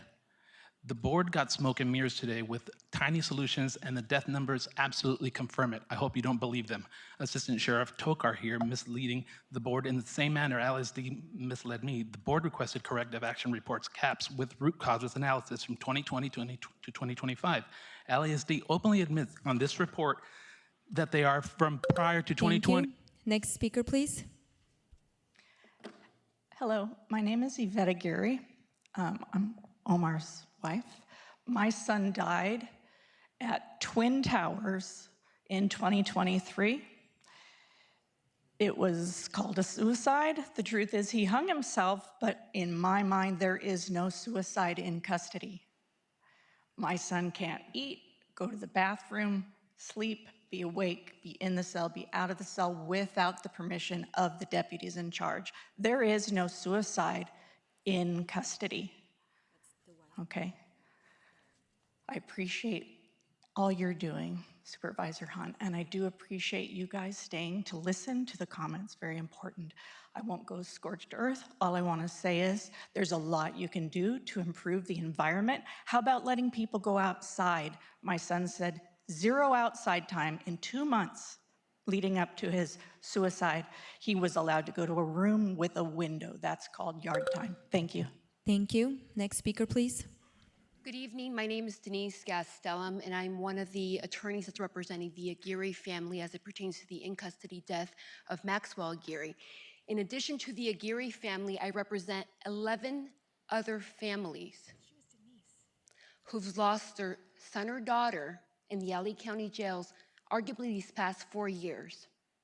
And when I read the report, with all due respect to the LASD, the CEO, and the CHS representatives here, there are misrepresentations that have been made, okay?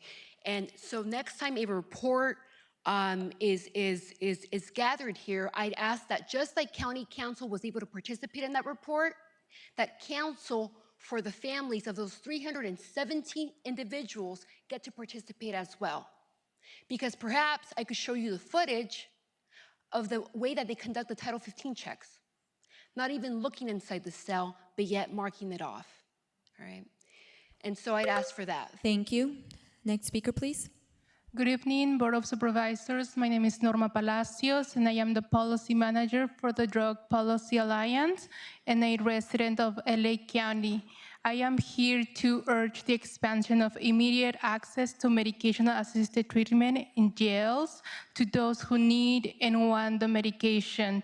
Medication-assisted treatment is the most effective treatment in reducing drug use, overdose, and increases retention in treatment. Long wait times delays people's recovery and increases risk of overdose and death. Drug overdose deaths are increasing in jails, and besides making evidence-based treatment available, it is critical to facilitate access to naloxone and improve the process to address requests for healthcare services. People who are in jail must be able to access treatment voluntarily and on demand when they're ready. I urge you to increase capacity for MAT treatment in jails. Thank you for your time. Thank you. Next speaker, please. Good morning, board. My name is Grace Joseph, and I'm an overdose educator with Community Health Project Los Angeles. We serve all of LA County, and we are the ones that implemented the harm reduction vending machines as noted in the presentation. Opioid overdose is a leading cause of death both inside LA County jails and in the first weeks after release. Current MAP protocols are grossly inadequate with 800 people currently on the waiting list. This denial of medication and treatment falls under the cruel and unusual punishment and is a continuing violation of the ADA Act, which puts the city at risk for further litigation. We cannot sit around wondering why people are overdosing alone in jails, depriving them of life-saving treatments and blaming it on security problems. We cannot accept that accepting opioid settlement funds specifically for MAP programming and having it be used for pharmacy coverage. That is a misuse of funds provided to repair harm and is a direct violation of Exhibit E in the OSF settlement. Thank you. Thank you. Next speaker, please. Supervisors, Soma, ED of the Sidewalk Project, serving in Greater Los Angeles.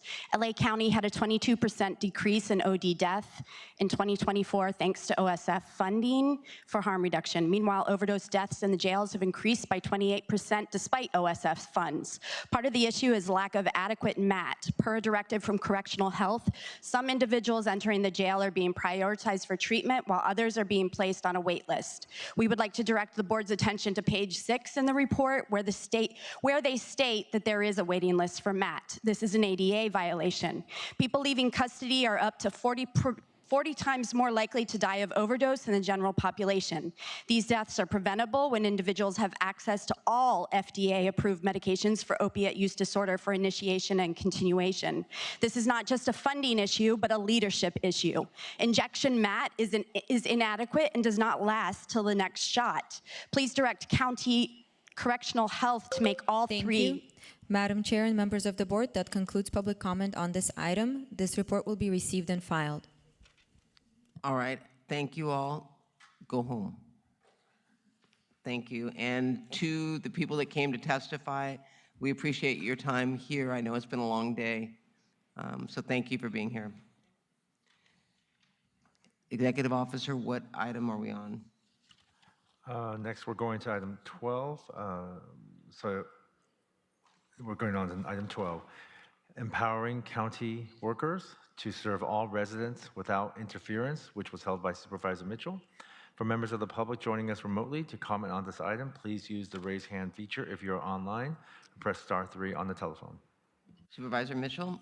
Thank you very much, and thank you, Supervisor Solis, for joining me in this effort. Our county has a profound interest in ensuring our residents receive outstanding and compassionate service. And this means giving our 100,000 plus county workers the guidance they need in these unprecedented times. Immigration enforcement activities create fear, anxiety, chaos, and concern among both residents as well as our employees. Random and baseless arrests are traumatic and can severely disrupt county services, whether those services are being provided in our hospitals and clinics, parks and libraries, or any of our public facilities. We must remain steadfast in our ethical and moral responsibilities as public servants. And those responsibilities include keeping our federal obligations to protect patient privacy, ensuring patients are only discharged to places where they can continue to heal, and upholding the constitutional rights of the people we serve. We know our county public servants are being put in untenable positions when armed and often masked immigration enforcement officers appear, and our workers are told to take actions that conflict with their professional and moral obligations. So colleagues, this motion says to our county workforce, we see you and we have your back. Under state law, a public entity like the county may provide for the defense of a criminal action brought against an employee or former employee if, 1, the action arises from an act within the scope of their employment, and 2, the county determines that the employee acted or failed to act in good faith, without actual malice, and in the interests of the county. This motion wants to make it clear for our workers, if you act in good faith without malice and are peacefully performing your assigned duties, and you are charged with obstruction by immigration enforcement, we will defend you. Nothing in this motion encourages employees to obstruct or block federal immigration enforcement efforts, nor does it encourage unnecessary conflict with immigration officials. This motion does clarify that while we cannot shield anyone from ever being charged or prosecuted, we can commit to defending you when the facts demonstrate you were doing your job. This motion is about creating a human rights framework in Los Angeles County when our federal government is endangering and terrorizing our neighborhoods. Supervisor Solis? Yes, thank you so much for asking me to co-author this with you, Supervisor Mitchell. And I was proud to join you on this because we know what we experienced here in the case of Harbor UCLA Medical Center just a few months ago, where there remain questions around ICE's interference in patient care and the legality of those actions. And this has put many county employees in a very difficult position. In fact, I think I received a call the other day that this was occurring again in one of our other facilities. And it doesn't, how could I say, it really isn't an inappropriate role for ICE and DHS folks to come into our waiting rooms where patients are being seen or being given treatment or medication. But more importantly, it does put, how could I say, I think an untold burden on our employees and the staff that for years treat people. This is part of what their daily routine is. This is what they sign up for, to treat anyone. They don't ask them if they're legally here or not. And I think that our county council, I know we go back and forth on some things, and we know we have to have a warrant, federal warrant, to hand someone over, but nonetheless, I still think there's rules of etiquette and responding to HIPAA and things of that nature. So the more that we can press on that, I think the better off our employees will be. And it sets an example also for private hospitals, because I've had constituents call me also about what's happening nearby White Memorial. And because of a result of the actions that we have taken, some other hospitals are following our lead. So I see that as, in my opinion, a badge of honor. When we're doing things, people will watch, they'll listen, and hopefully they'll follow similar patterns. But we need to be very forthright in making sure that we protect our employees legally. And if there's any cause or action against them, that we'll be there to provide that coverage and assistance. And we are a humane institution in terms of healthcare. We don't turn necessarily people away because they can't pay or because they look like me or someone else. That's not what this is about. So I'm proud to support this, and I know many, many people have been calling our offices to ask us to do more. And I know technically and legally we can't in some ways, but this sends a strong message to our communities, to our advocates, and to our families, and to our employees. And that's what's most important. So thank you, Madam Chair, and thank you, Supervisor Mitchell. Thank you. I have a couple of questions to County Council. Supervisor Solis talked about the HIPAA. How do HIPAA or the privacy laws apply to the directive requiring LASD to notify board offices within 24 hours of any federal law enforcement activity in our county hospitals? Does that apply? Thank you, Supervisor. So LASD may notify the board regarding law enforcement activity so long as the patient's protected health information, PHI, or other medical information under the Confidential Medical Information Act is not provided. And it's, I mean, Dr. Galley could speak to this, but it's unlikely that DHS would be providing PHI or medical information to LASD.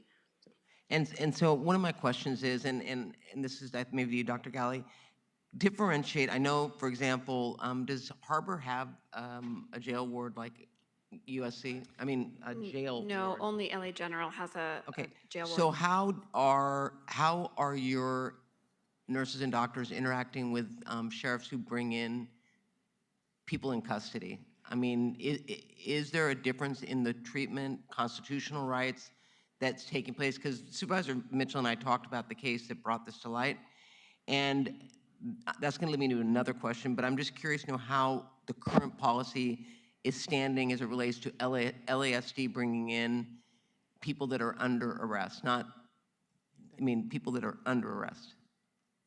Yeah, all of our hospitals routinely are asked to provide clinical care. It's often a medical clearance for individuals who are either recently detained or brought into custody, or if they were already in custody, if an individual during the course of their custody has a medical concern or complaint, they're often brought to one of our facilities. It's often LA General because of the proximity to the jails, but it is not limited to LA General. And our staff are trained in terms of how to interact with law enforcement, in terms of having those staff check in with our own contracted security personnel or on-site sheriff personnel so that we can record the name and the badge number, for example, of the individuals that are bringing in the patient. They know how to work with custody, and we do our best to maintain collegial and positive relationships with law enforcement while also really prioritizing the safety and the privacy of the patients. That's ultimately our job, is we're focused on the healthcare of the patient to the points that have been raised. That's our primary concern. We're not there to ask questions about how they got there or who they are or what they did. We're there to take care of them, and we do that without really attention to some of the legal indications of why they are or are not in custody, and we would defer those questions to counsel. Okay, because I mean, that's what's led us here today, is that question in terms of staff's concerns about treating patients that are under federal jurisdiction. I'm assuming, we don't know, and that's going to lead my next question. That's leading my next question. All right, go ahead. I'm with you. So, I'm sorry, if you could repeat what the question Well, she said is. that it's up to you. I mean, I'm asking about the how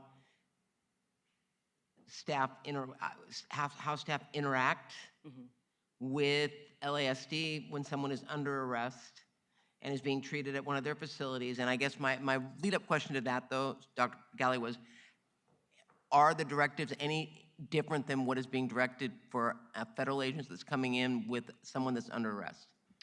Yeah, let me try to be a little more specific, and then counsel, please feel free to chime in. Our healthcare providers aren't differentiating between this particular type of law enforcement. We don't ask any questions about why someone's in custody, so we don't know whether they're under a criminal detention or a civil detention. That's not where our healthcare, our doctors, and our nurses are focusing their attention. So there's I would say, a uniform treatment of how those situations are handled, irrespective of some of the legal considerations that might very well differ between patients in different types of custody or in different types of legal situations. Our staff are trained if it's a concern of an enforcement activity, and if some law enforcement officer is coming in and looking for someone, they're trained to ask for a warrant and to escalate to administration and to counsel. But if someone's already in custody, we're focused on the medical care. The staff are trained, and we will continue to reiterate that training, that they should do everything needed to provide excellent patient care. And that includes safeguarding privacy, ensuring that restraints are removed where appropriate, but we also, and then we document if there are situations in which those requests are not granted. And we would escalate to council for handling all of the specifics of a particular case. So the case in question that came to our attention, was that escalated to county council? Yes. And so my question to you is, tell me who you reached out to at the federal level to question the legality of what was taking place, and what did you all do proactively? Don, I'm serious. I mean, we are throwing bombs, but I want to make sure that we are doing our job and our due diligence, and if we found out, based on medical care, that they were not being treated fairly and constitutionally, I think we have a legal obligation to call on that federal government, not just bring in a motion saying moving forward. And I just want to find out who you reached out to or who county council reached out to at the federal level to discuss this matter. I would have to check with my staff. I don't believe we reached out to anyone at the federal level. So what did you all do when they reached out to you? I mean, we walked them through, and we confirmed and affirmed their actions, because she's correct. They don't distinguish between why the person is brought in. They just provide the care. Here, what she was talking about in terms of escalating to county council in the first half of her response was with regards to, or is a situation that comes to play under our sensitive locations policy. Under our sensitive locations policy, when a federal immigration officer is seeking to enter into a non-public county space, the staff, whether it's at DHS or any other county location, are directed to instruct the officers to either see if they have a judicial warrant. If they're causing any sort of disruption, they ask them to stop, they ask them to leave, they ask for the judicial warrant, and they elevate to county council. When an individual is brought in already in the custody of the facility to receive treatment, then they're not treated any differently whether they're coming in on a criminal warrant or on an ICE warrant, or if they're already in that custody, they are doing exactly what she said. They're providing the care regardless. So, but my question is, my understanding is that this individual was in for an extended period of time and was denied access to a lawyer, is what I was told. And I guess at what point do we just sit back and twiddle our thumbs and wait for the LA Times to write an article, or do we actually reach out to the federal government or whomever and say, you've got rogue, individuals in our hospital that are denying access? I mean, I'm just curious to know, because we reached out to the person was represented by counsel. Okay. So we reached out to their counsel to I'd like you to show me all that information. I want to see the information that you all did, and I want to make sure that in fact you're being proactive. Because I mean, my frustration is, I get the motion, but it's easy to sit back and just throw bombs. But I'm wondering, what are we doing specific to each case, rather than bringing in motions that are going to it'll be a great article tomorrow and probably live through the weekend, but what are we doing to call ICE agents on the mat that are not complying with the requirements that they are under? And they are under requirements to not deny access to legal representation. And based on what I've heard, there were times when they were asked to leave the room, which we had a debate on that, because I know the LASD, same thing, when they needed privacy to work on the patient. And I'm just curious to know, why aren't we documenting that and directing that as it relates to the federal government and ICE? Because, my next question is, can you clarify the limits of county-funded criminal defense directive? Under what circumstances would the county decline representation? Because I think that my concern is, are we going to give carte blanche now? Because there's a very, very, very deep sentiment against federal agents right now. And I don't want any directive to be misconstrued as a blanket order that no matter what they do, they're going to get legal representation if they defy the law or do not comply with the requirements that DHS has in place.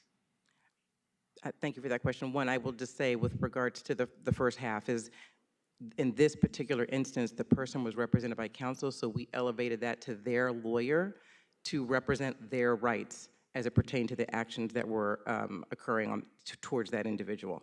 With regards to your question on that you've just asked with regards to what are the limits, I mean, again, every single case must be assessed by this board on an individual case-by-case basis.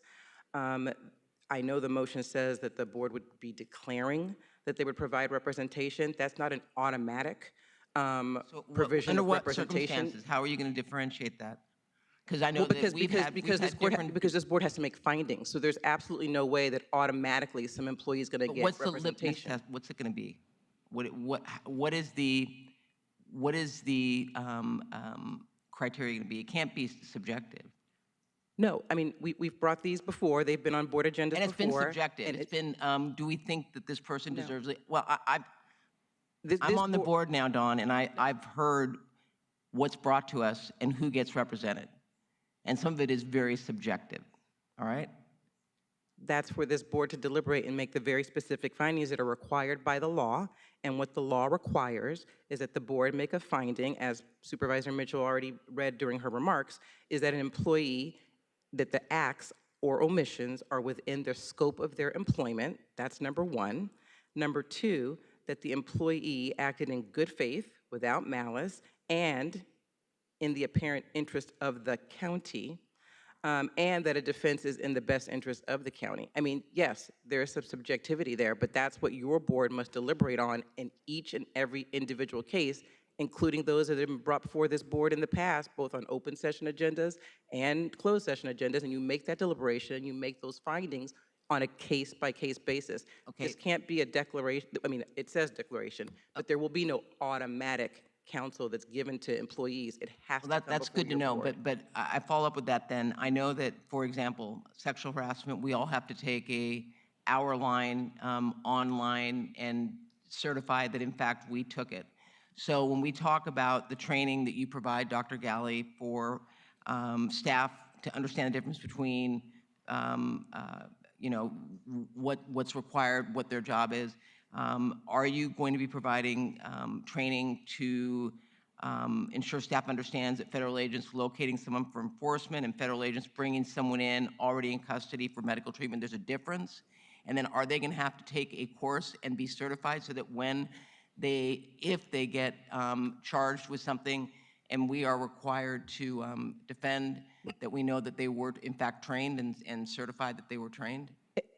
If I can also, I mean, we will be incorporating that into our sensitive locations policy, so that will be rolled out to all employees. But how are we going to guarantee? I want to make sure, because I know that I, even as a supervisor, have to take courses each year on sexual harassment, on different things. So are we going to do the same for this? Because if we're going to provide legal representation on a matter that is very, very, very heated right now, I want to make sure that we are, in fact, training our staff so they understand the parameters. Yeah, Supervisor, we have a variety of mechanisms right now where we get that information out to staff, and it's discussed in meetings. It's available on our SharePoint site. We have communications go out. There's regular communications within the facilities. We do not right now, to your question, have a training where there's a specific video for a certain amount of time or some degree of training and then a certification process. We're happy to look into that as this revised policy moves forward. I will say that staff, I think, I'm not worried that there's a struggle to understand the difference between when you're on the pathway for potential enforcement activity and what to do, and then versus the pathway for a patient is brought in already in custody and what to do. But there's so many nuances within each of those circumstances. 100%. And that's where our training is focused, is to help our staff understand at least the basics of those nuances, and then importantly, when to escalate, what their rights are as staff, what the rights are of the patients, and then when to escalate to both administration at their facility and also to council. And I appreciate that. I mean, I just want to make it clear. I appreciate you bringing this motion forward. So as mentioned, when we talked about this, it made my blood boil, the case at Harbor UCLA. And I want to acknowledge that there is a real fear and confusion that recent federal immigration enforcement activities have created chaos throughout our communities. The presence of armed federal agents in our hospitals, clinics, libraries, and social service offices is something that we cannot ignore. These spaces should be safe havens, places of healing, learning, and support, not places where residents feel targeted or intimidated. Our county employees, especially those in our health settings, are on the front lines each and every day, and I acknowledge that. They are bound by strict professional and ethical standards, and they deserve clarity as to how they carry out their duties to care for our residents, which would include what we're talking about right now. Patients, I don't want patients to delay or avoid care out of fear, putting their health at risk, and staff may be conflicted between their ethical obligations and the atmosphere created by the presence of law enforcement. And by the way, that's not just at the federal level, that's also LASD, LAPD, any office or any law enforcement officer that's bringing in someone into a hospital. We must ensure that our facilities remain places where people can safely seek care without fear of surveillance. I strongly support the aspects of the motion that directs DHS to strengthen blackout policies, verify law enforcement presence, protect patient confidentiality, and actually empower staff to uphold federal and state healthcare requirements. And that's why I think it's important for us to get a clarification exactly what that means. Because I will tell you, I couldn't tell you, and I handled healthcare prior to being elected for a board office. So I think it's important that we understand what that means. These actions are essential to ensuring that immigration enforcement does not interfere with medical care or comprise public health. However, I do want to be transparent about my concern, and that's specifically the provision committing the county to provide legal defense to county employees facing federal criminal charges. Let me be clear. I want to be clear. I value and respect our workforce and believe that we must support employees acting in good faith. And if you go out and talk to any employee that I've interacted with, respect and admiration is something that I always put forward, and I'm grateful for each and every one of them for the care that they provide. But offering what to me would be interpreted as a blanket legal defense without clear parameters, and that's why I asked you, Don, or case-by-case review standards raises significant legal and fiscal concerns. Coming on the heels of LASA and the fact that you talked about your budget, I would hope that that would be something that you would be looking at in terms of guardrails. Federal criminal cases can vary widely in context and severity. Committing the county to defend any such case, even when the facts may be disputed or the conduct falls outside the scope of duties, is a step that requires more nuance and discussion. Providing a county-funded defense does not mean an employee is innocent or that misconduct did not occur. It simply means that we will not need to hire a private criminal attorney. My concern is that some staff may interpret the provision as county endorsement of actions that could expose them to federal criminal liability.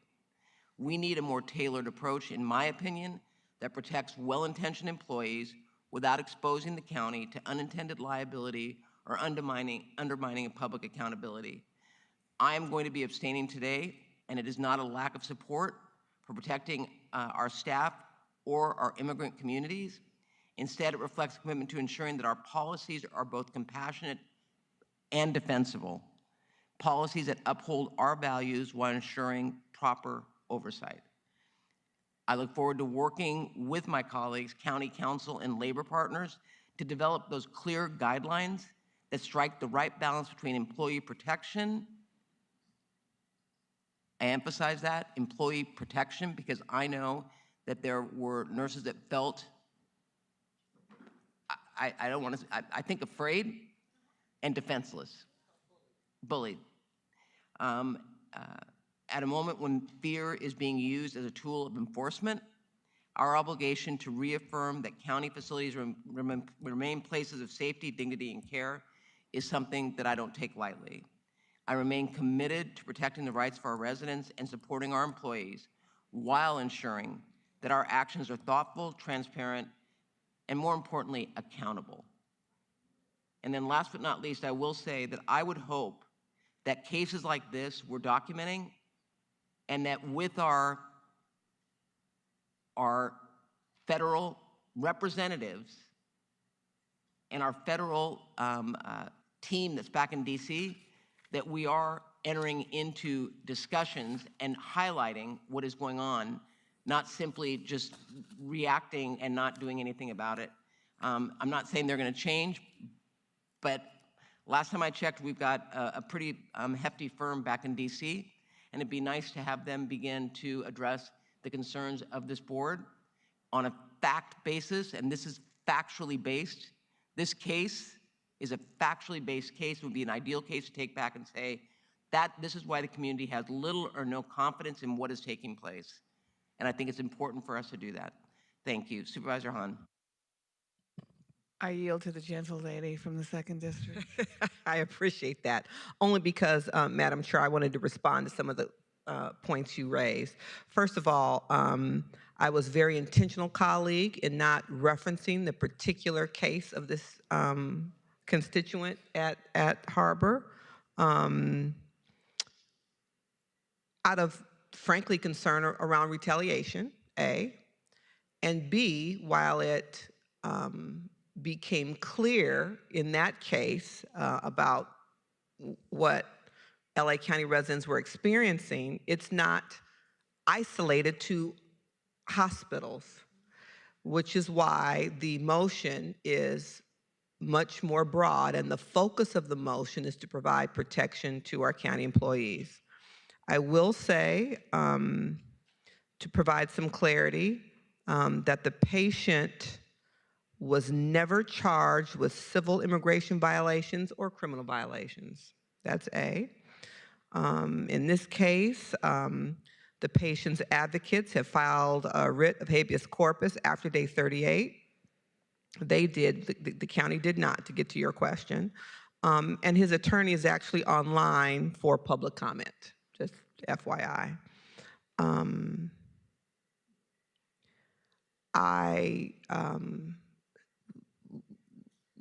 We work to be very thoughtful in terms of framing the motion to provide as much clarity as we can to over 100,000 employees about what our intention was with the motion,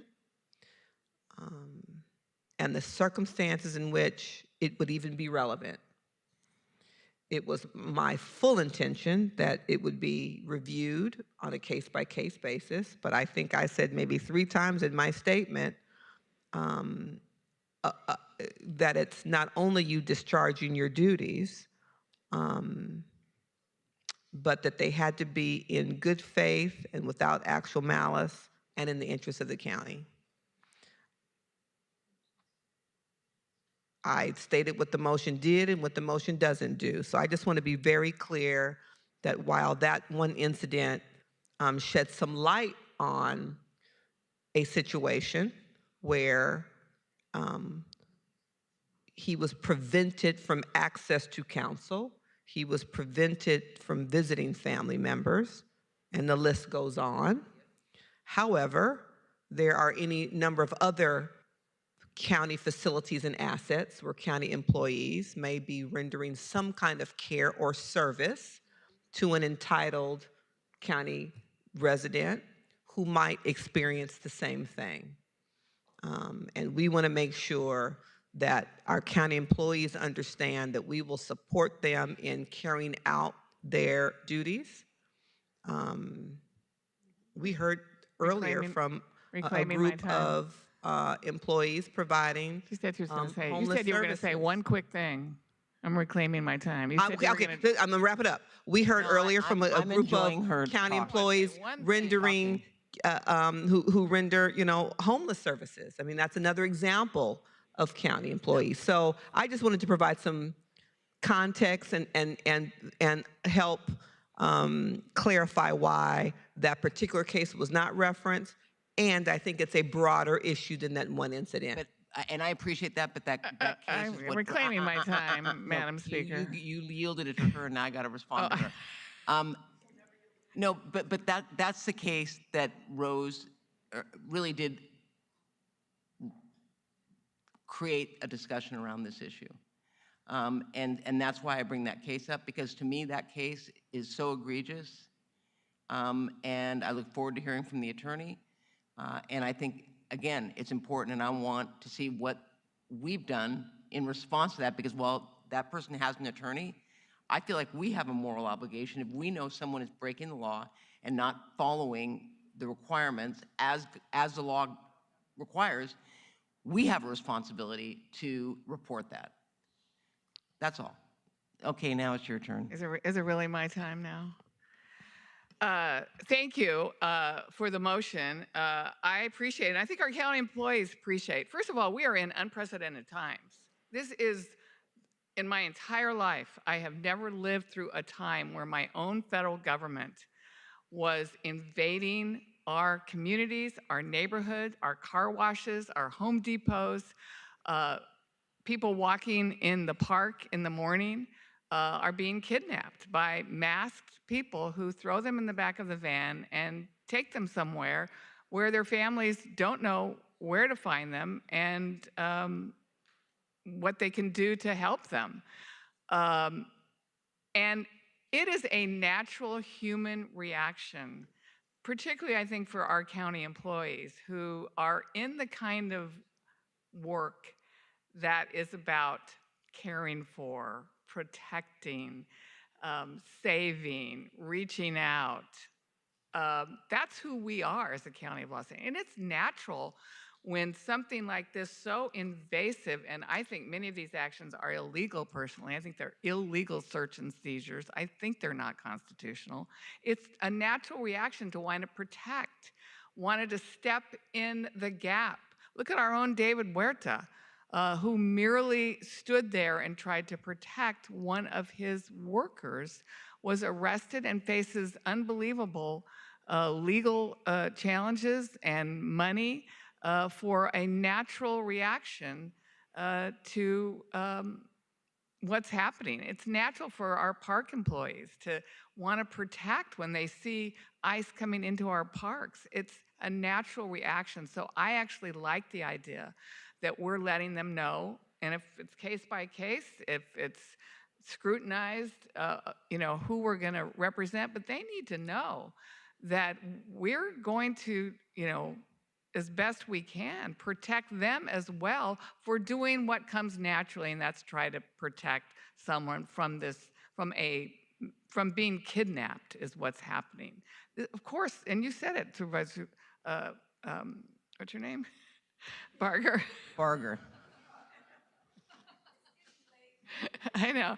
You said it's causing chaos. You use the word chaos and fear and anxiety in our communities. So I think this is right. The one thing that this motion does that we haven't really talked about, which was also a part of that case, was the county's blackout policy. And correct me if I'm wrong, but I'm learning about this, that we have a blackout policy that, for instance, if a celebrity is brought in under arrest to one of our hospitals, we have this policy where maybe you can explain what the blackout policy is, briefly. Sure. All of our facilities have blackout policies. It's typically used most commonly in two types of cases. One is high-profile individuals like celebrities that might come into our facility for medical care. And the second is individuals who are in law enforcement custody for different reasons, but similar to both cases. There's perceived as an additional need to take a step through a blackout policy to preserve patient privacy and to enhance security. In both of those different types of settings. But it's my understanding that this case, part of the problem was that there was a blackout policy so that this person's family and lawyers could not find him. We followed the policy because the patient was in law enforcement custody, and as currently written, our blackout policies do not differentiate between the type of law enforcement custody or this type of detention. And as part of this motion, one of the directives is to revisit those blackout policies. Right, and I think that's also important, because I think that's one of the biggest fears about what is happening is once they are kidnapped, their family cannot find them. They do not have access to legal defense. And so to differentiate between a criminal detention by peace officers and because ICE is civil detention. It's not criminal. And I really think while you do what you can to obviously protect, I think this also caused a problem in terms of their family and legal defense. So I like that this motion is addressing that as well. So I'm going to support this motion. I appreciate it. I think we're in unprecedented times, but I think our county employees need to know that in a natural reaction of trying to react sometimes to the aggressive nature that ICE is perpetuating, it's only natural if they are in trouble because of that. We're there to help them. So I appreciate this. Can I just ask County Council, I don't know if you know the answer. I thought ICE wasn't just civil. I thought there were criminal detentions. I just asked my chief of staff, and she said that in fact... It can be one or the other. Okay. Okay. Oh, okay, I thought there was some... No, I did, well, I just, yeah. All right, thank you. Are you yielding back your time? It sounds like you're taking it, even if I'm not. Go ahead. Okay. Take my Executive time. Officer, can you please call members of the public who would like to speak on this item? Madam Chair, there are no in-person speakers that have signed up to speak on this item. We will go to our remote speakers. Nicholas Thompson Laris, your line is open. Please begin. My name is Nicholas Thompson Jaras, and I'm a staff attorney with CHIRLA, which is an organizational member of Immigrants for Los Angeles Coalition.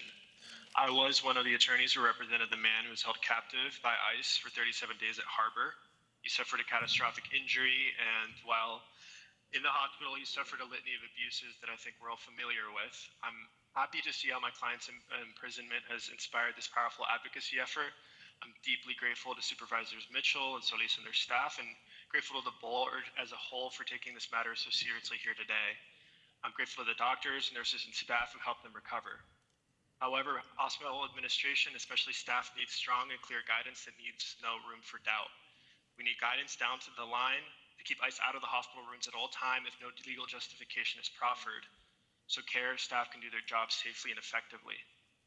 I agree that nurses and doctors shouldn't be checking warrants. I believe the county should provide a rapid response function to assist in this critical aspect. Thank you. Caller with phone number 213-451, your line is open. Please state your name and begin. Good evening, Supervisors. My name is Jessica Martinez, and I'm here with COFAM, who is a proud member of the Immigrants RLA Coalition. In the past few months, we've seen immigration agents enter county hospitals and clinics. When that happens, families stop seeking care. Parents skip appointments, people in crisis stay home instead of getting help. That fear harms our entire community. This motion from Supervisors Mitchell and Solis gives workers clear rules and protects the privacy and dignity of immigrant patients. It makes sure county staff can do their jobs without interference, and it tells families that you can get care without fear. We ask that you pass this motion so our hospitals, clinics, parks, and libraries remain places of healing and safety for everyone, regardless of immigration status. Thank you. Thank you. Caller with phone number 914610, your line is open. Please state your name and begin. Good evening. My name is Kaho Maeda. I'm here on behalf of Public Counsel. As the person before me mentioned, in the past few months, we've seen immigration agents enter county hospitals and clinics. When that happens, people stop seeking medical care. Healthcare workers are left without clear guidance and protection while providing care. That fear harms our entire community. This motion gives workers clear rules to enforce when immigration enforcement shows up to their workplace and allows them to protect the privacy and dignity of their immigrant patients. And it makes sure health care workers can do their jobs without interference and ensures that the county will defend them if they act in good faith to protect their patients. When workers feel supported, our community feels safer. We urge you to adopt this motion to protect patients and healthcare workers. Thank you. Thank you. Caller with phone number 323-652, your line is open. Please state your name and begin. Good evening, Byron Jose with the Trans Latina Coalition, co-chair of Immigrants RLA. Thank you, Supervisor Mitchell and Solis, for introducing this motion, and Supervisor Hahn for uplifting the need to making sure that in these unprecedented times, not only are we reimagining what our county and our budget could look like, but we're really thinking outside the box in meeting this moment. Thank you for your work, and I will reclaim my time for the sake of my sanity as well. Thank you. Thank you. Cynthia Santiago, your line is open. Please begin. Cynthia Santiago, also attorney for Mr. Marin and an advocate for Clean Car Wash Workers Center. We urge the board to support this effort to protect our county workers. Individuals are being ripped from our community, ending up in a basement of ICE with medical emergencies that ICE cannot care for. People are disappeared into our hospital facilities under the blackout procedure, shut off from their family. Hospital administrators taking the posture that attorneys are problematic, and healthcare workers left with no guidance. This creates an environment within the hospital that care workers are alone while they are subjected to ICE officers impeding the way that they can care for patients. Hospitals and county workers need guidance. As an attorney who has responded to Harbor and General Hospital, we need to support care workers to speak up, contact family legal advocates, and ensure that the care is given confidentially without random 24/7 deportation contractors camped in their private rooms. Immigration enforcement is a civil violation. Thank you. Thank you. Caller with phone number 323-493, your line is open. Please state your name and begin.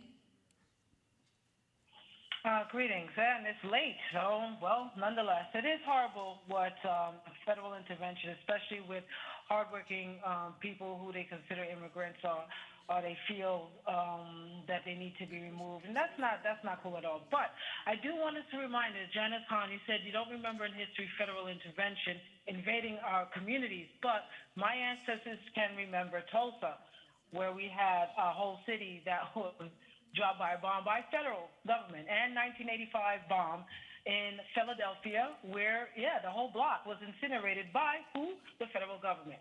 So yes, it's not the first time federal intervention comes, but nonetheless, we can't forget the other history of where, yes, federal intervention did affect us. But moving forward, we do hope that there are protections for people who just want to live, raise their family, pay their taxes, and go about their business. So kudos to you for bringing up solutions and helping all. Thank you. Caller with phone number 213-905, your line is open. Please state your name and begin. Caller with phone number 213-905, your line is open. We will go to the next speaker. Oh. My name is Vanessa, and I'm here with. Go ahead. Sorry about that. My name is Vanessa, and I'm here with Immigrants RLA as well as the Filipino Workers Center, and I'm calling in support of this motion. For many immigrant families, a county clinic or hospital is one of the few places they trust, but when armed immigration agents show up inside those spaces, that trust gets broken. People are scared and they delay care, and that puts people at risk. This motion should be simple, a simple promise that county facilities will remain places of healing, not fear. Workers need to feel adequate and feel safe to do their job, not be scared by federal ICE agents, especially when working in these facilities is already hard enough. They don't need that additional pressure. Good faith, we need to be protected. Immigrant families, we need them to be able to access services without worrying about who's going to be standing over their hospital beds. So please, we urge you to pass this motion, and I want to thank the supervisors for bringing this motion forward. Supervisor Thank Mitchell, you. And we will go to our last caller. Phone number is 747-400. Please begin. Good evening, supervisors. My name is Bruno Isad with the California Immigrant Policy Center. I'm speaking today in strong support of item 12. Over thousands and thousands of our neighbors and family members have been arrested and detained by federal agents in immigration raids and arrests without identification, judicial warrants, or regard for our constitutional rights. Immigration enforcement in our healthcare spaces endangers patient rights, health, and the well-being of staff. When armed ICE, Border Patrol, or federal agents are present in our health spaces, they create fear that erodes public trust. Families, children, seniors delaying healthcare due to the fear of arrest, intimidation, or deportation by our own federal government. All patients, whether detained under immigration or local custody, must be allowed to notify family and access legal support. County guidelines should affirm patient consent and communication, ensuring no blanket restrictions are imposed. The county should also lead a broader effort to implement these standards countywide, and providers who advocate. Thank you. Madam Chair and members of the board, that concludes public comment on this item. Item 12 is before you. I just want to say one of the callers also mentioned it. If they're detained because of their immigration status, that is a civil detention. Obviously, if Yeah, no, you just said that Yeah, ICE obviously only if they- does civil. No, I understand. No, Yeah. no, I knew they did civil, but I also wanted to clarify that obviously if they've committed a crime, but exactly, being but you said they being only do- arrested because But I was just getting clarification because you said they only do civil. So I just wanted to get a clarification on that. It is moved by Supervisor Mitchell, seconded by Supervisor Solis.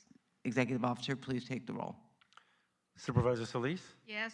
Supervisor Solis, aye. Supervisor Mitchell? Aye. Supervisor Mitchell, aye. Supervisor Hahn? Aye. Supervisor Hahn, aye. Supervisor Barger? Abstain. Supervisor Barger abstains.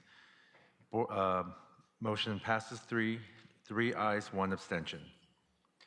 We will now move on to item 9, creating framework to end veteran homelessness in Los Angeles County, which was held by Supervisor Hahn. For members of the public joining us remotely to comment on this item, please use the raise hand feature if you are online, or press *3 if on the telephone. Representatives from the Department of Military and Veterans Affairs are available for questions. For the departmental speaker, please state your name and title for the record when you address the board. Thank you, Madam Chair. Colleagues, I know it's late. We'll try to be quick.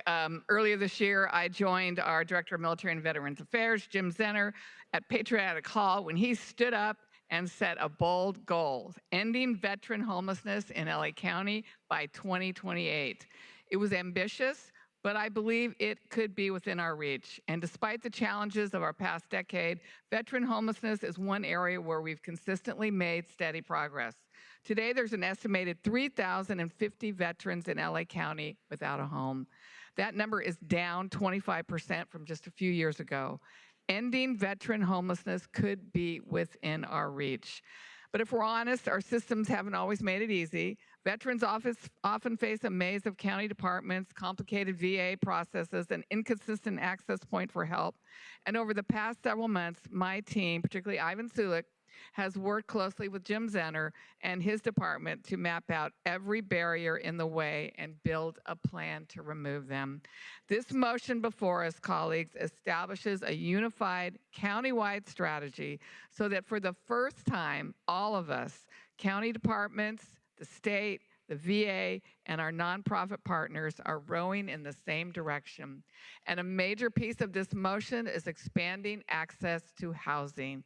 We're authorizing Jim to enter into a formal agreement with the VA that lets the DMVA self-refer veterans into HUD, VASH, and other federal housing programs. That one change will cut down wait times, make it easier for veterans to move into permanent housing quickly and smoothly. We're also taking a hard look at our own resources, ordering a full inventory of county-owned sites that could support new veteran housing, and identifying where veterans want to live but can't access units today. This ensures we build housing where it's actually needed.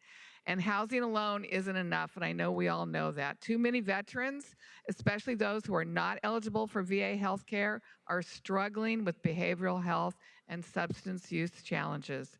This motion strengthens coordination between the VA and our county health departments and directs us to finally close the care gaps that keep veterans cycling between the streets, our hospitals, and unfortunately sometimes our jails.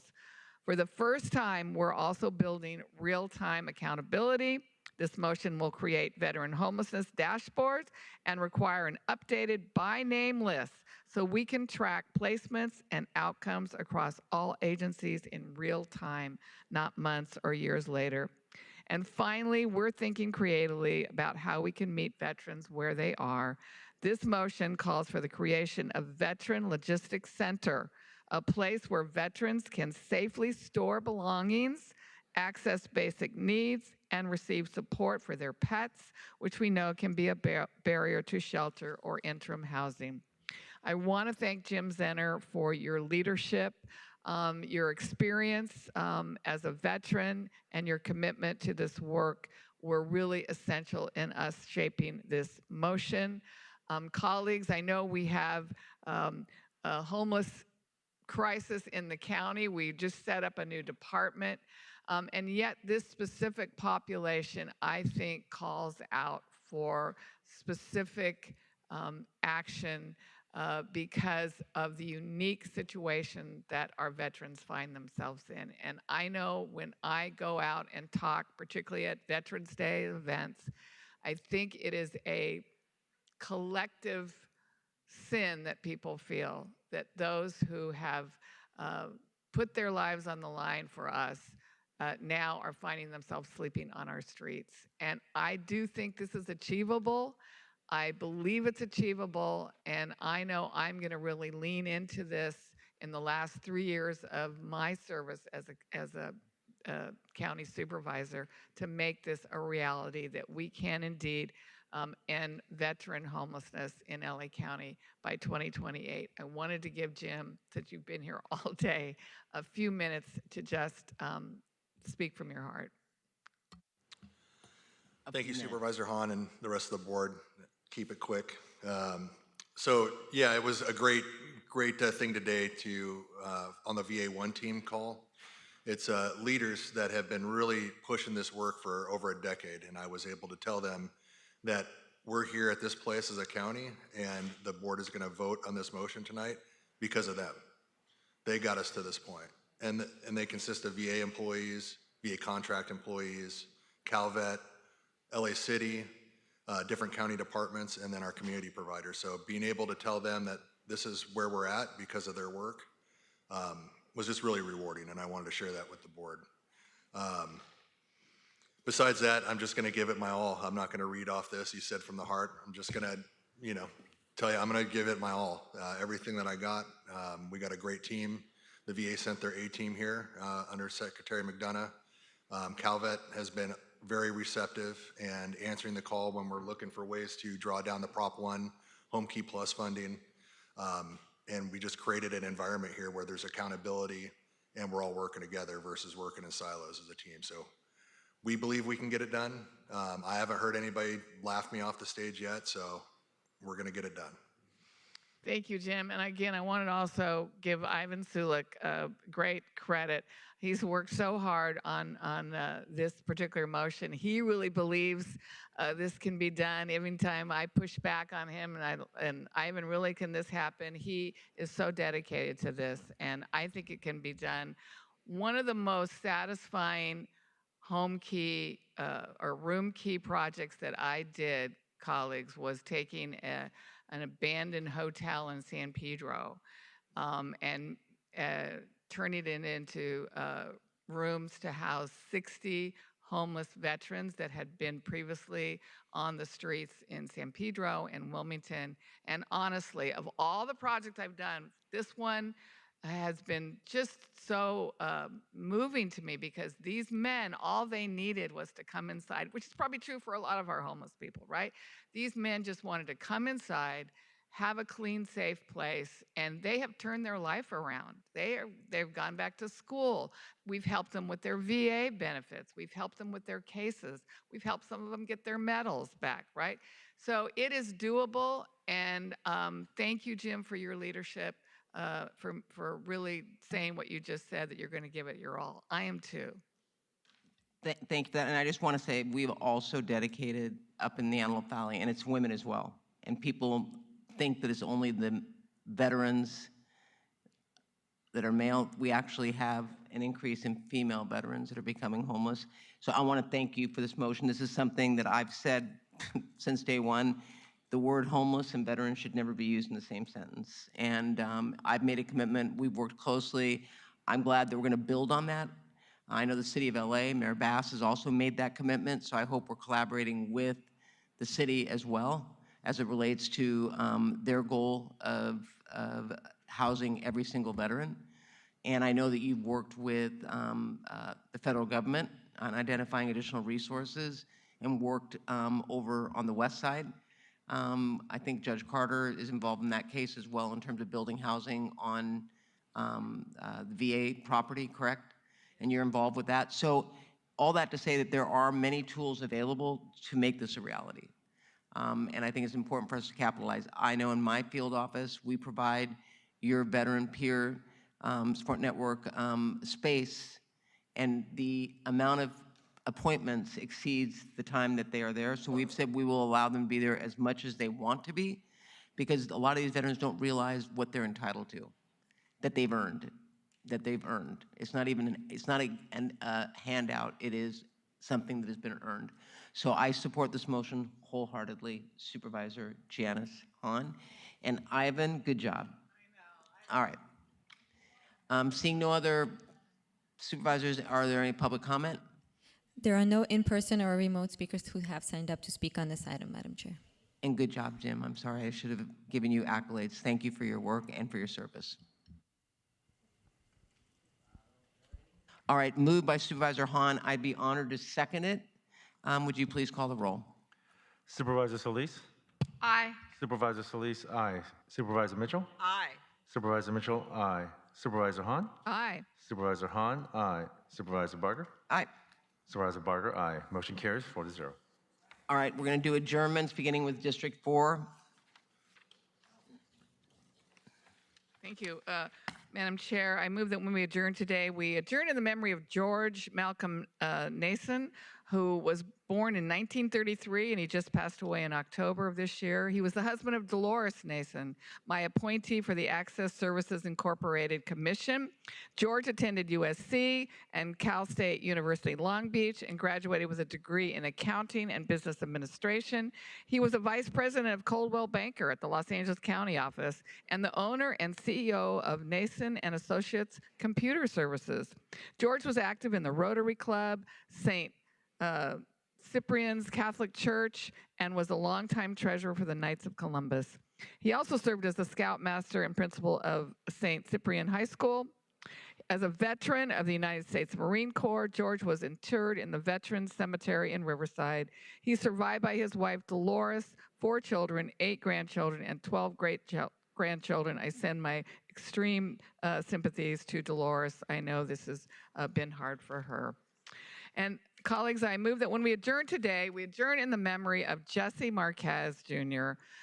For as long as I have represented Wilmington, going on 25 years now, Jesse was a constant, a fierce, unwavering, brilliantly strategic advocate for his community and their right to clean, breathable, healthy air.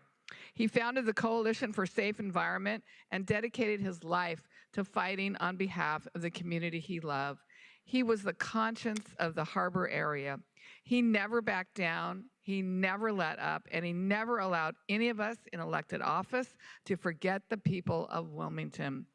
In 1969, when he was 17, the Fletcher Oil Company refinery next to his house in Wilmington exploded. His family ran for cover as fireballs literally rained from the sky into his front yard. His grandmother suffered third-degree burns over half of her body.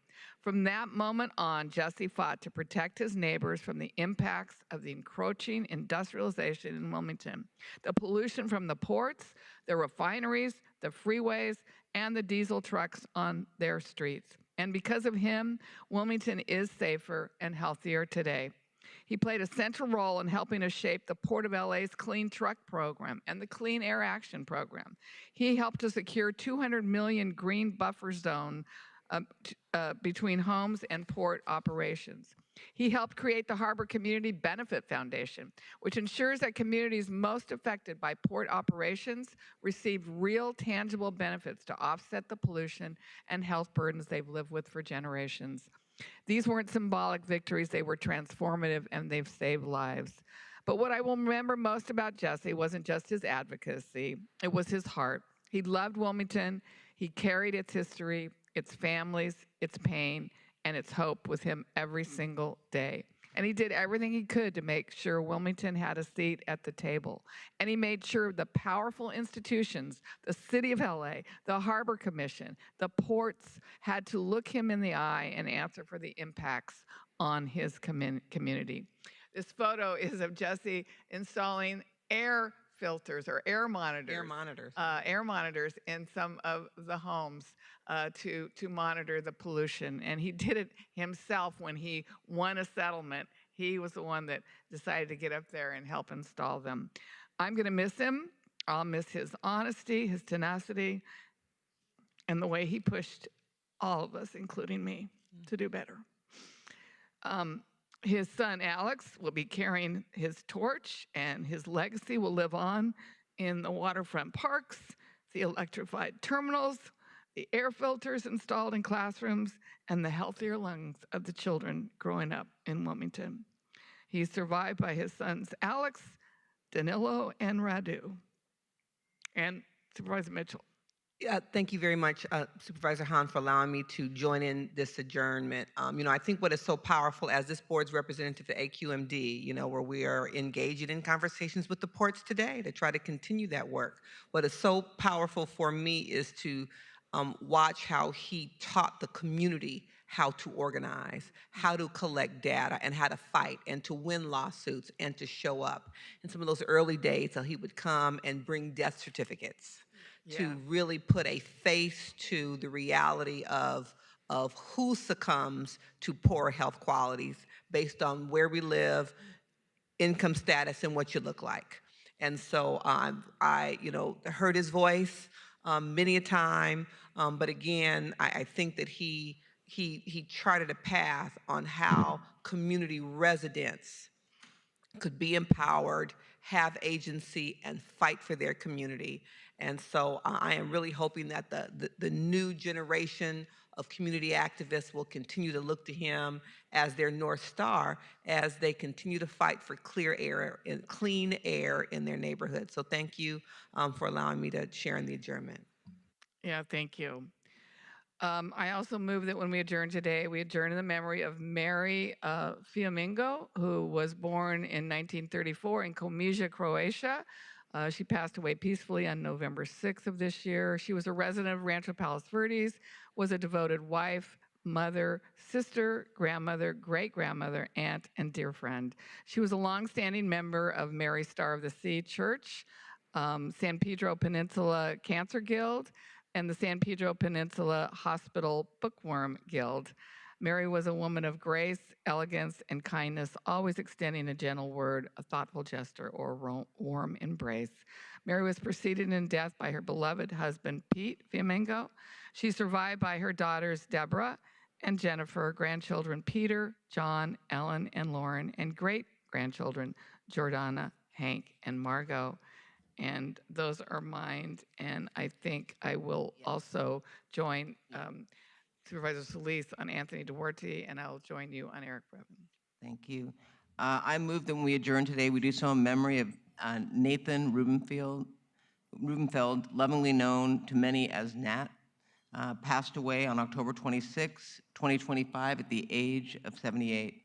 Nat was born on June 15, 1947 in Los Angeles to Harry and Frances Rubenfeld. Nat grew up in the Fairfax district, graduated from Fairfax High School, and attended California State University, Los Angeles, earning a Bachelor of Science in Law. He was drafted into the U.S. Air Force in 1967, serving 3 years with distinction, attaining the rank of sergeant and completing tours in Vietnam and the Philippines as an aircraft mechanic before receiving honorable discharge. He acquired a debt collection agency that he transformed into Union Adjustment Company, leading the business successfully in Burbank for 4 decades. He met Alma Hernandez in 1978, who became the love of his life. Their office friendship evolved into a lifelong partnership. Together, they built a blended family of 4 children, creating a household grounded in humor, loyalty, and devotion. He was a dedicated civil servant. He served on numerous boards, including the Burbank YMCA, American Red Cross, Burbank Temple, Emmanuel L. Landlord-Tenant Commission, Police Commission, and was a proud Rotarian and former club president of the Burbank Noon Rotary Club in 2006. He joined the Los Angeles Police Department as a reserve police officer in the late 80s, serving for more than 25 years. After selling Union Adjustment and retiring from the LAPD, he split his time between Burbank and Temecula. He enjoyed tending to his property, visiting local wineries, and hosting friends. He will be remembered for his unwavering work ethic, generous spirit, sharp wit, and the joy he found in service to others. Nat is survived by his beloved wife, Alma, his children, Cecilia, Debbie, Jonathan, and Paul. 4 grandchildren, and 4 great-grandchildren. And I also move that when we adjourn today, we do so in memory of Eric Previn, who passed away on November 8, 2025. Eric was a well-known voice to us all. Called one of LA's last true watchdogs, Eric was a longtime Los Angeles-based journalist, writer, producer, and a civic activist. He moved from New York to Los Angeles, where he had a successful career as a writer-producer for several shows, including Reba, Partners, and Something So Right. Eric created a remarkable reputation for himself as a government transparency advocate who never missed a board meeting, and it was very strange not to hear Eric Previn, 3rd District resident. He started his advocacy a few decades ago when he showed up at this very board meeting, and I remember it well, to advocate on behalf of his mother, whose dog was detained by the Department of Animal Care and Control after an incident on the Santa Monica beach. His passion was apparent from the start, and believe me, he was relentless. He was also a contributor to City Watch LA, where he wrote his own column, Eric Previn's Notebook, and I loved his wit and humor. As dry as it could be, it often made me chuckle. Eric was best known for 2 of his signature accomplishments. The first was a years-long battle he brought with the American Civil Liberties Union to get the county to publicly release invoices revealing payments to outside law firms related to lawsuits alleging excessive force in our county jails. His second signature accomplishment was his 2019 case that successfully challenged the city of Los Angeles blocking a public comment during certain meetings. Eric Previn's name will forever be synonymous with the term tenacious. Eric is survived by his brother Joshua, his sister Ann, parents David and Ruth, and his 2 children, Isaac Rooks Previn and Reba J. Previn. And Supervisor Hahn, I know you want to say a few words. Yeah, thank you. I wonder what he would think about us adjourning our meeting in his honor, but I'm glad we're doing it because I think it's appropriate. I've actually known him since I was on the city council in Los Angeles from 2001 to 2011. That's where I first began knowing this guy who came to all our meetings, and he just was one of those that challenged us. He pushed us. He had an opinion on everything.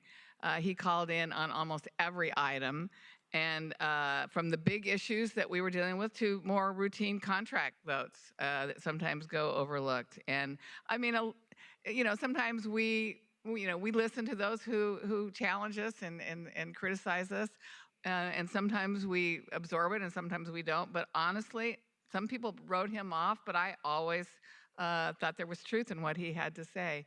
And I'm going to miss his voice during our meetings. I truly am. He was paying attention, he was listening, and he was challenging us. He hated our closed session. He never felt like we agendized it accurately and was really mad. Even though he spoke on closed session, but he said, I don't know what to speak on because I can't tell what you're agendizing back there. But he still wanted to give us grief about it. But I will miss him, and that's what public service is about, is the public. He would have had a heyday with today's board meeting. Supervisor Mitchell? I was just going to say that, it's funny when you hear a voice. I never met him in person because I came in 2020 during COVID, and he only called in. And so, you kind of have in your mind what a voice may look like. And so it occurred to me today that it became real today when he didn't call in, because I think there were numerous opportunities he would have had something to say. Oh, he would have had a heyday. So I'm hoping that we could all It'll be all board members. Memory. Yeah.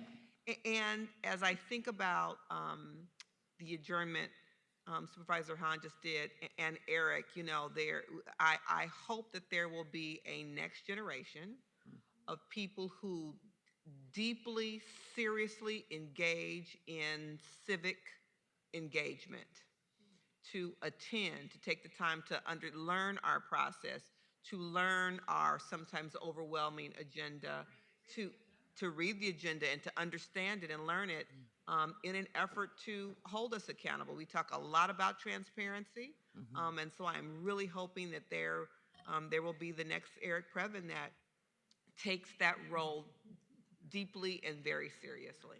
Yes, I agree. Supervisor Solis? I just want to say his voice and his presence before COVID. I mean, he was here. It was relentless, and he used to chide some of us. I think some more, especially in the 3rd district when Sheila Kuehl was here. He was like, "Hey, I'm a supervisor," and he ran for that office too and lost. But he always had a sense of humor too, and I respect him for that. And he was witty and he was smart. I have to say that. And may he rest in peace. So thank you. Okay, now I'm on. All right. Today I move that we adjourn in memory of Angel Caracosa, a devoted father, grandfather, and proud resident of East Los Angeles, who passed away on October 31st of this year and was the father of my 1st District Commissioner to Aging and Disabilities, Lourdes Caracosa. Born on May 31st, 1932, and raised in Valle de Santiago, Guanajuato, Mexico, Angel's life journey reflects both humility and extraordinary perseverance. Angel began working at a young age to support his mother and brothers, having completed only a 1st grade education. Despite these early challenges, he absorbed profound lessons about integrity, courage, and the value of honest labor, principles that shaped his life and the lives of generations that followed him. Angel immigrated to the United States in the 1950s and in 1960 made it all the way to East Los Angeles. He worked primarily as a factory worker, and through determination and unwavering grit, he helped create opportunities that had once felt unimaginable. His advocacy ensured that his youngest son, Armando, who had special needs, received the education and support that he deserved. Angel's hard work also helped his 2 children pursue their college degrees. Angel was, in every sense, a living embodiment of the American dream, a man whose quiet strength and dignified presence profoundly shaped his family and community. He paved the way for his family to build a future of service to East Los Angeles residents by inspiring them to found Alma Family Services, a nonprofit organization providing multicultural, multi-generational social services to families and individuals, including those with exceptional needs. Angel is preceded in death by his youngest son, Armando, who passed away in 2024, and is survived by his daughter, Lourdes, President and CEO of Alma Family Services, his son, Alberto, a computer engineer, and his daughter-in-law, Yolanda, and his 2 grandchildren, Christina, a United States Naval officer, and Daniel. My heart goes out to all of them. Next, I want to move that we adjourn today along with Supervisor Hahn, who asked to join in this adjournment, that we do so in the memory of Teresa Terry Villa McDowell, a deeply admired public servant, tireless advocate, and cherished member of the Los Angeles County Commission on Human Relations, who passed away on Tuesday, October 21st, 2025. Terry dedicated her life to advancing justice, equity, and dignity for communities throughout Los Angeles County.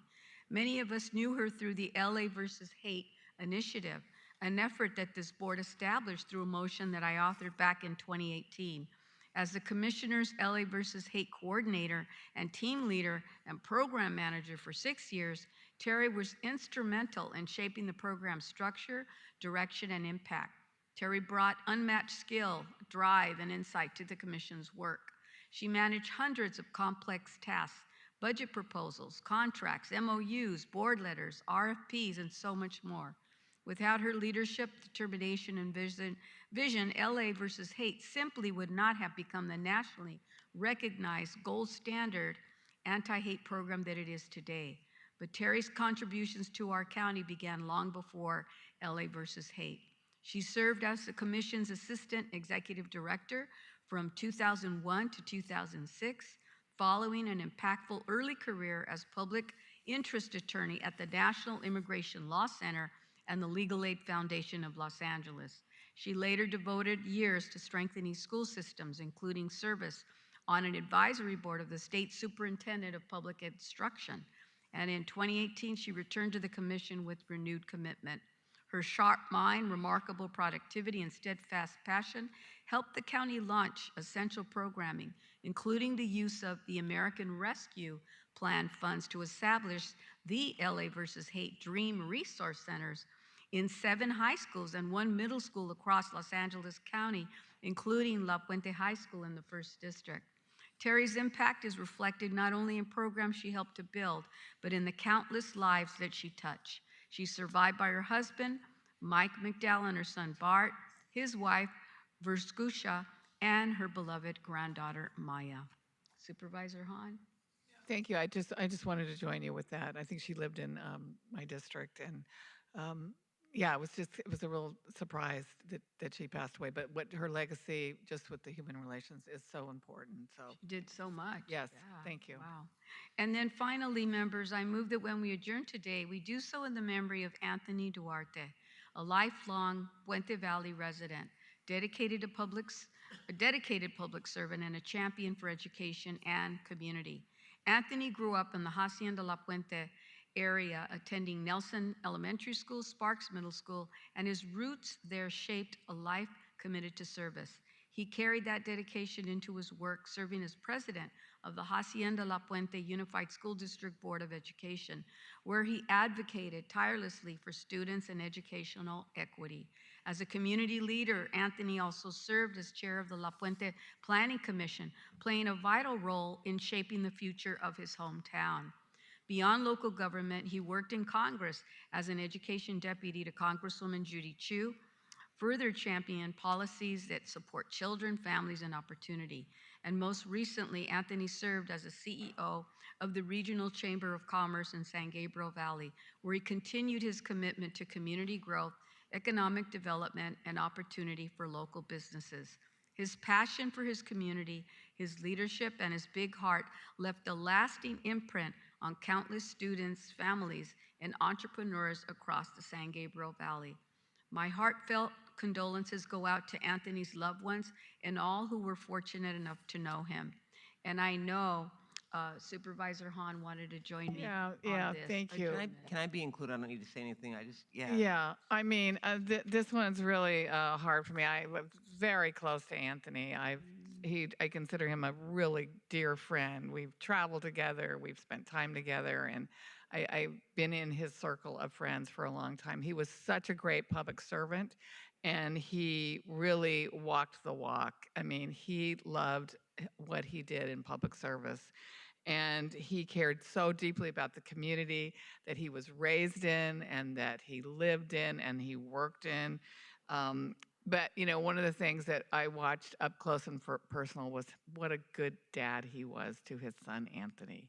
He really Anthony was a priority for him, and the choices he made to spend time with him and, you know, be engaged in his life were really impressive to watch. And I just wanted to offer my sympathies to his partner, Johnny Yoder, as well. They were such a good couple together. And again, they both brought joy to so many people. They opened their home so many times for people that they loved. And Anthony's smile and his presence and his joyful approach to life was something that I think really blessed people around him. This was a very sad loss, and I know I will miss him. Thank you. Supervisor Mitchell, yeah, no, I didn't know him as well as you all, but yeah, I was shocked, and he really was a really sweet young man. Supervisor Mitchell? Thank you very much, Madam Chair. When we adjourn tonight, I ask that we adjourn in the memory of Pastor Joseph E. Pay Sr. Pastor Pay was born on the 4th of July in 1940 and passed away October 11th at the age of 85. After proudly serving our country in Korea, Pastor Pay moved to LA, where he organized the Triumphs, a male gospel group, in 1963. After gospel legend James Cleveland heard them perform, the Triumphs were offered a recording contract with VJ Records and went on to record an album. He later served as pastor of Triumph, the Church of Kingdom of God in Christ, for 15 years. In 1989, feeling called to a new mission, Pastor Pay established Praise Sanctuary Church in South LA, a ministry devoted to worship, service, and community. On July 15th of 2007, God fulfilled the congregation's long-awaited prayer by providing a permanent home in unincorporated West Athens, where the church continues to thrive as a vibrant center of faith and service. A steadfast advocate for unhoused neighbors and families, Pastor Pay organized weekly food distributions and outreach programs that fed and supported thousands. He was the visionary behind Project Miracle, an initiative to provide interim housing and wraparound services rooted in dignity and care, in partnership with my office, the Community Development Block Grant, and Nehemiah Project LA. He also founded Thanksgiving on Vermont, a beloved annual community meal and resource fair that brought food, health services, and hope to residents across South Los Angeles. Beyond his community work, Pastor Pay mentored pastors and civic leaders alike, exemplifying servant leadership, excellence in worship, and steadfast love for his community. A lifelong musician, Pastor Pay believed that sacred music could heal, unite, and uplift the soul. Pastor Pay is celebrated by his loving wife, Sharon, 3 children, Sonia, Joe Jr., and Lamont, 6 siblings, 9 grandchildren, and 2 great-grandchildren. He will be deeply missed by his family, his congregation, and all who were touched by his ministry. When we adjourn, I ask that we adjourn in the memory of James Patrick McGee. Mr. McGee was born November 26, 1962, and passed away on the 12th of November at the age of 62, leaving behind a legacy of kindness, generosity, and love. On January 17, 1989, he began his county career as a tile setter with the Internal Services Department. He promoted to Facilities Project Manager 1, Facilities Project Manager 2, and Capital Projects Program Manager. In 2015, he joined the LA County Library as the Assistant Director, Capital Projects and Facilities Services. In this role, he managed a service area that included 85 libraries and 4 bookmobiles extending over 3,000 square miles. He also managed 20 major construction and refurbishment projects. I am particularly thankful that I had the opportunity to work with him and his team to get 3 District 2 libraries open in just 5 years. He made it look easy, but he stopped short of moving in heaven and earth to reopen the Maceo, Sato, Florence, and Carson libraries. They were major lifts because they were done during COVID. In 2023, Mr. McGee retired after 34 remarkable years with the county. He formed lifelong friendships and mentored countless people along the way. His leadership was always guided by compassion, humility, and just doing the right thing. Outside of work, Mr. McGee embraced life with enthusiasm and joy. He loved the outdoors, fishing, boating, and spending time in the sunshine. He found happiness in smoking meat, taking on home improvement projects, home brewing beer, and cheering on his favorite teams, the Denver Broncos, the Angels, USC football, and all things modern-day high school sports. But nothing brought him greater pride than being papa to his granddaughter, Parker June. Mr. McGee was also deeply involved in his community through organizations such as the Elks Lodge and Pathways to Independence. He believed in helping others and often did so quietly, simply wanting to make life a little better for someone else. Mr. McGee will be remembered as the kind of person who warmed every room he walked into, who made strangers feel like old friends, and who poured his heart into the people he cared about. Above all, he'll be remembered as a loving husband, a devoted father, a proud grandfather, and a friend to absolutely everyone. He is survived by his beloved wife of 40 years, Mary, his 3 daughters, Stephanie, Morgan, and Aaron, his sons-in-law, and his cherished granddaughter, Parker June. Though his passing leaves an immeasurable void, his love will continue to guide those who adored him. I'll ask that the entire board join in that he was a member of the county family. Thank you. Thank you all. We will take all motions as seconded. If there's no objection to a unanimous vote, that will be the order. I want you to brace yourselves. That concludes today's meeting. The next meeting of the board will be public hearing meeting to be held Tuesday, November 25th, 2025 at 9:30 a.m.